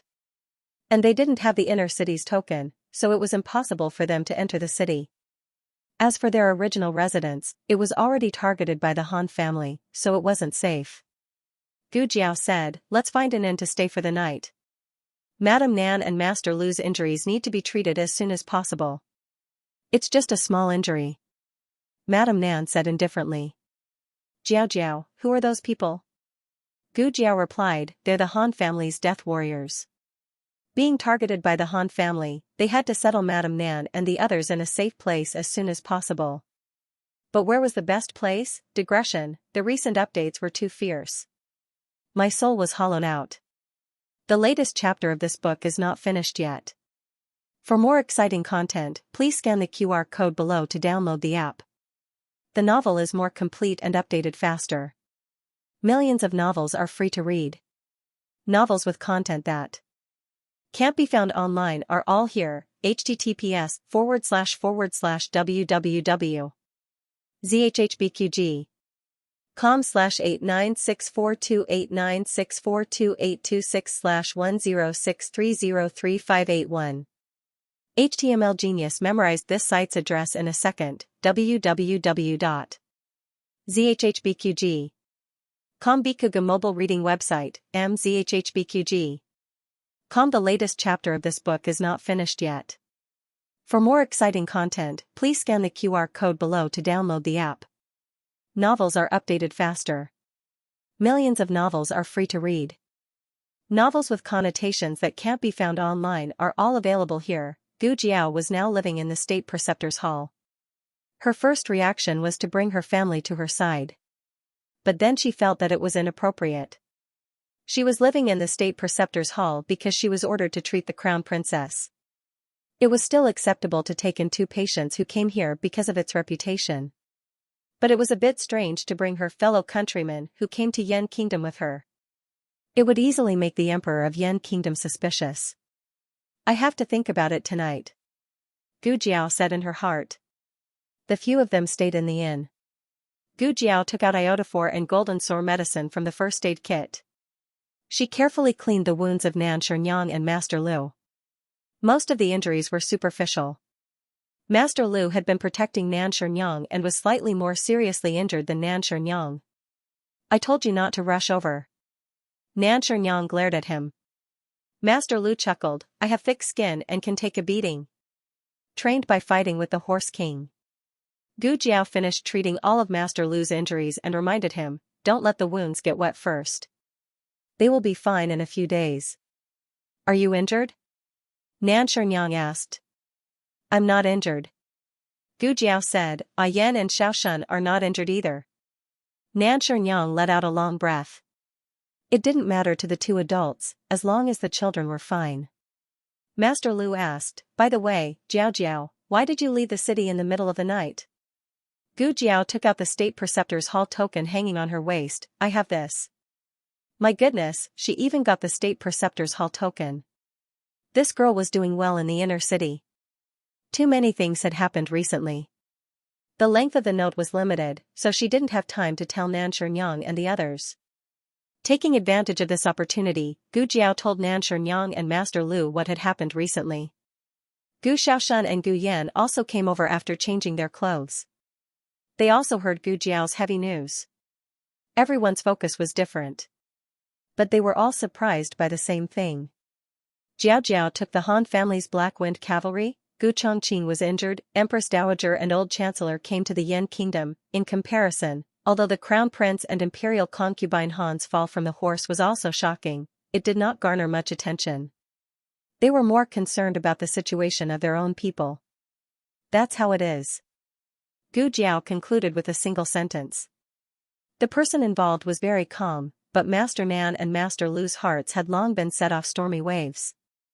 The water in the pool that was Shengdu had been stirred up, and the situation had reached a state of mutual hostility. The 10 great aristocratic families seemed to be united, but in fact, they all had their own selfish motives. Currently, there were 5 clans that the Jiao clan had information on. However, if the Nangong clan was included, there were still 6 clans left. Among them, the conflict with the Han clan was the most intense. The Nangong clan doesn't seem to have made any movements recently, Madame Nan said thoughtfully. The Nangong clan had indeed been too quiet recently. The only time they were in the limelight was during the selection of the Black Wind Cavalry's commander. The Nangong clan's legitimate daughter represented her family and did not hesitate to ruin her own reputation to pull Han Ci down. Because she did not succeed, she suddenly became a laughingstock. Master Lu snorted. Nangong Li's death was too big a blow to them, and the crown prince also fell from the horse. The Nangong clan may have to think carefully about whether they should follow a different master. The Nangong clan, who held the power of 400,000 soldiers, was now in high demand. Once the Han clan fell, the Nangong clan would enter the ranks of the 10 great aristocratic families. It was unknown whether they would have this opportunity. It's getting late, you should all go and rest. Madame Nan stopped the conversation in time, otherwise it would have continued until dawn. They had nothing to do, but Jiao was working around the clock. The 3 children returned to their respective rooms. Gu Xiaoshan and Gu Yan shared a room, Gu Jiao shared a room, and old Master Meng also had a single room. Not long after Gu Jiao laid down, Gu Yan came over. He climbed onto the bed and lay down next to Gu Jiao. Then he did not say a single word and only hugged Gu Jiao's waist. He gently rested his chin on her shoulder and breathed in the air that made him feel at ease.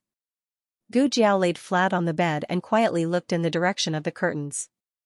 He said with a trace of pleading, "Don't be angry at me, okay? I won't be like this in the future." Gu Jiao raised her hand, one arm behind her head and the other holding his hand.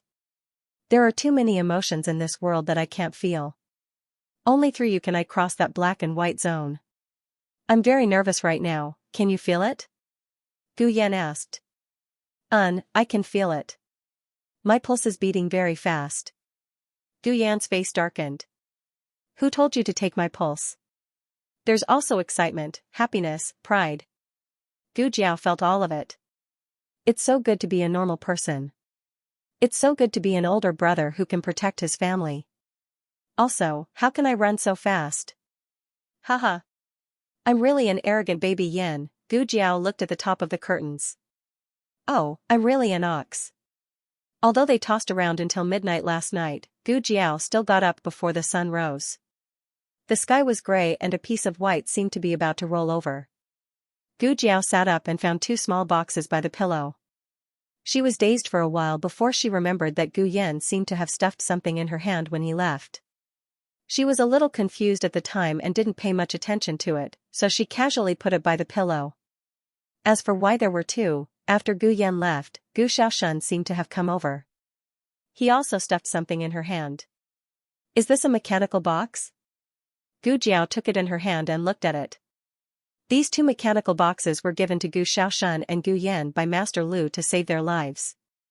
Last night was so dangerous, but the 2 were unwilling to use them, so they gave them to Gu Jiao without hesitation. It's obviously Master Lu's handiwork. Gu Xiaoshan couldn't make something of this level. Gu Jiao more or less understood the importance of these 2 mechanical boxes. She dressed neatly, washed up, and quietly went next door. Gu Yan and Gu Xiaoshan were sleeping soundly. Gu Yan's sleeping posture was very good. He could stay motionless for the whole night. Gu Xiaoshan's sleeping posture was originally quite bad, but in order not to kick Gu Yan, he forced himself to endure. Gu Jiao put the mechanical boxes back into their pockets. Gu Jiao left a note in her room, saying that she was going out and would come back in the afternoon. She was going to solve the problem of her accommodation. She went back to the state preceptor palace. Her grandaunt was still sleeping. Gu Jiao didn't wake her up and went directly to Xiao Heng's room. Little Jing Kong didn't have classes today, so he got up early and went to the courtyard to plant a tree. Xiao Heng had just changed his clothes and looked like he was going out. When he saw Gu Jiao coming back, he hurriedly asked, "How is it?" Only he and the state preceptor knew that Gu Jiao went out to save people last night. Gu Jiao said, "The Han family took action. Everyone is fine. They are resting at the inn tonight." I think it's time to arrange a place for them to live. Let's live in the inner city. Xiaoheng said, anyway, the Han family has their eyes on us. There is no difference between the inner city and the outer city. The Han family won't expect us to have the guts to bring them to the inner city. Gu Jiao thought it was feasible. Xiaoheng said, I have been looking for a house these days. The guarantor said yesterday that there is a small courtyard that meets my needs. Do you want to go and have a look? Before Gu Jiao could answer, little Jing Kong stood on tiptoe outside the window and showed half of his little head. I also want to go. I also want to go. Two people took the little trumpet spirit and sat in the carriage.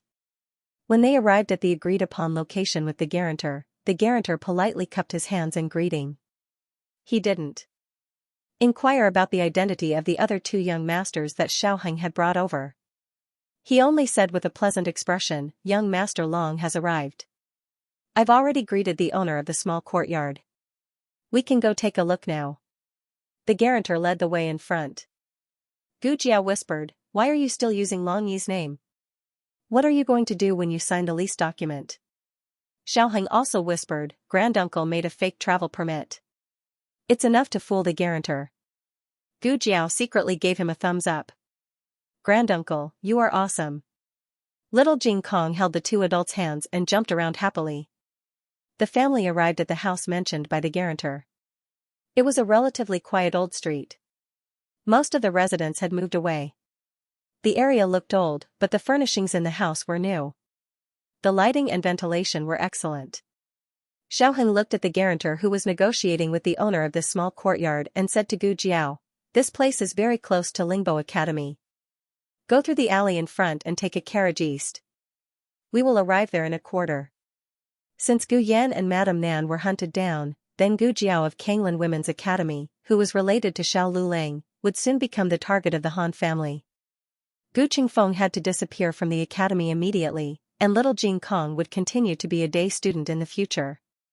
Do you like it? Gu Jiao asked little Jing Kong. Little Jing Kong didn't answer immediately. Instead, he looked at Gu Jiao and asked, Lulang, did you choose this house? Gu Jiao blinked and nodded, I chose it. I let Long Yi choose it. Little Jing Kong stretched out his little arm, then I like it. The corner of Xiaoheng's mouth twitched. However, Gu Jiao and Xiaoheng weren't very satisfied. They had a lot of people. This small courtyard looked big, but there were only 3 rooms for them to live in. Aren't there 5 rooms? The guarantor and the owner of this small courtyard discussed. The owner said, I want to use 2 of the rooms as storage. I have to put some things in. Well, it turned yellow again. The guarantor wiped off his cold sweat and said to Xiaoheng, then, young Master Long, I will take you to other places to look. In the end, they weren't satisfied with a few places nearby. Little Jing Kong pulled Gu Jiao's hand, Lulang, do we have to rent a house on this street? Gu Jiao said, no, it's mainly because it's close to the place where you go to school. Little Jing Kong, oh, then what if there's a house even closer? How can there be a house even closer? The guarantor said confidently, I've been a guarantor for 30 years, and all the best houses in the broker house are in my hands. This street is the closest to the Lingbo Academy. You can't rent any more houses than this. Before he could finish his sentence, he saw little Jing Kong silently take out a house deed from his pouch. The guarantor, Xiaoheng, was annoyed, why didn't you tell me earlier that you have a house deed? Little Jing Kong crossed his arms and snorted, I won't give it to you if you ask me. Jiao Jiao, I'll give it to you if you ask me. The guarantor found a shady tree to check the authenticity of the house deed, so he didn't hear their conversation. Xiaoheng said, Jiao Jiao used to live in the outer city. He couldn't even live in such a small house. I didn't see you take out the house deed. Little Jing Kong felt wronged. He spread out his hands and said, Jiao Jiao was looking for a house in the outer city. I don't have one in the outer city. His words were like a country bumpkin asking a rich friend for a punitive expedition. Why didn't you lend me your car last night? The rich friend said, you said you could lend me a Shali. I don't have a Shali, I only have a Ferrari. Gu sighed Jiao. I admit defeat. Xiaoheng's teeth hurt even more. He changed from Zhao state to Yen state. Was his landlord still the little monk in front of him? How much did he owe the little monk in his previous life? The little landlord stuck out his chest and shook one of his little feet proudly. I'll rent it to you at a cheap price. 500 taels a month. Xiaoheng's body trembled. Little monk, you're raising the price. While they were fighting with wits and courage, a horse carriage slowly came and stopped beside Gu Jiao and the other two. Then, the window was opened and Second Master Jing stuck his head out. Eh? Qing Lulang, why are you here? Oh, who's this little devil? Little Jing Kong angrily glared at him with his hands on his waist. You're the little devil. Ah, I remember now. You're that. During the 3 days when Gu Jiao was in a coma after the selection of the Black Wind Cavalry's commander, Second Master Jing accompanied Dukan to visit Gu Jiao at the State Preceptor Hall and met little Jing Kong. However, little Jing Kong was wearing the academy's uniform at that time and looked like a little scholar. Now that he was dressed like an ordinary young master, it was hard to recognize him. I'm not that. I'm Jing Kong. Little Jing Kong seriously corrected him. Second Master Jing laughed. Yes, that's your name. You even saved the little commandery princess. You're a little hero. So much nonsense. You're even blocking me from seeing my daughter. Today, I want to beat up my stupid brother again. Dukan's eyes were as sharp as knives. However, Second Master Jing and his eldest brother had no tacit understanding. Gu Jiao walked over and looked through the window. When she saw Dukan, her mood suddenly became very good. When Dukan saw Gu Jiao, he couldn't hide the smile in his eyes. After knowing that Gu Jiao was looking for a house, Dukan proposed to let her live in the Duke's mansion. Oh. Gu Jiao hesitated. Seeing her frown, Dukan dipped his fingertips in water and continued to write on the armrest. The Duke's mansion has protectors. It's safer than living outside. He wrote you, not you. As smart as Dukan was, he had already guessed that Gu Jiao wasn't looking for a house for herself at this juncture. She was living well in the State Preceptor's palace. There were few places in Xingdu that were safer than the State Preceptor's palace. Second Master Jing took little Jing Kong to catch cicadas on a big tree on the street. Xiaoheng and the guarantor discussed the matter of renting a house under the shade of the tree. Only Gu Jiao and Dukan were in the carriage. Gu Jiao considered the possibility of living in the Duke's mansion. Dukan continued to write, it's also close to Lingbo Academy. It's convenient to send that child to school. Gu Jiao looked at the words on the armrest and was stunned. I didn't mention little Jing Kong. How did you know that he wanted to live there? You're as smart as the State Preceptor. Seeing Gu Jiao's adorable look, the smile in Nguigong's eyes almost overflowed. He couldn't make any expression. Otherwise, the corners of his lips would reach his ears. He wrote, there will be delicious food and drink every day. There will also be many guards and endless money to spend. At this moment, Dukan was a bad guy who was trying to coax children. Gu Jiao widened her eyes and asked, but, didn't the Duke's mansion give away all its wealth? You earned it again. Dukan wrote with a smile in his eyes. The look in his eyes seemed to be saying, your adoptive father is just an ordinary little business genius. Gu Jiao raised her eyebrows and said seriously, it doesn't matter if it's money or not. I just want to cultivate a relationship with you. Dukan laughed in his heart. Gu Jiao wasn't a pretentious person. She didn't say that if they went, they might bring danger to him. She was Dukan's adopted son. Dukan's mansion had been involved in this dispute for a long time. Or, it could be said that Dukan's mansion had never gotten out of this dispute. From the moment Dukan used up all his wealth to collect the bodies of the Xianyuan family's sons, he had already announced his position to the entire Yan kingdom. Gu Jiao told Xiaoheng about Dukan's proposal. Xiaoheng always felt that Dukan had a father-in-law's hostility toward him. If it was in the past, he wouldn't have agreed so easily. But when he thought of the little monk's ugly little face, he felt that Dukan's mansion wasn't that hard to accept. He would never admit that he was stingy. 500 taels a month, Xiaoheng paused. There's also the Inner City Talisman Festival for Madame Nan and the others. I'll think of a way. Gu Jiao said, oh, there's no need. Dukan said he can get it. Xiaoheng felt like he was shouted at. He didn't even have a chance to show off in front of Jiao Jiao. Why do I feel an indescribable sense of crisis? Was it too late to change his mind and rent the little monk's house? After the accommodation was settled, Gu Jiao decided to go back to the inn. Little Jing Kong wanted to go with her, but he was dragged back by Xiaoheng. Xiaoheng said obnoxiously, "You're now my little follower." Little Jing Kong went crazy. Bad brother-in-law is not cute at all. In the inn, Old Master Meng finally woke up. He stood in front of the wash basin with his messy hair and looked at the reflection of his pig's face in the basin. There were 10,000 black wind kings galloping in his heart. Who beat up this chess saint? He couldn't remember what happened last night at all. When Gu Jiao came to the inn, they all got up and gathered in Old Master Meng's room. Master Lu didn't dare to say that he was the one who hit Old Master Meng, so he shamelessly pushed the blame to the guards and men of sacrifice of the Han family. Old Master Meng was successfully led astray and made a mark on the Han family in his heart. Gu Jiao told him about her plan to move. In the afternoon, Dukin's mansion will send the inner city talismans to the inn. We'll move in at night. So fast? Gu Yan was surprised. I mean, it'll take half a day to get the inner city talismans. The inner city talismans were not a small matter. Generally, the government office was not qualified to issue talismans to people from other countries. Even if it was, it would take a few months. Gu Jiao said. Dukin said he has a way. After saying goodbye to Gu Jiao, Dukin immediately went to deal with it.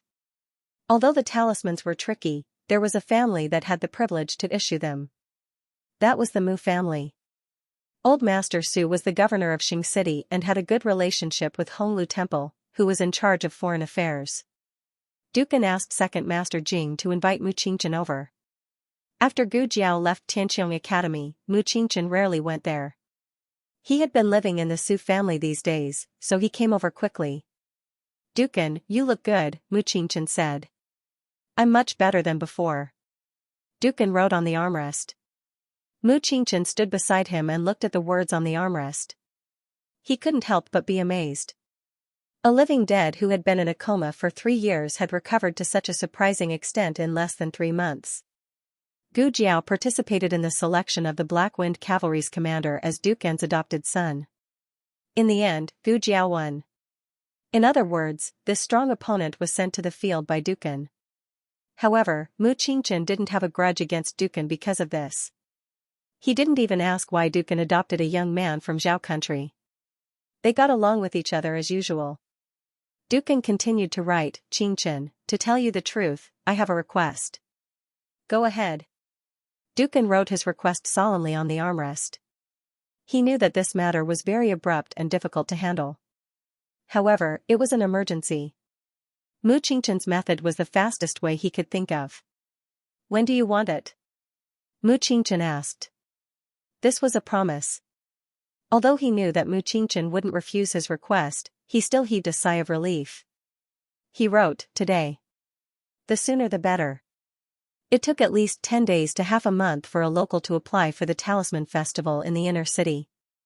It took a month for people from other countries to get it through the examination of Honglu Temple.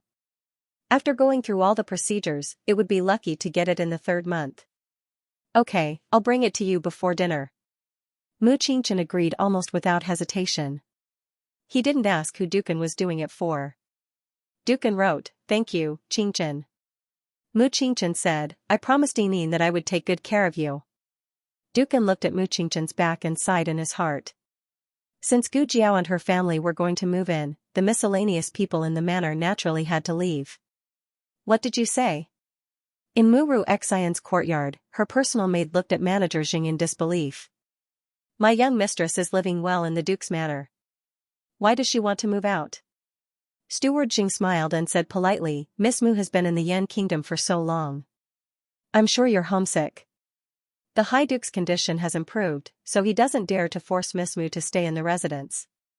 His words were beautiful, but didn't they mean the same thing? "Please take care of it."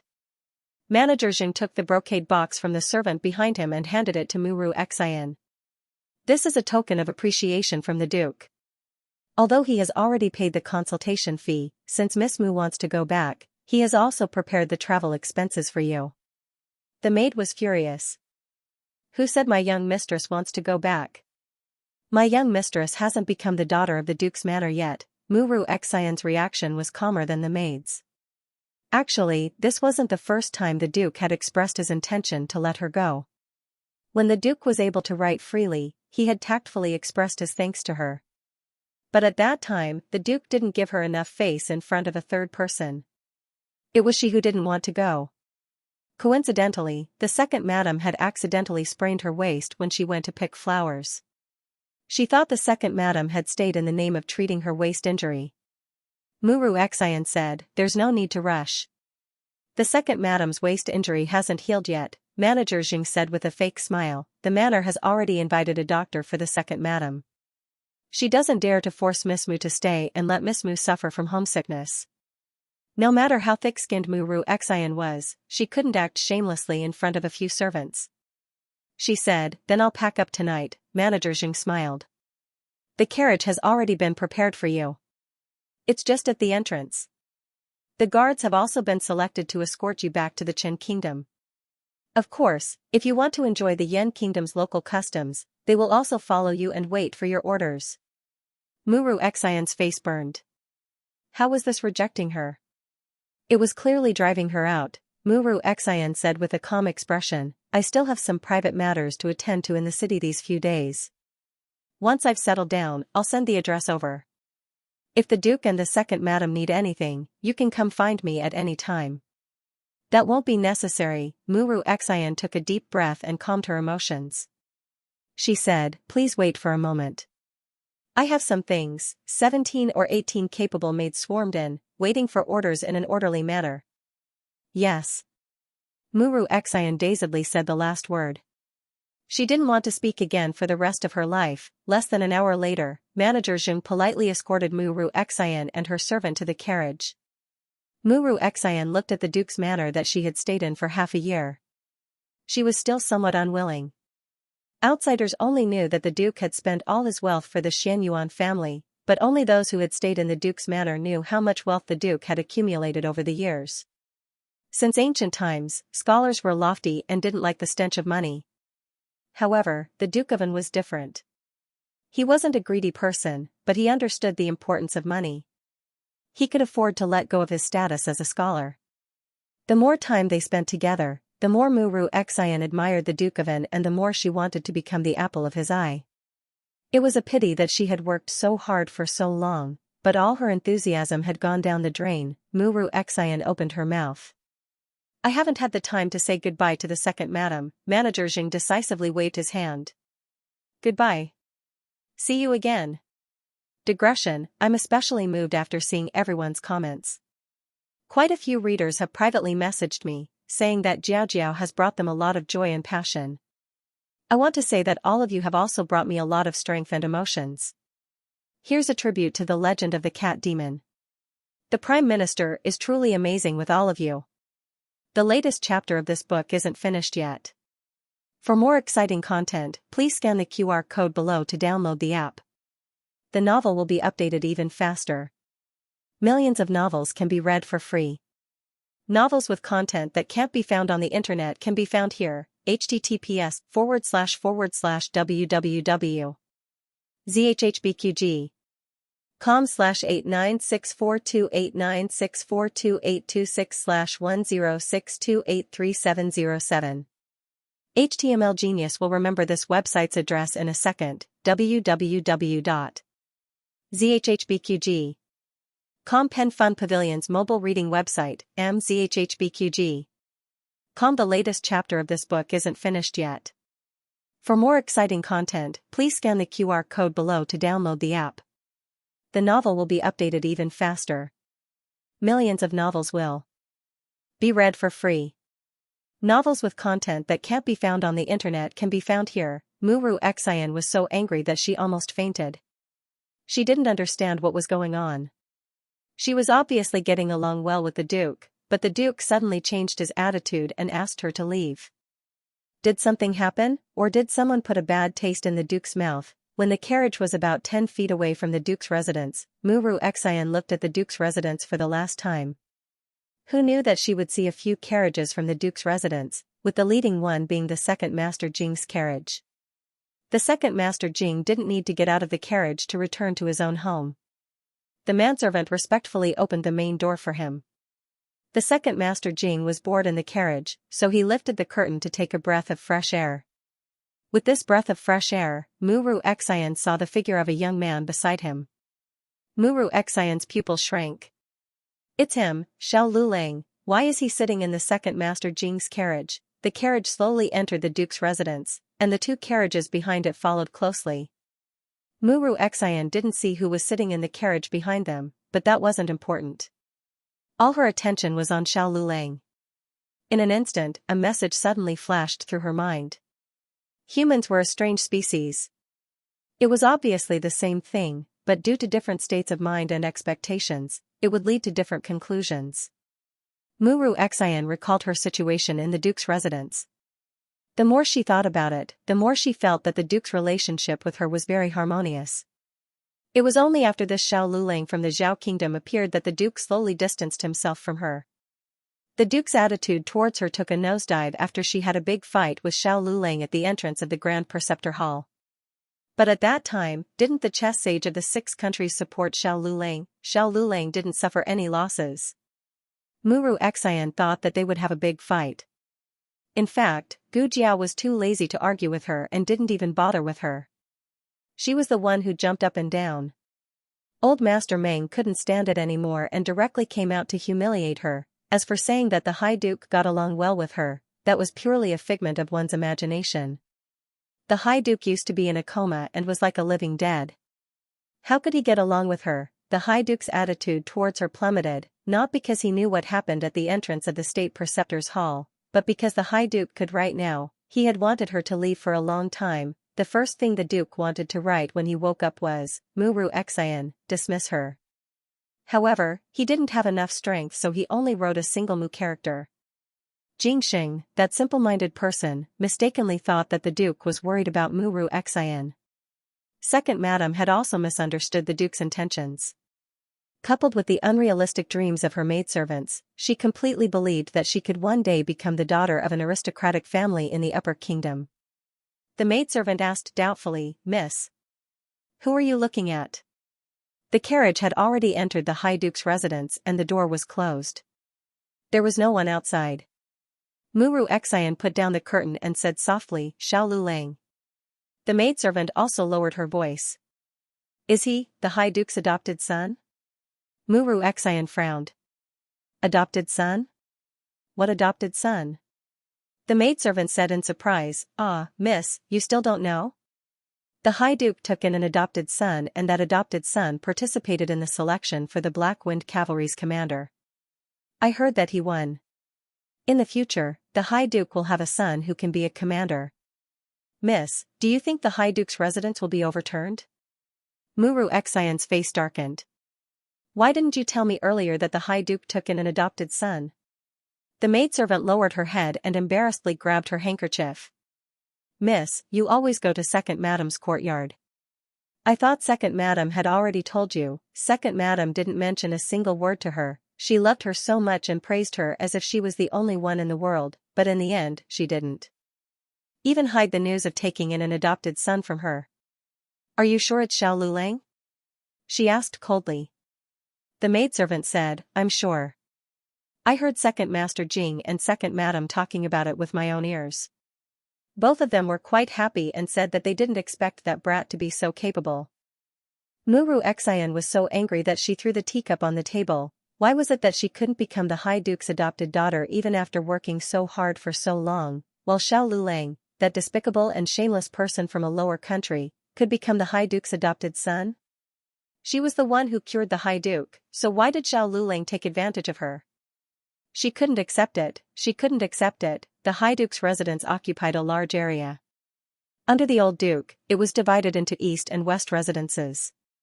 The Second Madam lived in the West residence while the High Duke lived in the East residence.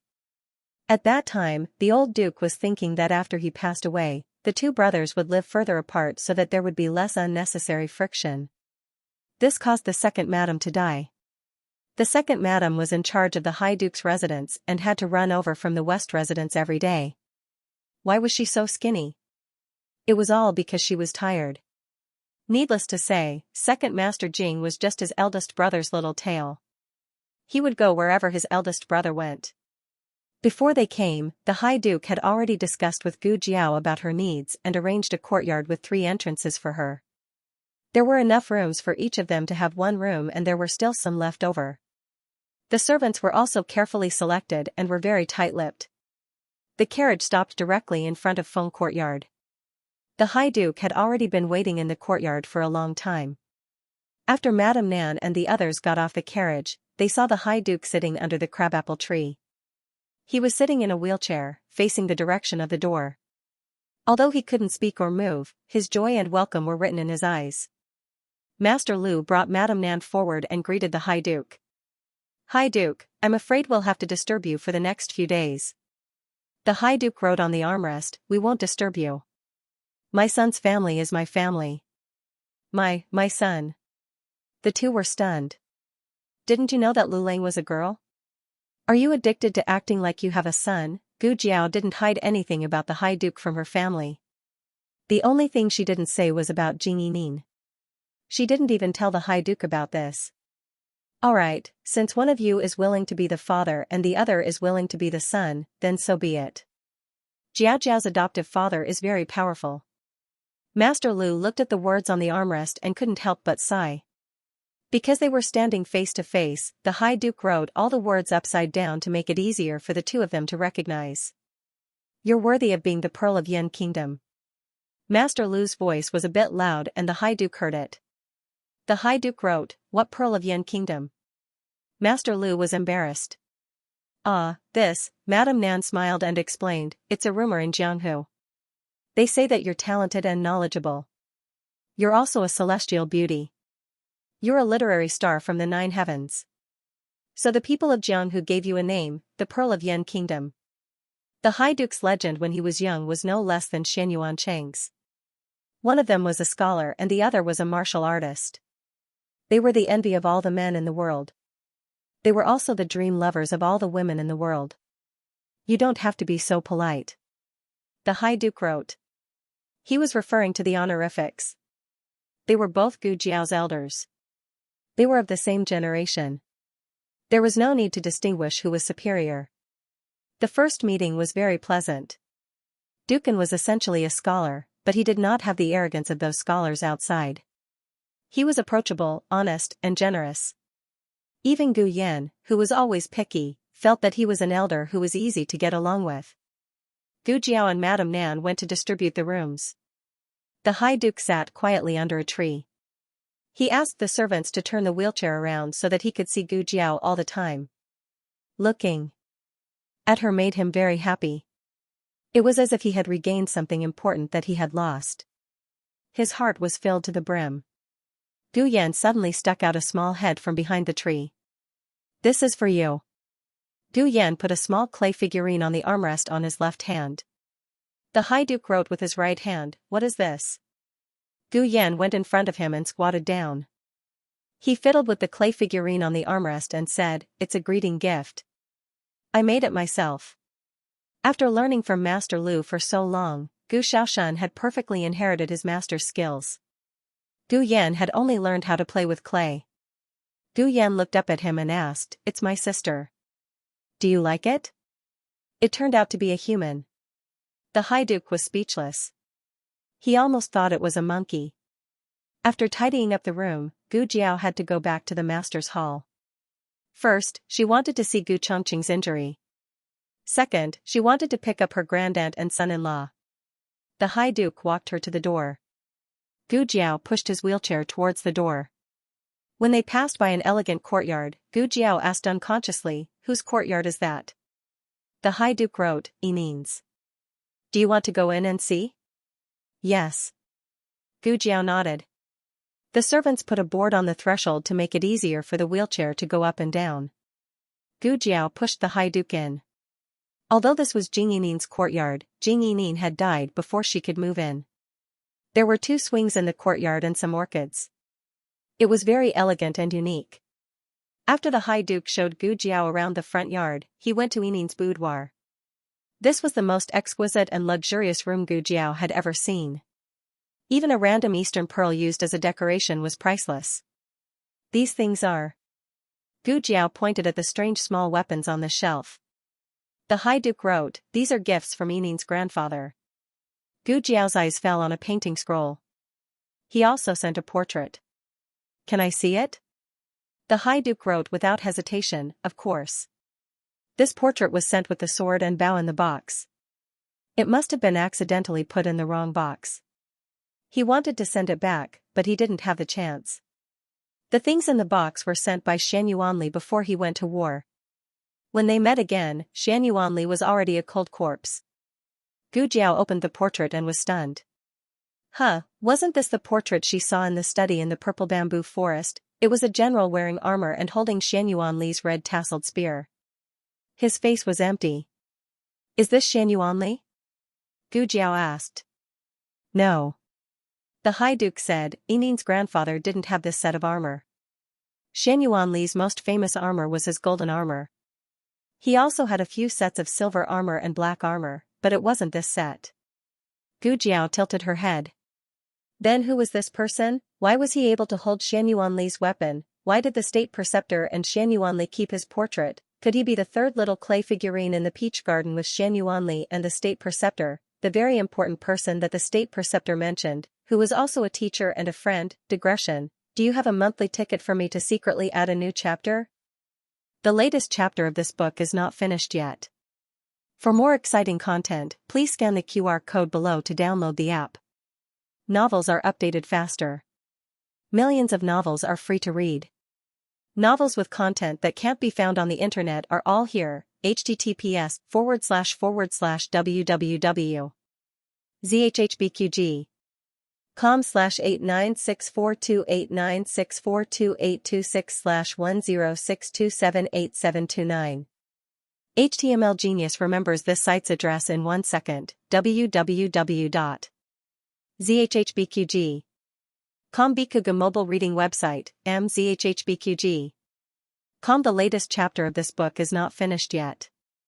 For more exciting content, please scan the QR code below to download the app. Novels are updated faster. Millions of novels are free to read. There are novels with connotations that cannot be found online here. Regarding the military camp, Dukan was not very clear. It could be a general of the Shan Yuan army. After all, there were many generals under Shan Yuanli. Dukan was a junior, so he did not know most of them. Gu Jiao put the portrait back. Old Master Meng did not live in the Duke's public house with them. The reason was that something happened at the chess manor and he had to go back to deal with it. Gu Jiao was not worried about his personal safety, so she let him go. Dukan sent Gu Jiao to the door. The door of the Duke's public house was opened for her. Steward Jing stood in the open space with a smile. Behind him was an incomparably luxurious carriage. The canopy was made of superior yellow pear wood. The top was inlaid with Eastern sea pearls. There were 2 layers of hanging curtains. The inner layer was a bamboo curtain, and the outer layer was a broken jade bead curtain. It was said to be broken jade, but in fact, each piece was carefully carved jade, agate, and suet jade. 2 tall white horses pulled the carriage. They were strong. Gu Jiao blinked. This is." Steward Jing walked forward with a beaming face and bowed respectfully to the 2 of them. "High Duke, young master." He then said to Gu Jiao, "This is the carriage that I prepared for young master. I wonder if young master is satisfied?" Dukan was very satisfied anyway. Only such a luxurious carriage was worthy of her. Gu Jiao thought to herself, "Isn't this a little too exaggerated? Won't I be robbed if I go out in this kind of carriage? Forget it, it seems like no one can rob me." "Thank you, foster father." Gu Jiao thanked Dukan and was about to sit in the carriage. "Young master, please wait a moment." Steward Jing smiled and stopped Gu Jiao. He took out a brand new banknote from his wide sleeve. "This is your small allowance today." "Pocket money? 100 taels, so much?" Gu Jiao coughed lightly and asked Manager Jing in a low voice, "Are you sure it's for a day and not for a month?" Manager Jing smiled and said, "It's just 1 day." The High Duke asked young master to take a look first. If it's not enough, he'll give more. Rich and inhumane, this was. Gu Jiao suddenly had an illusion. It was just like in her previous life, when the rich parents in her class sent their children out. Not only did they give them luxury cars, but they also gave them a huge sum of pocket money. The only thing missing was the sentence, "Don't come back until you've spent it all." Oh, so this is what it feels like to be a rich second generation? That's right, it's pretty good. Gu Jiao accepted the banknotes seriously. Seeing her accept it, a smile appeared in the bottom of Dukan's eyes. Gu Jiao said goodbye to Dukan and left in the carriage.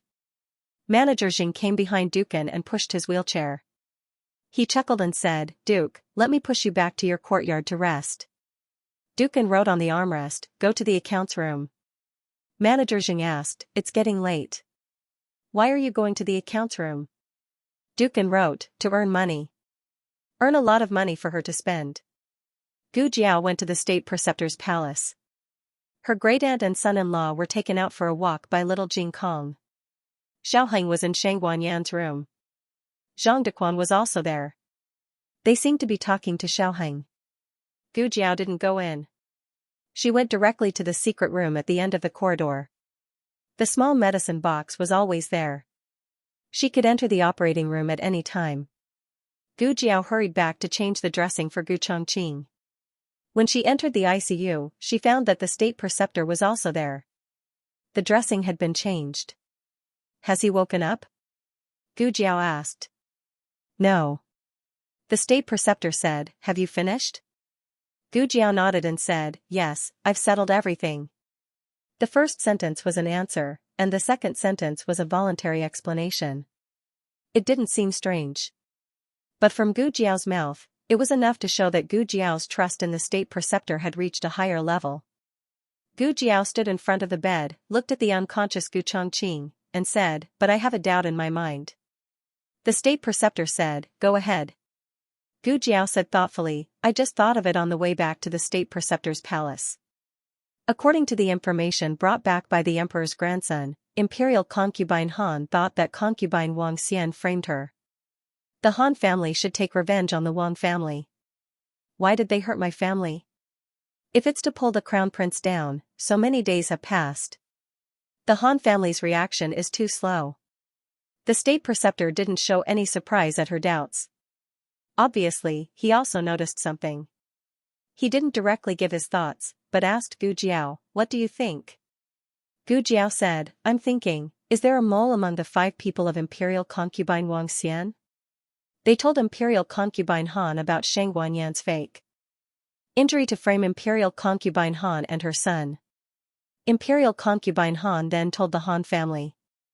The state preceptor looked at Gu Jiao with a meaningful look. Gu Jiao received the look from him and slightly frowned, there is no mole. The Han family took the initiative to attack, not for imperial concubine Han, but speaking of this, an idea flashed in her mind, I will take over as the commander of the Black Wind Cavalry. The Han family wants to use my family to threaten me and force me to give up the commander position. You're not too stupid. The state preceptor said coldly, then turned to the medicine cabinet and took out a bottle of anti-inflammatory medicine. You won't go smoothly in the Black Wind camp. You'd better be mentally prepared. I know. Gu Jiao said. You go do your work. The state preceptor lightly said, don't you still have something to do? He suddenly became so cold, more and more like a godfather. Is he my godfather or not? If so, I can bully him back. In her previous life, her godfather's strength was too high, so she was always the one who was beaten. Why are you looking at me like that? The state preceptor noticed Gu Jiao's gaze that was full of bad intentions. Nothing. Gu Jiao's face didn't change as she withdrew her gaze. You don't know martial arts, so you're easy to bully. Don't let me find out that you're my godfather. Otherwise, I'll beat you up before I recognize you and get back at you for what you did to me in my previous life. Xiao Lulang. The state preceptor suddenly called Gu Jiao, who had already walked to the door. Gu Jiao turned her head, what's the matter? The state preceptor said, if, and I'm saying if, Gu Chongqing wakes up and becomes a cripple, Gu Jiao said without hesitation, I will take care of him. Gu Jiao still had to send her grandaunt and son-in-law to the duke's residence, so she temporarily left this matter to the state preceptor. However, just as she stepped out of the secret room, the state preceptor's foot came to the bedside. On the bed, Gu Chongqing's eyelids moved slightly, and he slowly opened his eyes. It was just a simple action of opening his eyes, but it almost used up all his strength. The entire intensive care unit was filled with his heavy breaths from the oxygen mask. The state preceptor calmly looked at Gu Chongqing. "Are you sure you want to do this?" Gu Chongqing used all his remaining strength to nod. After Muru Xian saw Gu Jiao outside the duke's residence, her uneasiness reached its peak. She firmly believed that it was that person from Zhao Kingdom who instigated her relationship with the Duke of An Kingdom. A truly capable person would disdain to put down their status and use flowery words. However, that person from Zhao Kingdom curried favor with the chess sage of the Six Countries and the Duke of An Kingdom. It could be seen that he was a flatterer. Muru Xian hated herself for being too virtuous and disdaining to use underhanded means. Otherwise, how could she let a person from Zhao Kingdom take advantage of her? The more Muru Xian thought about it, the angrier she became. "Since you did it, don't blame me for doing it 15 times, Muru Xian found an inn to stay in. She said to the guards of the duke's residence who were escorting her, "Go back. I don't need you by my side. I will return to Qin country by myself." The leader of the guards said, "But the duke ordered us to safely send Miss Mu back to Qin country." Muru Xian raised her chin and said, "No need. Go back and tell your duke that I appreciate his kindness. If I have the chance to visit Yin country again, I will definitely pay him a visit." The guards tried to dissuade her, but when they saw that Muru Xian had already made up her mind, they didn't continue to pester her. The leader of the guards had Muru Xian write a letter to express her intention to return to Qin country by herself. Only then did he lead the rest of his brothers back. Once the guards of the Duke of An Kingdom left, Muru Xian called a maid to hire a carriage and left the inn by herself in the carriage. The Han family had been in troubled times recently. First, the Han family's disciples had met with mishaps. Then, the Han family lost the Black Wind cavalry. Now, even imperial concubine Han and her son had been plotted against and lost their positions as imperial concubine and crown prince. The Han family's vitality had been greatly damaged and couldn't bear any more losses. How could it fail? On the main seat in the central room, old Master Han, who seemed to have aged 10 years, rested his hands on the handle of his walking stick as he spoke. Han Lei and Third Master Han stood on either side of him.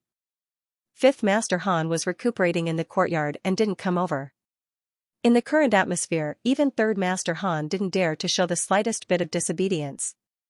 Old Master Han continued, "Furthermore, why are all the men of sacrifice who are highly skilled in martial arts dead, but the guards are fine?" It wasn't that they were fine, but they still had a life. The men of sacrifice had encountered Gu Jiao so naturally, none of them survived. As for the guards who went to the courtyard to snatch the people, they were only injured and knocked unconscious by Madame Nan and the others. Han Lei said, "The bodies of those men of sacrifice have been brought back." After the coroner examined them, he said they were killed by a spear.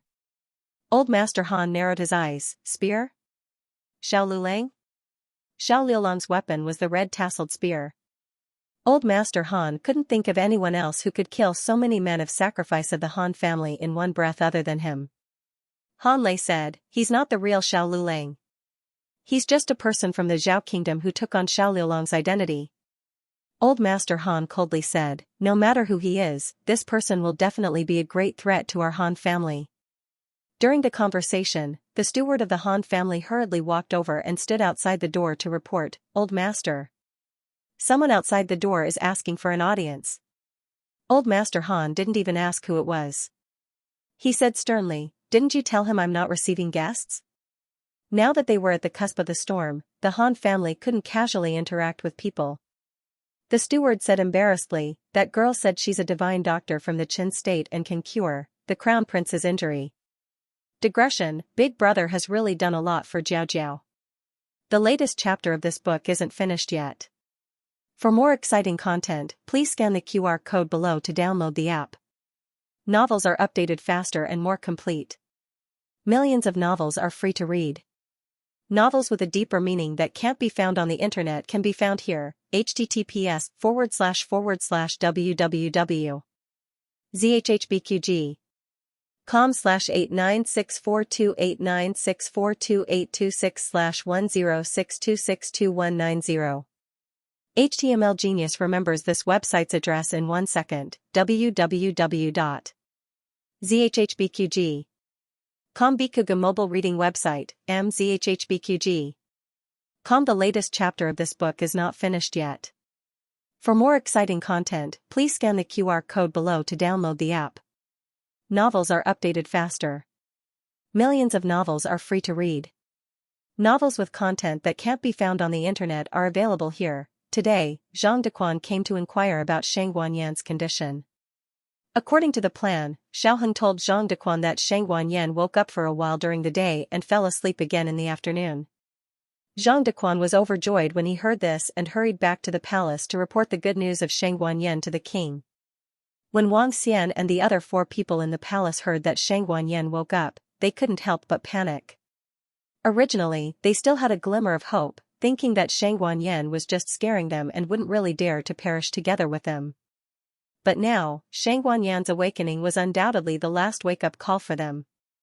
They must find something that could move Shang Wanyan as soon as possible and redeem their weakness in Shang Wanyan's hands. At night, after little Jing Kong was bathed by his bad brother-in-law, he climbed onto the bed and fell asleep after jumping twice in dissatisfaction.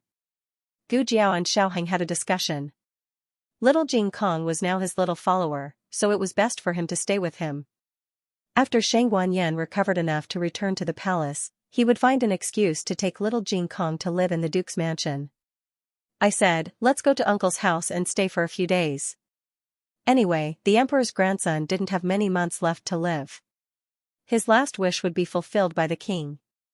Gu Jiao felt that it was feasible. After the two finished talking, they went to her grandaunt's place. Gu Jiao had originally planned to pack up her great-aunt's things, but who knew that she would see her great-aunt sitting on the chair with her legs crossed and eating melon seeds. The old chancellor had a bundle in each of his hands. Everything is packed, let's go. Gu Jiao's mouth twitched. You are too self-conscious as a son-in-law. The Han family even had their eyes on Marshal Aunt Nan. Song Lan Women's Academy's Miss Gu was no longer safe. Gu Jiao called Gu Chengfeng and went to the Duke's mansion in the carriage. And Guoping usually slept early, but tonight, in order to wait for the 2 elders, he forced himself to stay awake until now. Gu Jiao didn't say much about her identity. She only said that her real name was Gu Jiao and that she was from the Zhao kingdom. She didn't mention anything about the Marquis's daughter or the Protector Commandery princess. As for Empress Dowager Zhuang and the old chancellor, she only said that they were her great-aunt and son-in-law. An Wugong was a noble in Shangguan, but since he cared about Gu Jiao, he would respect Gu Jiao's elders. The carriage stopped at the gate of Maple Courtyard. Duken's gaze was fixed on the carriage. When Gu Jiao jumped down from the carriage, the entire night seemed to be lit up by his gaze. It was a kind of steadiness and joy that came from looking forward to seeing their child. Empress Dowager Zhuang glanced at him and was carried off the carriage by Gu Jiao. The old chancellor went down by himself. Empress Dowager Zhuang, Jiao, you're so thick-skinned. Go by yourself. Butler Jing pushed An Wugong to the 2 elders with a smile. Hello, Old Master Hua and Old Madam Hua. An Wugong wrote on the armrest, please forgive me for not being able to welcome you personally. Gu Jiao said to her great-aunt, Duke said that he welcomes you very much. Empress Dowager Zhuang glanced at her, I don't need you to translate. The little girl's heart was biased. Gu Jiao said to An Wugong, great-aunt is very satisfied with you. Empress Dowager Zhuang's mouth twitched. How could she see that she was satisfied? You're siding with an outsider a little too quickly. Humph. Empress Dowager Zhuang snorted and walked into the courtyard with a strong aura. Gu Jiao took the bag from the old chancellor and sent her great-aunt to the decorated room. Great-aunt, what do you think of Duke? Empress Dowager Zhuang said expressionlessly, you didn't ask me at that time. How about Lu Lang? Gu Jiao blinked, the melons are cut. I'll go get them. She flashed out of the room. Empress Dowager Zhuang was angry and amused. She muttered carelessly, he looks better than your father and Lord Protector's manner. Great-aunt. Great-uncle. It was Gu Yan's excited roar. Empress Dowager Zhuang had just secretly taken out a candied fruit. She was so scared that her hand shook and she almost dropped the candied fruit. Gu Yan, you've changed. You weren't so noisy before. After more than 3 months, Gu Yan and Gu Xiaoshan finally saw their great-aunt and son-in-law again. Both of them were very happy. But when they smelled the unconcealable smell of medicine and wine on the two elders, their eyes dimmed again. Are you hurt? Gu Yan asked.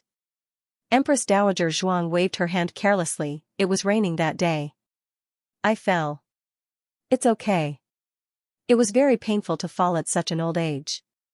Gu Yan's eyes were slightly red. Gu Xiaoshan lowered his head and wiped his eyes. Okay.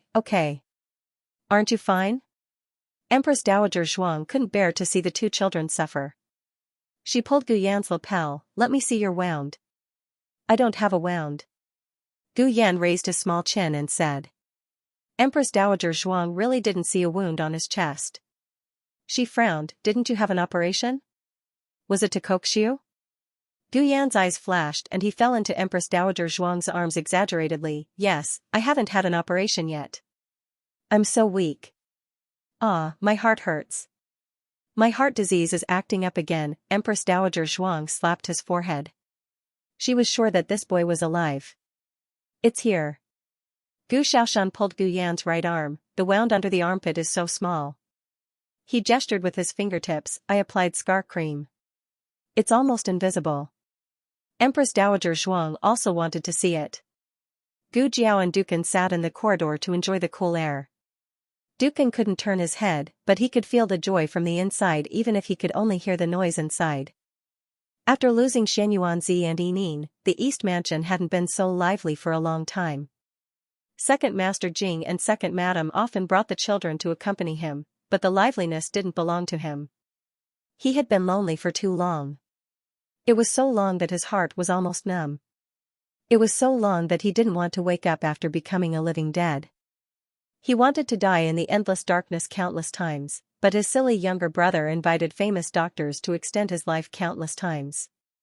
Now, he was very grateful to his younger brother who never gave up. Gu Jiao looked and asked, Are you thinking about something? Yes. Dukan wrote. What are you thinking about? Gu Jiao asked. Dukan hesitated for a moment, but he still wrote truthfully, I'm thinking that you being by my side is like Yining being by my side. That kind of feeling in the bottom of his heart was the same. Oh. Gu Jiao looked down. Dukan hurriedly wrote, Don't misunderstand. I'm not using you as Yining's substitute. It's okay. Gu Jiao said. I can't tell you the truth now. Because I still don't know where my fate lies. When everything is settled, I'll definitely tell you frankly. It was late at night. The two young men, Gu Yan and Gu Xiaoshan, weren't sleepy at all, but Dukan's great-aunt and son-in-law were having a headache from the noise. Especially Gu Yan. After recovering from his heart disease, his killing power was comparable to little Jing Kong's. Because they hadn't seen each other for a long time, he had a lot to say. He was even more talkative than little Jing Kong. Dukan's great-aunt slumped in the chair soullessly. She had misjudged the cold and taciturn little Yener back then. It was time for Dukan to rest. He bid farewell to everyone, and Gu Jiao pushed him back to his courtyard. Gu Jiao pushed the Duke along a quiet path. Behind her were Gu Yan and Gu Xiaoshan's laughter. The night breeze was very gentle, and they felt very comfortable.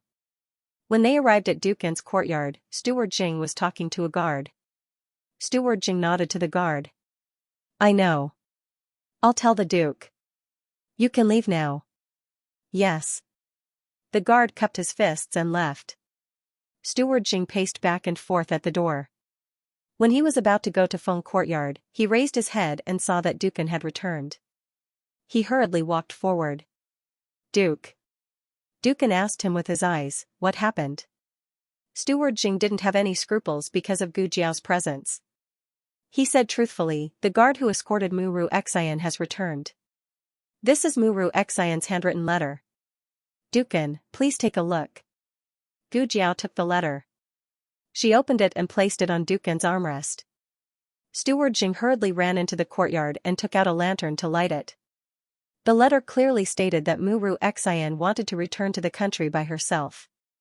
She had already disturbed them enough during this period of time, so she didn't want to trouble the Duke's family anymore.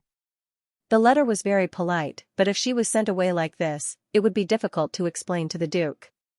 If something really happened to Muru Xian, the Duke's family would be blamed for not treating her well. They actually let a weak girl leave the manor alone and get killed on the street. Thus, the guard followed her for a while, hoping to make sure she was all right before returning to report. Who knew that they would follow her to the Han family? She went in? Gu Jiao asked. Steward Jing looked at Gu Jiao and said, "Young master, she went in. Our manners guard said that she stayed in the Han family for half an hour before coming out. She then returned to the inn, took her luggage, and brought her maids into the Han family. She hasn't come out yet." Gu Jiao said faintly, "It seems like she has a new thigh to rely on." Steward Jing said, "I think so too. I heard that Han Shixi's leg was crippled. She might have gone to be a doctor for Han Shixi. This person is really..." In front of his little master, he swallowed the unpleasant words he was about to say. "Let her be," Gu Jiao said. With her medical skills, it was hard to say whether she could cure Han Yi. The Duke didn't care about Muru Xian's whereabouts. He wrote, "Keep an eye out. There might be people coming to the manor to inquire about news." Steward Jing's brain was very flexible. He immediately understood the Duke's meaning. "You think that Muru Xian will inform the Han family? Say that the young master's family has moved into our manor? Don't worry. She won't be able to guess it. Even if she guessed it, I have a way to deal with it." The latest chapter of this book isn't finished yet. For more exciting content, please scan the QR code below to download the app. Novels are updated at a faster rate. Millions of novels can be read for free. Novels with connotations that can't be found online are all available here. https://www.zhhbqg.com/896428964286/1062615050. HTML Genius memorized this website's address in a second. www.zhhbqg.com. Bikuga mobile reading website, mzhhbqg.com. The latest chapter of this book is not finished yet. For more exciting content, please scan the QR code below to download the app. Novels are updated faster and more fully. Millions of novels are free to read. Novels with connotations that cannot be found on the internet are all available here. When Gu Jiao returned to Feng Courtyard after sending the Duke off, Gu Yan and Gu Shaoshun were forced to take a bath by her great-aunt. Her great-aunt's brain was buzzing. She finally did not have any energy to see anyone else. She closed the door and went to take a bath. Her great-uncle returned to his room. It was obvious that he had gone to wash up. Only Gu Qingfeng's room door was left ajar. There was no sound coming from inside. Gu Jiao went up to take a look, puzzled. No one would believe it. Gu Qingfeng was wandering around the room like an idiot, admiring every table and chair in the room. His eyes were full of disbelief. It was like a curious baby entering a magical paradise. Gu Jiao was confused. "I know the Duke's residence is good, but you are the son of the Marquis. Your quality of life is not bad. Is there a need for this reaction?" A normal person would not disturb Gu Qingfeng at this moment. But Gu Jiao was not a normal person. She was not a normal person at all. She pushed open the door with a crash. Gu Qingfeng was shocked by the sudden movement. He did not have time to retract the novelty and intoxication on his face before a layer of awkwardness floated up. That was a silly expression that Gu Jiao would not forget even after 10 years.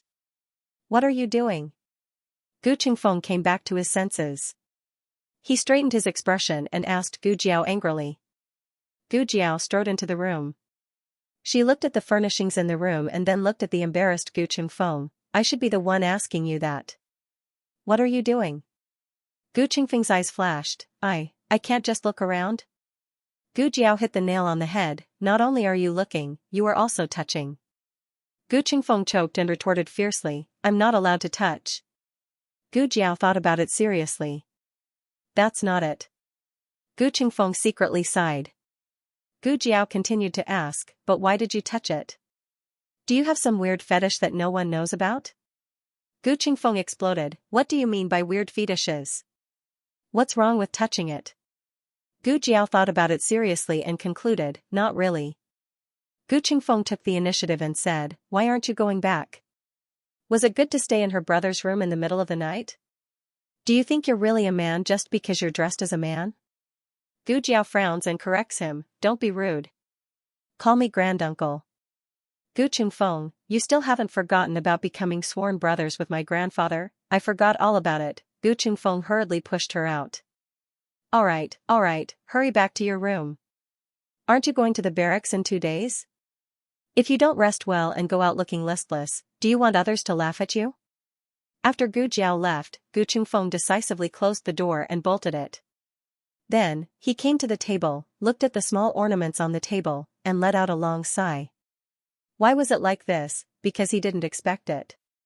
In Zhao country, he had a home after all, and this feeling was not obvious. But after coming to Yan country, the loneliness of being in a foreign land was vividly displayed. When Gu Shaoshan and Gu Yan lived with everyone else, he could only lie in the unfamiliar Tianxiang pavilion. He also felt lonely, sad, and lonely. Later, when he went to the state preceptor hall, he replaced Xiaohan to go to school at Kanglin Women's Academy. He could only hide in the dark. Even his elder brother could lie in his own intensive care unit, but he could only quietly sleep in a room that didn't belong to him. After leaving in the morning, he couldn't leave any trace of himself in the room. It was as if he had never been there. He was a shadow. Everyone's shadow, except for his own. He thought that this time, he would just hide in one of the rooms. But it turned out that was not the case. This room was for him, not for Kanglin Academy's Gu Jiao, not for Tianxiang Pavilion's Chang Jing, but for Gu Qingfeng. Suddenly, he had a sense of belonging that was seriously accepted, and no longer looked at this family as an outsider. As Gu Qingfeng thought about it, the rims of his eyes started to sting. Suddenly, Gu Jiao poked her small head in from outside the window. Gu Qingfeng. Gu Qingfeng's body shook, and he carelessly wiped his eyes. He didn't turn around, and very coldly asked with his back to the window, what are you doing? Gu Jiao threw something over. He caught it with his hand, and it was a medicine bottle. What is this? He asked. Gu Jiao said, medicine, apply it once in the morning and once in the morning, apply it thinly. Gu Qingfeng was puzzled, why do I need to apply medicine? Gu Jiao said, the slave mark should have grown after so many days, and you can apply the medicine. If it hasn't fallen off in a month, you will have surgery. Gu Qingfeng's heart was fiercely rubbed again. So this girl remembers, she remembers everything, damn it. Damn tears, it doesn't listen to me anymore, it wants to rebel, I can't stop it anymore. Gu Jiao left after giving him the medicine, but she quickly turned back and poked her head in to ask, but why did you touch it just now? Gu Qingfeng's tears beat the gong to retreat, damn girl, is there no end to this? 2 days later, Gu Jiao rode the Black Wind King to the army camp. The Horse King was also brought along. It was almost 3 years old, and it was time for it to receive training. The other Black Wind cavalry started training when they were young, and it was considered late. However, its talent was strange, and it wasn't worse than other Black Wind cavalry that had been trained at the same age. You can't be too sure. Gu Jiao glanced at the Horse King that ran off to chase after Butterfly, and her expression was complicated. The Black Wind camp was generally divided into the vanguard, assault, and reserve camps. If one person and one horse were to be counted as a unit, the actual number of units that could participate in the battle was no more than 25,000. In reality, it was even less, because there was still the supply and reserve camps. However, the strength of the steel cavalry was astonishing, and it was the most invincible of all the soldiers. Under Shan Li's leadership, there was once a glorious record of 20,000 Shan steel cavalry trampling over 100,000 Jin soldiers. This was a cavalry that struck fear into the hearts of all countries. Gu Jiao was wearing her own black armor on the first day of her appointment, and she wore a cold and threatening helmet. She carried a red tasseled spear wrapped in cloth, looking valiant and formidable. The generals of the various camps had already gathered at the vanguard camp's training ground, waiting for the new commander of the Black Wind Cavalry. Gu Jiao looked at them from afar, and said, their military posture is not bad. Under the scorching sun, wearing heavy armor, everyone was sweating profusely, but no one moved. These were the soldiers trained by the Xianyuan family. Even after 15 years, they still maintained their excellent and strict traditions and military discipline. The young soldiers were now in their prime, the young soldiers were now middle-aged, and the middle-aged soldiers were now in their twilight years. Their white hair and beards fluttered in the morning breeze, and the wrinkles at the corners of their eyes were old, but their posture was straight and their eyes were firm. In these years, there were people who retired, and new blood joined, but as long as this army was still there, the soul of Xianyuan would never decay. There was a middle-aged man waiting outside the training ground. He was not wearing armor, and did not seem to know martial arts. When he saw Gu Jiao riding the Black Wind King over, he smiled and went up to greet her. The Black Wind King's aura was too strong, and when it raised its hooves, the middle-aged man was so scared that he took a few steps back. Gu Jiao patted the Black Wind King's neck lightly. "All right, boss, enough is enough." The Black Wind King quieted down. As expected of a horse from the army, it even knew how to show off its strength. The middle-aged man wiped off his cold sweat and carefully went up again. He cupped his hands and bowed. "This humble one greets Lady Xiao. This humble one's surname is Hu Yang, and I am the advisor of the Black Wind Camp. From today onwards, this humble one will be under your command." "Advisor, secretary, that's fine too." Gu Jiao looked at the soldiers standing majestically under the morning light and asked, "Among those people, is there anyone who wants to find trouble with me? You'd better think carefully about how to answer." Hu Yang smiled awkwardly and looked back at the crowd. He tried to move closer to Gu Jiao, but the Black Wind King did not flip out. Only then did he move closer and whisper, "General Zhang Hu, he is Heir Han's trusted aide. You should be careful of him." "Understood." Gu Jiao gestured for him to keep up, then urged her horse to move towards the soldiers. She stood in front of the crowd and bluntly said, "Where is Zhang Hu?" Zhang Hu, who was at the head of the first row, held a spear in one hand and a shield in the other. He arrogantly raised his chin and said, "I am Zhang Hu." Gu Jiao made an O sound and rode on the back of the powerful Black Wind King. She calmly said, "I heard that you want to find trouble with this marshal." Hu Yang, who was at the side, trembled. "Why are you so direct? You should at least say a few words." Zhang Hu did not expect the other party to be so direct and could not help but be stunned. But in the end, he did not put this brat from the Zhao country in his eyes. If he was exposed, then so be it. He was not afraid of him. He coldly snorted and said, "So what if I am?" Gu Jiao calmly said, "Your courage is commendable." Zhang Hu ridiculed, "You're just a brat. Do you know how to train soldiers?" Gu Jiao faintly smiled, "Isn't it enough that you know? Otherwise, why would I keep you? Are you keeping it for fun?" "You." Zhang Hu choked. He had never seen such a brazen and shameless person. This brat was openly admitting that he did not know how to train soldiers? But what he said at the end made so much sense. The marshal did not need to personally train soldiers. It was the duty of the generals. "Damn it," Zhang Hu raised the spear in his hand and pointed it at Gu Jiao. He coldly said, "If you have the ability, then don't use the Black Wind King. Fight with me." Gu Jiao found it funny and said, "I can control the Black Wind King." "Can you?" "Damn it," Zhang Hu choked on his own saliva again. He almost couldn't breathe properly. This brat did not play by the rules. Provocation was useless. Zhang Hu clenched his teeth and said, "I heard that you relied on sucking up to the House of Duke and the other aristocratic families. In the last round of selection, Mu Qingchen helped you. Taoist Qingfeng also helped you. That was why you had the chance to be the first to arrive at the Fire Beacon camp. So, sucking up to others is also your ability?" Gu Jiao did not defend himself.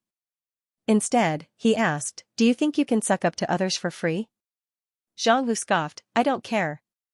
Gu Jiao calmly said, "On the battlefield, this move of mine is called subduing the enemy without fighting. It is the best strategy. You played tricks on Fifth Master Han. That is called all is fair in war. You went around stealing bamboo tubes to collect information. That is called looking at the big picture. K.O. Zhang Hu failed to smear Ling Yan's name. Instead, he became Ling Yan's stepping stone. He was in a bad mood. However, there was still more to come. Gu Jiao sat on the horse and took out the Black Wind Camp badge from his waist. My name is Xiao Lulang. I am the new marshal of the Black Wind Cavalry. Now, I will announce a new transfer. Zhang who has committed a crime. According to the military regulations, he will be removed from the position of the Left General of the Vanguard Camp and will be replaced by Li Shen. Right Deputy General of the Reserve Camp, Tong Zhong, will be transferred to the Assault Camp. Zhao Dengfeng will be the Left Commander of the Vanguard Camp. Wen Renchong will be the Right Commander of the Vanguard Camp. A series of transfer orders were issued. Anyone with a discerning eye could see that the Han clan's power had been uprooted. There was no hesitation or apprehension. This new marshal was very arrogant. Sir, sir. Hu Yang stood beside Gu Jiao's horse and gave her a meaningful glance. Gu Jiao looked at him and asked, "What's wrong?" Hu Yang whispered, "Li Shen and Zhao Dengfeng have both left the camp." Wen Renchong. Wen Renchong, he went to forge iron. Forging iron was a more common way of saying it. In truth, Wen Renchong had been transferred to the reserve camp to repair weapons and armor. All day long, he was either tinkling or mending. His status was as low as it could get. The last time Hu Yang saw him was a year ago. He felt that he was no longer the Wenren general who made people tremble in fear. He was a blacksmith who had experienced the vicissitudes of life. Everyone could spit at him and look down on him. These three generals were once the trusted aides of the Xianyuan clan. Wen Renchong had one of his fingers cut off by the enemy in order to protect Xianyuanzi. Gu Jiao thought for a moment and said to Hu Yang, "Go and call him over." Hu Yang opened his mouth and said, "Ah, yes." Hu Yang quickly went to the blacksmith shop in the camp. There were armors and weapons waiting to be repaired everywhere. The fire in the boiler was burning fiercely. The room was so hot that it was difficult to breathe.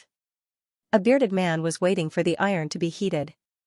He sat on a stool and picked up a needle and thread. He lowered his head and repaired the armor on his legs. He wore a leather glove on his right hand. One of the finger sheaths was empty. Hu Yang excitedly entered the room. He almost fell to the ground from heatstroke because of the hot air in the boiler. He took a few steps back and stood outside the door. He shouted at the sweaty man inside, "Wen Renchong. Your good luck has come.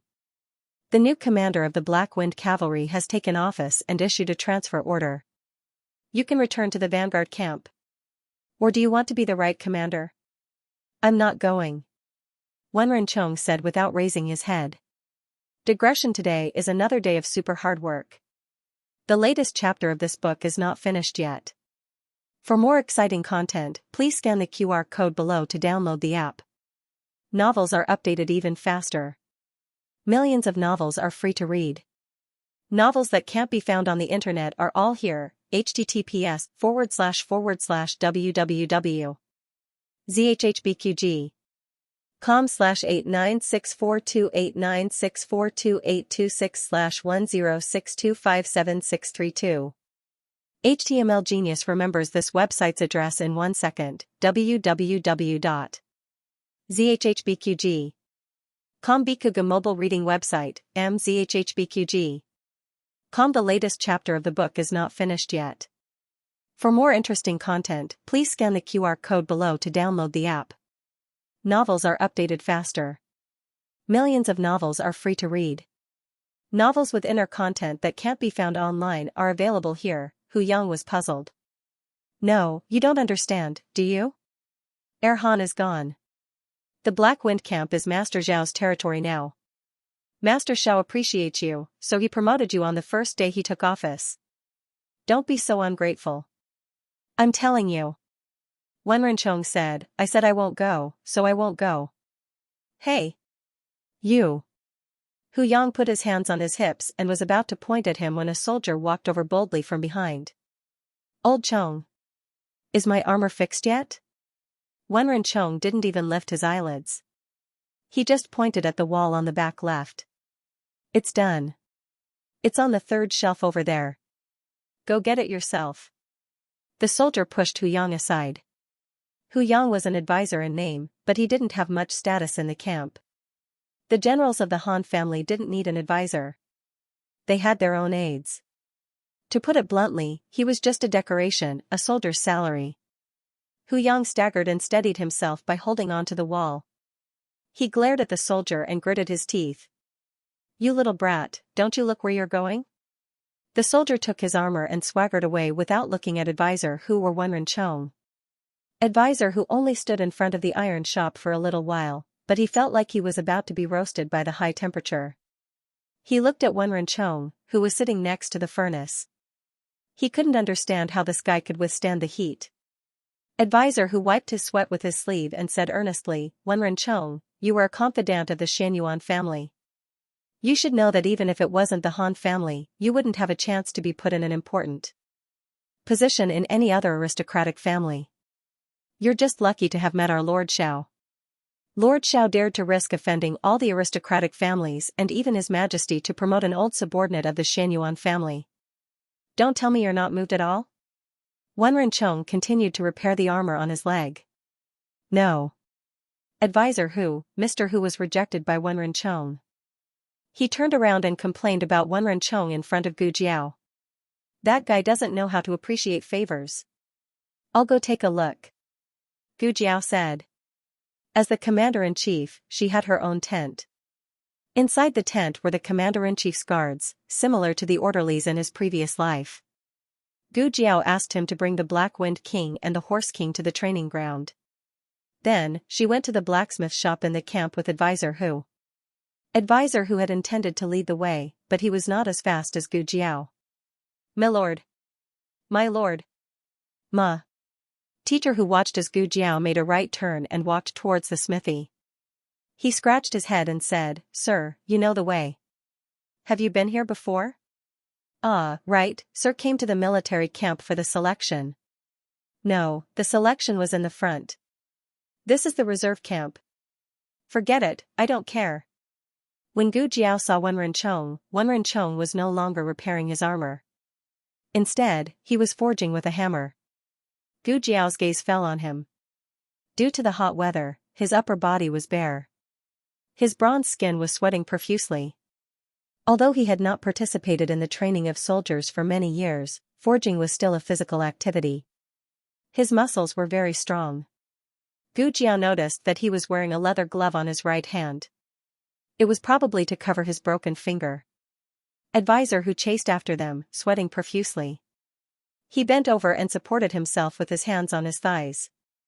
He gasped for breath and said, "Wenren. Wenren. Chong. Lord Xiao. Lord Xiao has come to see you in person. Hurry, and greet Lord Xiao." Wenren Chong was not interested in the new commander-in-chief. He still did not look or hear.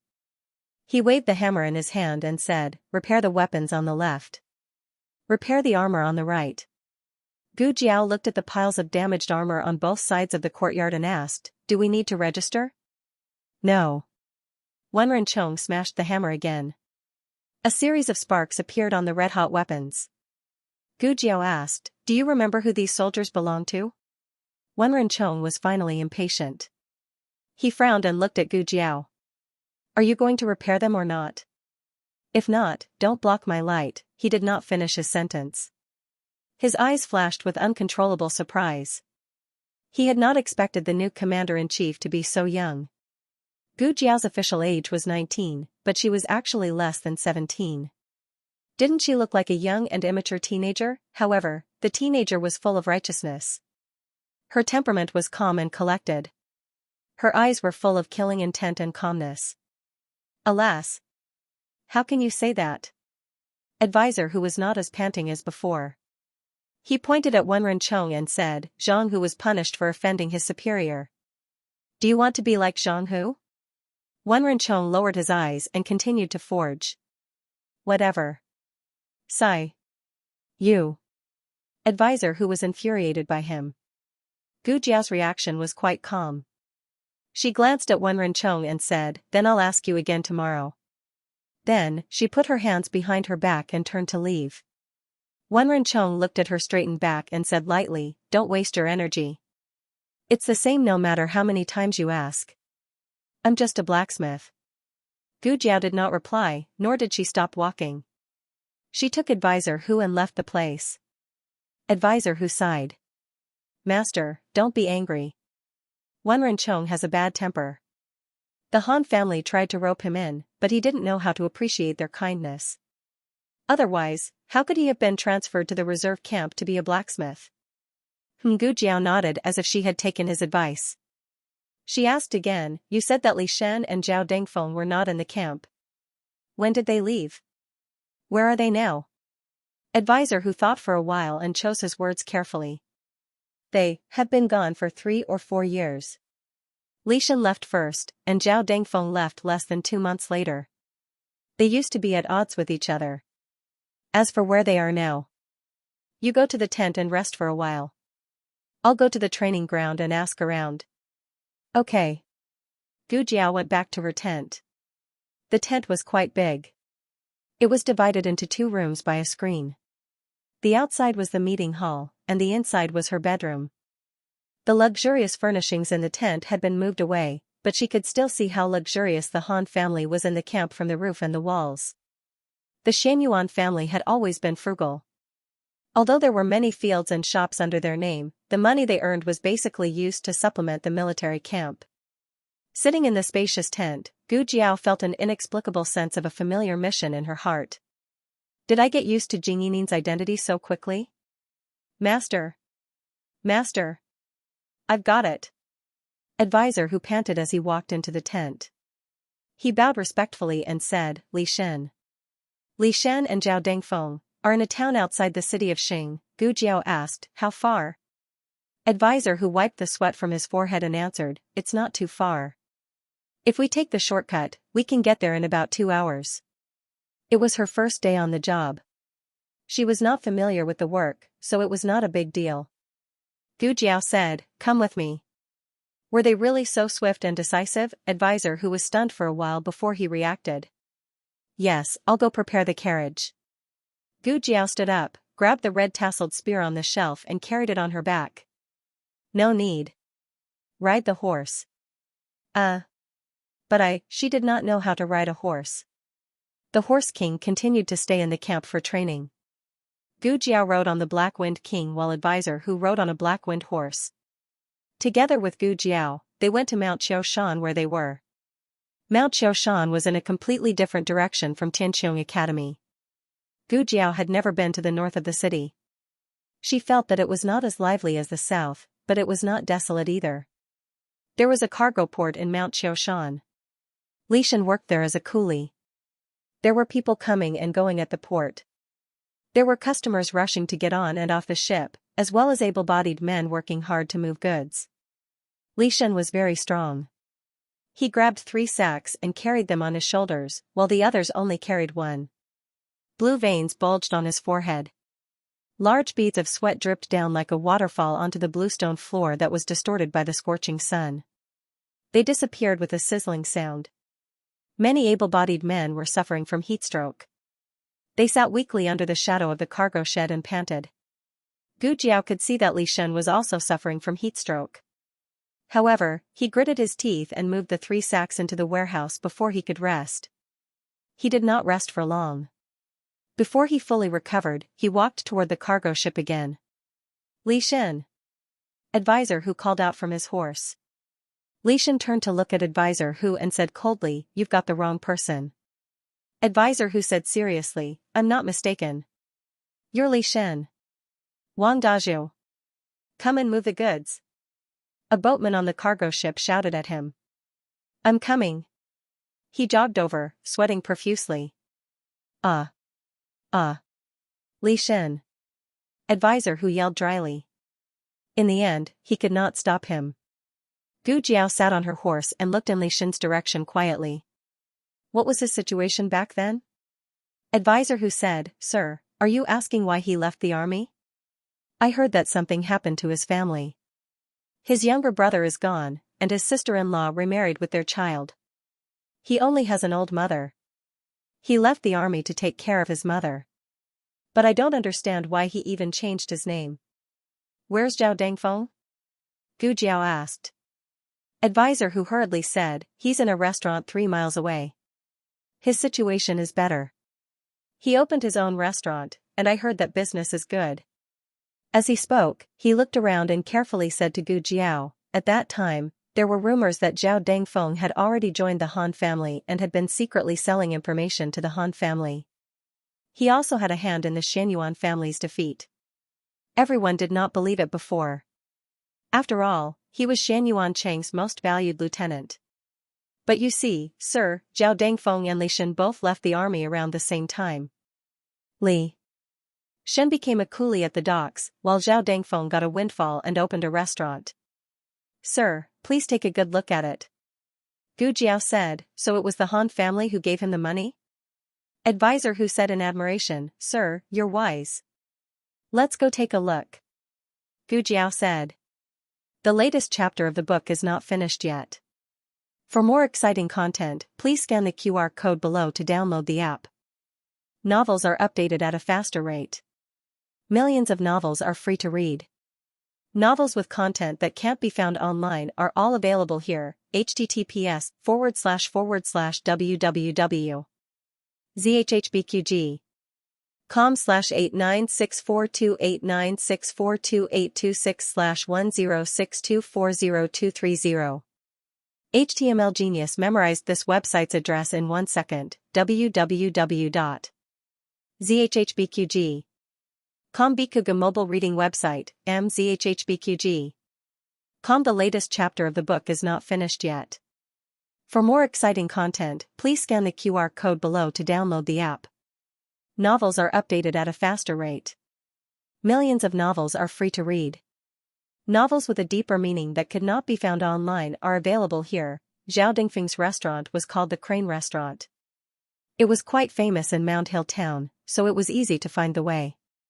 Gu Jiao was wearing armor and riding the majestic Black Wind King. She looked like a general, but the birthmark on the left side of her face was a bit of an eyesore. When the waiter saw that the guests had arrived, he enthusiastically went out to greet them. Dear guests, this way please. Advisor who asked, is Zhao Dengfeng here? My master is looking for him. The waiter did not dare to offend them as they were dressed like officials.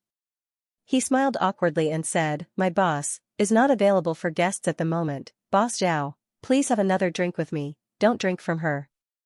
If you want to drink, drink from me. A woman's pretentious voice came from one of the rooms on the second floor.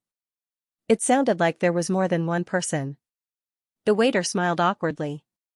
Advisor whose face flushed red. He said angrily, how dare you do such a despicable thing in broad daylight? You're too ridiculous. Whoosh. The window lattice was lifted. A half-undressed beauty slammed half of her body out of the window. She slammed so hard that people thought she was going to fall.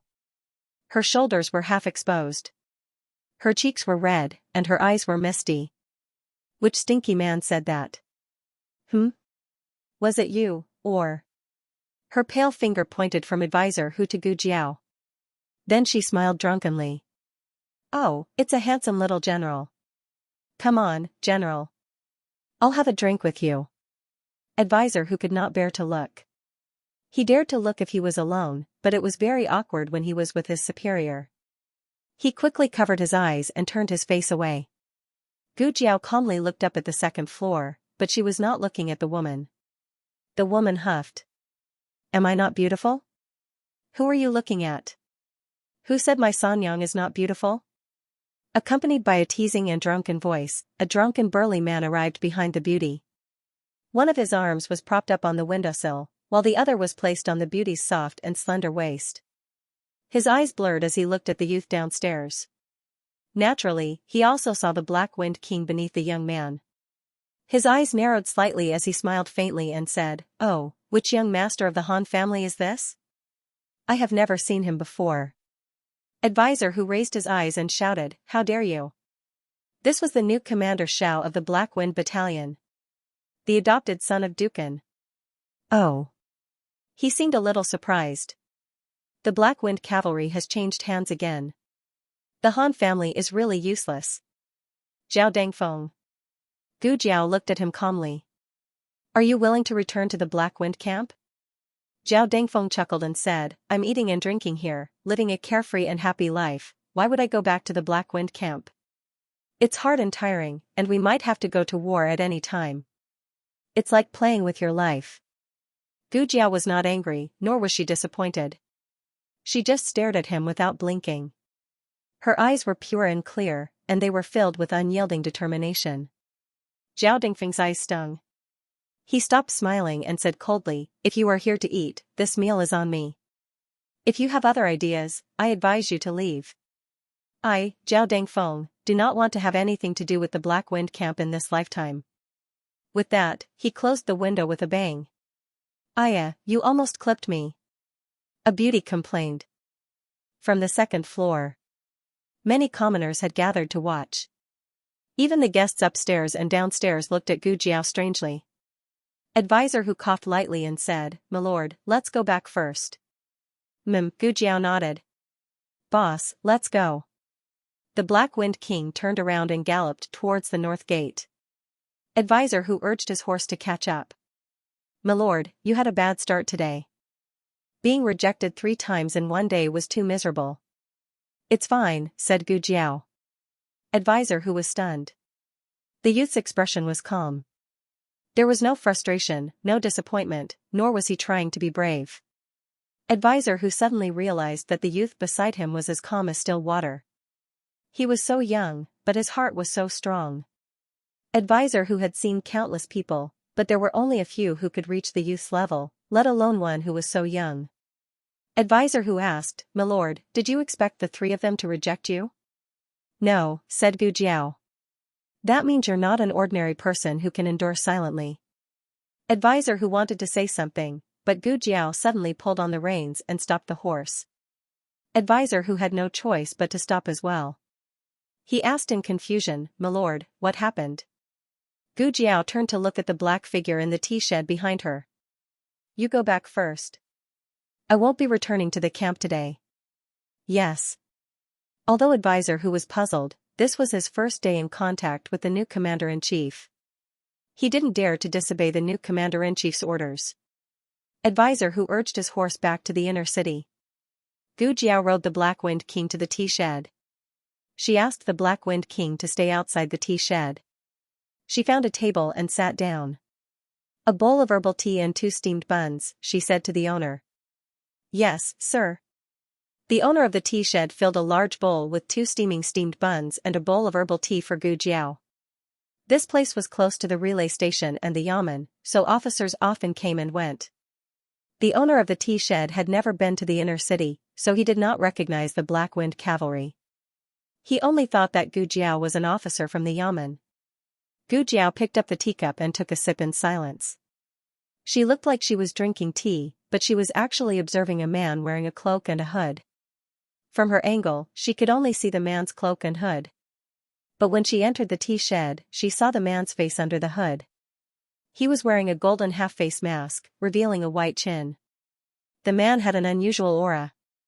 Gu Jiao almost immediately concluded that he was a man of sacrifice. Gu Jiao also noticed that the man wore a black jade ring on his left thumb. The man drank a bowl of tea, left 5 knife coins, grabbed the long sword on the table, and left the tea shed. Not long after he left, Gu Jiao also paid for the tea and steamed buns. Then she rode the Black Wind King and left. The Black Wind King had a keen sense of smell and had been specially trained. It was as good as a horse when it came to tracking people. However, the man was a master. Gu Jiao did not follow him too closely to avoid being discovered. But not long after entering the northern inner city gate, the man's aura suddenly disappeared.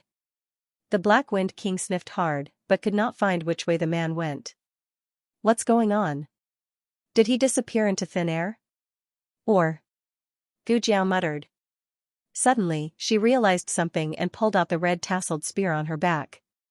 A tall figure descended from the sky and kicked her red tasseled spear. She flipped down from the horse with her spear. The tip of the spear touched the ground. She used the momentum to flip and stabilize herself. Only then did she not fall to the ground in a sorry state. She held the red tasseled spear and looked coldly at the man in the black robe who landed on the opposite side of the street. This fork in the road was very remote. Other than two people and a horse, there was no one else. The man's robe fluttered. The hot summer wind suddenly had a hair-raising chill. Black Wind King? The man in the black robe looked at the horse beside Gu Jiao. His thin lips under the mask opened slightly. You are that Xiao Lulang. I am. Gu Jiao looked at him fearlessly. If I knew that you would recognize me, I would have greeted you at the tea shed, Lord and Hun. That's right. This man was the #1 master under Imperial concubine Han and Hun. You actually know me. It seems that the guy from the State Preceptor Hall has revealed a lot of information about me to you. The man in the black robe slowly walked towards Gu Jiao. His steps were very slow, but each step carried a terrifying murderous aura. I didn't come out of the city today for you. But since you sent yourself to me, I have no choice but to take your life. Gu Jiao said, that's not up to you. The man in the black robe smiled faintly. You're young, but you talk big. Gu Jiao said indifferently, aren't you also ugly? Dream on. You have a sharp tongue. The man in the black robe smiled and suddenly attacked Gu Jiao. Gu Jiao felt a huge amount of internal energy pressing down on her body. Before she could break free from this internal energy, the other party's figure flashed in front of her in the blink of an eye and struck her chest with a palm. Gu Jiao blocked it with her red tasseled spear, but she was still sent flying by the man's palm. The Black Wind King rushed to catch her, but the man in the black robe didn't give Gu Jiao a chance to land safely. He flew over and slapped Gu Jiao into the air. Then, he jumped up again and stomped on Gu Jiao's abdomen. If this stomp landed, Gu Jiao's organs would rupture and she would die on the spot. In the nick of time, a gray figure appeared in the air and flashed under his feet. He carried Gu Jiao and knelt on one knee on the side of the street. He didn't continue fighting. He carried Gu Jiao onto the back of the Black Wind King's horse and rode the Black Wind King through the alley towards a crowded area. Gu Jiao spat out blood and spat out half of Liao Chen's sleeve. Liao Chen held her with one hand and held the reins tightly with the other. They ran for 3 whole streets before the Black Wind King stopped. The latest chapter of this book is not finished yet. For more exciting content, please scan the QR code below to download the app. Novels are updated faster and more complete. Millions of novels are free to read.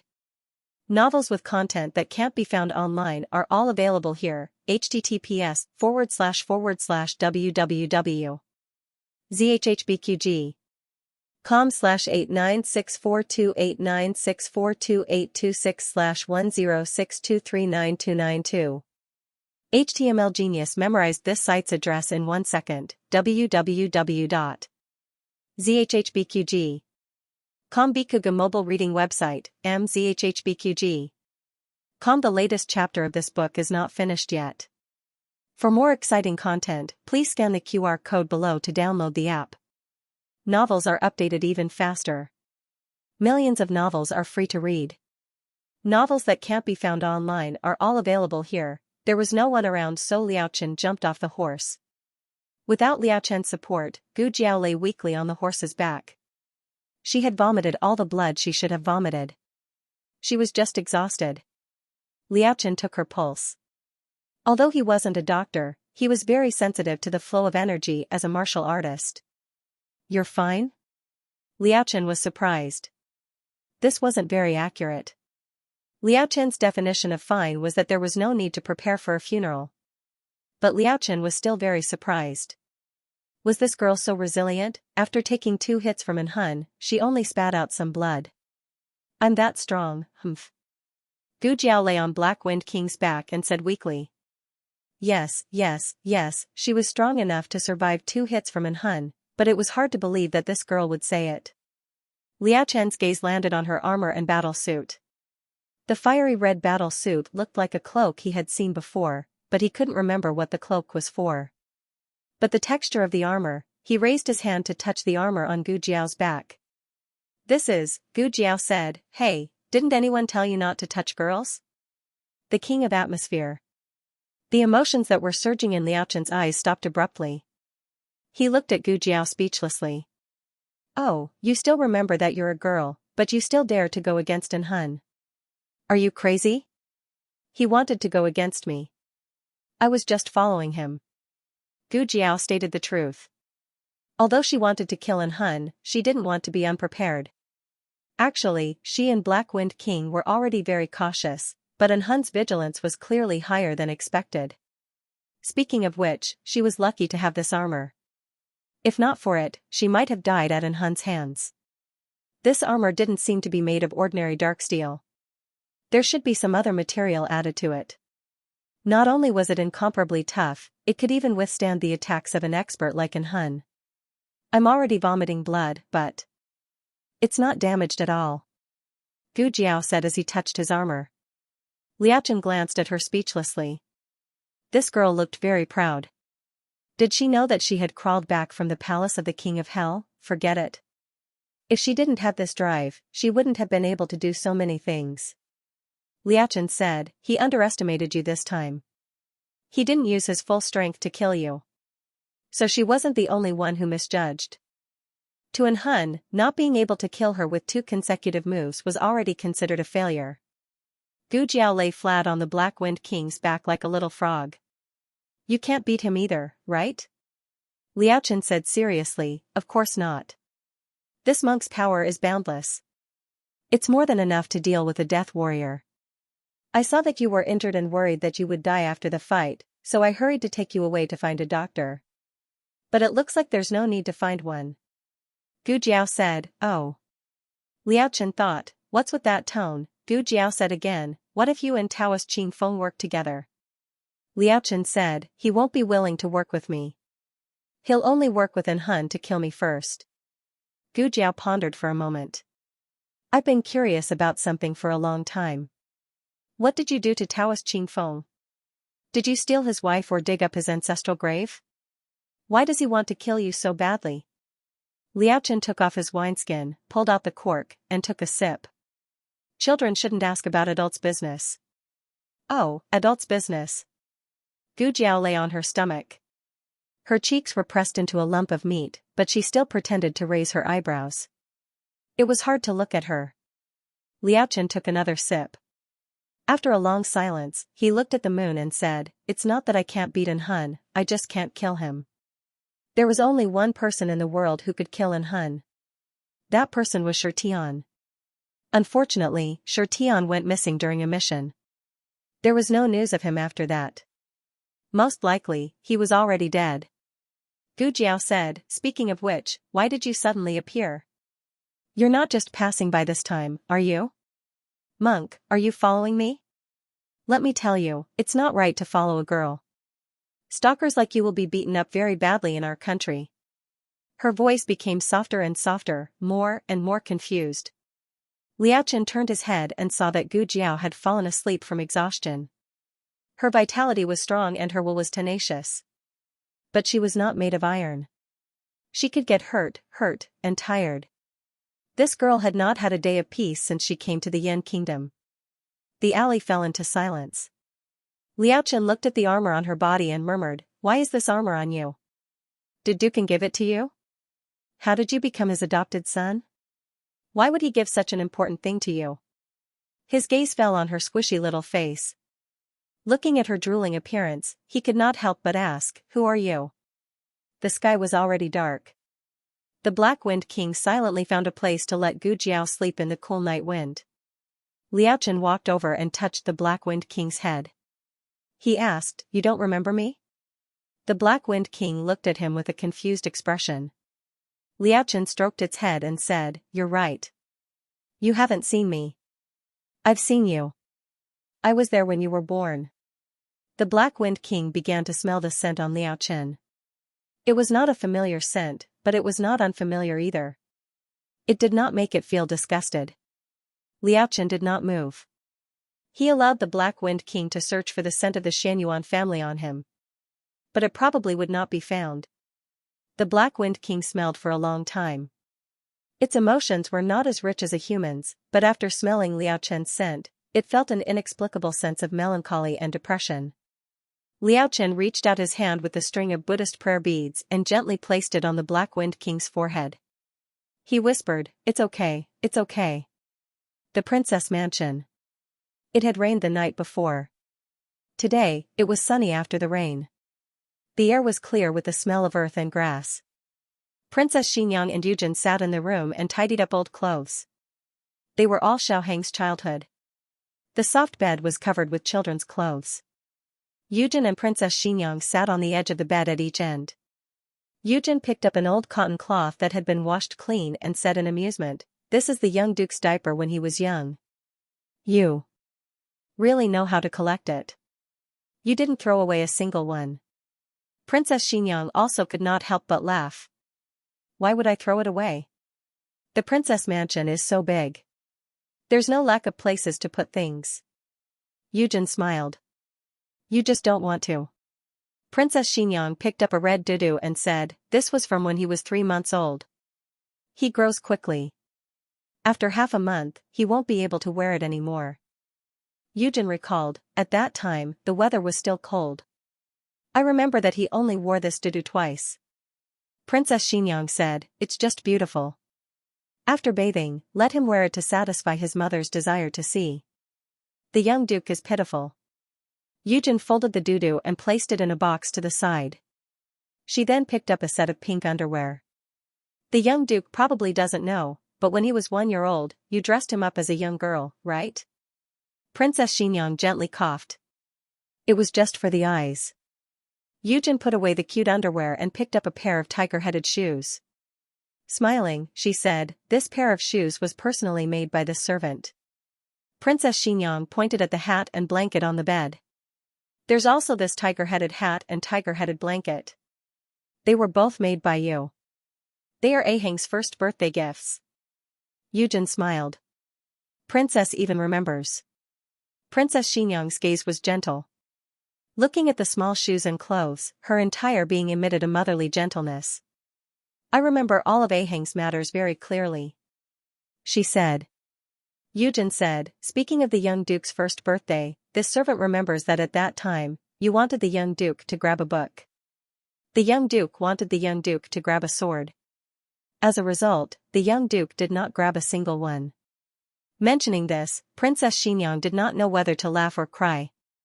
"That's right, he grabbed Long Yi." Princess Xianxia's concept of raising children was completely different from Shang Guanyan's. Shang Guanyan had inherited the Xianyuan family's tradition of raising children. She allowed children to be raised freely, hating that she could not allow Shang Guanqin to grow up wild. As for Princess Xianxia, because of her terrible childhood experience, she was especially careful after having Xiaoheng. She did not leave Xiaoheng's side for even a moment. She did not allow him to leave her sight for even a moment. The only thing missing was tying Xiaoheng to her belt. Before he was 1 year old, Xiaoheng had never seen such a large scene. Suddenly being surrounded by a group of people, with his parents also being accomplices, he was frightened. Feeling wronged, he called out to Long Yi. Long Yi appeared. His little hand tightly grasped Long Yi's finger. Princess Xianxia suddenly sighed. "Is Long Yi still like that?" Yujin nodded her head with a dignified expression. Since Princess gave that thing to him, he just sat in the corridor in a daze every day." The story began when Princess Xianxia suddenly had the idea to organize her old belongings. When she was organizing her old dowry box, she accidentally found a jade thumb ring that had been sealed for many years. This was the thing that Long Yi had brought with him when he had just arrived at Princess Xianxia's mansion. He had accidentally left it in the room of Princess Xianxia. Princess Xianxia had intended to let Yujin return it, but she was suddenly interrupted by the people preparing for the wedding. At that time, the late emperor had passed away, and the emperor had decreed that she and Xiaoji would get married during the mourning period. The entire Princess Xianxia's mansion was so busy that her feet did not touch the ground. In addition, Long Yi had never looked for that thing, so she had forgotten about the matter of the jade thumb ring. 20 years had passed, and if she had not found it while sorting out her old things, she might not have remembered this jade thumb ring for the rest of her life. Princess Xianxia sighed. "How could I have completely forgotten about it at that time?" Yujin comforted her. "Mainly, at that time you were not sure whether it was Long Yi's or not. All 5 dragon shadow guards had come to your room, and after they left, a jade thumb ring appeared on the carpet, so who would know whose it was?" The reason why she was sure now was because Princess Xianxia had called all 5 of them. Other 4 people had no reaction to the jade thumb ring, and only Long Yi had always been staring at it. At this moment, Long Yi was sitting cross-legged in the corridor. The weather was so hot, and seeing that he liked to sit there, Princess Xianxia spread out a mat for him.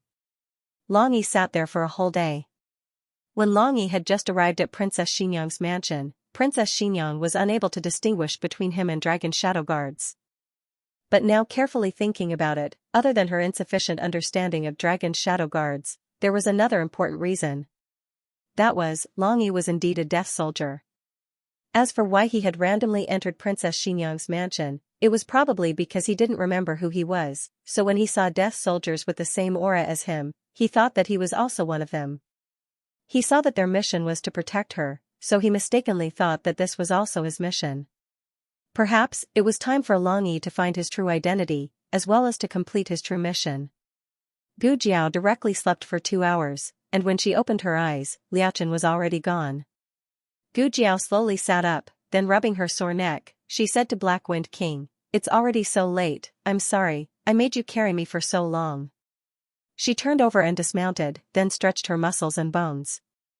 Soon after, she led Black Wind King to the side of a nearby well, then borrowed a wooden bucket from a commoner who was fetching water from the well, and washed the bloodstains on her body. When she returned to Duke's mansion, her wet clothes had already dried.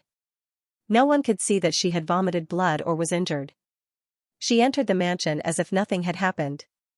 Little Jing Kong had come today, and the small noise of him and Gu Yan could be heard in Feng Courtyard. In the corridor, Dukan sat in a wheelchair and played chess with old Chancellor. On the rattan chair beside him, Great Aunt was holding a small jar and eating candied fruit. And in the courtyard, Gu Shaoshan was learning a new mechanism technique from Master Liu. Master Nan was still obsessed with making poisons, and Gu Chunfeng was dragged to be the referee for little Jing Kong and Gu Yan, making the two loudspeakers quarrel with each other.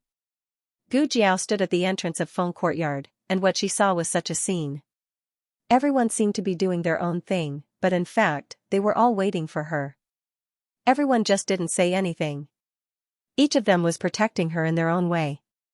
Gu Jiao's pain and tiredness seemed to disappear in an instant. She held Black Wind King's hand and walked into the courtyard as usual. Han family. Mu Ruxin determined the treatment plan for Han. Old Master Han, Han Lei, and Third Master Han were all in Han's room, waiting for Mu Ruxin's diagnosis. Mu Ruxin said, Han's hamstring has been cut. If he wants to recover, he must be reconnected, but he has missed the best opportunity for surgery. The wound seems to have healed, but the part that should be reconnected is not reconnected. The plan I'm going to use sounds very dangerous, but it's the most practical and effective. What plan? Han Lei asked. Mu Ruxin looked at the handsome Han on the bed, then turned to the three of them and said, cut his hamstring again. I'll operate on him and reconnect it. Third Master Han said in disbelief, are you serious? You want to do it again? Are you sure you want to save him and not kill him? You aren't a spy sent by the Anhua prefecture to our Han family, are you? Old Master Han looked at Mu Ruxin with a gloomy gaze. Mu Ruxin hurriedly said, Third Master, you misunderstood. How could I be Dukan's spy? I don't have anything to do with him. I just said that the reason I came to your manor is to seek a bright future for myself. You give me the status of a Shangguan citizen, and I'll cure Han. We don't owe each other anything. Old Master Han said, this old man has never heard of such a treatment method. Miss Mu, are you sure you can do it? Mu Ruxin said arrogantly, this kind of surgery is just a small illness similar to typhoid in the hands of my master, Divine Dr. Luo. I'm not talented, but I followed my master to perform a few surgeries on hamstrings. Han Lei thought for a while. Father, I still feel that it's inappropriate. Grandfather. On the bed, Han, who had been silent for a long time, suddenly said, grandson is willing to try. Han Lei frowned. Ye if you mess it up, there'll be no hope for your leg injury. I've been thinking of a way to beg His Majesty these past few days, asking him to issue a decree for Imperial Preceptor Hall to treat you. Han Yi shook his head. Father, you should know that Imperial Preceptor Hall won't treat me. Moreover, the Crown Prince and Imperial Concubine have repeatedly angered His Majesty. His Majesty is too lazy to care about the Han family. Let's do as Divine Dr. Mu said. When can we do the surgery? Mu Ruxin said, we can do it now. Ah, that's right, I suddenly thought of something. Everyone looked at her. She smiled and said, I was living well in the Dukan residence when Dukan suddenly used my homesickness as an excuse to end my treatment by his side. Coincidentally, on the same day, I saw Xiao Luling move into the Dukan residence. I don't know if there's any connection between the two. Han Lei said thoughtfully, Xiao Luling is his adopted son. It's understandable for him to move into the Dukan residence. Mu Ruxin smiled faintly. But why did he send me away? That's the most suspicious point, isn't it? Han Lei asked, Xiao Luling moved into the Dukan residence alone? Mu Ruxin sighed. I'm not sure about that. There were 2 carriages behind him. As for what was in the carriages, I didn't see it. Han Lei came over and whispered in old Master Han's ear, Father, could it be that Xiao Liulong's family members have hidden in the Dukan residence? No wonder our people couldn't find them even after searching everywhere. Old Master Han lowered his voice and said faintly, don't worry about that. We'll send someone to inquire about it later. The most important thing now is Yier's injury. As he said that, he crossed his hands and placed them on the handle of his cane as he looked toward Mu Ruxian. Then I'll ask Miss Mu to operate on this old man's grandson. However, this old man will warn you first. If anything happens to this old man's grandson, Miss Mu will pay with her own life. In the dead of night. After sending off the last trumpet girl, Gu Jiao could finally enjoy her bed. She lay on the soft bed and looked at the pearl-covered canopy. The place where she was injured by an Hun was aching. She massaged her shoulder with one hand and put the other behind her head. You hit me so hard. One day, I'll put you in a sack. In the end, she was too tired. Not long after, she fell into a deep sleep. She hadn't had a foreboding dream for a long time. She used to think wildly that perhaps the things that were foreboding in her dreams had really happened before. After she came to Yan country, everyone's fate had changed. So, she would never have that kind of dream again. But tonight, she dreamed of it again. But it was different from other people's dreams. For the first time, she saw her own ending in her dream. Digression, it's almost the end of the month. If you have a monthly ticket, hurry up and vote. The latest chapter of this book isn't finished yet. For more exciting content, please scan the QR code below to download the app. Novels are updated faster. Millions of novels are free to read. Novels with content that can't be found on the internet are all available here. https://www.zhhbqg.com/89642896428226/1062200014. HTML Genius memorized this website's address in a second. www.zhhbqg.com Bikuga mobile reading website, mzhhbqg.com. Please scan the QR code below to download the app for more exciting content. The novel will be updated at a faster rate. Millions of novels will be read for free. You can find all the novels that you can't find on the internet. When Gu Jiao woke up, there was still blood in her eyes that had not faded. The bloody mist in the dream seemed to have spread to the room. Even the white pearls on the curtains had turned into blood-red agates. The suffocating and nauseating smell of blood filled her nostrils. Broken corpses were lying on the beams. Drip, drip. Drops of thick blood dripped on her expressionless cheeks. Jiao Jiao. Jiao Jiao. Someone seemed to be calling her. Jiao Jiao. Jiao Jiao. Little Jing Kong climbed onto the bed and shook her shoulders. Jiao Jiao, why are you ignoring me? The blood-dripping corpse was blocked by a tender little face, and everything in the dream came to an abrupt end. Gu Jiao blinked and completely woke up from the nightmare. She looked at little Jing Kong, who was looking at her worriedly with his eyes wide open. She answered calmly with a hoarse voice, Jing Kong. Little Jing Kong took a deep breath. I was just worried about you. Gu Jiao lay flat on the soft bed. She raised her hand and hugged the little guy. I'm fine.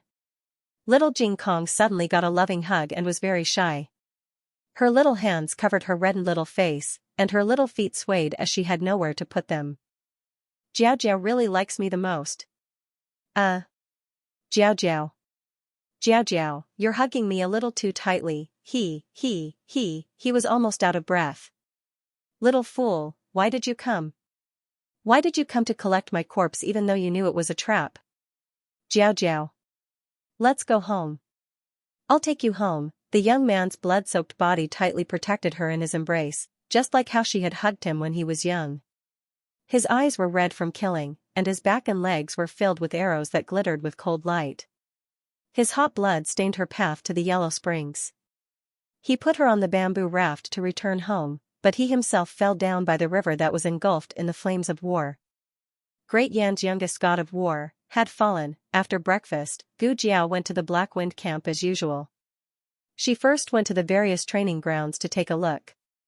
All the generals were seriously training their soldiers, and the Black Wind cavalry were also accepting their mission without complaint.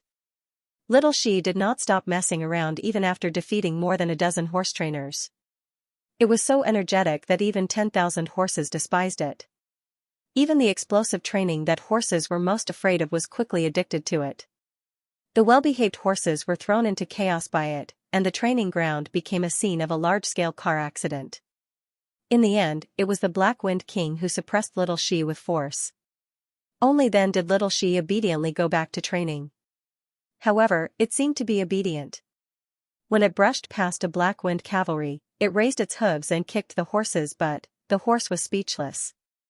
How could it be so despicable? The price for its despicable behavior was that Little Shi was taught a lesson by the Black Wind King. In the end, it could only limp to the training ground. It was very miserable. Milord.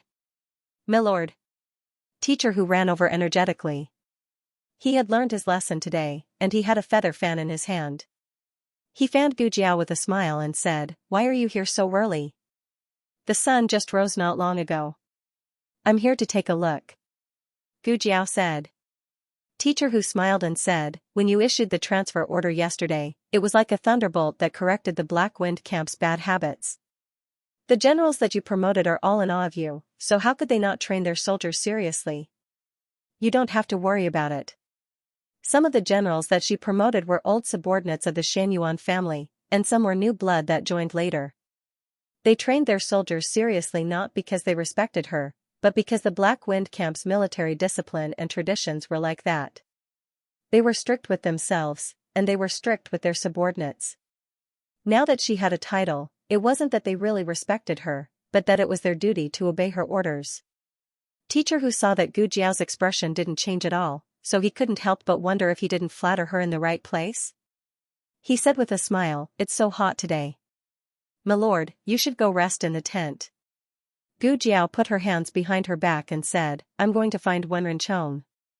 After saying that, she turned around and went to the reserve camp. Teacher who couldn't stop her even if he wanted to. "Ah, milord. Milord. Oh, I need you to do something for me," Gu Jiao said before going to Wenren Chong. The weapons and armors that were piled up like a mountain in the courtyard when she left yesterday were nowhere to be seen today. It seemed that Wenren Chong had repaired them overnight. He was a very efficient person. Wenren Chong was sitting in the room, repairing the armors that were delivered that morning. Gu Jiao walked over. Wenren Chong looked up at her. Gu Jiao glanced at the shadow on the ground and said, "I didn't block the light." Wenren Chong continued to repair the armors. "Do you need help?" Gu Jiao asked. "I used to be a doctor, and suturing is my specialty." Wenren Chong frowned. It seemed that he was a little impatient with this young man, but he didn't know how to drive him away. He had no choice but to say indifferently, "No need." Gu Jiao sat down on the threshold, resting her elbows on her knees and supporting her head with one hand. She looked at him and said, "I went to see Li Shen and Zhao Dengfeng yesterday." "What do you want to do?" Wenren Chong frowned. "I want to win over the old subordinates of the Xianxia family," Gu Jiao said without hiding anything. The Black Wind camp that had been ruled by the Han family for more than 10 years was not weak, but the Han family had dismissed too many excellent soldiers. Many of the old subordinates of the Xianxia family had left one after another.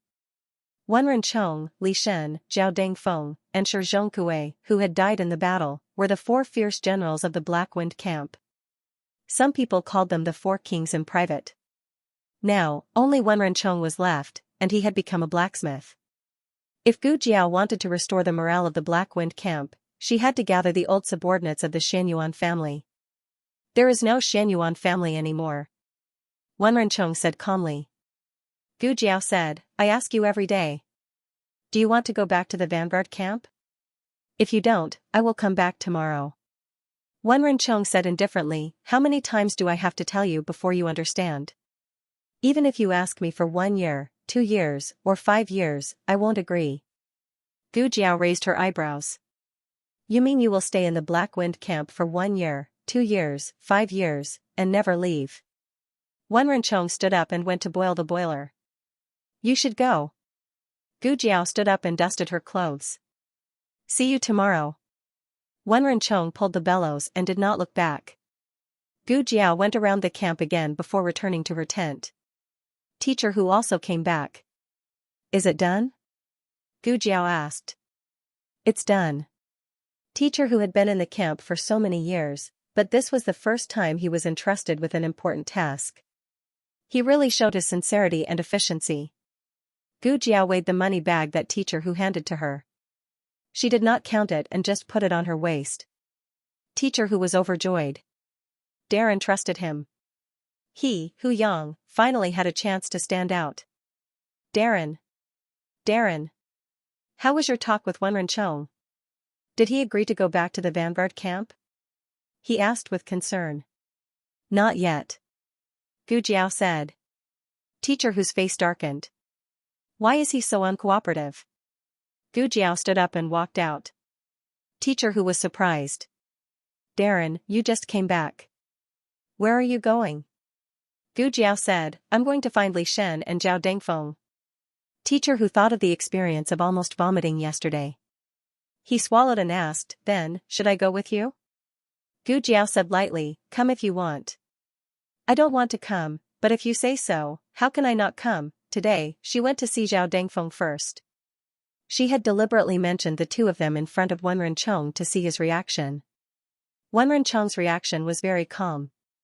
Either he had never heard the rumor that Zhao Dengfeng had colluded with the Han family, or he knew that the rumor was false. From Gu Jiao's observation of Wenren Chong, the former was unlikely. Oh, isn't this the officer from yesterday? Why did you come to my crane restaurant again? In a room on the 2nd floor, Zhao Dengfeng was holding a beauty in his arms. He leaned against the window and looked at the young man on the horse. Are you here to persuade me to go back to the army? Who wants to go back and live a life of bloodshed? How about this, little general, you come to my crane restaurant and be the second boss? Teacher Hu was angry. He pointed at him with his feather fan and scolded, Zhao. How can you talk like that? Little general? This is the new commander of the Black Wind Battalion, Darren Shao. I already told you about it yesterday. Gu Jiao said, boss? That's a good idea. Zhao Dengfeng looked at the young man who was led by the nose. Isn't that right?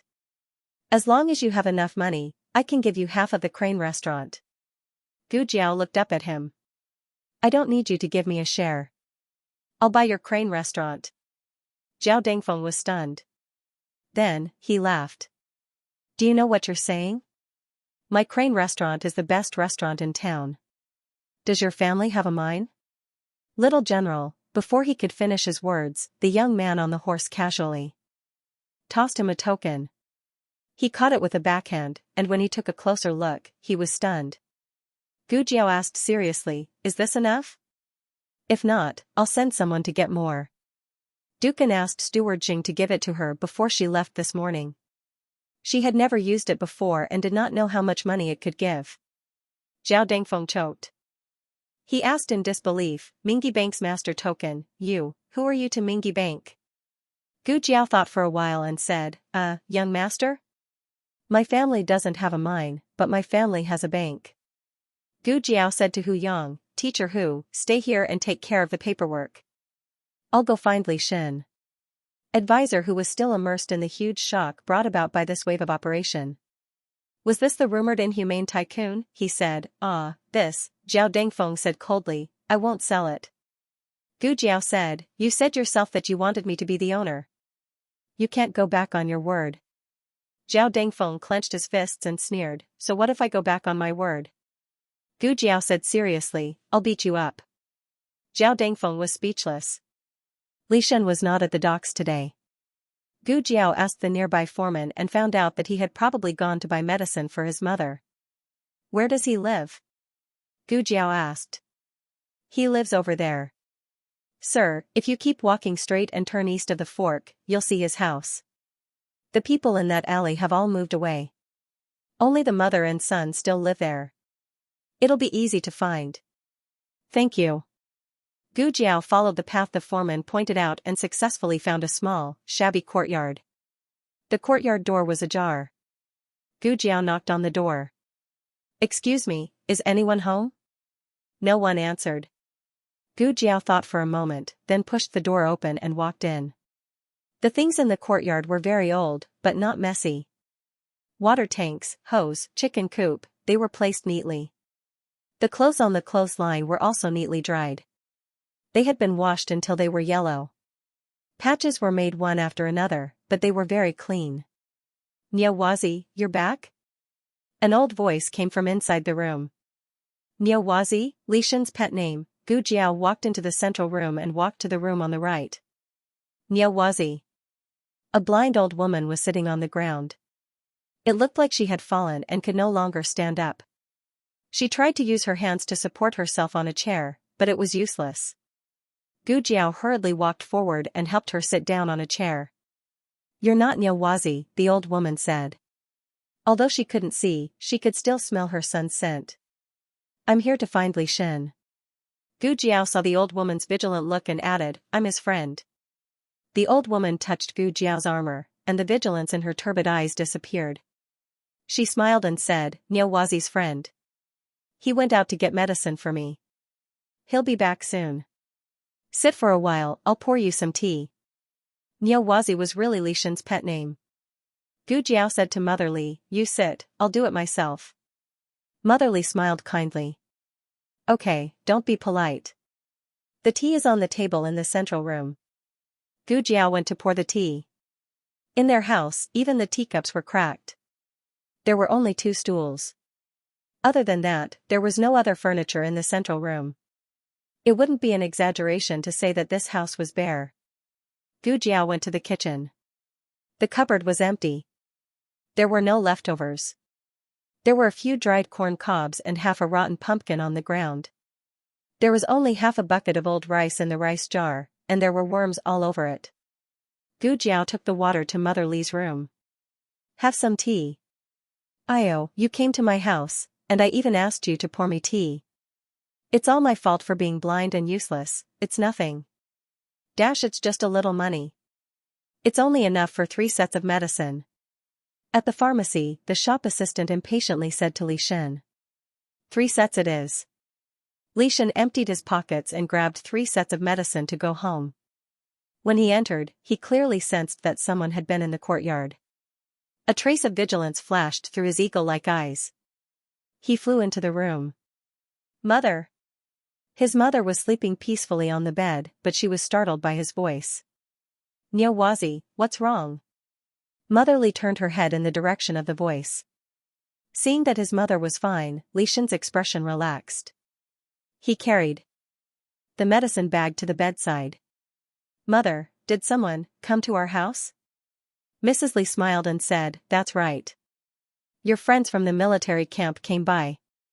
At first, I thought it was those debt collectors again. In order to cure Mother Li's eyes, Li Shen had borrowed money from loan sharks.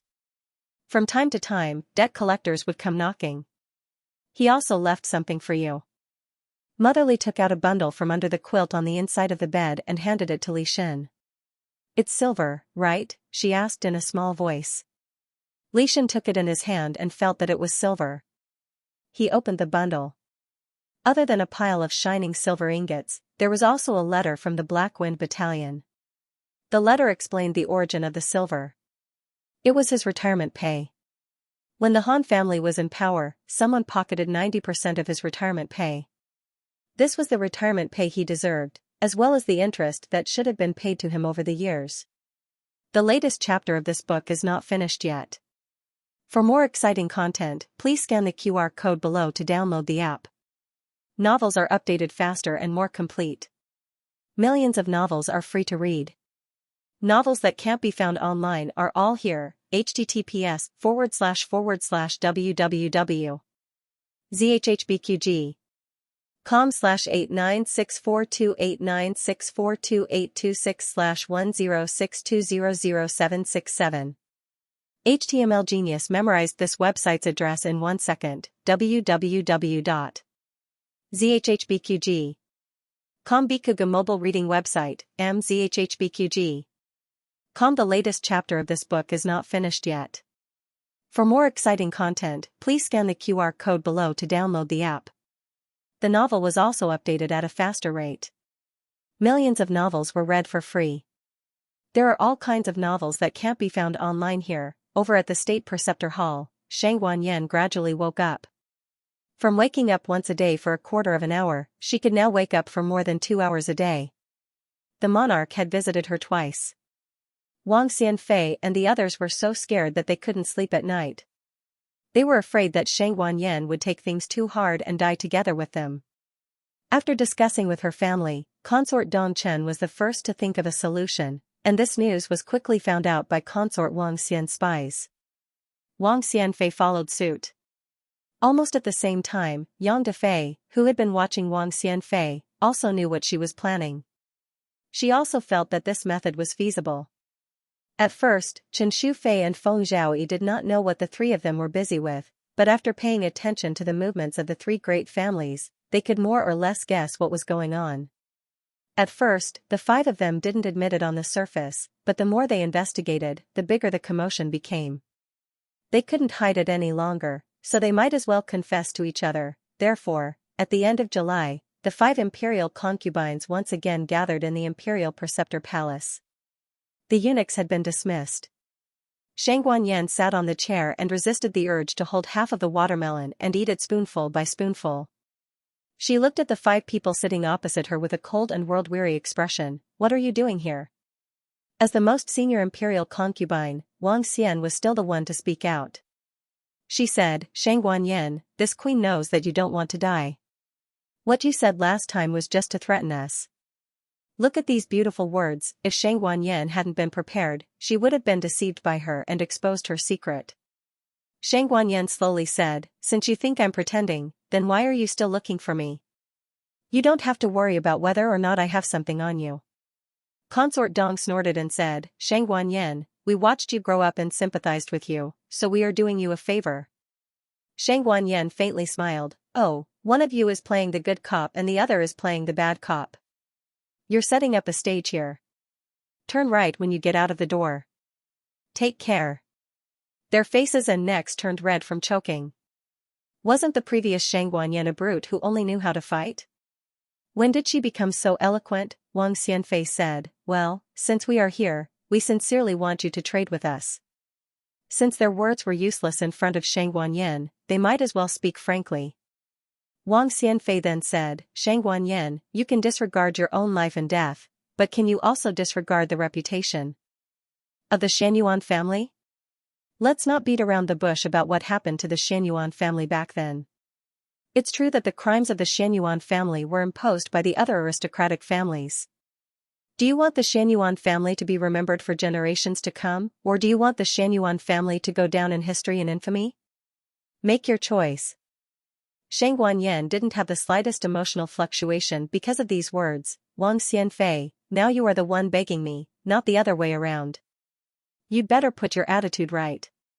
Wang Xianfei clenched her handkerchief so tightly that she almost poked a few holes in it. She asked faintly, "It seems that you don't want the evidence?" Xianxia casually said, "It's just the evidence of a few aristocratic families, it doesn't mean anything." The 5 people secretly exchanged a look. What's the matter with Xianxia? How can she guess that they only want to hand over the evidence of the other aristocratic families? They just want to protect their own families, and then pray that Shang Guanyin can be deceived and give them the evidence. Shang Guanyin put down the teacup in her hand on the table and said, since you want to rehabilitate the Xianyuan family, then take out all the evidence. There are more than 30 crimes of the Xianyuan family, not one less. Don't challenge my patience, and don't think that you can bargain with me. Maybe tomorrow, I will want more than this. You. Chen Shufei stomped her feet in anger. Such a result was not entirely unexpected. At that time, the worst-case scenario was that Shang Guanyin would ask them to gather all the evidence. Wang Xianfei suppressed her anger and said sternly, we can give you the evidence of our crimes, but you must also give us the written evidence of our crimes. That kind of thing is useless, I can give it to you at any time. 3 hours later, Xiao Heng and the old chancellor checked all the accounts, letters, and other evidence and determined that it was true. The two sides finished the transaction. Wang Xianfei angrily left. The evidence involved a wide range of people. If Shang Guanyin didn't see it with her own eyes, she would have found it hard to believe. Even General Wei Wu is involved. The enemy can never hurt you. The real chilling thing is the betrayal of your friends and family. Shang Guanyin murmured, General Wei Wu is uncle's subordinate. He also taught Xianyuanqing martial arts. Who would have thought that he would burn the Xianyuan family's granary for his own selfishness? Xiao Heng comforted her, it's all in the past. Such a thing will never happen again. Shang Guanyin restrained the melancholy in her heart and said to her son, this evidence should be enough to rehabilitate the Xianyuan family. Xiao Heng paused, not yet, there is no evidence for the crime of rebellion. Because the crime of rebellion is real.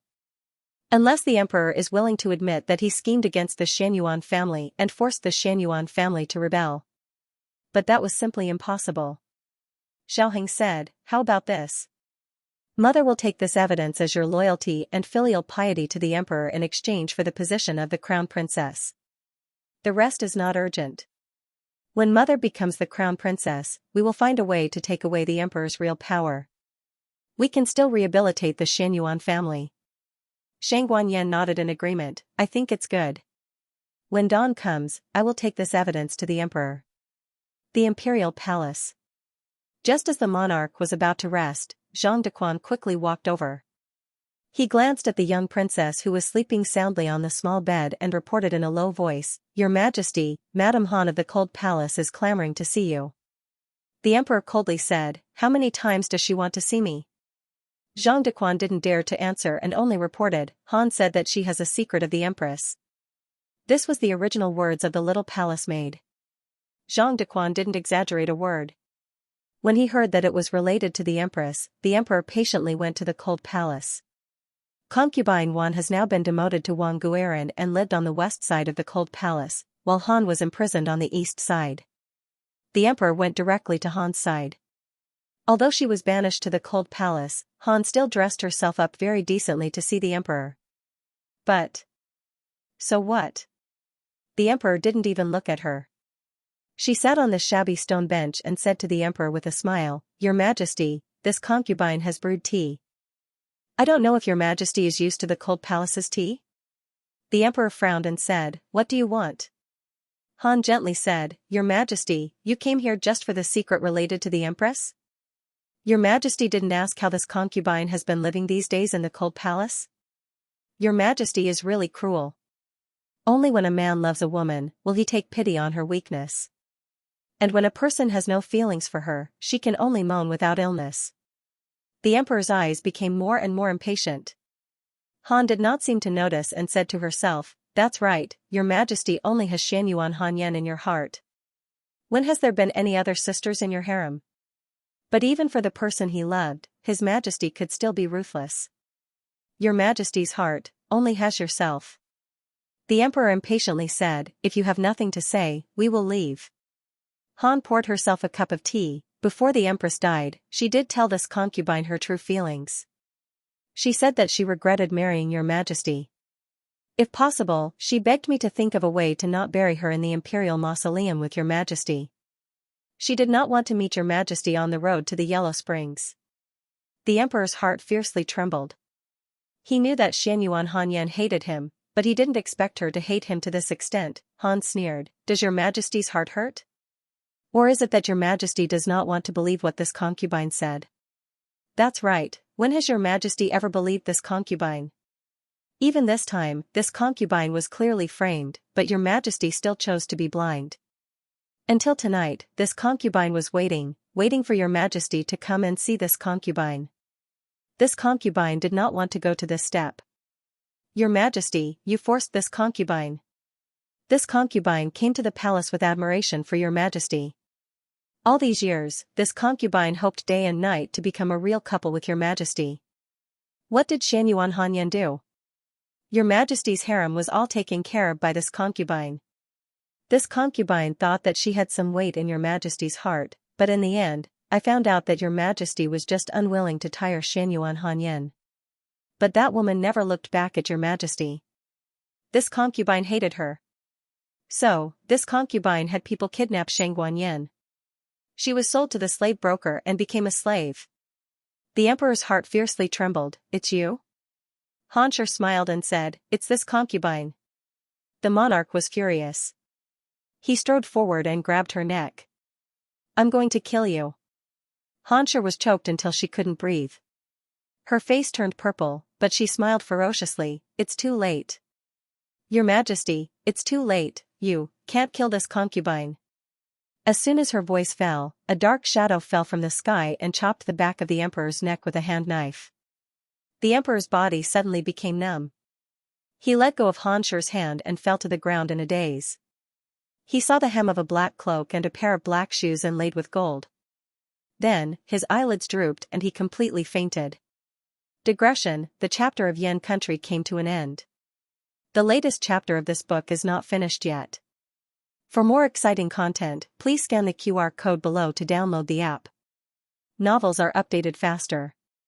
Millions of novels are free to read. Novels with connotations that can't be found on the internet are all available here. https://www.zhhbqg.com/8964289642826/1061999372. HTML Genius remembered this site's address in a second. www.zhhbqg.com Bikuga mobile reading website, mzhhbqg.com. The latest chapter of this book is not finished yet. For more exciting content, please scan the QR code below to download the app.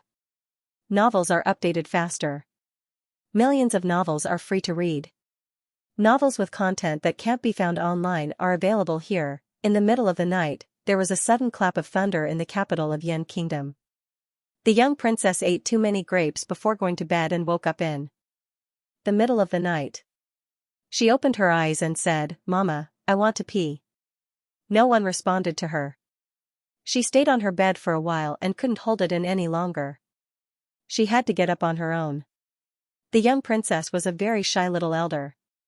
She had stopped wetting her bed since she was 2 years old, so she decided to pee on her own. But with the thunder and lightning outside, she was a little scared. "Uncle, uncle." She sat under the small mosquito net and called out twice, but no one responded to her. She really couldn't hold it in any longer. Her little face scrunched up and she tried hard to hold back her pee. She slipped out of bed and walked barefoot on the floor. Eunuch Zhang, everyone in the bedchamber seemed to have run out. She was the only one left in the hall that was illuminated by the flickering lightning. Her small body stood on the floor in a daze, like a pitiful little doll. Suddenly, a figure in a dragon robe walked in from the door. He was against the moonlight and was illuminated by the sudden lightning. The young princess was so scared that she shivered in front of her uncle, who was tall and majestic. She peed. There was a thunderstorm at night and the temperature was much cooler in the early morning. Little Jing Kong didn't officially live in the house of High Duke. He only came over occasionally and didn't come last night. As usual, his great-aunt and Gu Yan slept in their rooms. Gu Xiaoshun and Master Lu woke up early to practice carpentry. Gu Xiaoshun's talent was amazing. Master Lu was no longer satisfied with teaching him simple craftsmanship. He began to slowly teach him various kinds of mechanism techniques. There were trustworthy servants in the courtyard, so Master Nan didn't need to cook. She went out early in the morning to pick herbs. The House of High Duke came over to have breakfast with Gu Jiao, Gu Shaoshun, and Master Liu. Recently, there had been a continuous stream of people asking the servants of the High Duke's estate for information. There were also unknown people secretly loitering around the entrance of the High Duke's estate. It should have been Muru Xian who had leaked the information, causing the Han family to be on high alert. Steward Jing was already prepared.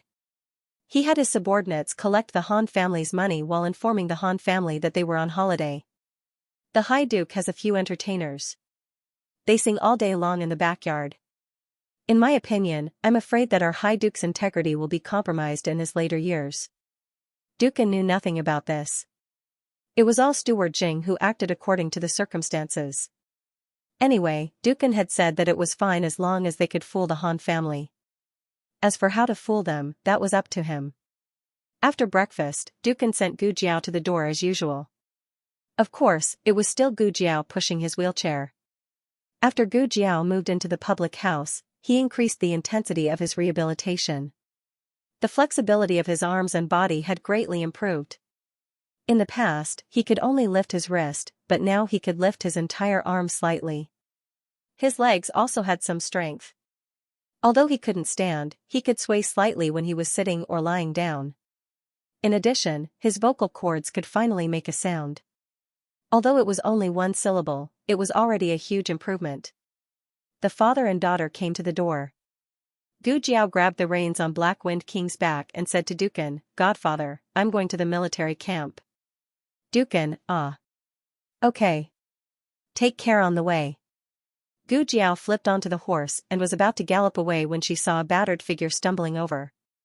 The guards of the Duke Dinggua's mansion hurriedly stood in front of Gu Jiao and Dukan vigilantly.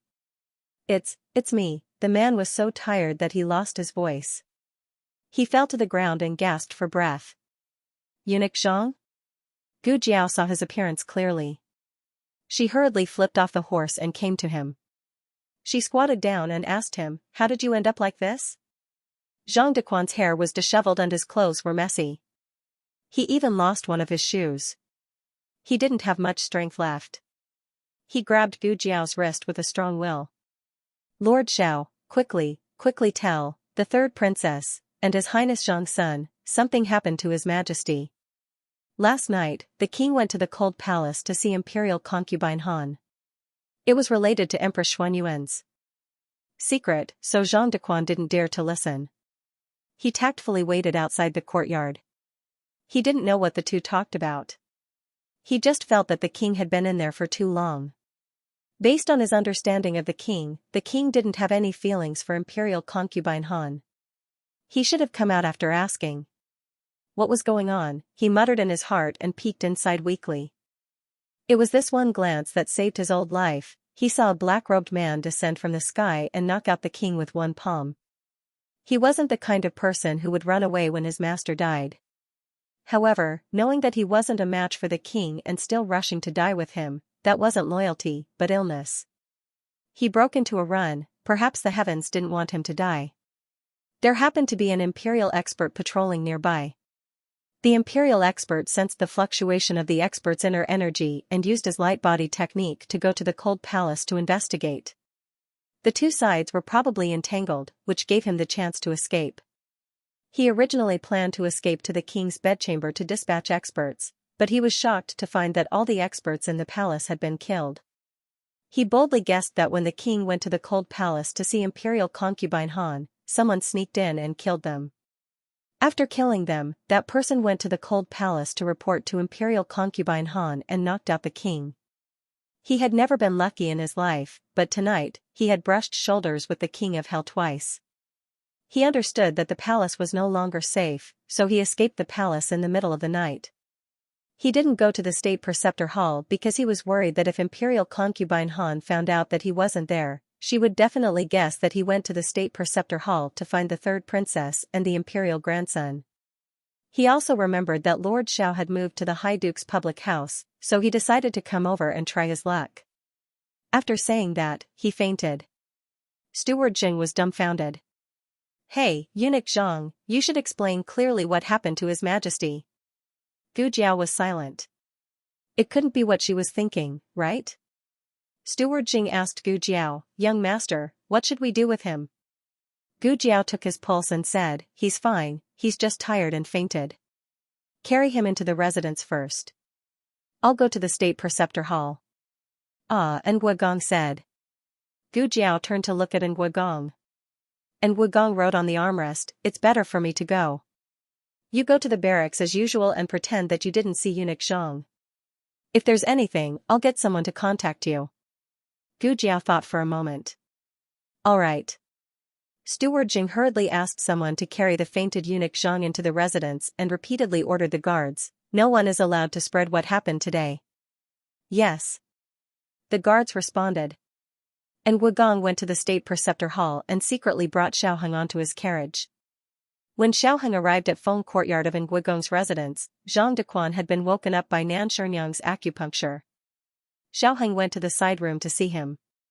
In Gu Qingfeng's room next door sat his great-aunt, the old chancellor, and Gu Qingfeng and Gu Yan who were eavesdropping. Nan Xianyang was drying medicine in the courtyard. As she was drying, she approached the window of the side room. Master Lu was making crossbows, and as he did so, he came to the window.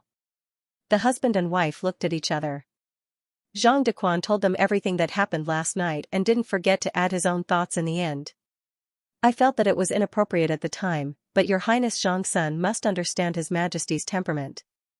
It's about Empress Shan Yuan, His Majesty can't not go. This was giving advice after the horse's back. At the time, he didn't expect Han Xianyang to be so bold as to murder the monarch of a country in the palace. Did you hear what they said? Xiaoheng asked. Your servant didn't dare to eavesdrop, just. Zhang Dequan recalled carefully, there were a few words that they said quite loudly, so your servant heard them. Hancher said, this concubine also didn't want to go to this step. Your Majesty, you forced this concubine. Xiaoheng paused and asked, is there anything else? Zhang Dequan scratched his head. And His Majesty said, it's. You? I'm going to kill you. That's it. It sounded like the monarch and Han Xianyang had a dispute. What do you think, great-aunt? Xiaoheng went next door. Empress Dowager Zhuang hugged the candied fruit jar and snorted. Love but can't have it, and hate because of jealousy. It was another concubine Jing, but she was even more ruthless. Concubine Jing also loved the previous emperor but couldn't have him. Unfortunately, she didn't dare to touch him and could only make things difficult for his women and children. As the saying goes, pick on a soft persimmon. However, she didn't expect Empress Dowager Zhuang to be a cactus. Empress Dowager Zhuang ate a candied fruit. Oh, this is how you deal with scum. Xiaoheng, great-aunt, whose side are you on? Gu Qingfeng asked. Since Han Xianyang has such a powerful expert by her side, why didn't she make a move earlier? Why did she wait until she and her son were both deposed before making a move? As a man of steel, Gu Qingfeng couldn't understand Han Xianyang's actions. Empress Dowager Zhuang, as a woman who had been in the imperial harem for many years, could more or less understand Han Xianyang's state of mind. Han Xianyang already had a weapon to deal with the monarch. The reason she didn't make a move, other than considering the risk of the whole thing, was that she still had some feelings for the monarch. She hated the monarch, but she also hoped that the monarch would make her empress so that she could be the mother of the country and be a couple with the monarch to grow old together. Unfortunately, the monarch's actions chilled Han Xianyang's heart. Her original intention of calling the monarch to the cold palace was to give the monarch one last chance.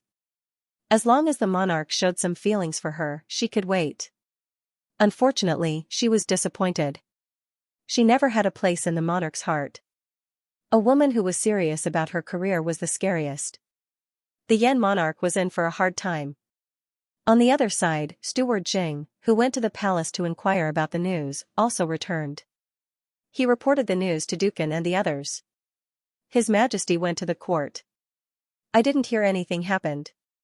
However, eunuch Zhang. It was said that he was having an affair with a palace maid called you. He was worried that he would be punished, so he fled the palace in the middle of the night. Zhang Dequan, who had just walked to the door and heard this sentence. Zhang Dequan, His Majesty already knew about me and Qiu Yu having an affair. I went to the open road. His Majesty can't punish me. I can't run away because of this. Everyone's mouth twitched. You really did have an affair with someone. This matter was very secretive. Other than the monarch, Zhang Dequan didn't let a second outsider know. Zhang Dequan was so shocked that he forgot to be surprised when he saw so many people in the room, including 2 patients he had seen in the state preceptor's hall. He asked nervously, "Oh no, Qiu Yu fell into their hands. Qiu Yu is in danger." Everyone looked at him with sympathy. Zhang Dequan asked, Why are you looking at me like that?" The old chancellor pushed the cup forward. "Drink a cup of green tea." Xiaoheng passed the plate of snacks in front of him. "Eat a piece of mung bean cake." Gu Yan opened his palm. "I'll give you a jade bottle." Zhang Dequan, the monarch, was knocked unconscious by imperial concubine Han at night. In the morning, concubine Han let him go to the court. No matter how one looked at it, something felt wrong. Judging from the matter of Qiu Yu and Zhang Dequan, the harem should be controlled by concubine Han. But according to Steward Zhang's information, concubine Han wasn't released from the cold palace. In short, concubine Han used the monarch to do all this. Why would the monarch listen to concubine Han? Did concubine Han get hold of his weakness? Or was he controlled by concubine Han? Xiaoheng said, "My mother went to the palace to see the emperor. Wait for her to come back and listen to what she has to say." After half a month of cultivation, Shang Wanyan had already recovered to be able to stand and walk. But in order to show her weakness, she still chose to enter the palace in a wheelchair. She went to the monarch's bedchamber to wait. However, what was strange was that the palace people didn't allow her to enter. She was the 3rd princess. Even if she was crippled, she could still lie in the monarch's bedchamber.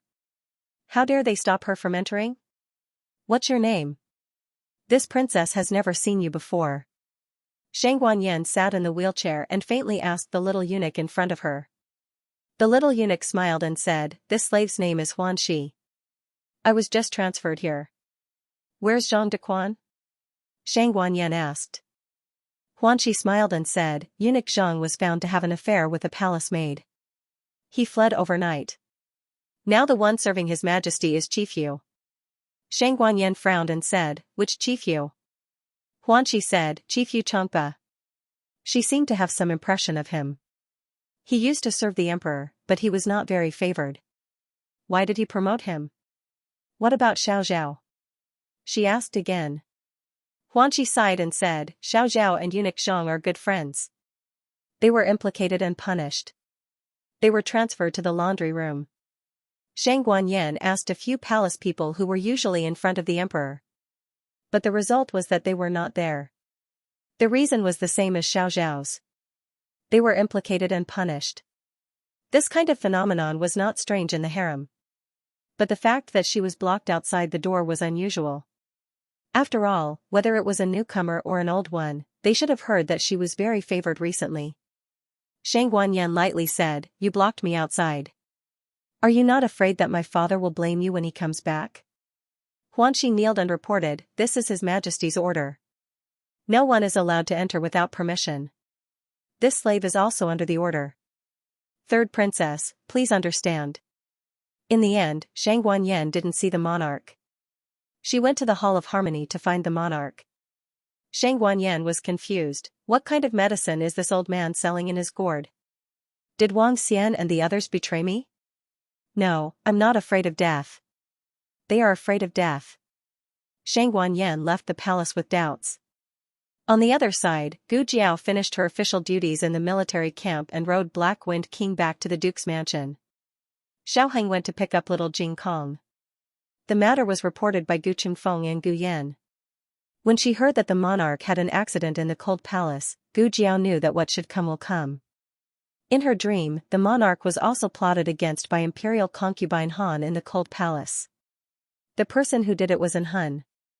Under the control of imperial concubine Han and the Han family, the Great Yan fell into a civil strife more terrible than 15 years ago.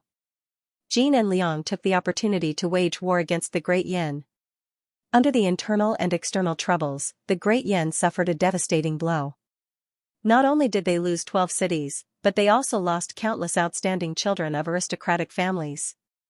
Mu Qingchen died in battle, Qing Feng, died in battle. The 7 sons of Xianyuan died in battle. The Xianyuan army, which had been exhausted by the 3 years of civil war, couldn't turn the tide and was eventually wiped out. In her dream, imperial concubine Han imprisoned the monarch 6 years later. She didn't expect it to happen so early. Gu Jiao stared at Xiaoheng. The monarch is no longer the monarch of the past. Xiaoheng looked serious. What do you mean? Gu Jiao didn't say how she knew, she just told him everything in her dream. He was replaced. The person who replaced the monarch was carefully selected by Lady Han. Not only was the appearance very similar to the monarch, but even the voice and habits of the monarch were deliberately imitated. This was the biggest trump card in Lady Han's hand besides An Hun. That day, An Hun went to the outer city to see this person. Xiaoheng didn't ask where Gu Jiao got this information. He trusted her, he didn't doubt her and wouldn't force her to tell him things she didn't want to say.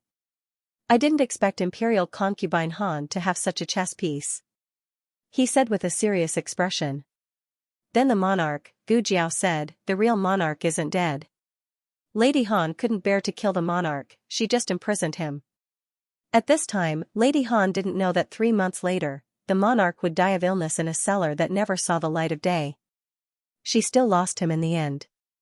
This was also the beginning of all the nightmares. Without the monarch to stabilize Lady Han and the Han family started a civil war. We have to snatch the monarch back, Gu Jiao said. The latest chapter of this book isn't finished yet. For more exciting content, please scan the QR code below to download the app. Novels are updated faster. Millions of novels are free to read. Novels with content that can't be found on the internet are all available here. https://www.zhhbqg.com/896428964286/106180321. HTML Genius memorized this website's address in 1 second. www.zhhbqg.com Bikuga mobile reading website, mzhhbqg.com. The latest chapter of this book is not finished yet. For more exciting content, please scan the QR code below to download the app. Novels are updated faster. Millions of novels are free to read. Novels with connotations that can't be found on the internet are available here. In fact, even if Gu Jiao didn't say what happened in the dream, Xiaoheng also understood that the emperor can't fall into the hands of Han clan. They already had a falling out with the Han clan. The Han clan used the emperor's power to deal with them first. Gu Jiao and Xiaoheng returned to the state preceptor's hall in the Duke Fu's carriage. When Shang Guanyan heard that the emperor was plotted against by imperial concubine Han, she didn't have any reaction. When she heard that the emperor in the imperial court was a fake, she didn't have much reaction. But when she heard Gu Jiao ask her where the dog hole in the cold palace was, she suddenly exploded. What do you want to do? Gu Jiao truthfully said, I want to snatch the emperor. Shang Guanyan's face sank. No. It's too dangerous. She firmly refused to sacrifice her own daughter-in-law's life for a scum father who killed her mother's entire family. In the beginning, he wanted to marry the Han clan. He wanted to raise the 10 great clans to encircle and suppress the Xianyuan clan. But now? Did he suffer a backlash? Xiaoheng said, but, if the fake emperor abolished Jiao, it's also very dangerous. Shang Guanyan frowned. With Han clan's temperament, it's indeed possible for her to do such a thing. The fake emperor has just ascended the throne. Outsiders can't see the clues, but they themselves will feel a little guilty. Therefore, it's unlikely for them to do things that are very different from their original temperament. For example, they will touch her and Shang Guanqing. It's hard to say about others. Shang Guanyan asked her son to bring a pen and paper. She drew a map of the cold palace for Gu Jiao. Gu Chungfeng went there last time, but he was outside the dog hole and didn't go in. After you go in from here, you have to go around Imperial Concubine Wan's territory to reach Han clan's courtyard. But, did she really hide the emperor in the cold palace? Are you sure? The news little nine heard, it can't be false. Gu Jiao said without changing her expression. Oh, that bird. Shang Guanyan no longer doubted. Xiaoheng looked deeply at Gu Jiao but did not expose her. After dark, Gu Jiao and Gu Qingfeng changed into night clothes, put on masks, and went to the cold palace under the cover of the night. Gu Qingfeng easily found the dog hole from last time. Gu Jiao was still wondering why Gu Qingfeng didn't directly take Shang Guanyan to climb over the wall since his qigong was so good. But when she came to the corner of the wall, she saw the seemingly invisible silk thread and understood. Gu Qingfeng whispered, "The silk of the snowfield silkworm is incomparably sharp. If you accidentally bump into it, you'll be cut into pieces. I don't know how high the highest silk is. I'm afraid that I won't be able to see it and will only have half of my body left when I fly over. Looks like we can only drill." Gu Jiao said. "I'll go over first." Gu Jiao crawled over after making sure there was no danger before letting Gu Qingfeng crawl over as well. The two stood up and brushed off the dust on their bodies. Gu Qingfeng said, "By the way, the king should know that Shang Guanyan likes to drill this dog hole, but he didn't fill it up and left it for Shang Guanyan to go out and play. He loves her so much, why did he hurt her in the first place?" Gu Jiao lightly said, "You don't have to guess a man's mind." Gu Qingfeng looked around and said to Gu Jiao, "That master must be guarding Han Shi's side. I'll lead him away in a while, you go and rescue the king." Gu Jiao said, "Can you lead him away?" Gu Qingfeng patted his small chest, "I'm Zhao. Country's #1 thief, Fei Shuang. Don't think that just because my martial arts are not as good as yours, I'm not as good as you in other aspects. You should learn it well and watch how I lure him away." Now that there was no other way, Gu Jiao thought for a moment and seriously said, "You're not allowed to fight with him." Gu Qingfeng laughed and said, "Don't worry, I'm a thief, not a robber. I won't fight with people, escaping is my strength. But I'll say the ugly words first, if that person is really as powerful as you described, I may not be able to hold on for long. An incense stick, you only have an incense stick's worth of time." Gu Jiao nodded her head, "I know." Gu Qingfeng turned around and left. "Gu Qingfeng, be careful." Gu Jiao called him, "If you're killed by him, I won't avenge you." Gu Qingfeng curled his lips, "Tsk, you have no conscience." Gu Qingfeng used his qigong to fly toward Han Shi's courtyard. Gu Jiao quietly followed and closely watched the movements in the night. To be honest, she was a little unsure. And Han was after all a very powerful expert. Would he really fall for Gu Qingfeng's trick so easily? Wouldn't he have guessed that someone who didn't even dare to fight with him was trying to lure the tiger away from the mountain? Even if Han couldn't guess it, with Han Shi's palace scheming mind, would she fall for it? Han Shi wouldn't fall for it so easily. But, Gu Qingfeng's luck was not bad. Han Shi coincidentally went to the cellar to visit the monarch. And Han guarded the courtyard alone. Gu Qingfeng concealed his aura. After coming to the Yan kingdom, not only did Gu Chongqing and Gu Jiao increase their strength, but Gu Qingfeng also trained his qigong to be stronger than before after getting injured and fighting. He silently waited for his chance. Gu Jiao's prediction was right, an expert like Han wouldn't easily fall for the trick of luring him away, unless he wanted to kill Gu Qingfeng. Gu Qingfeng hid in the darkness for nearly a quarter of an hour. Suddenly, Han turned and went to the toilet. "Now's the time," Han unbuckled his belt. At this moment, one's vigilance would be greatly lowered. Gu Qingfeng suddenly shot out 3 plum blossom darts. F***CKU, Master and Han, Gobi and Eunuch and Han, Gu Qingfeng had been secretly learning from Mistress Nan these days. And Han's hair stood on end as he felt a strong murderous aura. His muscles tensed up as he made a defensive response in a critical moment. Then, he couldn't shout, "And Han. No way, the sneak attack didn't succeed. He can even dodge like that, what kind of pervert is he?" And Han charged towards Gu Qingfeng. Gu Qingfeng broke into a run. Damn it, how could he be so fast, stupid girl, I can't hold on for more than half an hour, at most half an hour." Gu Jiao saw 2 figures flying into the night from behind the tree. She didn't dare to delay and quickly ran to Han Shi's courtyard. At this moment, Han Shi was holding an oil lamp in the cellar. Although it was a cellar, it still had all the furniture. It was just a bit simple and crude, looking more like a commoner's house. And the two of them looked like a couple from the commoners. The monarch had been drugged with bone-softening powder and was lying weakly on the simple bed. Han Shi sat on a stool beside the bed and looked at him with a smile that wasn't a smile. "Your Majesty, don't blame this concubine. This concubine already said that you forced this concubine. The monarch looked at her coldly. This was the first time Xianxia had drugged the monarch with bone-softening powder. The dosage was a bit too much, causing the monarch to not only be unable to move, even his throat was numb. Xianxia smiled and said, "Your Majesty, don't worry. This concubine won't kill you." Han. Sure. The monarch trembled as he bit out these two words. He never expected that this vicious woman would dare to imprison the Son of Heaven. This was even more shocking than the Xianyuan family's rebellion. In any case, the Xianyuan family had the backbone and the strength.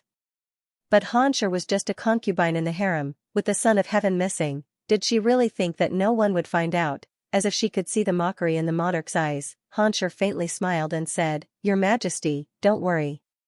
No one will know where you went. In fact, no one will find out that you went missing." The monarch looked at her with a face full of caution and confusion. Xianxia smiled meaningfully and said, "Last night, Your Majesty came to this concubine's cold palace to sit for a while before returning. This morning, you went to court on time.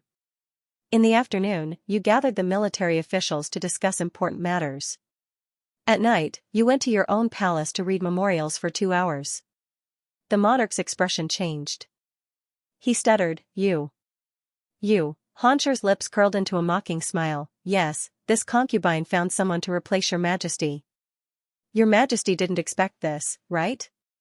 This concubine called Your Majesty to the cold palace to give Your Majesty one last chance.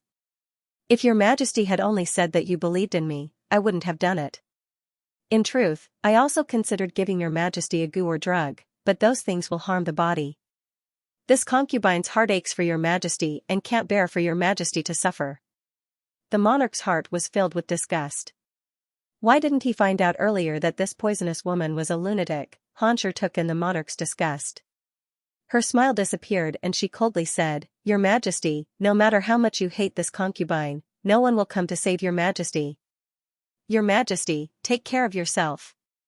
After saying this, she stood up and left with a cold face. Not long after she left, a small figure quietly flashed into the cellar. The monarch looked at the person who suddenly approached the bed with vigilance. Just as he was about to speak, Gu Jiao knocked him out with a stick. "Monarch." Then, Gu Jiao directly carried him on her shoulder and fled with a whoosh. Digression, do you still have a monthly ticket? Vote for Jiao Jiao. The newest chapter of this book is not finished yet. For more exciting content, please scan the QR code below to download the app. Novels are updated even faster. Millions of novels are read for free. Novels that can't be found online are all here. https://www. zhhbqg.com/89642896428226/1061799149. HTML Genius remembers this website's address in 1 second. www.zhhbqg.com Bikuga mobile reading website, mzhhbqg.com. The latest chapter of this book is not finished yet. For more exciting content, please scan the QR code below to download the app. Novels are updated faster. Millions of novels are free to read. Novels that can't be found online are all available here. It was a dark and windy night. Gu Qingfeng was being chased by An Hun. He knew that An Hun was powerful, but he wasn't weak either. Why was he getting closer and closer? It was already abnormal that he was getting closer and closer. Under normal circumstances, no one could run more than 10 feet away from An Hun, but Gu Qingfeng had already circled around the palace. But he couldn't hold on any longer. He was about to smoke. "Forget it, let's get out of the palace first." Gu Qingfeng jumped out of the main entrance of the harem and ran in the direction of the exit. An Hun chased after him relentlessly. Gu Qingfeng didn't expect to get rid of him now. If he could lure him out of the palace in the opposite direction, he could buy more time for that girl. Gu Qingfeng brought out his reincarnated energy and ran amok in the night. Finally, he leaped up and stepped through the last gate of the outer court. At this moment, An Hun was less than 20 feet away from him. "Oh no, I can't hold on any longer. Please don't get caught. My martial arts skills are not enough to even fill the gaps between An Hun's teeth." However, there was a saying in the world, "What you fear will happen." Just as Gu Qingfeng gritted his teeth and was about to break through his limit, and Han came behind him and grabbed his collar with his bone-cold hand, Gu Qingfeng's heart skipped a beat. He was someone who had experienced the Battle of Yuegu City. He had fought with the Chen army for 5 days and 5 nights, but he had never felt that he had really stepped into the palace of the King of Hell. It was as if the hand that grabbed him wasn't a death warrior's hand, but the ghost claw of the King of Hell. I can't die, I can't die, I haven't lived long enough, I can only use my last move. The seemingly complicated and numerous thoughts flashed through his mind in an instant. With a swish, he took out something from his bosom. And Han thought that he was going to assassinate him with a hidden weapon. Who would have thought that through the other party's back, he saw the other party use something to wipe his mouth? What move is this? The next second, Gu Qingfeng turned his head and pouted his red lips. He leaned towards Han affectionately. Trojan horse and Hun, F*CK, and Hun's breath stagnated, and his meridians started to circulate in reverse.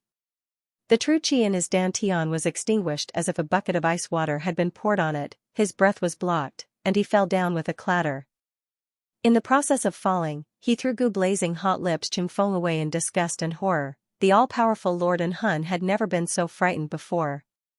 What kind of shameless opponent was this? Back in the day, he was also a very decent little wind, but the group of people in the courtyard. No, not to mention the people, even the horses were not decent.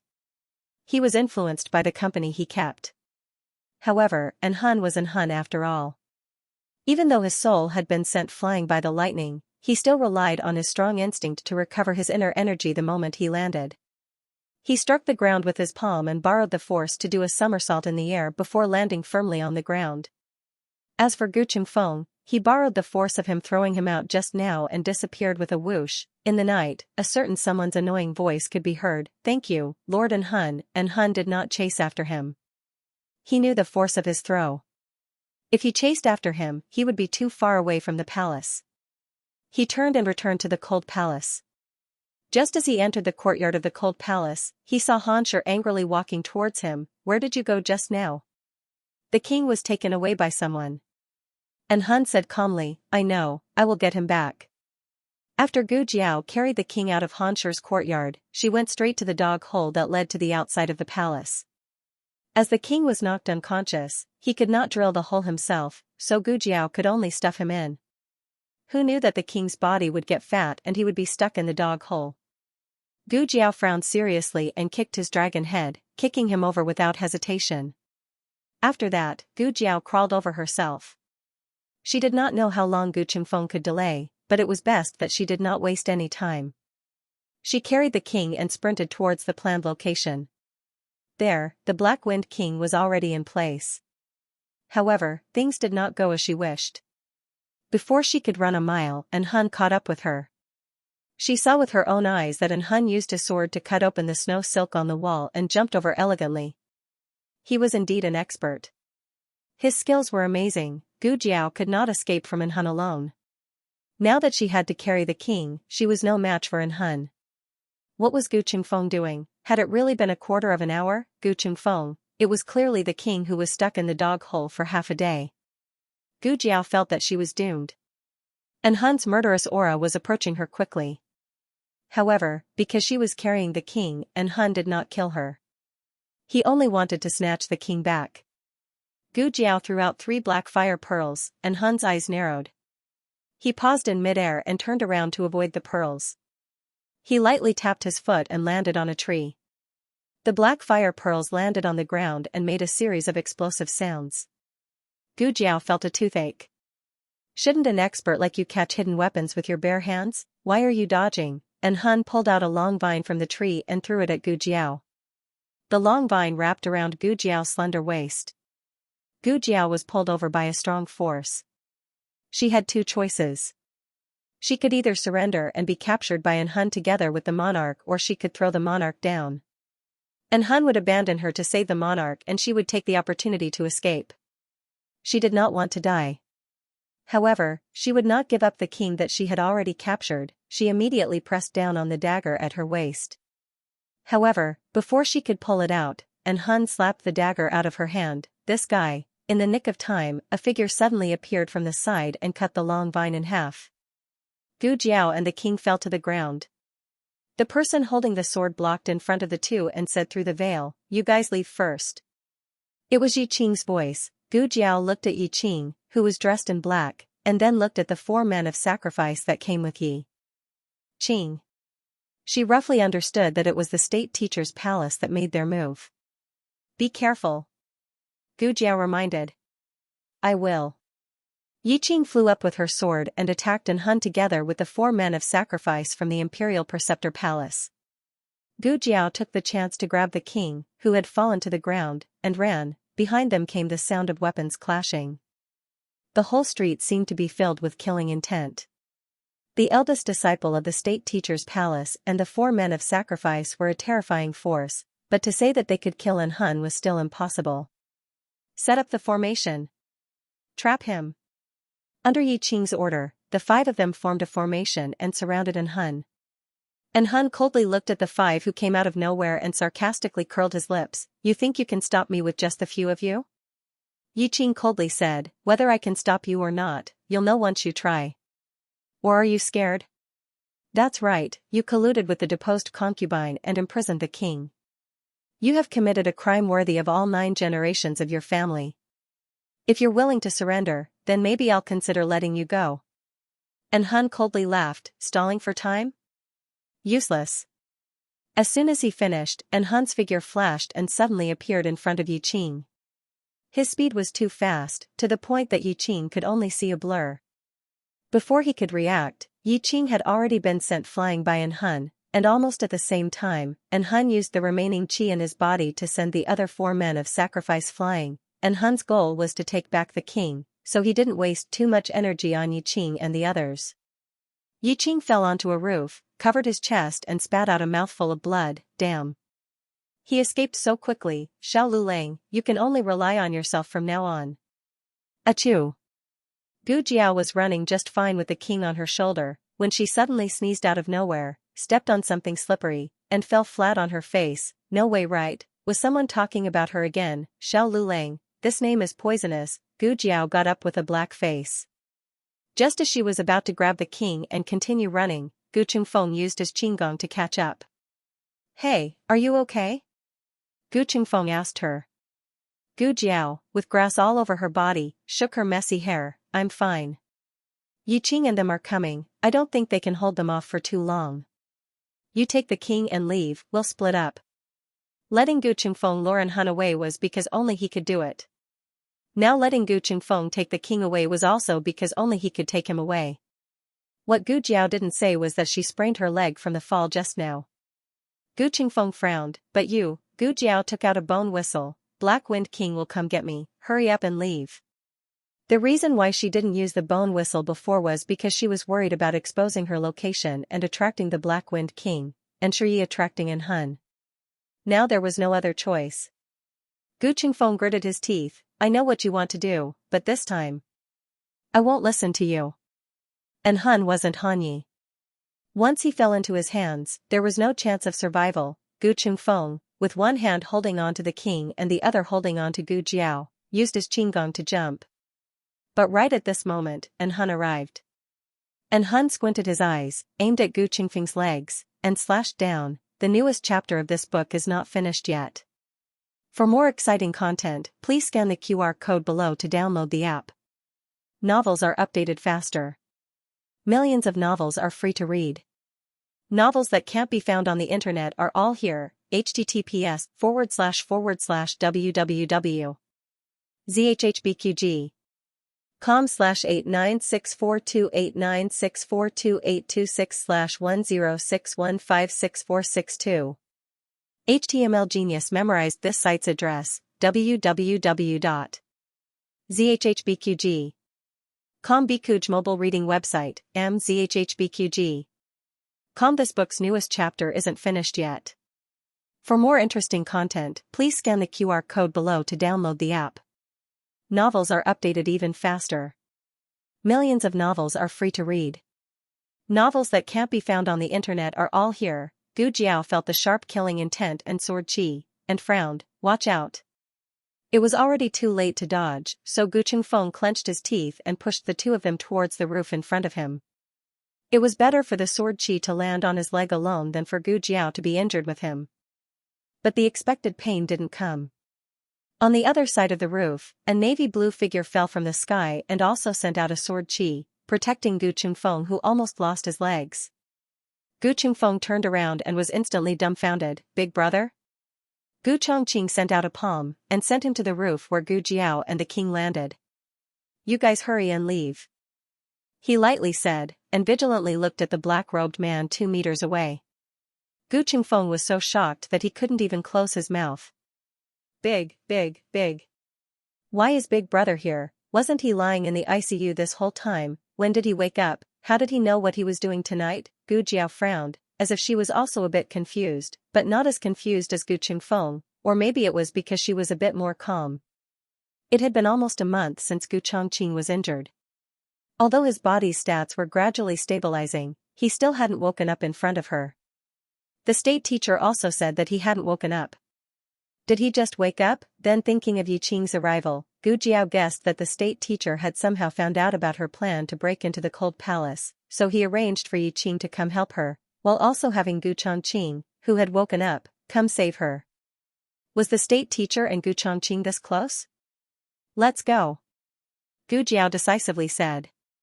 Gu Chungfeng worriedly looked at Gu Chongqing's back. But my big brother, Gu Jiao calmly said, and Hun's target is the king. As long as we take the king away, and Hun will immediately chase after us. In other words, this was the only way for Gu Chongqing to escape. Gu Chungfeng turned around and looked at his brother for the last time.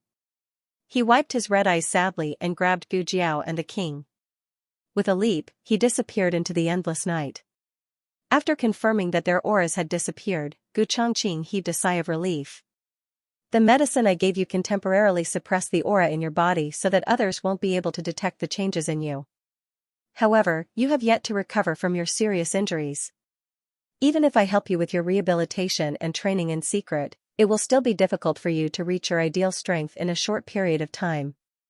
The state teachers Gu Jiao, Gu Chingfeng's, Gu Chingfeng St, Gu Jiao, Gu He, Gu Goot, T, and Heat, T. He couldn't fight with Hun, or else the medicine would be consumed faster. And Hun squinted his eyes under the mask. Ah, I remember now, you're Long Out Yin. You didn't die after being hit by my sword, you're really lucky. Gu Chongqing coldly said, I'm lucky, but your life might not be. And Hun sneered, even if my sword didn't take your life, it would have destroyed your foundation. Let me think, how can you stand in front of me in perfect condition? Did the state teacher use poison on you and turn you into a death warrior? Gu Chongqing's pupils shrank, and Hun continued, but it's strange, you don't have the aura of a death warrior. Taking poison and becoming a death warrior were not necessarily related. There were 2 types of death warriors. One type was to learn the death warrior's skills from a young age, like the dragon shadow guards and most of the death warriors in the market. The other method was to take a poison that couldn't be cured, and then learn the death warrior's skills. And Hun and Sky Splitter were this type of death warrior. The advantage of the first method was that it was relatively safe, but the disadvantage was that it was limited by age.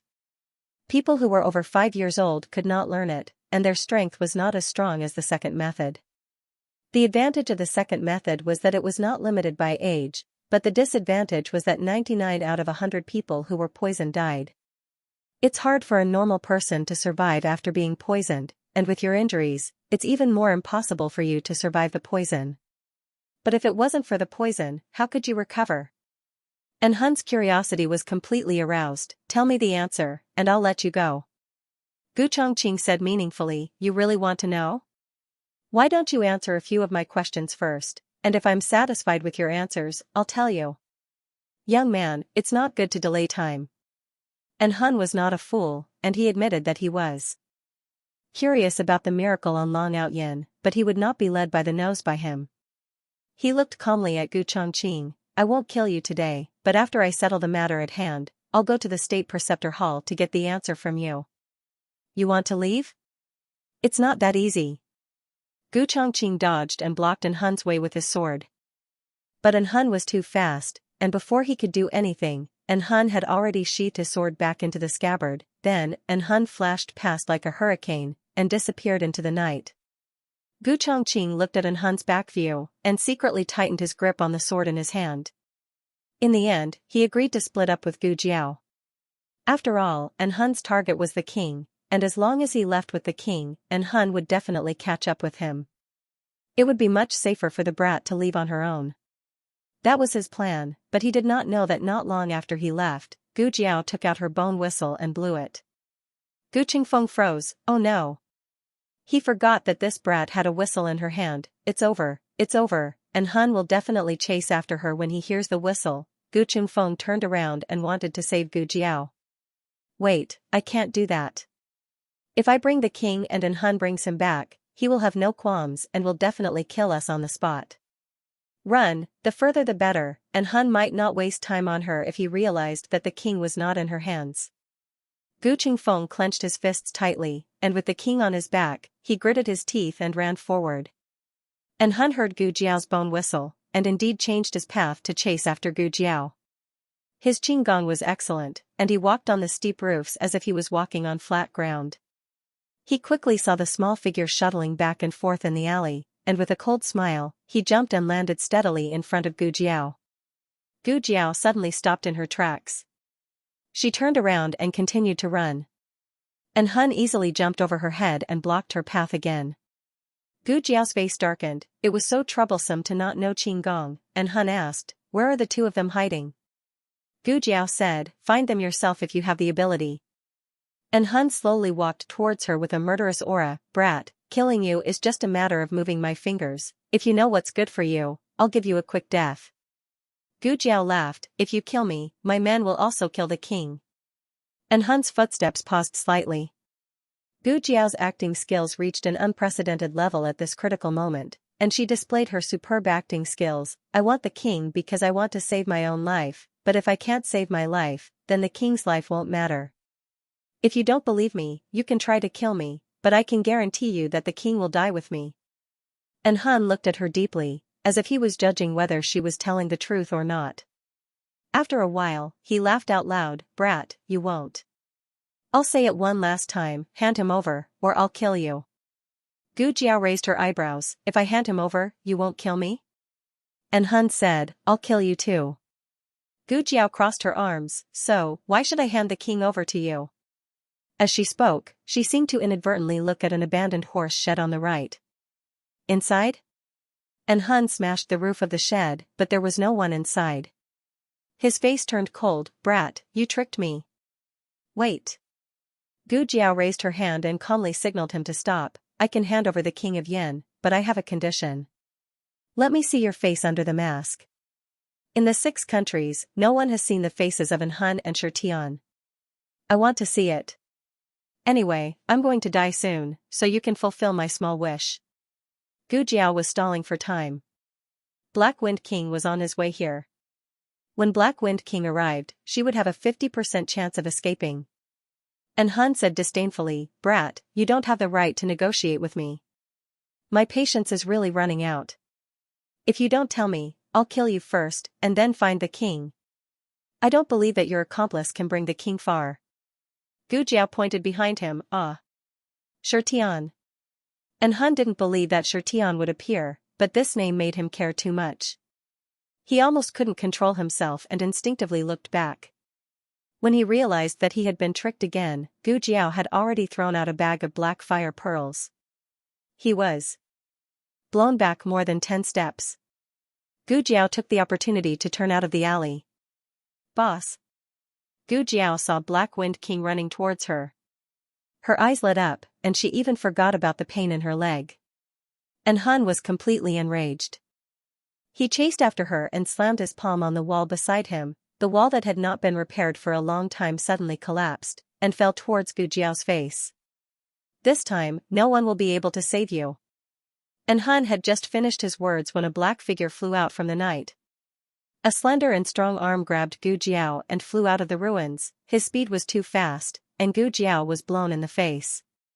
After he steadily landed on the ground, Gu Jiao looked at the long shadow on the ground which was illuminated by the moonlight and expressionlessly spat out a mouthful of dust. "Long time no see." Long Yi. Digression. It seems that many people said that they would give tickets to Long Yi as soon as he appeared. The latest chapter of this book is not finished yet. For more wonderful content, please scan the QR code below to download the app. Novels are updated faster. Millions of novels are free to read. Novels with connotations that can't be found on the internet are all available here. https://www.zhhbqg. com/8964289642826/1061555101. HTML Genius will remember this site's address in 1 second. www.zhhbqg.com. Bikuj mobile reading website, mzhhbqg.com. The latest chapter of this book is not finished yet. For more exciting content, please scan the QR code below to download the app. Novels are updated faster. Millions of novels are free to read. Novels with connotations that can't be found on the internet are all available here. Long Yi placed Gu Jiao in a proper position as if he was placing his own little doll. He didn't forget to use his internal force to smooth out the little ahog on the little doll's head. Long Yi, why are you here? Gu Jiao asked him. Obviously, Long Yi wouldn't answer. Forget it, this problem can be slowly studied later. The most important thing now is to deal with Hun, this troublesome guy. Gu Jiao pointed at Hun, who was not far away, and seriously said, Long Yi, beat him. I can't beat you, I'll let Long Yi beat you. Hun obviously didn't expect Gu Jiao to suddenly change her style. But thinking about it, this kid was originally shameless, otherwise, he wouldn't have repeatedly played with him. But, who was this big guy that suddenly appeared? Long Yi was wearing a black robe and a ghost mask. Other than Gu Jiao, Princess Xianxia, and Xiao Heng, no one else had seen his adult appearance. But the aura emitted from his body was faintly familiar to Hun. Hun slightly narrowed his eyes. Why, could it be because the other party was also a death warrior? Long Yi didn't move. He tilted his head and looked at Gu Jiao in confusion. Then he reached out his hand and pinched Gu Jiao's cheek. Gu Jiao opened her mouth and said incoherently, What are you doing? Long Yi looked at her throat with a confused face. Gu Jiao understood. After coming to Yan country, she used the voice of a teenager most of the time to avoid being exposed. Long Yi had never heard this voice. He thought that there was something wrong with her voice. Long Yi looked left and right and saw that Gu Jiao's cheeks were numb. She wanted to close her little mouth, but she was unable to. She said, I'm not fine, you should save, beat, salt, people, first. Give the opponent a little bit of basic respect. Okay, that's not a small shrimp, he's the #1 death warrior of the 6 countries, Hun. He has such a strong murderous aura, why do you not seem to put him in your eyes? Hun looked at Long Yi and asked indifferently, Who are you? Gu Jiao took Long Yi's hand away. Long Yi turned around and looked at Hun coldly. Gu Jiao stuck out her little head from behind Long Yi, and said with incomparable arrogance, Your uncle. Hun didn't argue with the child. His gaze landed on Long Yi's face again. Your aura feels familiar. I feel like I've seen you somewhere before. But since you don't want to tell me, I'll find the answer myself. Finished speaking, he suddenly used his internal force, then raising his palm, he rushed towards Long Yi. The dragon shadow guards of Zhao country were all equipped with long swords, and Long Yi was naturally no exception. With a shake of his hand, he lifted the long sword from his waist into the air. Then, he flew up and waved his hand. The long sword and scabbard were inserted into the bluestone ground where he had been standing, like a shield protecting Gu Jiao. With this as the boundary, those who break into this boundary will die, Hun looked at the long sword and scabbard that were inserted into the bluestone ground. It wasn't strange for the long sword to be inserted into the ground, after all, it was an offensive weapon. But the scabbard was blunt, and it was actually inserted deeply into the ground. From this, it could be seen how strong the opponent was. He slightly narrowed his eyes. Then let's see how powerful you are. Black Wind King rushed over from behind Gu Jiao. It stopped beside Gu Jiao and sniffed Gu Jiao's aura. I'm not injured. Gu Jiao touched its head. She only sprained her right leg slightly, nothing serious. One person and one horse quietly watched the duel in the alley. A true expert never needed too complicated and flashy moves, especially a death warrior whose mission was to kill people. Every move was simple and crude, directly hitting the vital points. Long Yi used his fist, while An Hun used his palm. Long Yi's fist was aimed at An Hun's chest. With Long Yi's strength, he could instantly punch through An Hun's chest and make his heart explode. Of course, An Hun wouldn't let Long Yi have his way so easily. He used his palm to block Long Yi's fist. But Long Yi's strength was beyond his imagination. He thought that he could shake Long Yi off with his palm, but who would have thought that Long Yi would use his unstoppable strength to force An Hun to slide back dozens of steps. The soles of his shoes were almost smoking from the friction. An Hun was forced to the entrance of the alley. He stepped on the wall behind him and used the force to jump over Long Yi's head. He arrived behind Long Yi and planned to sneak attack Long Yi's heart with his palm. Long Yi turned around and punched, and Hun was sent flying by Long Yi's strength. Gu Jiao, Wah. When An Hun was about to hit the roof, he stretched out his hand and grabbed the corner of the roof. His body twisted a few times to dissipate the huge force. Then, with a forceful pull of his arm, he did a side flip and landed steadily on the roof. He narrowed his eyes and looked at Long Yi, who was in the alley. A trace of disbelief flashed through his eyes.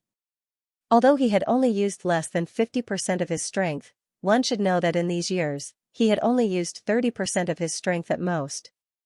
It was the first time in 20 years that someone could send him flying with a punch when he had used almost half of his strength. "Who are you?" he asked coldly. After Long Out Yin, An Hun was very curious about this dark-clothed death warrior. As an expert, other than constantly improving his strength, he also had to study different opponents. Long Yi didn't answer him. Within the 6 countries, only the dragon shadow guards of Zhao country were trained to be silent death warriors under the special request of the late emperor. The rest of the death warriors were not like this. Therefore, in An Hun's eyes, Long Yi's silence meant that Long Yi was too lazy to talk to him. An Hun felt that he had been offended. Gu Jiao sat on the back of the horse and calmly looked at An Hun, who was on the roof. She smiled faintly and said, "Hey, the one called An Hun, why aren't you fighting? Are you afraid? If you obediently kowtow to me and admit defeat, I might consider giving you a quick death." An Hun snorted and looked at Gu Jiao. "Kid, your tone is too arrogant. I only used less than 50% of my strength just now. Do you really think that a death warrior that you casually invited from outside can be this lord's opponent?" Gu Jiao raised her eyebrows. "This lord? You don't have much strength, but you talk big." Hee hee. This was what An Hun had mocked Gu Jiao before. "You are young, but you talk big." Now, Gu Jiao was arrogant and domineering. An Hun coldly said, "Kid, don't be complacent too early. After I kill him, the next one to kill is you." Gu Jiao turned her head and looked at Long Yi. "Long Yi, he is fierce to me." An Hun, Long Yi's eyes were cold. He fiercely stomped on the ground and rushed towards An Hun, who was on the roof. This time, An Hun did not deliberately hide his strength like before. He used 70% of his strength all of a sudden. The two of them fought from the roof to the alley, and from the alley to the roof. Fortunately, this was an old street that was going to be demolished and no one lived there. Otherwise, such a big movement would have startled everyone. The more An Hun fought, the stranger he felt. Why is this person's fighting style so familiar? Have I fought with him before? But such a powerful opponent, I should have some impression of him. Gu Jiao seriously observed the fight between experts. It seems that they are evenly matched, but Long Yi's stamina is obviously more powerful. Long Yi did not even take a breath, but An Hun's breathing and rhythm are somewhat disrupted. He is really worthy of being called Long Yi. An Hun received another punch from Long Yi, but Long Yi also received half of An Hun's palm. Why was it only half of An Hun's palm? Because Long Yi quickly retreated, half of the strength did not fall on Long Yi's body. But this exchange of blows was not without any gains. The cuff of Long Yi's sleeve was torn, and a small black thing fell out. An Hun turned his hand to catch it, and when he looked carefully, he was stunned. Long Yi kicked the back of An Hun's hand, and the jade ring was shaken into the air. Long Yi snatched the jade ring back and put it back into his bosom. An Hun did not care about his broken hand, and asked with a frown, "Where did this jade ring come from? Where did its owner go?" Long Yi's reply was a heavy punch. And Han looked deeply at Long Yi, and then he made an incomparably bold decision. He took the risk of getting injured, and took Long Yi's punch head-on, and at the moment when his shoulder blade was almost broken, he took off Long Yi's mask. When that face, which was very similar to the one in his memory, but much more mature, entered his eyes, his entire breathing stopped. He forgot to resist, and fell down rapidly. He opened his eyes wide in disbelief. How can it be you, Sky Splitter? Impossible, absolutely impossible. Xianxia had disappeared for 20 years, and according to his understanding of Xianxia was most likely dead. Otherwise, Yan country would not have had no news of Xianxia for so long. But if he wasn't the Sky Splitter, how could he have the same face as the Sky Splitter? It was just that he did not have the immaturity of a teenager. No wonder he had a sense of déjà vu from the beginning. It was Xianxia. Xianxia was back, but why was Xianxia with a person from Zhao country, and Xianxia's eyes, why were there no manic and murderous aura? Suddenly, a voice flashed in his mind.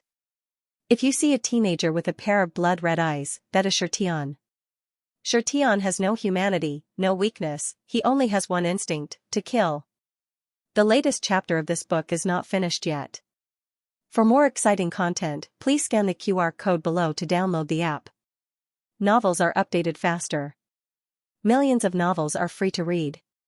Novels with connotations that cannot be found on the internet are all available here. https://www.zhbqg.com/89642896428226/10613467 HTML Genius remembered the website address in 1 second. www.zhbqg.com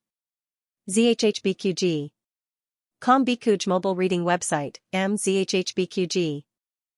The latest chapter of this book is not finished yet. For more exciting content, please scan the QR code below to download the app.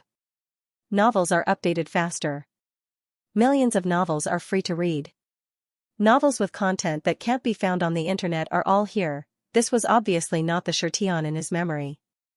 What happened to Xianxia? Why did he seem to be a different person? Also, the way Xianxia looked at him was also very strange, as if he didn't recognize him at all. It didn't make sense that only he felt familiar with Xianxia, but Xianxia didn't recognize him at all. Long Yi took back the mask and put it on, then punched again. And Han couldn't take his fist again. It didn't matter if he took a few punches when he was Xianxia, but if he knew, he wouldn't dare to take it again. He dodged and looked at Long Yi with a frown. Are you crazy? It's me. Gu Jiao made a strange sound. From the beginning of the fight between Long Yi and Han, she was basically sure that Long Yi was Han's only opponent, Xianxia. But Han's question was very strange. It sounded like Han knew Long Yi, and Long Yi should also know Han. Did Long Yi forget the matters of the past, so he didn't recognize Han? Gu Jiao sized up Han, who specialized in defense, and muttered, Han, this guy's morale is very low. It seems that he suffered a lot of beatings from Xianxia in the past. After Han found out that the opponent was Xianxia, he indeed panicked for a moment. This was a fear hidden in his bones. If he hadn't been beaten 100 times, he wouldn't be able to have this reaction. But there was also a saying in the world, now is not the same as before. Xianxia wasn't the Xianxia of 20 years ago, and Han was also no longer the Han of 20 years ago. In these 20 years, Han didn't relax for a moment. On the other hand, Xianxia seemed to have forgotten his previous techniques. His killing intent was greatly reduced, and his strength was also a lot weaker. As this thought flashed, Han gradually calmed down. Just now, he didn't kill him out of curiosity, and then he was afraid of himself, so he restrained his hands and feet. Now that he thought it through, Xianxia wasn't so scary anymore. No matter what happened to Xianxia, the current Xianxia was no longer his opponent, and Han landed on the roof of a house and coldly looked at Long Yi, who was in the alley. This is not the duel I wanted. Defeating the current you won't make me happy, but since you insist on protecting that brat and becoming my enemy, then don't blame me for taking advantage of your precarious situation. Die, Heaven Splitter. Sky Splitter? Long Yi's brain suddenly buzzed. Confusion appeared in his eyes for a moment. Long Yi. Be careful. Gu Jiao reminded him. Unfortunately, it was too late. and Hun's palm landed solidly on Long Yi's chest. Long Yi was sent flying, and as if thrown sandbag, he heavily fell on the ground, then slid all the way to the corner of the wall, and collided with the ice-cold and hard wall, making a hole in the wall. And Hun flew up and arrived in front of Long Yi. He stretched out his hand and pulled Long Yi out from the hole and kicked him to the ground. "Shirtian, without the slaughter chi, you are really weak." After he finished speaking, he kicked Long Yi again. Long Yi looked at the sky in a daze and didn't dodge. "Gu Jiao, oh no," Long Yi heard Shirtian's name, and crashed. Gu Jiao took out a small mechanical box made by Gu Xiaoshan from her bosom and threw it towards Hun. Gu Xiaoshuan's talent was not bad. Although this mechanical box was not as powerful as the one made by Master Lu, it still grazed Hun's neck. A string of blood splattered out, and a dense smell of blood filled Hun's entire nose. He put down his foot that was about to step on Long Yi, and coldly turned around and looked at Gu Jiao. "Brat, since you are in a hurry to die, I will help you." Gu Jiao looked at Hun, who suddenly became serious, and blankly blinked her eyes. No need." And Hun pushed his qinggong to the extreme, and his black robe fluttered in the night wind. He tiptoed, and just as he was about to pass by Long Yi's sword and scabbard, a terrifying aura suddenly approached him from behind. His eyebrows jumped, and subconsciously turned his head. He saw that Long Yi, who should have been beaten by him without any strength to fight back, actually stood up unscathed. Long Yi's speed was so fast that only an afterimage could be seen. In a blink of an eye, Long Yi had already passed Hun, and arrived in front of Gu Jiao. Those who cross this boundary, die. Long Yi grabbed Hun's neck, lifted him up high, and mercilessly threw him to the ground, and Hun didn't know how many bones were broken, and his internal organs were also injured. He spat out a mouthful of blood on the spot. This was impossible, impossible. He obviously didn't have Shirtian's killing intent, so why was he still not his opponent? He forgot his killing instinct, but he had the power to protect. The reunion 20 years later ended with Hun's crushing defeat, but it was not that easy for Long Yi to kill Hun. The one who could kill Hun was Shirtian, who only had killing instinct. Because only in front of Shirtian, he had a fatal weakness. "Shirtian, I lost today, but I won't always lose to you, see you later." And Hun covered his painful chest, and threw a black fire pearl at Long Yi. Using the dense fog after the explosion, he used qinggong to escape. Gu Jiao touched her chin, "So this guy also has a black fire pearl on him, no wonder he knew to avoid it. But his black fire pearl is not the same as mine, his is more like a smoke bomb, later I will also make a few of them." Long Yi. Gu Jiao turned over and dismounted, and the moment she landed on the ground, she found that her sprained right leg was already numb. She used her left leg to jump over, and said to Long Yi, "Let me see if you are injured." Long Yi's body had some scratches and bruises, but no internal injuries. Gu Jiao said, "I didn't bring a first aid kit, I will clean your wounds when we get back." Long Yi's gaze fell on her leg. She curved her lips and said, "It's numb." Long Yi nodded his head, bent down, and picked her up. Gu Jiao decided to go back the way she came, and look for Gu Chongqing and Yi Qing. She hoped that they were okay. Gu Jiao's head and feet were facing down, and she said with an expressionless face, "I want to ride a horse, being picked up by you makes me dizzy." Long Yi heard, "Ha ha ha, ride a horse, dizzy." Then Gu Jiao was picked up by him the whole way. When Gu Jiao found Gu Chongqing had already fainted on the ground. Gu Jiao took his pulse and checked his body. When she found that there were no new injuries on his body, she was secretly relieved. Gu Jiao didn't know that Hun was curious about Gu Chongqing's recovery, and thought that Hun was too lazy to waste time on Gu Chongqing, so he directly left. Long Yi grabbed Gu Chongqing and placed him on the back of Black Wind King. Very quickly, they met Yi Qing again. Yi Qing's group of 5 were actually injured, and their injuries weren't light. This was very confusing. Why did Hun beat up Yi Qing, but not Gu Chongqing? Was it because of looks? Gu Jiao returned to the teacher hall, called a carriage, and brought Yi Qing's group back. Gu Qingfeng was already waiting at the Qilin hall. Seeing Gu Jiao return safely, the stone in his heart fell to the ground. He was just about to ask Gu Jiao how she got away, when in a blink of an eye, he saw Long Yi behind Gu Jiao. He was shocked. What's going on? Why is Long Yi here? Gu Jiao spread out her hands, I also want to know. Unfortunately, Long Yi couldn't speak, couldn't write, and couldn't even communicate with others. Wait a minute, if In Hun could speak, then Long Yi should have been able to too. Was it because he lost his memory, plus the fact that Zhao Guo's shadow guards couldn't speak, so he became like this? Long Yi began to look room by room. Gu Jiao knew he was looking for Xiaoheng. Gu Jiao still didn't know how Long Yi came to Yan Empire. If he came alone, then how did he find the right way? He didn't even remember who he was, so he shouldn't remember the way back to Yan Empire. If he didn't come alone, then who sent him here? So far, he didn't show any intention of meeting up with anyone. Intuition told Gu Jiao that Long Yi wasn't sent by Princess Xianxia to protect her and Xiaoheng, but no matter what Long Yi's purpose was in Yan Empire, he didn't forget his little master. Looking at him patiently looking for Xiaoheng in every room, Gu Jiao walked over, pulled his sleeve, and said to him, Heng is not here, I'll let Gu Qingfeng take you to find him. Gu Qingfeng quivered and pointed at himself, why me? Being alone with Long Yi, this kind of big shot was very scary. Okay, Gu Qingfeng cleared his throat and asked, aren't you going back to Duke Mansion? Gu Jiao said, I still have something to do. Gu Jiao finished treating Long Yi's injuries, then let Gu Qingfeng take him and the unconscious monarch to the carriage to Duke Mansion. She went to the intensive care unit to see Gu Chongqing. From Gu Chongqing's physical strength just now, it didn't seem like he had just woken up tonight. He must have woken up a long time ago, and secretly did something behind her back. Since he's living here, then there must be some clues here. Gu Jiao began to rummage through the bedside table, medicine cabinet, and even under the bed. Needless to say, she really found something that didn't belong to this ward.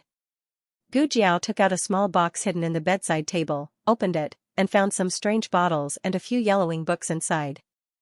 Gu Jiao looked and frowned. Introduction to Death Soldiers, Secrets to Success for Death Soldiers, 10 days to teach you to become a qualified Death Soldier, Self-Cultivation for Death Soldiers. What kind of nonsense is this? Just at this moment, Lord Imperial Tutor walked in. Gu Jiao casually picked up a book and waved it, indifferently looking at him. Lord Imperial Tutor was caught red-handed, lightly coughed, and said, I can explain. The latest chapter of this book is not finished. For more exciting content, please scan the QR code below to download the app. Novels are updated even faster. Millions of novels are free to read. Novels with connotations that can't be found online are all here. https://www.zhhbqg com/89642896428226/1061333264. HTML Genius will remember this site's address in 1 second. www.zhhbqg.com Bikuga mobile reading website, mzhhbqg.com. The latest chapter of this book is not finished yet. For more exciting content, please scan the QR code below to download the app. The novel is more complete and updated faster. Millions of novels are free to read. There are all kinds of novels that can't be found on the internet here. Gu Jiao's eyes became extremely dangerous. It better be a reasonable explanation. Otherwise, I don't care if you are my godfather or not. I will treat you as my godfather and beat you up. I will never admit that I want to beat him up. Gu Chongqing was in an absolute coma at this moment. The state preceptor came to the bedside and looked at him with a complicated expression. He sighed and said, this is his own decision. Make it clear. Gu Jiao said lightly. The state preceptor said, he was hit by In Hun's sword when he was defenseless. His foundation was destroyed, his dantian was damaged, and countless veins were broken. You are a doctor. You should understand that he is basically a cripple at this point. Gu Jiao didn't refute this point. As early as when she operated on Gu Chongqing, she already knew how bad his situation was. Otherwise, when the state preceptor asked her what if Gu Chongqing became a cripple, her answer was I will take care of him instead of I will cure him. From a medical point of view, Gu Chongqing had no possibility of being cured. Gu Jiao asked, so you turned him into a man of sacrifice? The state preceptor sighed helplessly. I said that this is his own choice. I just provided him with a plan. It is up to him whether he accepts it or not. Gu Jiao remembered the conversation that happened in this intensive care unit. She asked. He was already awake at that time, right? You deliberately asked me in front of him, what if he becomes a cripple, what will I do? You wanted him to hear my answer, to move him, and to make him more determined not to be a burden to me. The state preceptor opened his mouth but didn't refute. Gu Jiao's cold eyes fell on the state preceptor's face, which was full of the vicissitudes of life. You still have the nerve to say that this is his own choice. The state preceptor blocked his mouth with his fist. Ahem. Alright, I admit that I did use some underhanded means, but, Gu Jiao said, you'd better not say it's for my own good, or I'll kill you right now. The state preceptor looked at her with a face full of shock and confusion, as if to say, is she really that daring? He even dared to kill the state preceptor? Forget it, I've spoiled her. A certain imperial preceptor muttered. What are you mumbling about? Gu Jiao didn't hear him clearly. The state preceptor said earnestly, I'm saying that this is the only way for him to return to normal. Although it might not succeed, it's better than turning him into a cripple. With his pride, becoming a cripple is more terrible than letting him die. Gu Jiao thought of the dream she had in Zhao country. During the battle at the border, the remnants of the previous dynasty had colluded with the Qin country's army and turned Gu Chongqing into a cripple, making him wish he was dead for the rest of his life. The state preceptor continued, so I told him that if he doesn't want to become a cripple, there's only one way. With the help of medicine, he can become a death warrior. Death warriors are originally established after death. There's a similar precedent in the state preceptor hall, but the premise is to take a poison that has no antidote. Gu Jiao paused. Is it the poison that fifth grandfather Han was poisoned with? The state preceptor nodded. That's right. That kind of poison has a 90% chance of death. If he survives it, he will have the qualification to become a death warrior. Shirtian and Anhun also became death warriors because they were poisoned with this kind of poison. The probability of surviving after being poisoned with this kind of poison was not high, and those who survived all became death warriors except for fifth grandfather Han. Whether being poisoned and becoming a death warrior was inevitable, no one knew the answer until now. However, although fifth grandfather Han didn't become a death warrior, he had progeria. It seemed that the after effects of this kind of poison were indeed quite severe. The state preceptor said, that kind of poison is very strange. Most people can't survive it, and once they do, they will become abnormally strong. I call it screening. Gu Jiao frowned slightly. Screening? The state preceptor took a deep look at Gu Jiao and said, it's a kind of survival of the fittest in genes. Gu Jiao was thinking with her eyes down.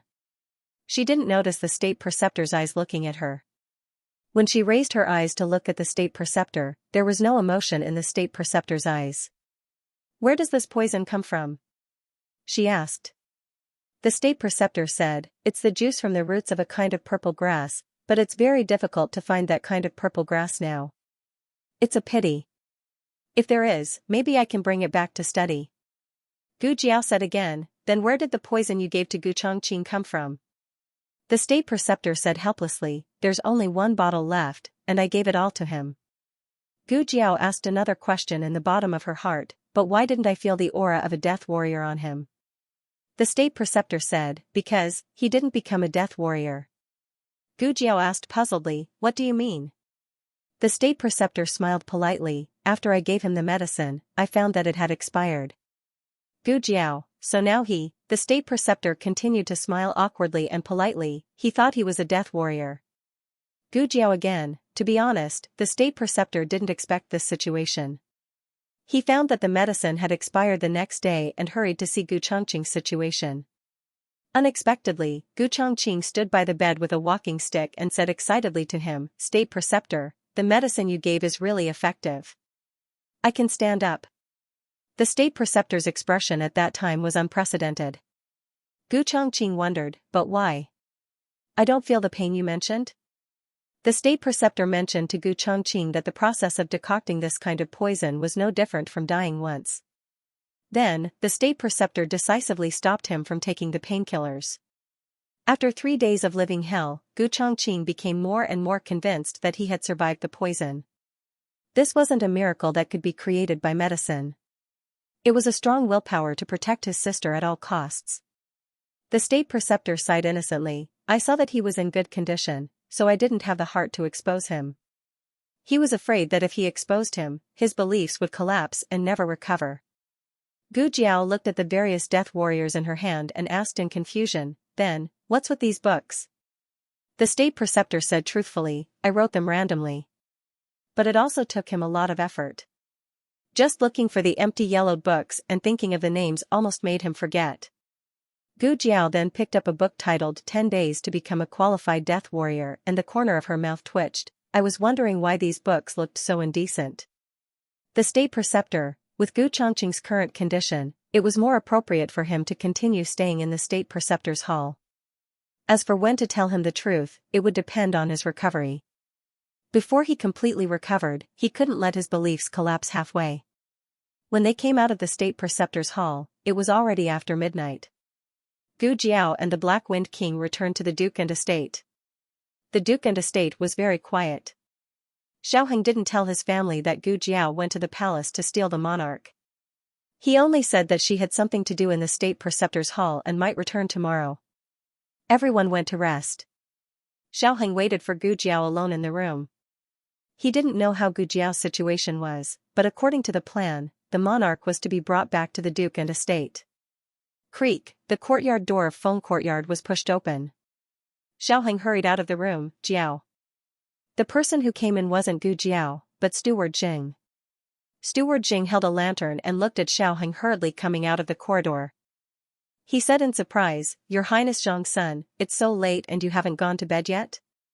Xiaoheng held back his disappointment and asked calmly, It's so late, why are you here?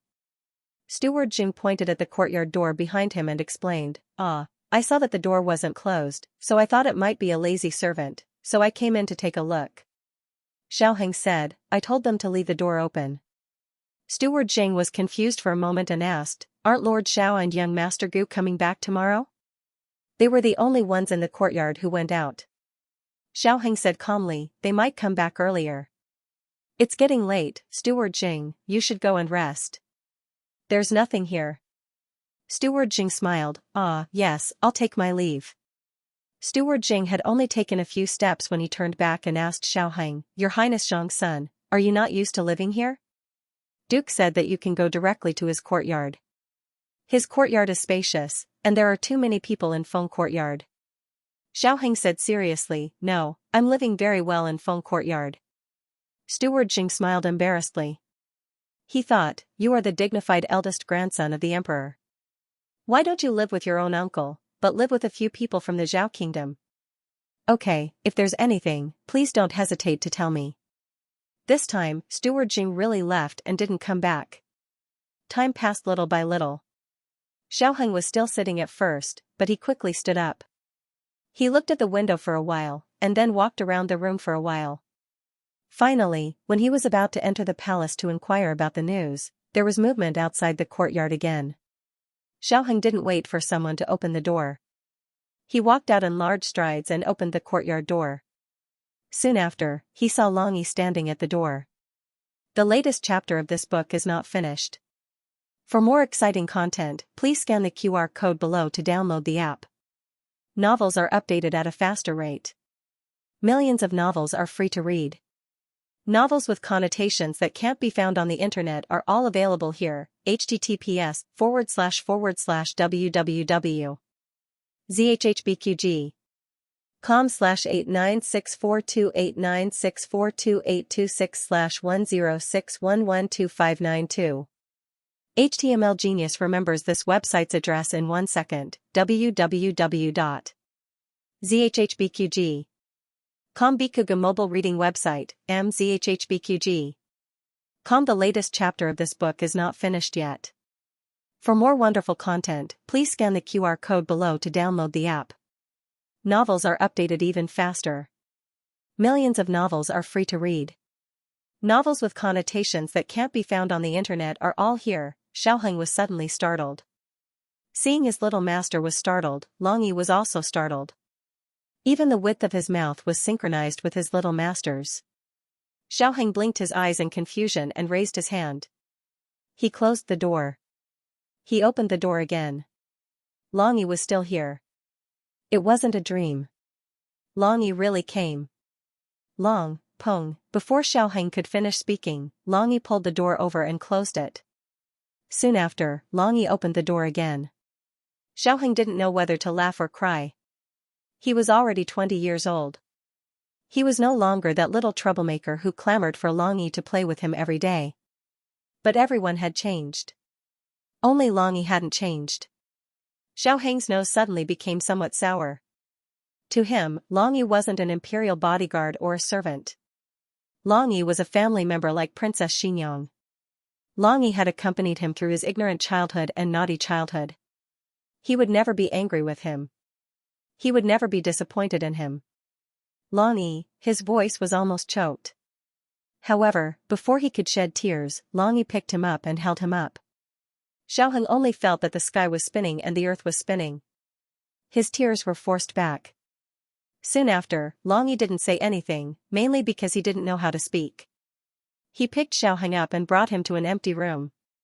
"This is Gu Qingfeng's room," Xiaoheng said with his head and feet facing down. Long Yi went next door again.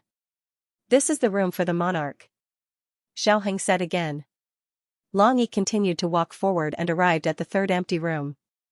This was Gu Jiao's room. Xiaoheng decisively shut his mouth.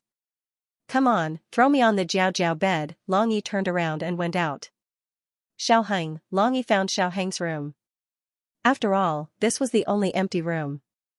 He quickly removed Xiaoheng's outer garment, leaving only his inner garment, and mercilessly threw it into the mosquito net. Xiaoheng stood up slightly. Long Yi covered his face with his palm and pushed him back to the pillow. It was time for the little master to sleep. When Gu Jiao returned to Feng Courtyard, the oil lamp inside Xiaoheng's room had already been extinguished, and Xiaoheng was sitting on the beam of the room while hugging his long sword, and had fallen asleep with his back leaning against the beam. This was a habit that Long Yi had developed after guarding Princess Xinyang and Xiaoheng for many years. As long as they were in an unfamiliar environment, he would guard them while they rested. He must be exhausted from the journey. Even his breathing was heavier than before. Xiaoheng quietly sat up and stretched out a finger to lift the mosquito net. Long Yi's body moved. "I'm going to the outhouse," Xiaoheng said.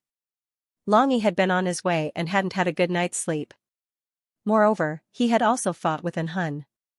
In fact, he was already exhausted. If there was no dangerous aura approaching, he wouldn't wake up. Xiaoheng quietly walked out. Just when he reached the door, he saw Gu Jiao in the corridor opposite. He quickly walked over. Gu Jiao unexpectedly looked at him. "I thought you were asleep." Xiaoheng lowered his voice. "No, I was waiting for you. Let's go in and talk." "Don't wake Long Yi up." Gu Jiao asked, "Is Long Yi asleep?" Xiaoheng nodded his head. He is very tired." "I have never seen him so tired." Gu Jiao turned her head and looked at the closed door. Then pushing the door, she entered the room with Xiaoheng. "Have Gu Qingfeng and the emperor arrived?" Gu Jiao took out a match and lit an oil lamp.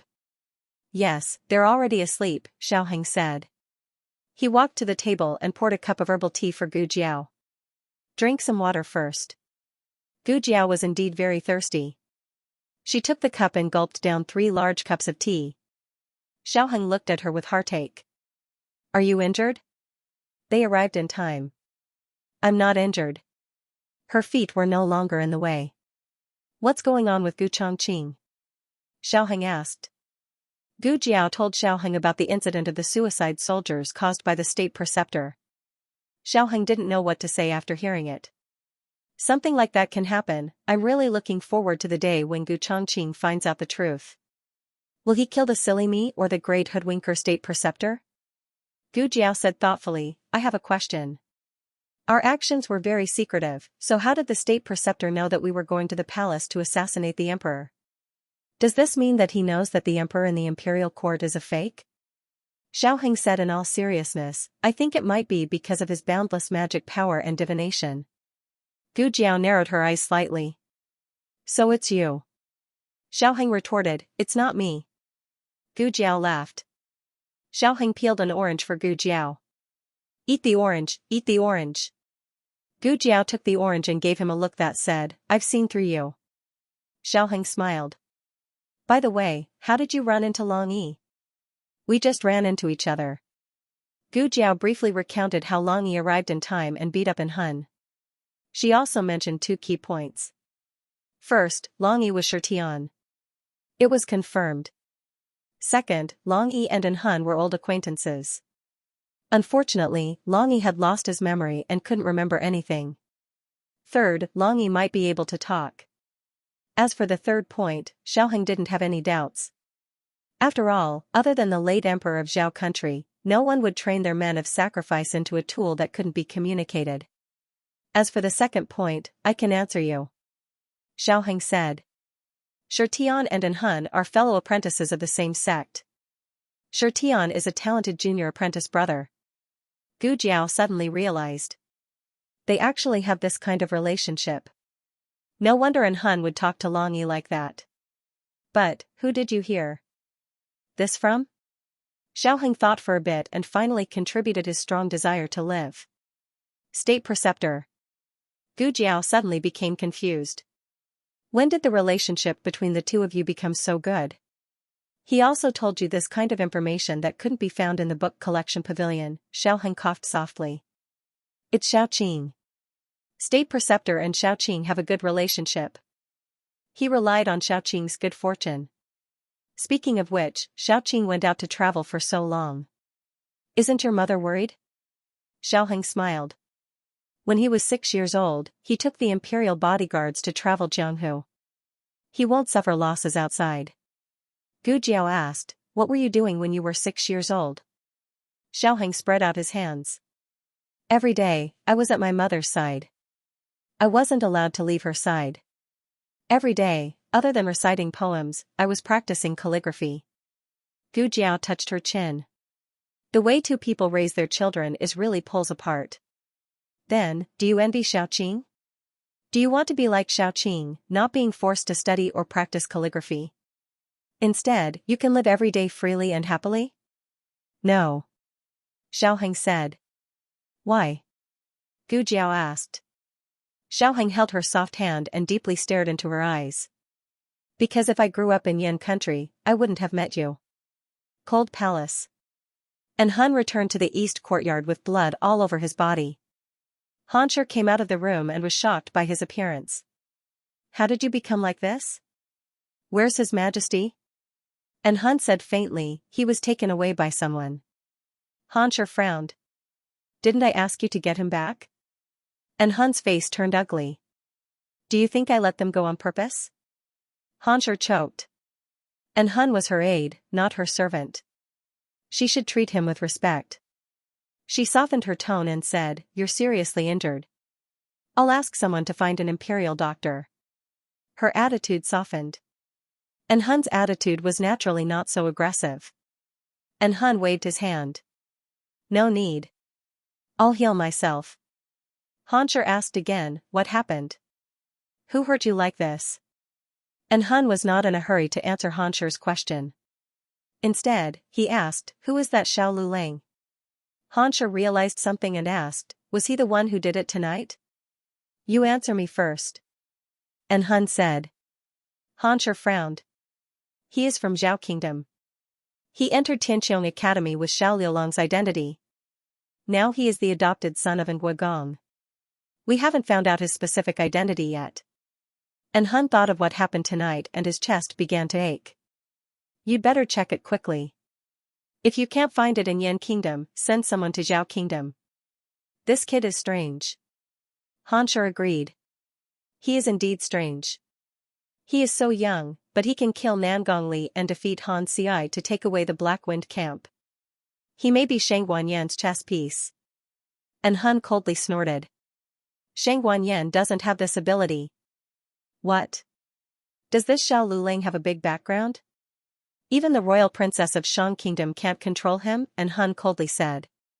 It's not his background, it's my junior brother. Hansher thoughtfully said. I heard you mention your junior brother. You said he was very powerful and was your only opponent in the world. But isn't he dead?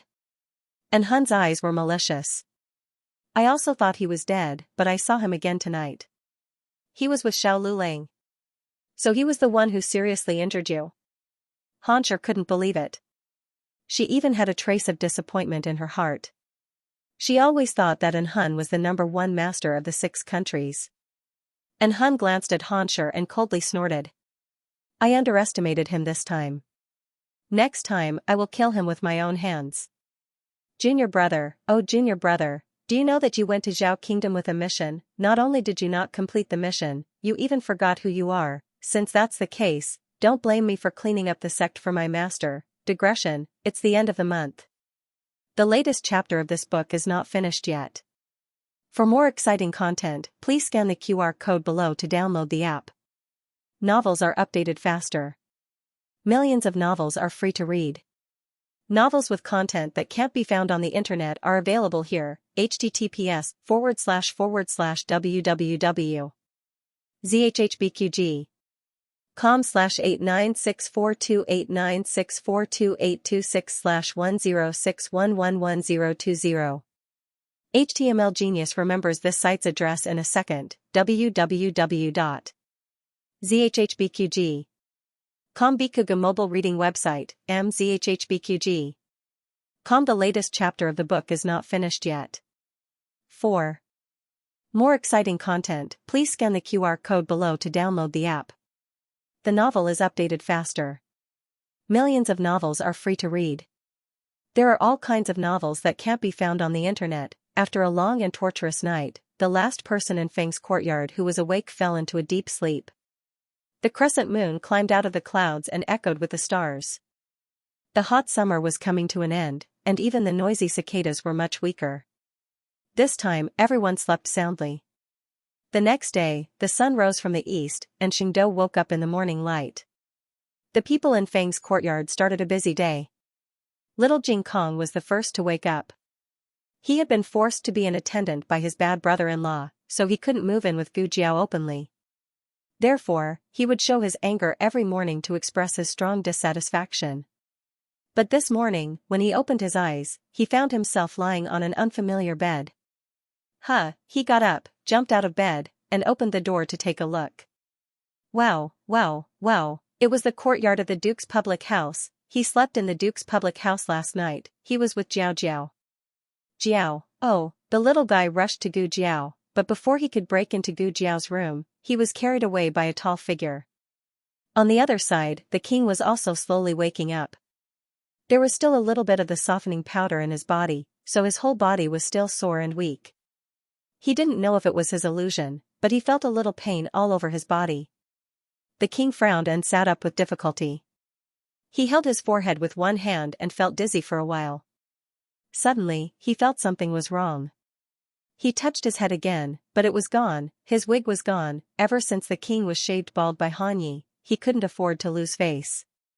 He would wear a wig whenever he went out and only take it off when he was sleeping. When he went to the cold palace to see Han Yi, he was suddenly knocked out by Han Yi. When he woke up in the cellar, his hair was still there. In the cellar? Yes, he was locked in the cellar by Han Yi. How could there be such strong light in the cellar? This was not a cellar. What was Xianxia up to now? Creak, the door was pushed open, and Zhang Dequan came in with a pot of cold tea. The monarch raised his sore arm to pull open the curtain and saw Zhang Dequan putting tea on the table. He frowned. Why are you here? Even you have betrayed us. Otherwise, why would she appear in Xianxia's territory? Zhang Dequan was shocked by the king's sudden shout. If not for his many years of experience as a eunuch, the teapot in his hand would have flown out of his hands. He calmed himself down and came to the bedside. He bowed to the king and said happily, Your Majesty, you're awake? Where's that vicious woman from the Han family? The monarch asked coldly. Zhang Dequan was stunned. He thought that the monarch was asking about Xianxia's whereabouts and fate. He quickly replied, Xianxia is in the cold palace. Isn't it just cold here? The monarch was halfway through his sentence when he suddenly realized what Zhang Dequan meant. He frowned. Where is this? Zhang Dequan replied, Your Majesty, this is the house of Duke. Seeing the monarch's confused expression, Zhang Dequan reported to the monarch how he had escaped from the palace and came to the house of Duke to ask Sir Shao for help. This time, it's all thanks to His Highness Zhang's son and Sir Shao. They thought of a way to save your majesty from the cult palace. The monarch was shocked. He did not expect that the people who had saved him from the tiger's den would be the weakest imperial grandson and Xiao Lulang, whom he disliked the most. It seemed that the saying was true, one could not judge a book by its cover. The monarch asked, "Where are they?" Zhang Dequan replied, "They are also living in this courtyard. Last night, they were tossing and turning all night. They are probably exhausted and have not gotten up yet. Do you want this servant to call them?" The monarch waved his hand. "Forget it. Let them sleep." Zhang Dequan smiled. "Yes. Help me up and help me change." "Yes, your majesty." Zhang Dequan helped the monarch off the bed. The monarch covered his dragon's head and frowned strangely. Why did his dragon's head hurt so much? Did someone kick it? On second thought, it was impossible. He was the monarch of a country, the current emperor. Who dared to kick his butt? Hiss, it really hurt. The monarch's hair was lost when he escaped last night. As for whether it was lost when he went through the dog hole or when Gu Chunfeng carried him back to the state preceptor's hall, no one remembered. He had spares, but unfortunately, they were all in the palace. He could only ask Zhang Dequan to find a bamboo hat. As soon as the monarch put on the bamboo hat, and Wugong came in a wheelchair. Zhang Dequan glanced into the courtyard and said, "Your Majesty, it's in Wugong. He came to greet me so early." "All right, let him in." Although the monarch had always been at odds with Wugong, he would give him a chance to perform meritorious deeds for the sake of Wugong's loyalty this time. Unexpectedly, when Zhang Dequan opened the door with a smile, and Wugong's wheelchair went straight through the door. The monarch was speechless. Zhang Dequan was speechless. And Wugong came to have breakfast with Gu Jiao, but found that Gu Jiao did not wake up. He asked the servant to push the wheelchair back and he would come back later. Zhang Dequan saw Wugong's wheelchair turn back and said to the monarch, "He's coming." And Wugong must have come to the wrong room. The monarch straightened his face and tried not to let the bamboo hat affect his kingly aura.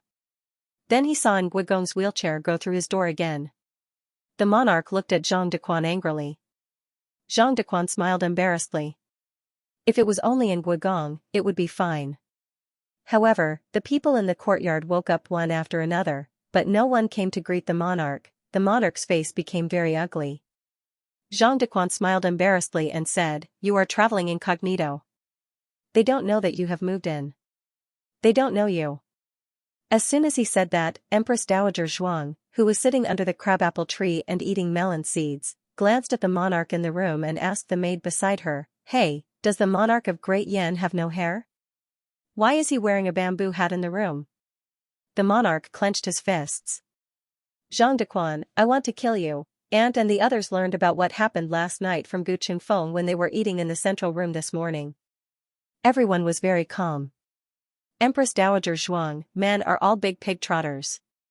Old Chancellor, they are about the same age, but they don't have as much hair as me.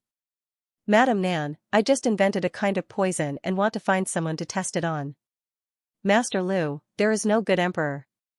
Gu Jiao didn't need to go to the military camp today, so she could sleep until the sun was high in the sky. Who would have thought that just after 9, she would be awakened by the movement in the courtyard? It wasn't Long Yi and little Jing Kong, nor was it Gu Yan and Gu Shaoshun. It was Manager Jing who rushed in and shouted, "Duke, it's not good. Something big happened." As it turned out, after the monarch was snatched away last night, Han Sher was worried that they would fight back, so she thought of countermeasures overnight. Taking great risks, she announced the imperial edict to restore Shang Guanqi to the position of crown prince in the morning court. Not only that, she also issued an imperial edict to arrest 3rd Princess Shang Guanyan and ordered rearguard and imperial army to block state preceptor's hall. The reason was that 3rd Princess Shang Guanyan was bewitched by state preceptor's hall. She was disloyal and unfilial to the monarch and framed the former crown prince. The former crown prince was wronged. The assassin in the secret room of state preceptor's hall that day was a conspiracy of Shang Guanyan and state preceptor's hall. The accomplice of the assassin was caught and confessed his crime. He also said that state preceptor's hall had been secretly colluding with Shang Guanyan all these years because Shang Guanqing was ill. The reason why Shang Wanyan could return to Chengdu was also the next step of both sides' plan. The assassin in Crown Prince's mansion was disguised by State Preceptor's Hall. The Imperial Mausoleum was also destroyed by State Preceptor's Hall. After Shang Wanyan returned to Chengdu, she was injured again and again. All of it was just a ruse to win the monarch's pity and sympathy. If it weren't for the fact that the monarch was busy with official business and didn't see Shang Wanyan yesterday, which made Shang Wanyan suspicious and ordered her men to enter the palace to secretly inquire about the monarch's movements, the monarch might not have discovered this secret. And the most important thing was, according to the confession of that man, Shang Wanyan still had a hidden card in her hand that no one knew. This hidden card was Shang Wanyan's biggest secret. Even he, a close man, didn't know about it. But what was certain was that Shang Wanyan came prepared this time. She would do whatever it took to regain everything she had lost. When Gu Jiao heard this, she couldn't help but want to clap for imperial concubine Han. The story was so well made up that she almost believed it. This woman was really ambitious and courageous. Instead of waiting for the real monarch to enter the palace to expose her, it was better for her to make a move. In this way, even if the real monarch returned to the palace, she could say, "Shang Wanyan, is this your hidden card? For the throne, you actually found someone to pretend to be the monarch?" The smartest step in the whole plan was not to expose Shang Wanyan's ambition, but to make the State Preceptor Hall no longer clean. Originally, the State Preceptor Hall was the most valued existence by the monarch. The State Preceptor was the most qualified person to identify the real and fake monarch. But now, the State Preceptor Hall had become Shang Wanyan's accomplice in plotting a rebellion. How much credibility did his words have? The family went to the study of Feng Courtyard. Except for the children. Gu Yan and Gu Xiaoshan were classified as children. Gu Yan's face was dark as he returned to his room with Gu Xiaoshan. As soon as Steward Jing left, the two of them leaned against the wall. In the study, Grandaunt and the old Chancellor sat on the main seat. Master Nan and Master Lu sat on the left side of Grandaunt. Dukan, Gu Jiao, and Xiaoheng sat on the right side of Grandaunt. Gu Qingfeng didn't sit. He frowned, pinched his chin, and paced back and forth in the room. He wondered, I don't understand. Since Hansher has restored the position of the Crown Prince, why didn't she clear her own grievances and confer the title of Empress or something? Anyway, the monarch is in my hands, I have the imperial edict. Gu Jiao thought for a moment and said, Hansher thought that Yanxing's technique was done by Wang Xianfei. To clear her grievances, she has to overthrow Wang Xianfei. But to confer the title of Empress, she has to be the enemy of the entire harem. She doesn't have the energy to do that now. Xiaoheng nodded in agreement. Moreover, the monarch in her hands is a fake. She will always feel a little guilty. Restoring the crown prince is already a risky move. She needs to observe the reaction of the imperial court. If no one doubts, she will boldly proceed to the next step. Gu Qingfeng asked, is there anyone in the imperial court who doubts it? Xiaoheng shook his head, it happened too suddenly. No one should have reacted yet. After returning and closing the door, perhaps someone will be able to sense that something is wrong. It's just that the monarch has always been temperamental. No one dares to object to any absurd decision he makes. Gu Qingfeng felt that his brain wasn't enough. Since it's like this, why is Hansher still so careful? She should have just let the fake monarch kill us all. Xiaoheng said, because we have the real monarch in our hands. This is always a threat to Hansher. Her actions today are not only to test the court officials, but also to test us. She wants to see what we will do. Gu Qingfeng made an O sound and seemed to understand. Then what should we do? Master Lu made a hand chop, charge into the palace. Kill the fake monarch. Xiaoheng shook his head again, we can't kill him. Now that things have reached this point, it was impossible for Hansher not to take precautions. The Imperial Guards and the rearguard commandery must have been waiting for a long time. Even if they had an expert like Long Yi, it was impossible to destroy an entire army. Hansher was waiting for them to walk right into the trap. Master Lu scratched his head, we can't kill him. Could it be that we have to confront him in court? But who would believe that the monarch in our hands is real? It's not that I want to say this, but the reputation of the third princess is indeed not very good. The crown prince is so cunning. He does evil in the dark. and acts hypocritically. He is highly respected among the people. On the other hand, the third princess is a habitual rebel. No matter how you look at it, the monarch she brought is more likely to be fake. Han Shi's move was indeed too direct. There was almost no place to attack. Gu Qingfeng said unhappily, if the Xianyuan family was still here, why would it be so troublesome? They would have directly led the Xianyuan army into the palace, captured the fake monarch, and beheaded him in public. In the end, it's all the monarch's fault. He didn't use the loyal Xianyuan family and had to support the Han family, Nangong family, and this family. In the end, when something happened, I want to see which of the 11 great families will stand out to help him. Who would believe him? In the corridor, near the door, the monarch's face alternated between green and red. Zhang Dequan didn't even dare to breathe loudly. He didn't expect to hear such rebellious words. Although it was all true, it was also because of this that every word hit his heart. If the Xianyuan family was still standing in Chengdu, how could there be such evildoers? Xianyuanli dared to do things that others didn't dare to do. Xianyuanli dared to bear the crime that others didn't dare to bear. Xianyuanli definitely wouldn't mistake him. As long as he said something, Xianyuanli would believe him. In the end, he had destroyed his most solid shield. Your Majesty, Zhang Dequan opened his mouth and called out softly, but he didn't know how to comfort his Majesty. The monarch didn't say a word. He slowly turned around and silently returned to his room. Zhang Dequan looked at the monarch's back. When he was betrayed by his own flesh and blood, his Majesty had never been so dispirited. But when he remembered the Xianyuan family, his Majesty seemed to have changed a lot. The only Xianyuan family that could protect you was killed by you. Your Majesty, do you regret it? In the study, Gu Qingfeng was still passionately scolding the Yan monarch for being blind and suffering the consequences of his own actions. Grandaunt nibbled on a melon seed and said faintly, okay, he's gone. Stop talking, it's so noisy. Gone? Gu Qingfeng sat down on the stool and let out a long sigh, talking so much, I'm so tired.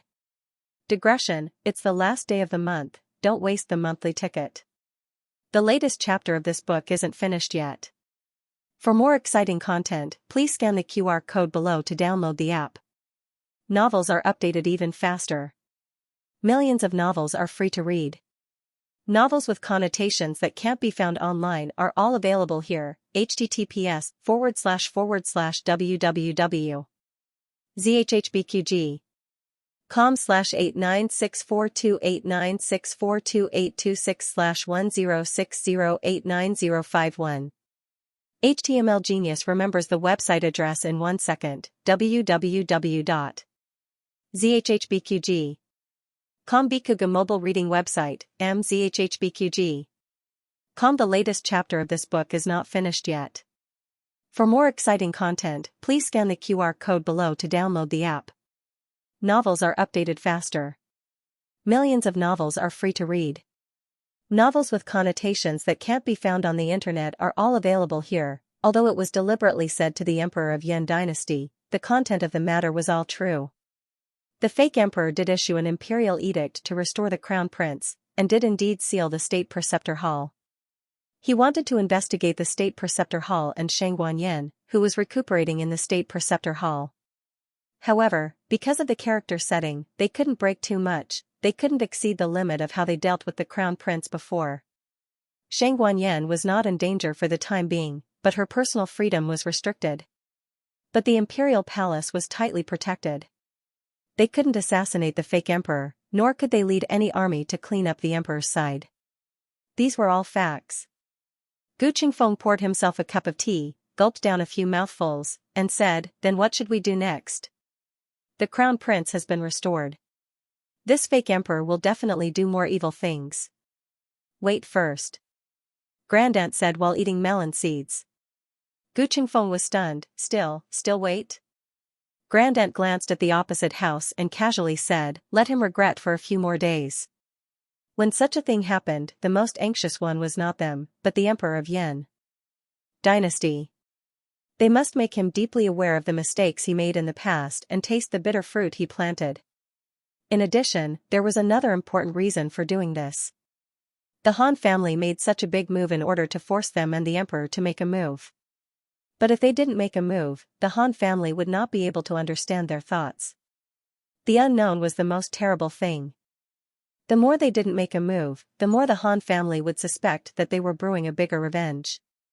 Before they figured out their trump card, the Han family would not blindly launch a second attack. For them, this could be regarded as a chance to breathe and plan again. By the way, will the young royal princess be okay? Gu Qingfeng asked. Gu Jiao shook her head, she will be fine. The emperor loves the young royal princess the most. No matter what the purpose is, the fake emperor will not do anything bad to the young royal princess. Imperial Palace. Lingbo Academy had 2 days off. The young royal princess obediently stayed in the palace for these 2 days. The people in the palace had changed a lot, but the maidservants and wet nurses by her side had not been changed. She had just eaten lunch, and the wet nurse had gone to prepare her clothes for the new season. Children grew quickly, and last year's clothes could no longer be worn. Nanny. The young princess appeared at the door, hugging a small pillow. The wet nurse smiled, young princess, why are you here? Didn't you go to take a nap? The young princess walked in while panting. She hugged a small pillow and looked at her. Can I sleep here? The wet nurse was stunned for a moment before she smiled and said, that's fine, but why does the young princess want to sleep here? The young princess clumsily climbed onto the bed and placed her small pillow next to the wet nurse's pillow. She lowered her small head and said, I don't want to sleep with uncle. He's a bad person. The wet nurse jumped in fright and hastily walked to the door. She looked outside and closed the door. She returned to the bedside and sat down. She said in a low voice, Xiao Junju, you can't speak carelessly like that. His Majesty loves you the most. You can't say that about His Majesty. The young princess said, he's not my uncle. The wet nurse's face turned pale. Princess. The young princess was sleepy. She laid her small body on the pillow and fell asleep. The wet nurse looked at the sleeping figure of the young princess and broke out in cold sweat. She covered the young princess with a thin blanket and walked out of the room quietly. Chief Steward, you had been waiting outside for a long time. She was not surprised. She calmly bowed and said, Eunuch you. Chief Steward, you asked indifferently, what did the young princess say? The wet nurse respectfully replied, the young princess said that she doesn't want to sleep with His Majesty. His Majesty is a bad person. She also said that His Majesty is not her uncle. Chief Steward, you smiled brightly. What do you think? The wet nurse smiled and said, I think His Majesty has been busy with official business recently and neglected her. When a child's temper flares up, she doesn't even recognize her parents, let alone her uncle. Speaking of which, the young princess has been spoiled by His Majesty. Other children wouldn't dare to be angry with His Majesty. Chief Steward, you smiled with satisfaction. It's good that Lu Mama understands. The wet nurse said, Eunuch you, please don't worry. I am loyal to you. Chief Steward, you said, Zhang Dequan has no ability. He can't even give you a decent official position. I am different. You can work under me with peace of mind. In the future, you will benefit a lot. The wet nurse bowed gratefully and said, this servant will remember this. Eunuch you, the young princess has a bad temper. When she makes a fuss, there will be no end to it.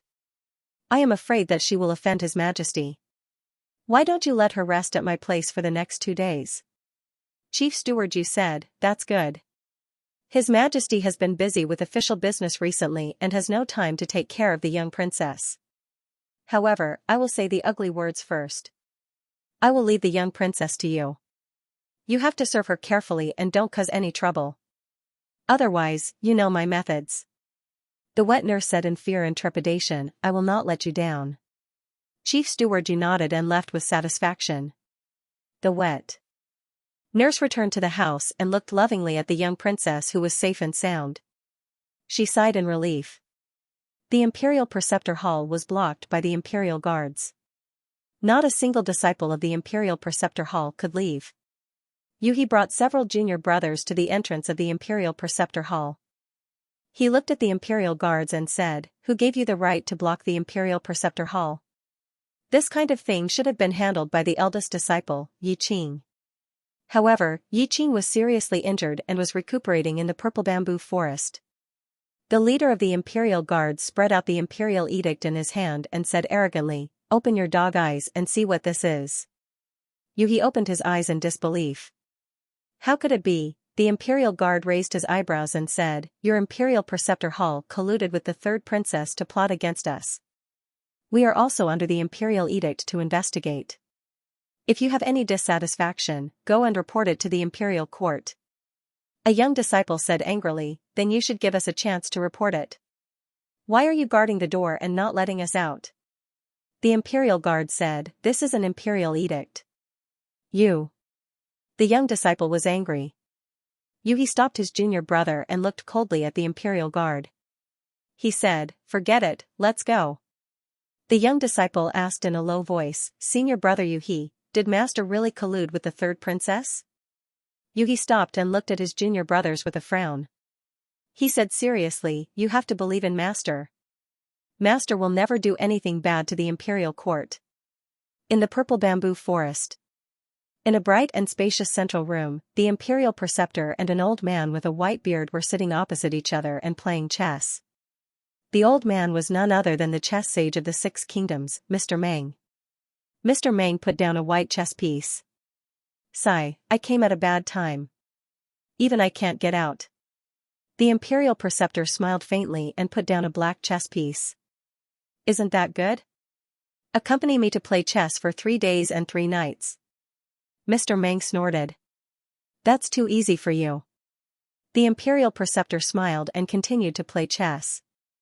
Mr. Meng asked calmly, "Aren't you worried?" "Worried about what?" the imperial preceptor asked. Mr. Meng said, "I'm worried that the imperial preceptor hall built by that person will be destroyed in your hands." The imperial preceptor's hand that was holding the chess piece paused. After a long time, he put down a chess piece. "No, even if the Great Yen is destroyed, the imperial preceptor hall will not be destroyed." At dusk, little Jing Kong, who had been playing outside with Long Yi for a whole day, finally came back sweating. Gu Jiao was collecting medicinal herbs in the courtyard. He plunged into the bosom of Gu Jiao and said, "Jiao Jiao, I'm so tired." Gu Jiao took a towel and wiped the sweat on his forehead. Then, "Do you want to go out with Long Yi next time?" Little Jing Kong, "Yes." Gu Jiao found it funny. Little Jing Kong raised his little chin and proudly exposed his little neck. "And here." Gu Jiao wiped his little neck. Thinking of something, little Jing Kong asked, "But Jiao Jiao, why is Long Yi in a daze?" Gu Jiao was slightly surprised, "Eh?" Little Jing Kong raised his hand and pointed at the roof. Gu Jiao looked over and saw Long Yi sitting cross-legged on the eaves against the twilight. His black hair was gently blown by the evening breeze, and his tall figure was illuminated by the setting sun, making him look lonely. He was holding that black jade thumb ring in his hand. Gu Jiao understood that he was thinking about who she was. In the dead of night.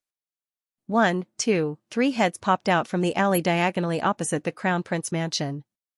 The head at the bottom belonged to Gu Qingfeng. The head at the top belonged to Long Yi. Gu Jiao opened her eyes wide and looked at the imperial guards surrounding the Crown Prince mansion. She blinked and said, "Oh, so many people." Gu Qingfeng had a headache. "Are you sure we can catch the Crown Prince under the eyes of so many imperial guards?" No matter how good the 3 of them were at fighting, they couldn't defeat an entire army.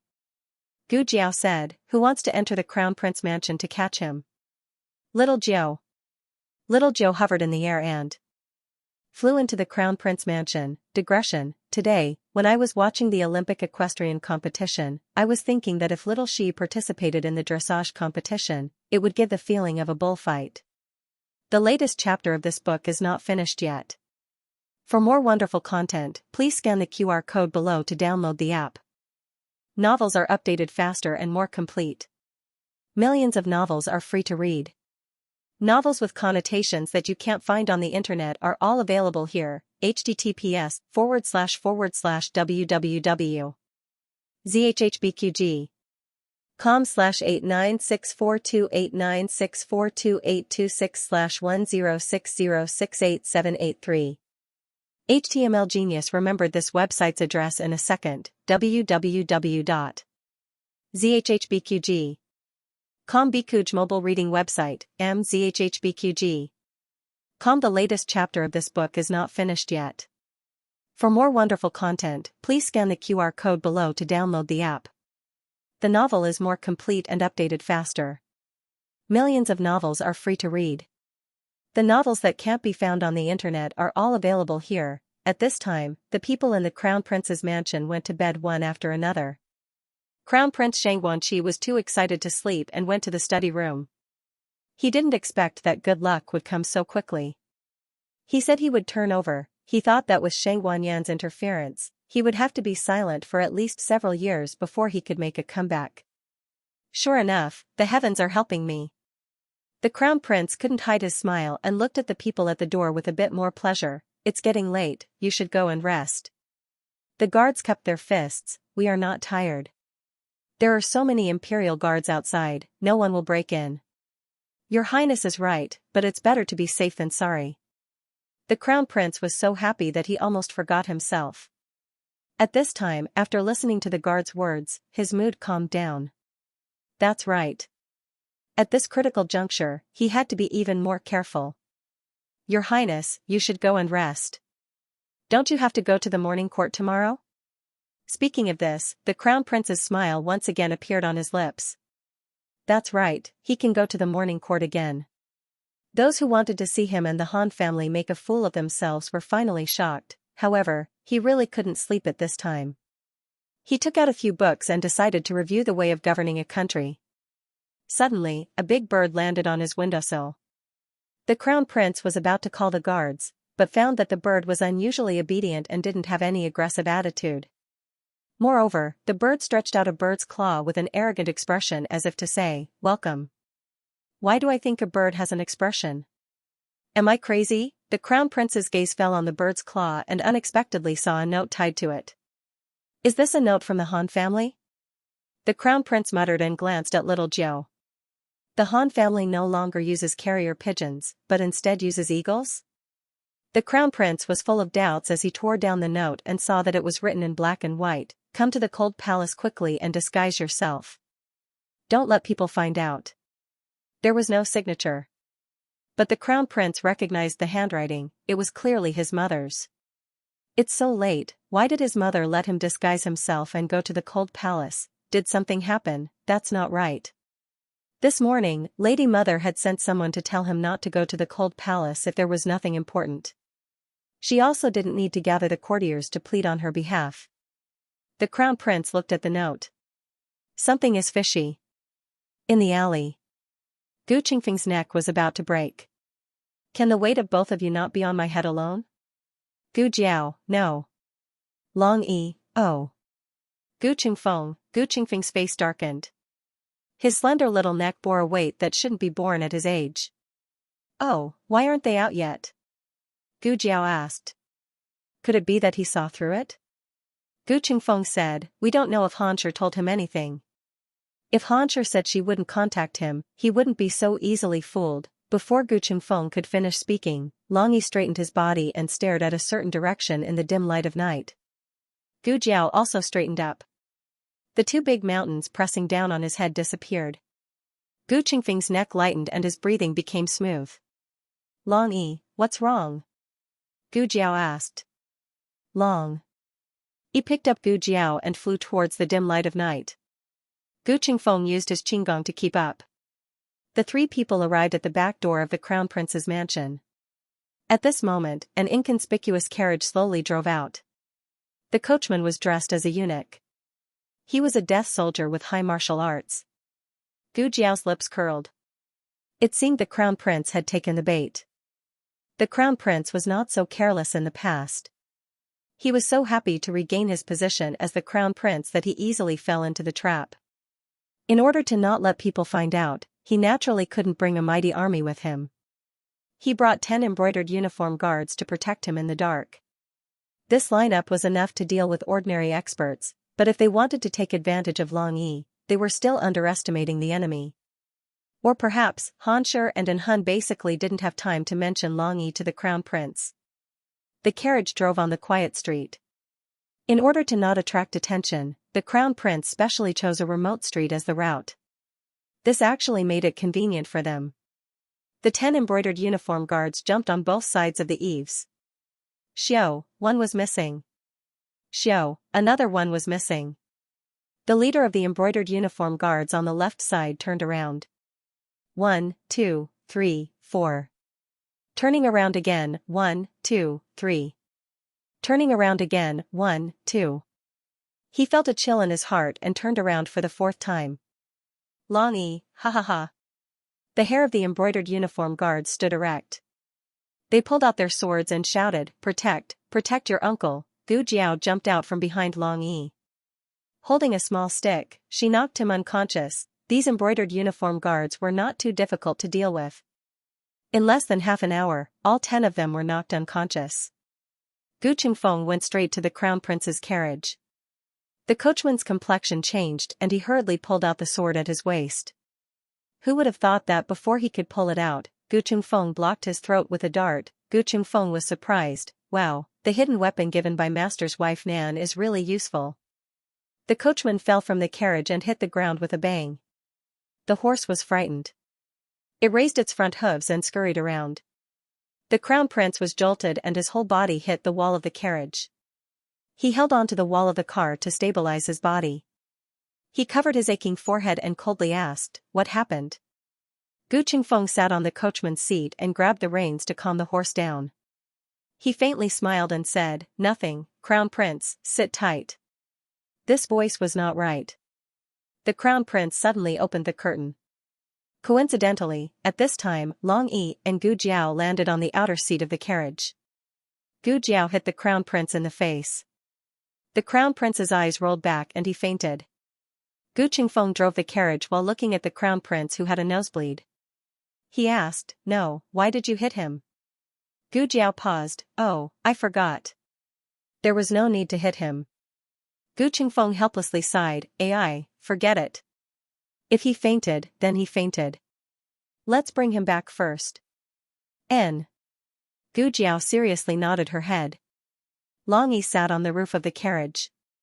Gu Jiao and Gu Qingfeng sat on the outer seat. The Crown Prince was lying on the floor of the carriage. No one cared about him. His nose was bruised and his face was swollen. Passing by a quiet street, Long Yi heard the sound of fierce fighting. Long Yi didn't move. He was not interested in other people's fighting. Soon, Gu Jiao and Gu Qingfeng also heard it. Gu Qingfeng was born to enjoy the lively scene. He couldn't help but ask, "Who is it? Why is there such a strong murderous aura in the middle of the night?" Gu Jiao carefully listened and said, "It seems to be the voice of Qingfeng Taoist and Liaochen." Liaochen? Gu Qingfeng frowned. Is it that master of Jing Kong who doesn't show his face for 10,000 years? That monk of Sanyuan family? Oh, more or less. Gu Jiao nodded her head. That guy couldn't be counted as a real monk. Gu Qingfeng wanted to ask whether they should go and take a look. As a result, he saw Long Yi, who never meddled in other people's business, disappear. He went to the street where the two people were fighting. Gu Qingfeng was dumbfounded. What's he doing? Gu Jiao blinked. Oh no, he heard the master of Jing Kong. He's going to help Liaochen. Taoist Qingfeng and Liaochen were in the middle of a fierce battle. Suddenly, a tall and powerful figure came from the sky. It was a Taoist priest with hair. It was a monk without hair. Long Yi found his target and threw a punch at Taoist Qingfeng. Taoist Qingfeng's eyes trembled.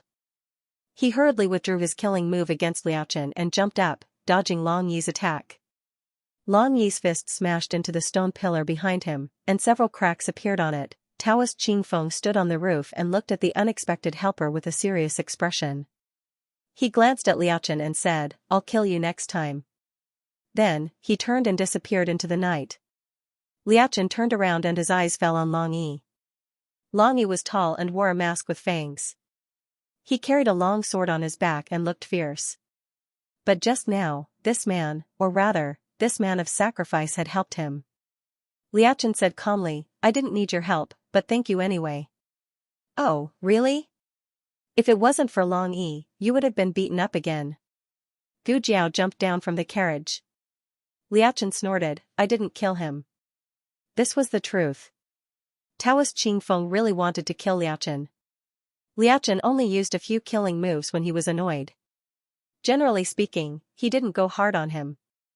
Long Yi, Gu Qingfeng, Gu Jiao introduced them.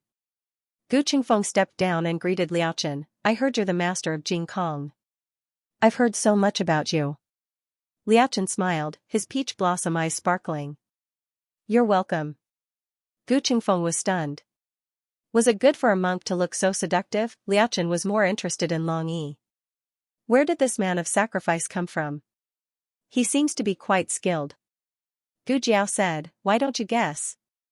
Liachen spread out his hands and sighed. I can't guess.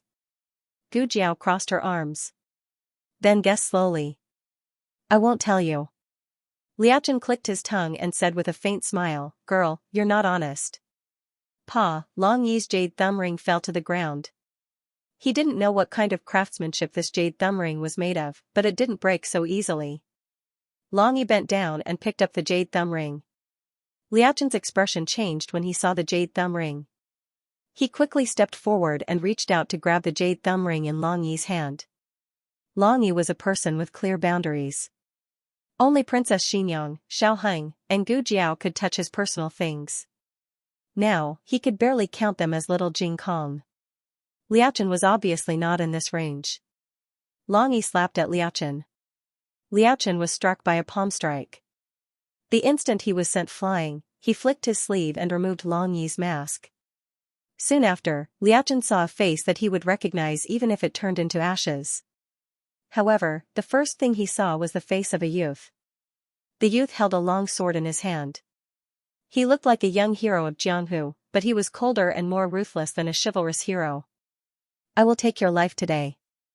If you have any last words, you can say them now. If I can do it, I will do it for you. The youth's voice was clear and cold without a trace of emotion. It seems I don't have a choice. I only have one request. Let my son go. He is only 8 years old. Please don't hurt him. Okay, I promise you. The youth agreed. Father, don't, Jing'er, go forward. Don't look back. Father. Father. Father, digression, a new month has begun. Looking for a guaranteed monthly vote? The latest chapter of this book is not finished yet. For more exciting content, please scan the QR code below to download the app. Novels are updated faster. Millions of novels are free to read. Novels with connotations that can't be found on the internet are all here. https://zhbqg.com/8964289642826/1060679195. HTML Genius 1 second. Remember the website address, www.zhhbqg.com. Bikuj mobile reading website, mzhhbqg.com. The latest chapter of this book is not finished yet. For more wonderful content, please scan the QR code below to download the app. Novels are updated even faster. Millions of novels are free to read. Novels with connotations that can't be found on the internet are all here. This sudden unforeseen event made Gu Jiao and Gu Qingfeng both stunned. Gu Qingfeng understood Long Yi's temperament. This guy didn't want strangers to get close to him. If it wasn't Xiaoheng and this little girl, it was best not to provoke him. Was Liachen crazy? He actually dared to steal from Long Yi. No, why did he want to steal from Long Yi? He also took off Long Yi's mask. Long Yi, Gu Qingfeng's gaze involuntarily fell on Long Yi's handsome face. He was stunned all of a sudden. Did Long Yi look like this? He had always thought that Shadow Guard Long wore a mask because he was ugly, but it turned out that he was handsome. This handsome was too tragic. Long Yi's handsomeness had a trace of Jianghu's chivalrous aura, but it also lacked the worldly aura and had a trace of an expert's natural airhead. Gu Qingfeng looked at Long Yi and then looked at Liachen. He couldn't help but mutter in his heart, what's going on? Do all the experts nowadays rely on their faces? You're making me seem very ordinary. Gu Qingfeng's main point was completely off topic, mainly because he didn't think that the two of them could really fight. Okay, Master of Jing Kong, if you want to see Long Yi's things, you have to tell this little girl to go find Long Yi, understand? He used his hand to cover the other side of his mouth and whispered to Liaochen, I'm telling you, Long Yi is a little stingy. However, Liaochen's mind had long since stopped hearing anything. His eyes were full of killing intent that even Gu Jiao had never seen before. Even when he was in the brocade guard of the Crown Prince's mansion, he had never been so murderous. Gu Jiao looked at Liaochen strangely. Liaochen stood up from the ground and stared straight at Long Yi. At this time, Long Yi had already put on his mask again. But what was the use of this, that face, he had already remembered it. I'm going to kill you. He fiercely stomped his feet and flew up, attacking Long Yi's life gate. Gu Qingfeng's expression, hey, are you serious? Are you serious? Didn't Long Yi just push you? Was it necessary? You were the one who snatched his stuff first. One was his master from Jing Kong, and the other was Long Yi. It was really difficult to mediate between them. He would never admit that it was because his martial arts skills were too low that he could not persuade him. Liaochen's all-out attack actually forced Long Yi to retreat several steps. Liaochen really wanted to kill Long Yi, so he used all of his power. Under this obsession to kill Long Yi, he displayed an unimaginable strength. Long Yi didn't receive the order to kill Liaochen, so for the time being, he didn't have such a big killing intent. Liaochen closed in step by step. If this continued, both of them would be injured. Stop. Gu Jiao rushed over. Get out of the way. Liaochen glared angrily. With a flick of his sleeve, he sent out a wave of internal force, shaking Gu Jiao to the side. This attack didn't hurt Gu Jiao, but in Long Yi's eyes, it was Gu Jiao who was attacked. Long Yi's aura suddenly changed. When Liaochen attacked him again, he didn't dodge. Instead, he met it with a punch, fist and palm met, and a terrifying wave of internal force exploded on the street. Gu Qingfeng's feet moved, and the sand and stones that had been shattered by their internal force fell to the ground where he had been standing. Liaochen spat out a mouthful of blood, and Long Yi was slightly injured. If this was a normal fight, Liaochen wouldn't have been able to hurt Long Yi, but the huge hatred had stimulated all of his potential. He wanted to die with Long Yi. You too, leave. He didn't want to hurt the innocent. Long Yi, let's go back, Gu Jiao said to Long Yi. Don't fight with him. Long Yi's murderous aura came and went quickly. If Gu Jiao said not to fight, then they wouldn't fight. Liaochen's eyes were like torches as he looked at Long Yi's back. He's not allowed to leave. Liaochen jumped up, and used all of his internal force to form the momentum of a fierce tiger. High in the air, he fiercely slapped at Long Yi's back. Gu Jiao said not to fight. Just like when Xiaoheng played with him when he was a child, he really could stay still for 2 hours if he didn't move. Liaochen's eyes flashed with surprise. This guy wasn't going to fight back? Was he going to take this hit? No matter how powerful an expert was, if they took this hit, their heart and lungs would be damaged. Long Yi didn't make a move. Liaochen's palm was about to land on his back and injure his heart. Suddenly, a cute, evil voice came from the end of the street. Master. Liaochen's aura stagnated, and he fell from the air. He fell flat on his face. Little Jing Kong let go of Xiaoheng's hand and ran over. Jiao Jiao. Long Yi. After greeting the two, he turned around, squatted down, and grew a little mushroom beside his master. Master, why did you fall again? Liaochen was facing down, and his hands were firmly grasping the ground. He gritted his teeth and his whole body was trembling. How did I fall? You don't. You know how I fell, little monk. Can't you live if you don't trick your master? You're an adult. Anyway, I don't have the strength to help you up. Master, you can get up by yourself. After saying that, the little guy decisively left his master and happily went to find Gu Jiao. Liaochen. A grown disciple can't be kept at home. Gu Jiao rubbed his little head, and looking at Xiaoheng who was walking over, she asked, Why are you here? Xiaoheng raised his eyebrows and looked at the little guy. The little guy shook his head and said, It's not that I want to eat Tonghulu. Now, whenever Long Yi saw Xiaoheng and little Jing Kong in the same frame, he wouldn't easily crash. However, whether he still treated little Jing Kong as Xiaoheng or not, only he knew in his heart. Long Yi, you and Jing Kong get on the carriage first, Xiaoheng said to Long Yi. Long Yi picked up the little guy, and without saying anything, he got on Xiaoheng's carriage. The carriage of Xiaoheng stopped beside the carriage of Crown Prince, and when Long Yi was walking in front of the carriage of Crown Prince just happened to wake up, and just after he yelled someone, Long Yi didn't even raise his eyelids, and hit him with internal force, knocking him out again. Long Yi carried little Jing Kong and got on the carriage. Only Xiaoheng, Gu Jiao, Gu Chungfeng, and Liao Chen were left in the alley. Liao Chen stood up with his body that had almost fallen apart. He didn't fight with Long Yi, but he was beaten black and blue by his disciple. Where could he go to reason? He raised his hand to wipe the blood from the corner of his mouth, and coldly looked at the three people in front of him. What is the relationship between you and that guy called Long Yi? Gu Jiao said seriously to Liao Chen, he's our friend. Friend? Liao Chen looked at little Jing Kong, who was sitting in the carriage and chattering away. Then, he looked at the Dragon 1 brand humanoid receiver beside little Jing Kong. He clenched his fist and said, a person like him doesn't deserve to have friends. Xiaoheng frowned. Gu Jiao said, you seem to know Long Yi, and you know his past. Liao Chen said coldly, of course I know him. Even if he turned into ashes, I would still know him. Xiaoheng stared at him and said, in fact, I have always wanted to know your identity. You can't be unrelated to the Xianyuan family, but I couldn't find you in the Xianyuan family's portrait and genealogy. Third Princess and Duke Anhua have also never heard of a person called Xianyuan Zheng. So, who are you? Liao Chen coldly snorted and said, who I am is not important. If you still want Jing Kong to live, you better let me kill him.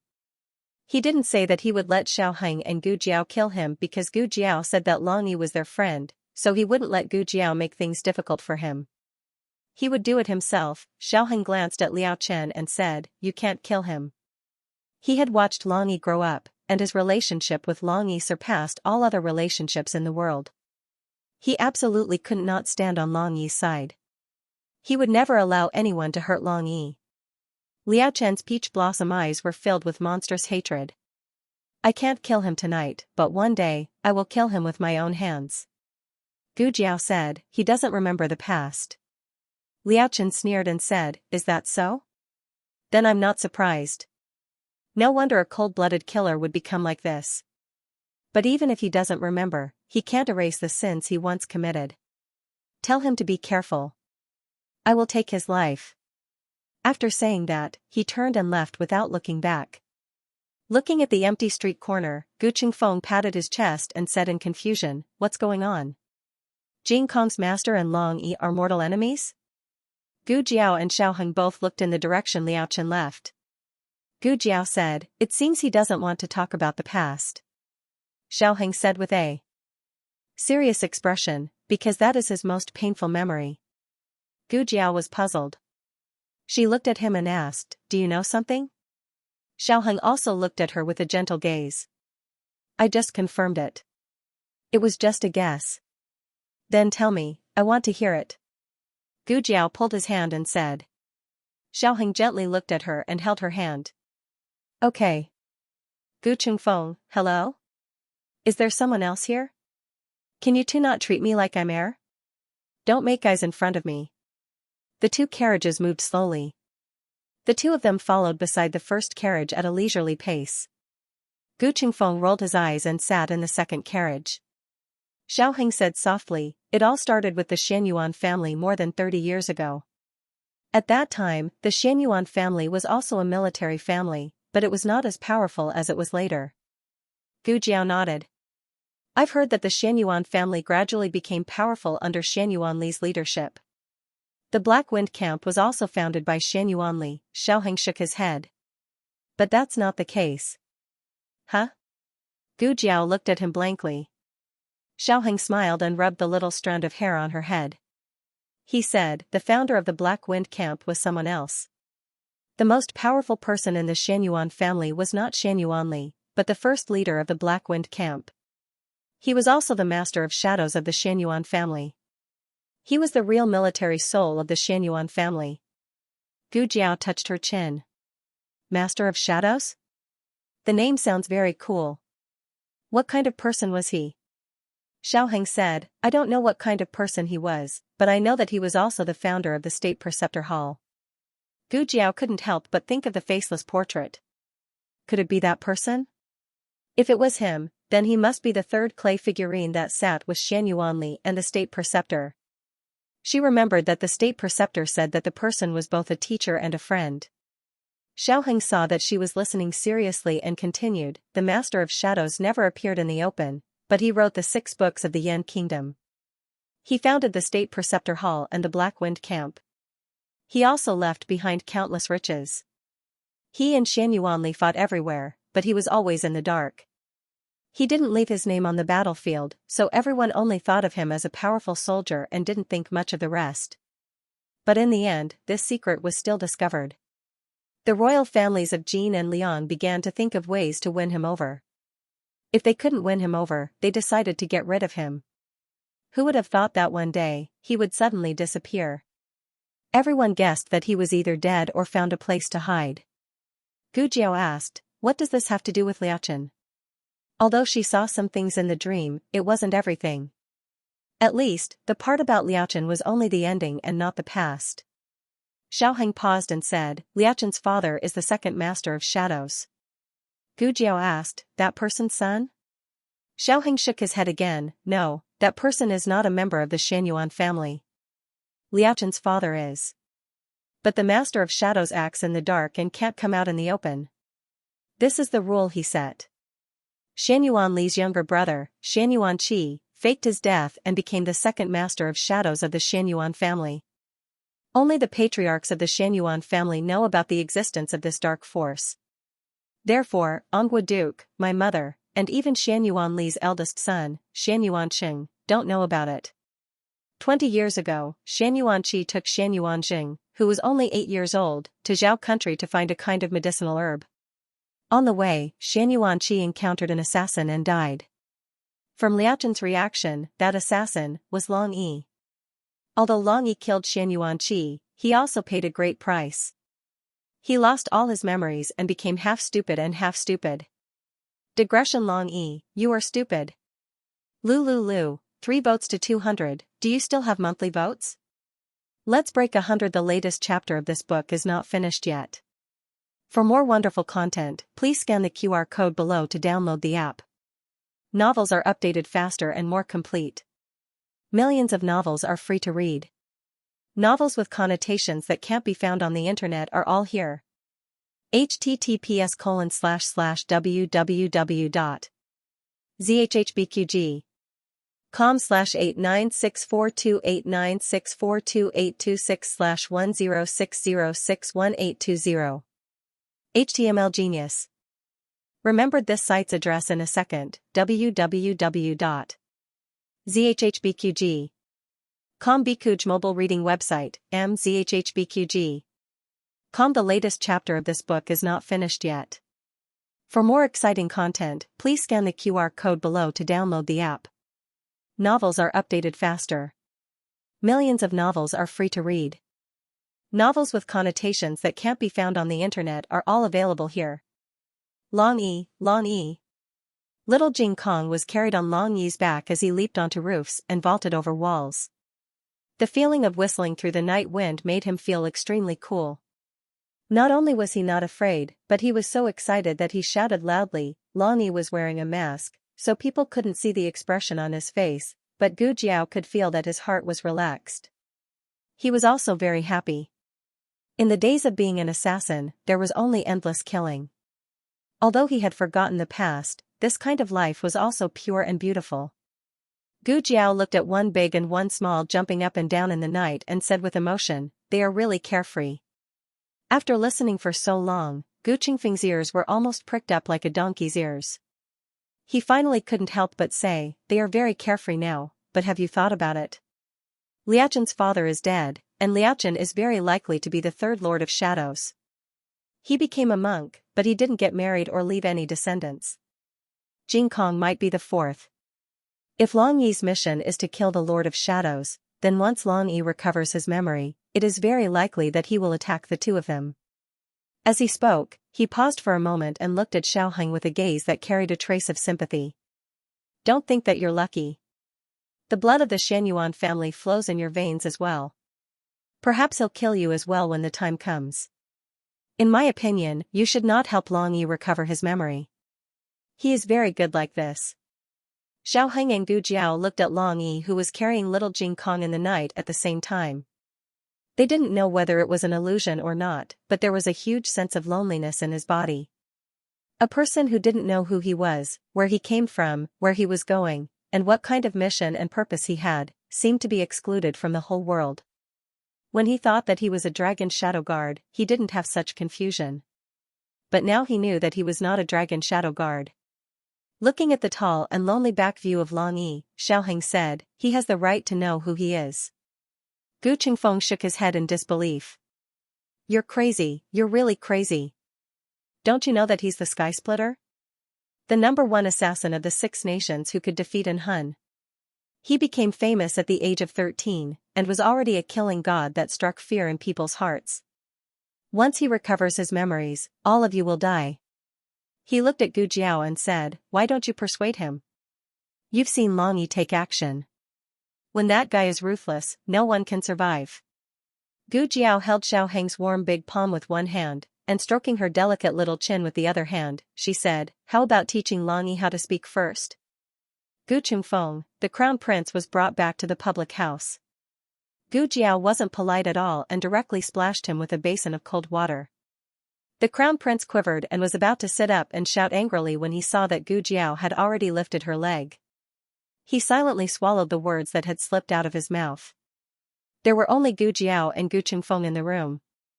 The crown prince had never seen Gu Qingfeng's face, but he had seen Gu Jiao's face. His expression became cold and he said sternly, Xiao Lulang, how dare you? You actually kidnapped the crown prince of Great Yin. Gu Jiao ignored him and only gave Gu Qingfeng a small glance. Quickly take him away, annoying. Gu Qingfeng took the crown prince to the next room. It was already late at night, and everyone in the courtyard was asleep. Little Jing Kong also fell asleep on Long Yi's back on the way back. But the monarch was still awake. Gu Qingfeng pushed him into the room and turned around to leave. You father and son have a good talk, I'm leaving first. He turned around and went into his room. Together with Gu Jiao, he stuck his ear to the wall. The oil lamp in the room was dim and emitted a faint fragrance of wine and medicine. The monarch was wearing a bamboo hat and sitting on an armchair in front of the window. His face was covered by the light and shadow, but his pair of sharp eyes were emitting sharp waves of light. The crown prince didn't see clearly at first glance. He straightened his body and arrogantly asked, who are you? Why did you capture me? The monarch slapped the table and released his emperor's aura, bold unfilial son. The crown prince was so scared by this familiar shout that his legs softened and he knelt on the ground. Father Emperor? Now that the angle had changed, he could finally see the face under the bamboo hat. Yes, it was his father Emperor. The crown prince asked cautiously, Father Emperor, did you ask Xiao Lulang to capture me? Where is this? Why did Father Emperor capture me? The monarch saw the crown prince's confusion and knew that he didn't know about the real and fake monarch. This meant that he didn't participate in this matter. This knowledge made the monarch feel a little better. The monarch said calmly, you don't need to know where this is. You just need to remember what I'm going to say to you. The crown prince said respectfully, Father Emperor, please speak. The monarch said seriously, your mother Han conspired to rebel. I was persecuted by her and was no longer in the palace last night. Each of the 3 short sentences was like a bolt from the blue, striking the crown prince until he was dazed. The crown prince raised his head in disbelief and looked at the monarch. Father Emperor, what are you talking about? Why can't I understand? Mother conspired to harm you. Are you talking about the Yanxing technique? Imperial Father, please be clear about this. Mother was wrongly accused. She was framed by a traitor. She never thought of being disloyal to you. The monarch looked at him and asked in a deep voice, then how do you think I left the palace? The crown prince was stunned and didn't understand the monarch's meaning. Yes. Father Emperor just said that he was no longer in the palace last night. That's not right. Father Emperor went to the court this morning and issued an imperial edict to restore him to the position of crown prince. The monarch looked at the crown prince deeply and said, "The monarch in the palace is fake." The crown prince's heart once again suffered a heavy blow. The one in the palace is fake. Then, the imperial edict to restore him to the position of crown prince is fake. He was wondering how he could turn things around so quickly. Father Emperor didn't want to restore him, nor did he want to investigate the state preceptor hall and Xianxia. It was all his mother's plan. No, it's not like this. I don't believe it. He muttered and stood up, looking at the monarch in the light with a very strange look. My mother will not do anything to betray Father Emperor. The monarch looked straight at him. Then how do you explain the fact that there is an additional monarch in the palace? You don't think that at this time, I secretly left the palace and played a show of two monarchs to deceive you, right? The monarch didn't need to go through so much trouble to deal with the crown prince and Han. The crown prince was instantly speechless. But he still couldn't accept the fact that he was conferred the title of crown prince by a fake imperial edict. He flew back to the clouds with great difficulty. He didn't want to fall again. The crown prince clenched his fists and gritted his teeth. No, my father emperor is not fake. If there are really two monarchs, then the fake one must be you. My father emperor hates Xiao Lulang the most. Xiao Lulang is arrogant and has no regard for the imperial power. He never kneels when he sees my father emperor.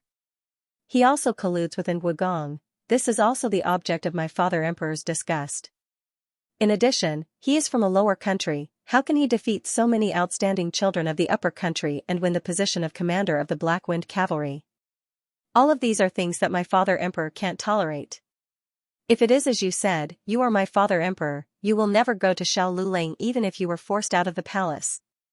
My father emperor trusts the Wang family the most. The first person he should go to is Wang Su. You exposed yourself, didn't you? Although I don't know what method Xiao Lulang used to find someone with such a similar appearance and voice to pretend to be my father emperor, a fake is a fake. I advise you not to help the evildoer. Otherwise, with my father emperor's methods, you will suffer a fate worse than death. After hearing the crown prince's eloquent words, the monarch didn't immediately refute. Instead, he fell into silence. The room suddenly quieted down. The crown prince didn't know if it was because his ears were buzzing. He could only hear his heavy breathing and his thumping heart. So, in your heart, I am this kind of person. In the darkness, the monarch's disappointed voice sounded. The crown prince's heart skipped a beat. He almost wanted to shout something, but he held it back. The last glimmer of light in the monarch's eyes also dimmed. Even if the crown prince could call him father emperor, he wouldn't be completely disappointed. Look. This was the crown prince that he chose against all opposition. This was the son that he had carefully cultivated for many years. This was the future monarch that he chose for the Yan kingdom. No need to eavesdrop. Come over. He said tiredly. The crown prince was stunned. What eavesdrop? What do you mean come over? What does father want to do? No, he wasn't his father emperor. His real father emperor was in the palace. Gu Chunfeng stepped into the room and grabbed the crown prince's collar. Go, you. The conversation with the crown prince made the monarch's heart full of regret. He finally tasted the feeling of being betrayed by his loved ones. It was even worse than he had imagined. Shan Yuanli, if I hadn't betrayed you back then, but there was no if in this world. There were only consequences and results. The crown prince was brought to the woodshed. Gu Qingfeng found a rope and tied him up. The crown prince sat on the chair, unable to move his hands and feet. He looked coldly at Gu Jiao and Gu Qingfeng. What are you doing? Gu Qingfeng held the stick and smiled evilly. The latest chapter of this book is not finished yet. For more exciting content, please scan the QR code below to download the app. Novels are updated faster and more complete. Millions of novels are free to read. Novels with connotations that can't be found online are all available here. https://www.zhhbqg.com/896428964289642826/1060477788 HTML genius memorized the website address in 1 second. www.zhhbqg.com Bikuga mobile reading website, mzhhbqg.com. This book's newest chapter is not finished yet. For more exciting content, please scan the QR code below to download the app. Novels are updated even faster. Millions of novels are free to read. Novels with content that cannot be found online are all available here. Cold Palace. Xianxia was already resting in the east courtyard. Suddenly, a gerfalcon flew across the roof and crashed into her window frame. It dropped a small bamboo tube in its mouth and flapped its wings to fly away. Xianxia was woken up and called Su Gao, who was standing guard outside, to have him see what had happened to the window. Su Gao pushed open the window and saw a small bamboo tube on the ground. He went around to the yard and picked up the small bamboo tube. Nyang nyang, it's a bamboo tube. What's inside? Xianxia asked.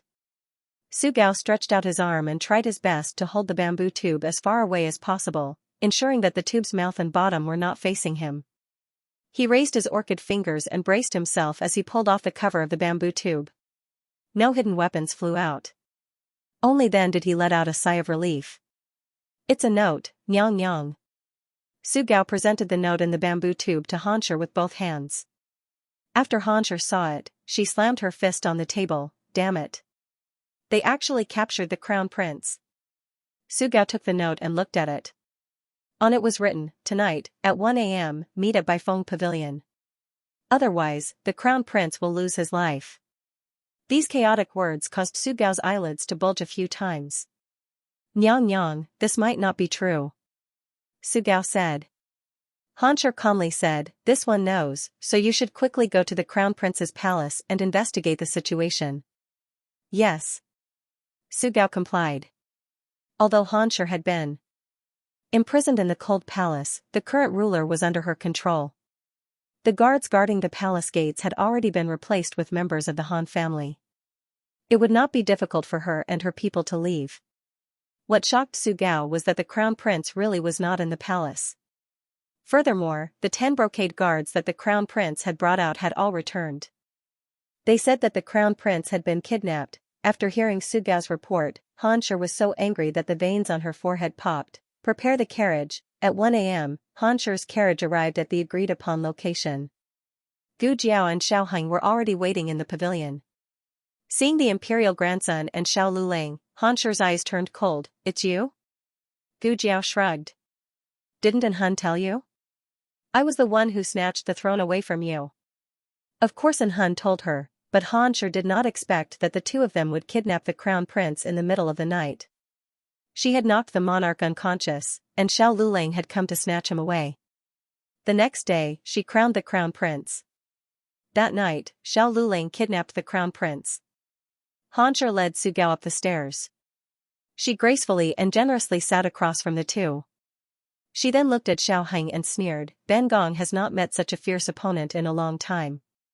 Shang Guanqing, you have made Ben Gong see you in a new light. Imperial consort, you flatter me. Xiaoheng calmly said, it's getting late. Ben Gong will save the small talk.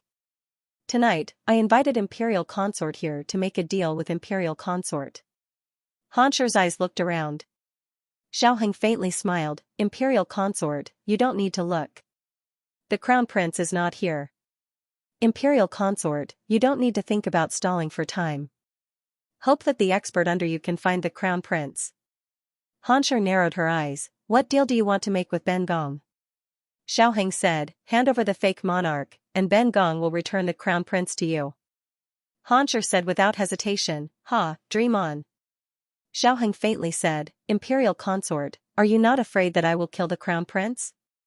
Xianxia threatened, if you kill the crown prince, Ben Gong will also kill the little princess in the palace. This should not be the result you want. Xiaoheng's eyes flashed with anger, Xianxia. You even dare to kill an innocent 4-year-old child. Aren't you being too cruel? Did you just find out that Ben Gong is cruel? Xianxia fearlessly looked at the two brats in front of her and sneered, to fight with Ben Gong, you guys are still too inexperienced. If you don't want anything to happen to the little princess, you better obediently send the crown prince back to Ben Gong. Originally, Xiaoheng and Gu Jiao's purpose was not to replace the fake monarch, but if they wanted to open a skylight in a room that did not allow light to pass through, they must first propose to tear down the roof. Gu Jiao raised her eyebrows and said, "It's not hard for me to catch people." "Send the crown prince back, you wish." "It's you again, this brat from a lower country." Xianxia coldly looked at Gu Jiao. Her gaze suddenly became meaningful. In fact, what's so good about following the imperial grandson?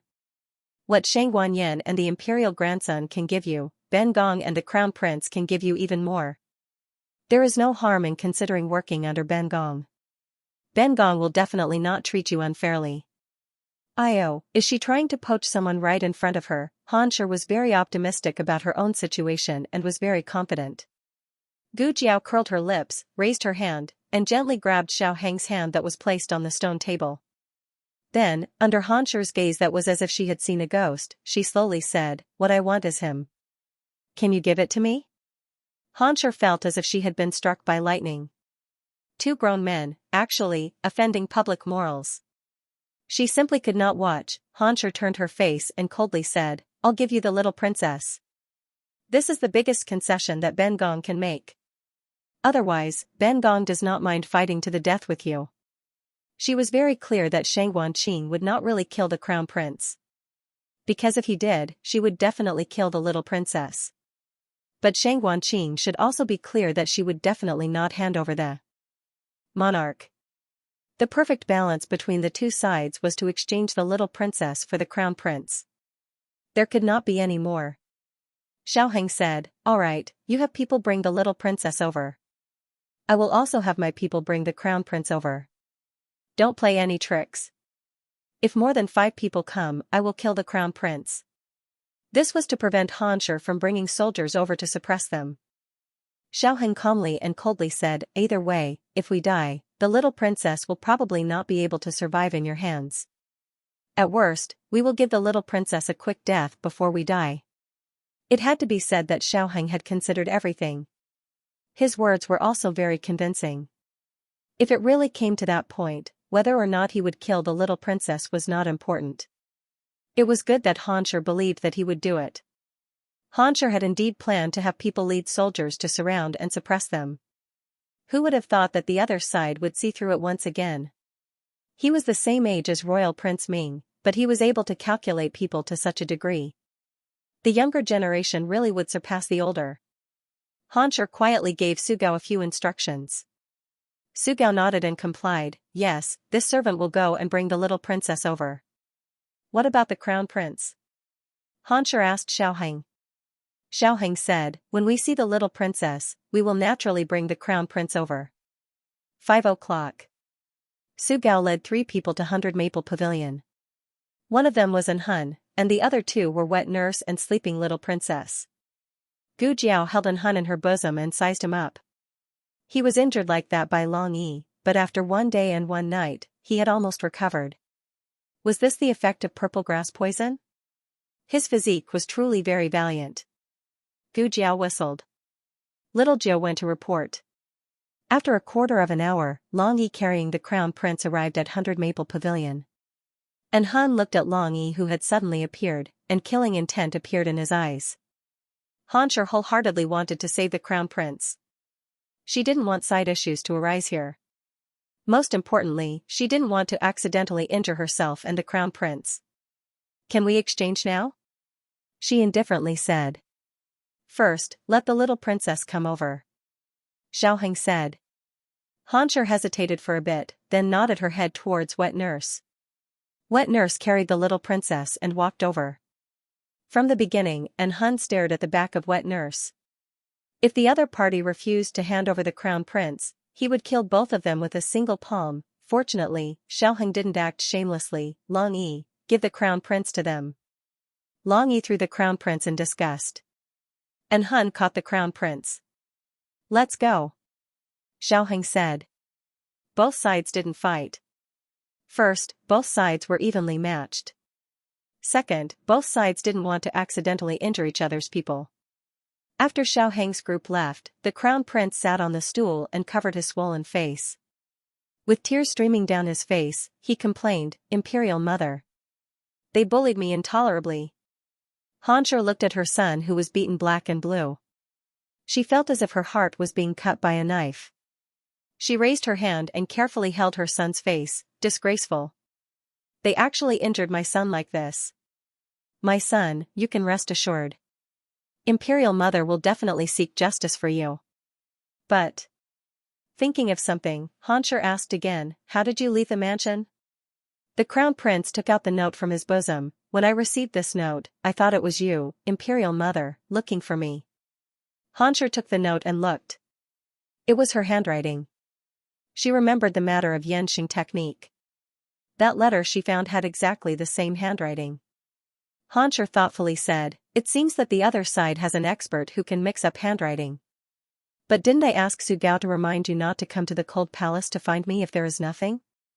Why would I take the initiative to find you? How did you fall for it? The Crown Prince said with shame, this son was careless for a moment. Xianxia coldly snorted, I think you became the Crown Prince again and lost your sense of measure. The Crown Prince lowered his head and didn't say anything. Xianxia said again, after they caught you, what did they say to you? The Crown Prince hesitantly said, they said, Imperial Mother is plotting a rebellion. The Imperial Father in the palace is a fake Imperial Father. Xianxia slapped the table, nonsense. Don't fall for their evil scheme. The Crown Prince quickly said, this son was also thinking this. Xianxia opened her mouth and wanted to say something but stopped. She sighed and said, all right, with your injuries like this, quickly go back to the manor and find an imperial physician to take a look. Also, with your injuries like this, you most likely won't be able to attend court. Just rest in the manor for the next few days. The Crown Prince looked at her and asked, then can this son go visit Imperial Mother? Xianxia thought a bit then said, it's best if you don't. In the next few days, the palace is not peaceful. Don't come to the Cold Palace to find me for now. The Crown Prince said, then can this son go visit Imperial Father? This son has just been conferred the title of Crown Prince and hasn't had a chance to enter the palace to thank Imperial Father. Xianxia pondered for a moment then said, wait until your Imperial Father has left court before you go and thank him. But your injuries? The Crown Prince smiled and said, this small injury is not a problem. Moreover, the more injured I am, the more I will not forget to thank him. Wouldn't that move Imperial Father even more? Xianxia thought to herself, that was a fake Imperial Father. What would he be moved for? But the art of saving face was for the entire world to see. It was true that he could not slack off. After Xianxia sent the Crown Prince back to his manor, she sat in a carriage and returned to the Imperial Palace. The Crown Prince called for a guard and impatiently said, where is the lantern? Don't you know how to light it? Yes. The guard quickly lit the lantern in front to light the way. The Crown Prince returned to his own courtyard and pushed open a door that was left ajar. The guard asked, Your Highness, are you going to the study? The Crown Prince paused, it's almost dawn. I should not go to the study to work. Return to the room. Be careful. The guard held the lantern and walked in front. After arriving at the upper room, he gently pushed open the door and respectfully bowed, Your Highness, should I call a doctor for you? The Crown Prince placed his hands behind his back and turned around to look at him, saying, No need. There is no need to make such a big fuss over such a small injury. Go rest. Don't wake me up in the morning. The guard was stunned, yes. Strange, did the Crown Prince suddenly want to sleep in the morning? That's right. He was old and had come back injured. His body would not be able to handle it. The guard held the lantern and retreated. The Crown Prince closed the door and locked it. He walked back and forth in the exquisite and luxurious room. He grabbed a juicy big peach on the table and took a bite. Is this where the Crown Prince lives? The Crown Prince, to be exact, it was Gu Qingfeng. After Gu Qingfeng finished muttering, he immediately exclaimed in surprise and looked at the peach in his hand, even the peach is so sweet. To be able to eat iced fresh and sweet fruits in the middle of the night, the Crown Prince of Great Yan Kingdom really knew how to enjoy life. Gu Qingfeng fell onto the bed. That soft and bouncy feeling almost made him scream out in pleasure. He kicked off his shoes and held the peach in one hand. The other hand was behind his head. He crossed his legs again. As he shook his feet and chewed on the peach, he proudly snorted, "That stupid woman Xianxia. She must still be smug that she is an expert negotiator. She only used a small imperial daughter to exchange for her crown prince. She didn't expect that the one she exchanged for was actually you, Master Feng. This is called giving someone a taste of their own medicine." Thinking of his performance in the pavilion, he sat up and said with incomparable infatuation, "My acting is so good that I even fooled my own mother, Madame Han. As expected of me. Digression, it's very late. I'm going to sleep first. During the day, I'll update everyone. While I'm at it, I'll ask for a wave of monthly votes. The latest chapter of this book is not finished yet. For more exciting content, please scan the QR code below to download the app. Novels are updated even faster. Millions of novels are free to read. Novels with content that can't be found online are all available here. https://www.zhhbqg.com/8964289642826/1060465517. HTML Genius remembers this site's address in 1 second. www.zhhbqg.com Biku Pavilion Mobile Reading Website, mzhhbqg.com. The latest chapter of this book is not finished yet. For more exciting content, please scan the QR code below to download the app. Novels are updated faster. Millions of novels are free to read. Novels with content that can't be found on the internet are all available here. Dawn broke in the east, and the first rays of the morning sun appeared. The young commandery princess woke up. Unlike adults, children wanted to stay in bed for a while. The young commandery princess sat up in a daze and climbed down from the bed. Where is this? Wet nurse. She walked out of the room barefooted. Looking at the unfamiliar corridor and courtyard, she was stunned. Before she could cry out of fear, little Jing Kong finished his morning practice and came over. Light Shui? The young commandery princess turned around in a daze. Jing Kong? Jing Kong ran over. Seeing her familiar friends, the young commandery princess forgot her fear. The two little kids stood face to face, their little arms flapping behind their backs like two excited little chicks. Light Shui. Jing Kong. Light Shui. Jing Kong. The courtyard was filled with their little chattering voices, and her aunt lay on the bed, hopelessly. When you go back to Zhao country, don't bring that little loudspeaker with you. Otherwise, she will die. Gu Qingfeng slept until the afternoon. He had ordered in advance that no one would disturb him. His behavior was a bit out of character. After all, the crown prince always looked very diligent. He often ate and slept late, which was something that had never happened before. But no matter how strange it was, no one would guess that the crown prince had changed. After Gu Qingfeng woke up, he went to the crown prince's study for a while. He wanted to find some evidence of the crown prince and the Han family, or the Han family and the Han family conspiring to rebel, but he didn't find much. The Han family didn't even tell the crown prince that the crown prince had changed the monarch. She probably hoped that her son's hands were clean. But her son wasn't clean for a long time. From the moment he ordered to assassinate Xiaoheng, he was already a vicious person. Only the Han family deceived herself and others, thinking that her son was still so innocent when he killed people. She was a pitiful woman. She obviously had a high IQ, but she always stumbled in front of her husband and son. Gu Qingfeng clicked his tongue and said, "If I say you're stupid, then you've come up with so many tricks. If I say you're smart, then you're blind to the monarch and the crown prince." At this time, Gu Qingfeng did not realize that it was his great-aunt and Gu Jiao who had unknowingly raised his expectations of the women of this dynasty. From birth, they had been instilled with the idea that men were superior. Once married, they would obey the husband. If the husband died, they would obey the son.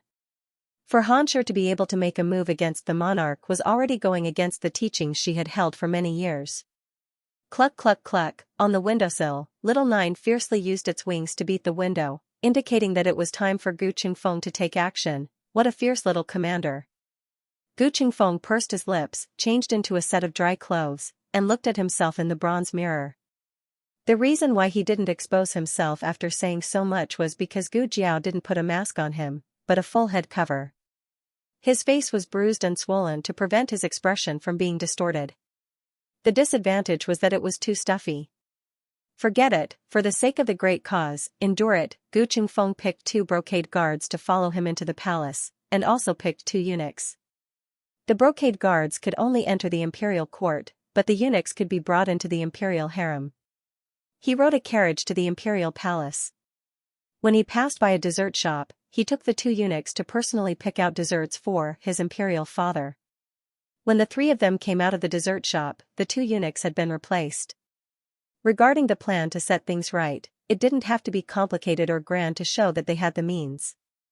Sometimes, using the smallest price to obtain the greatest victory was true wisdom. Although the crown prince had a bruised and swollen face, it could be seen from the outline that it was the crown prince. Along with the voice, token, and the eunuchs and brocade guards of the crown prince's residence, no one doubted his authenticity. The fake monarch was in the imperial court. "We're going to the imperial harem?" Gu Qingfeng asked. One of the eunuchs, the monarch, said lightly, "After the imperial court, he will go to the Hall of Harmony." Gu Qingfeng, "Oh. Then he couldn't go to the imperial harem. What a pity." He wanted to properly appreciate the beautiful scenery of the imperial harem of the Yan kingdom. A pair of palace maids passed by not far away. Gu Jiao pressed the monarch's head down. "Can't you act a little more like a eunuch?" She was quite valiant herself. The monarch, whose neck was almost broken, was speechless. "I suspect that you did it on purpose, and I already have evidence." The 3 of them entered the Hall of Harmony. The steward of the Hall of Harmony was still Xianxia. They didn't know if Xianxia had been bribed by Madame Han, so they were very careful. "You can leave," Gu Qingfeng said. "Yes." Xianxia bowed and looked strangely at the 2 eunuchs behind the crown prince. He felt that something was wrong. "Do you have something else to say?" Gu Qingfeng asked in a low voice. "In reply to your highness, this servant has nothing else. This servant will leave first." Xianxia retreated embarrassedly. He was already far away, but he couldn't help but mutter. Those 2 eunuchs looked unfamiliar. Were they the crown prince's new subordinates? Gu Jiao and the monarch were in disguise, but they didn't wear human skin masks, so their faces were unfamiliar with makeup. Gu Qingfeng sat comfortably in a chair, drinking tea and eating snacks. The monarch stood behind him respectfully, the corners of his mouth twitching. He looked at the back of Gu Qingfeng's head and wished that he could give him a big slap. After being the monarch for so many years, who would have thought that he would one day become a little eunuch? Gu Jiao signaled him with her eyes. "Correct me, it's an old eunuch." The monarch's heart was filled with 10,000 arrows. The monarch finally realized how difficult it was to be a eunuch. After standing like this for half an hour, his old waist was about to break. Fortunately, the heavens didn't disappoint the faithful. The fake monarch left court. Xianxia went to pay his respects to the fake monarch and reported that the crown prince had come to thank him. He was waiting in the side hall. The fake monarch nodded with a dignified face. "I know. Go and tell the imperial kitchen that the crown prince will have lunch in Xianxia Palace at noon."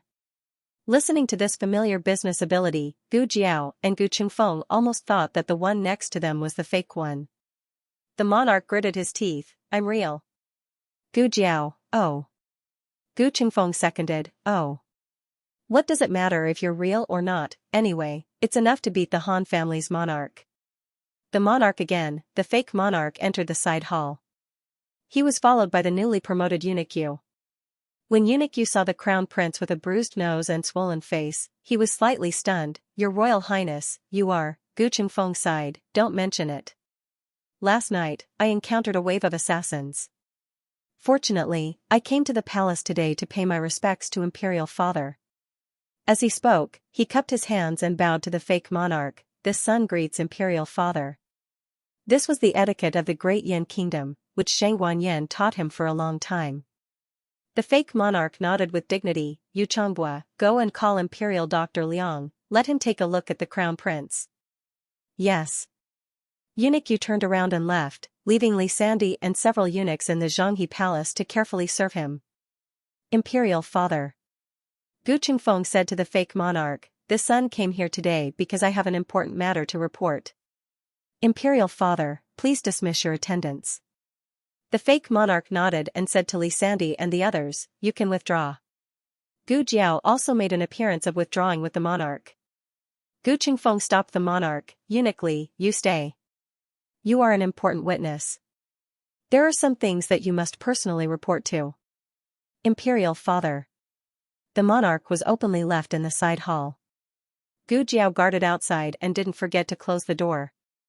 Li Sandy smiled. "What's your name? I haven't seen you before, but I feel that you are a bit familiar." Gu Jiao curved the corners of her lips. "Eunuch Li has good eyesight." Li Sandy was stunned.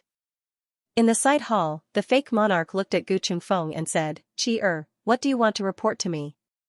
Hearing the word Qi Gu Qingfeng's goosebumps fell to the ground. The monarch coldly looked at the fake in front of him, his anger sinking as he said, "Bold traitor. Quickly kneel before me." The prestige of the Son of Heaven shook all directions, the roar of dragons and tigers, nothing more. The fake monarch suddenly froze. Outside the door, Li Sandy looked at Gu Jiao with a dumbfounded expression. You are Xiao Darren? Gu Jiao only has two voices, her original female voice and a juvenile voice. When Li Sandy heard this juvenile voice, he recognized that it was the former Xiao Lulang. He looked at Gu Jiao, and then looked at the closed door. Xiao Lulang was a person of the Duke Guangfu, the confidant of third princess Shang Guanyin. How could he be together with the crown prince? Before he could figure it out, there was the sound of fighting coming from inside. Li Sandy hurried to enter the room to protect the emperor. Gu Jiao grabbed him. "Eunuch Li, I haven't seen you for a long time. Let's talk, don't be anxious." You, presumptuous." Li Sandy's voice hasn't faded yet. Not far away, Hansher's stern voice came. Hansher actually came out of the cold palace. She really couldn't wait. Hansher was followed by a group of imperial guards. After Han Yi was removed from the position of deputy commander of the imperial guards, Han Fu took the position. He was a collateral descendant of the Han family, but because he was valued by Old Master Han, his status was almost the same as the direct descendants. Hansher said to the deputy commander on the side, "Quickly go in and protect the emperor." "Yes." Deputy Commander Han received the order and led a large wave of imperial guards to rush into the side hall, surrounding Gu Qingfeng and the real and fake emperor. Hansher walked over with a smile, looked at Gu Jiao, and then looked at Gu Qingfeng inside the room. "Do you really think that Ben Gong can't even recognize her own son?" As she spoke, her eyes fell on the face of the emperor, who was dressed as a eunuch, and the corner of her mouth hooked up. Ben Gong was worried about not being able to find him. This is really wearing out iron shoes in a fruitless search, but finding it without any effort. "Xiao Lulang, you've been tricked." Gu Qingfeng's heart sank. It can't be, right? His peerless acting skills actually couldn't deceive this old witch? Then, didn't they walk right into the trap today? If he said that the one in their hands was the real emperor, no one would believe it. After all, he was a fake crown prince. If he said that he brought the real emperor, how could it be persuasive? It's over, it's completely over. They don't have any chance to turn the tables. Hansher took in Gu Qingfeng's panic, looked up to the sky and laughed. "Xiao Lulang, Xiao Lulang, fighting against Ben Gong, you're still too inexperienced. Today, none of you can think of leaving alive." Gu Jiao faintly tilted her head, crossed her arms and looked at her. "Are you sure? Do you want to turn back and look?" Digression, third watch, rubbing your hands together. Do you still have a monthly ticket? The latest chapter of this book is not finished yet. For more exciting content, please scan the QR code below to download the app. Novels are updated even faster. Millions of novels are free to read.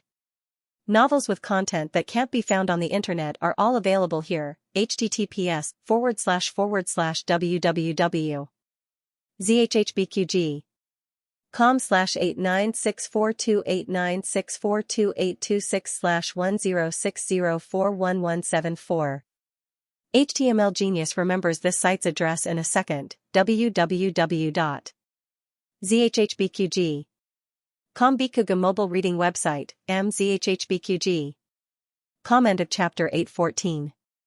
Don't forget to subscribe, like, and share the video to support the channel.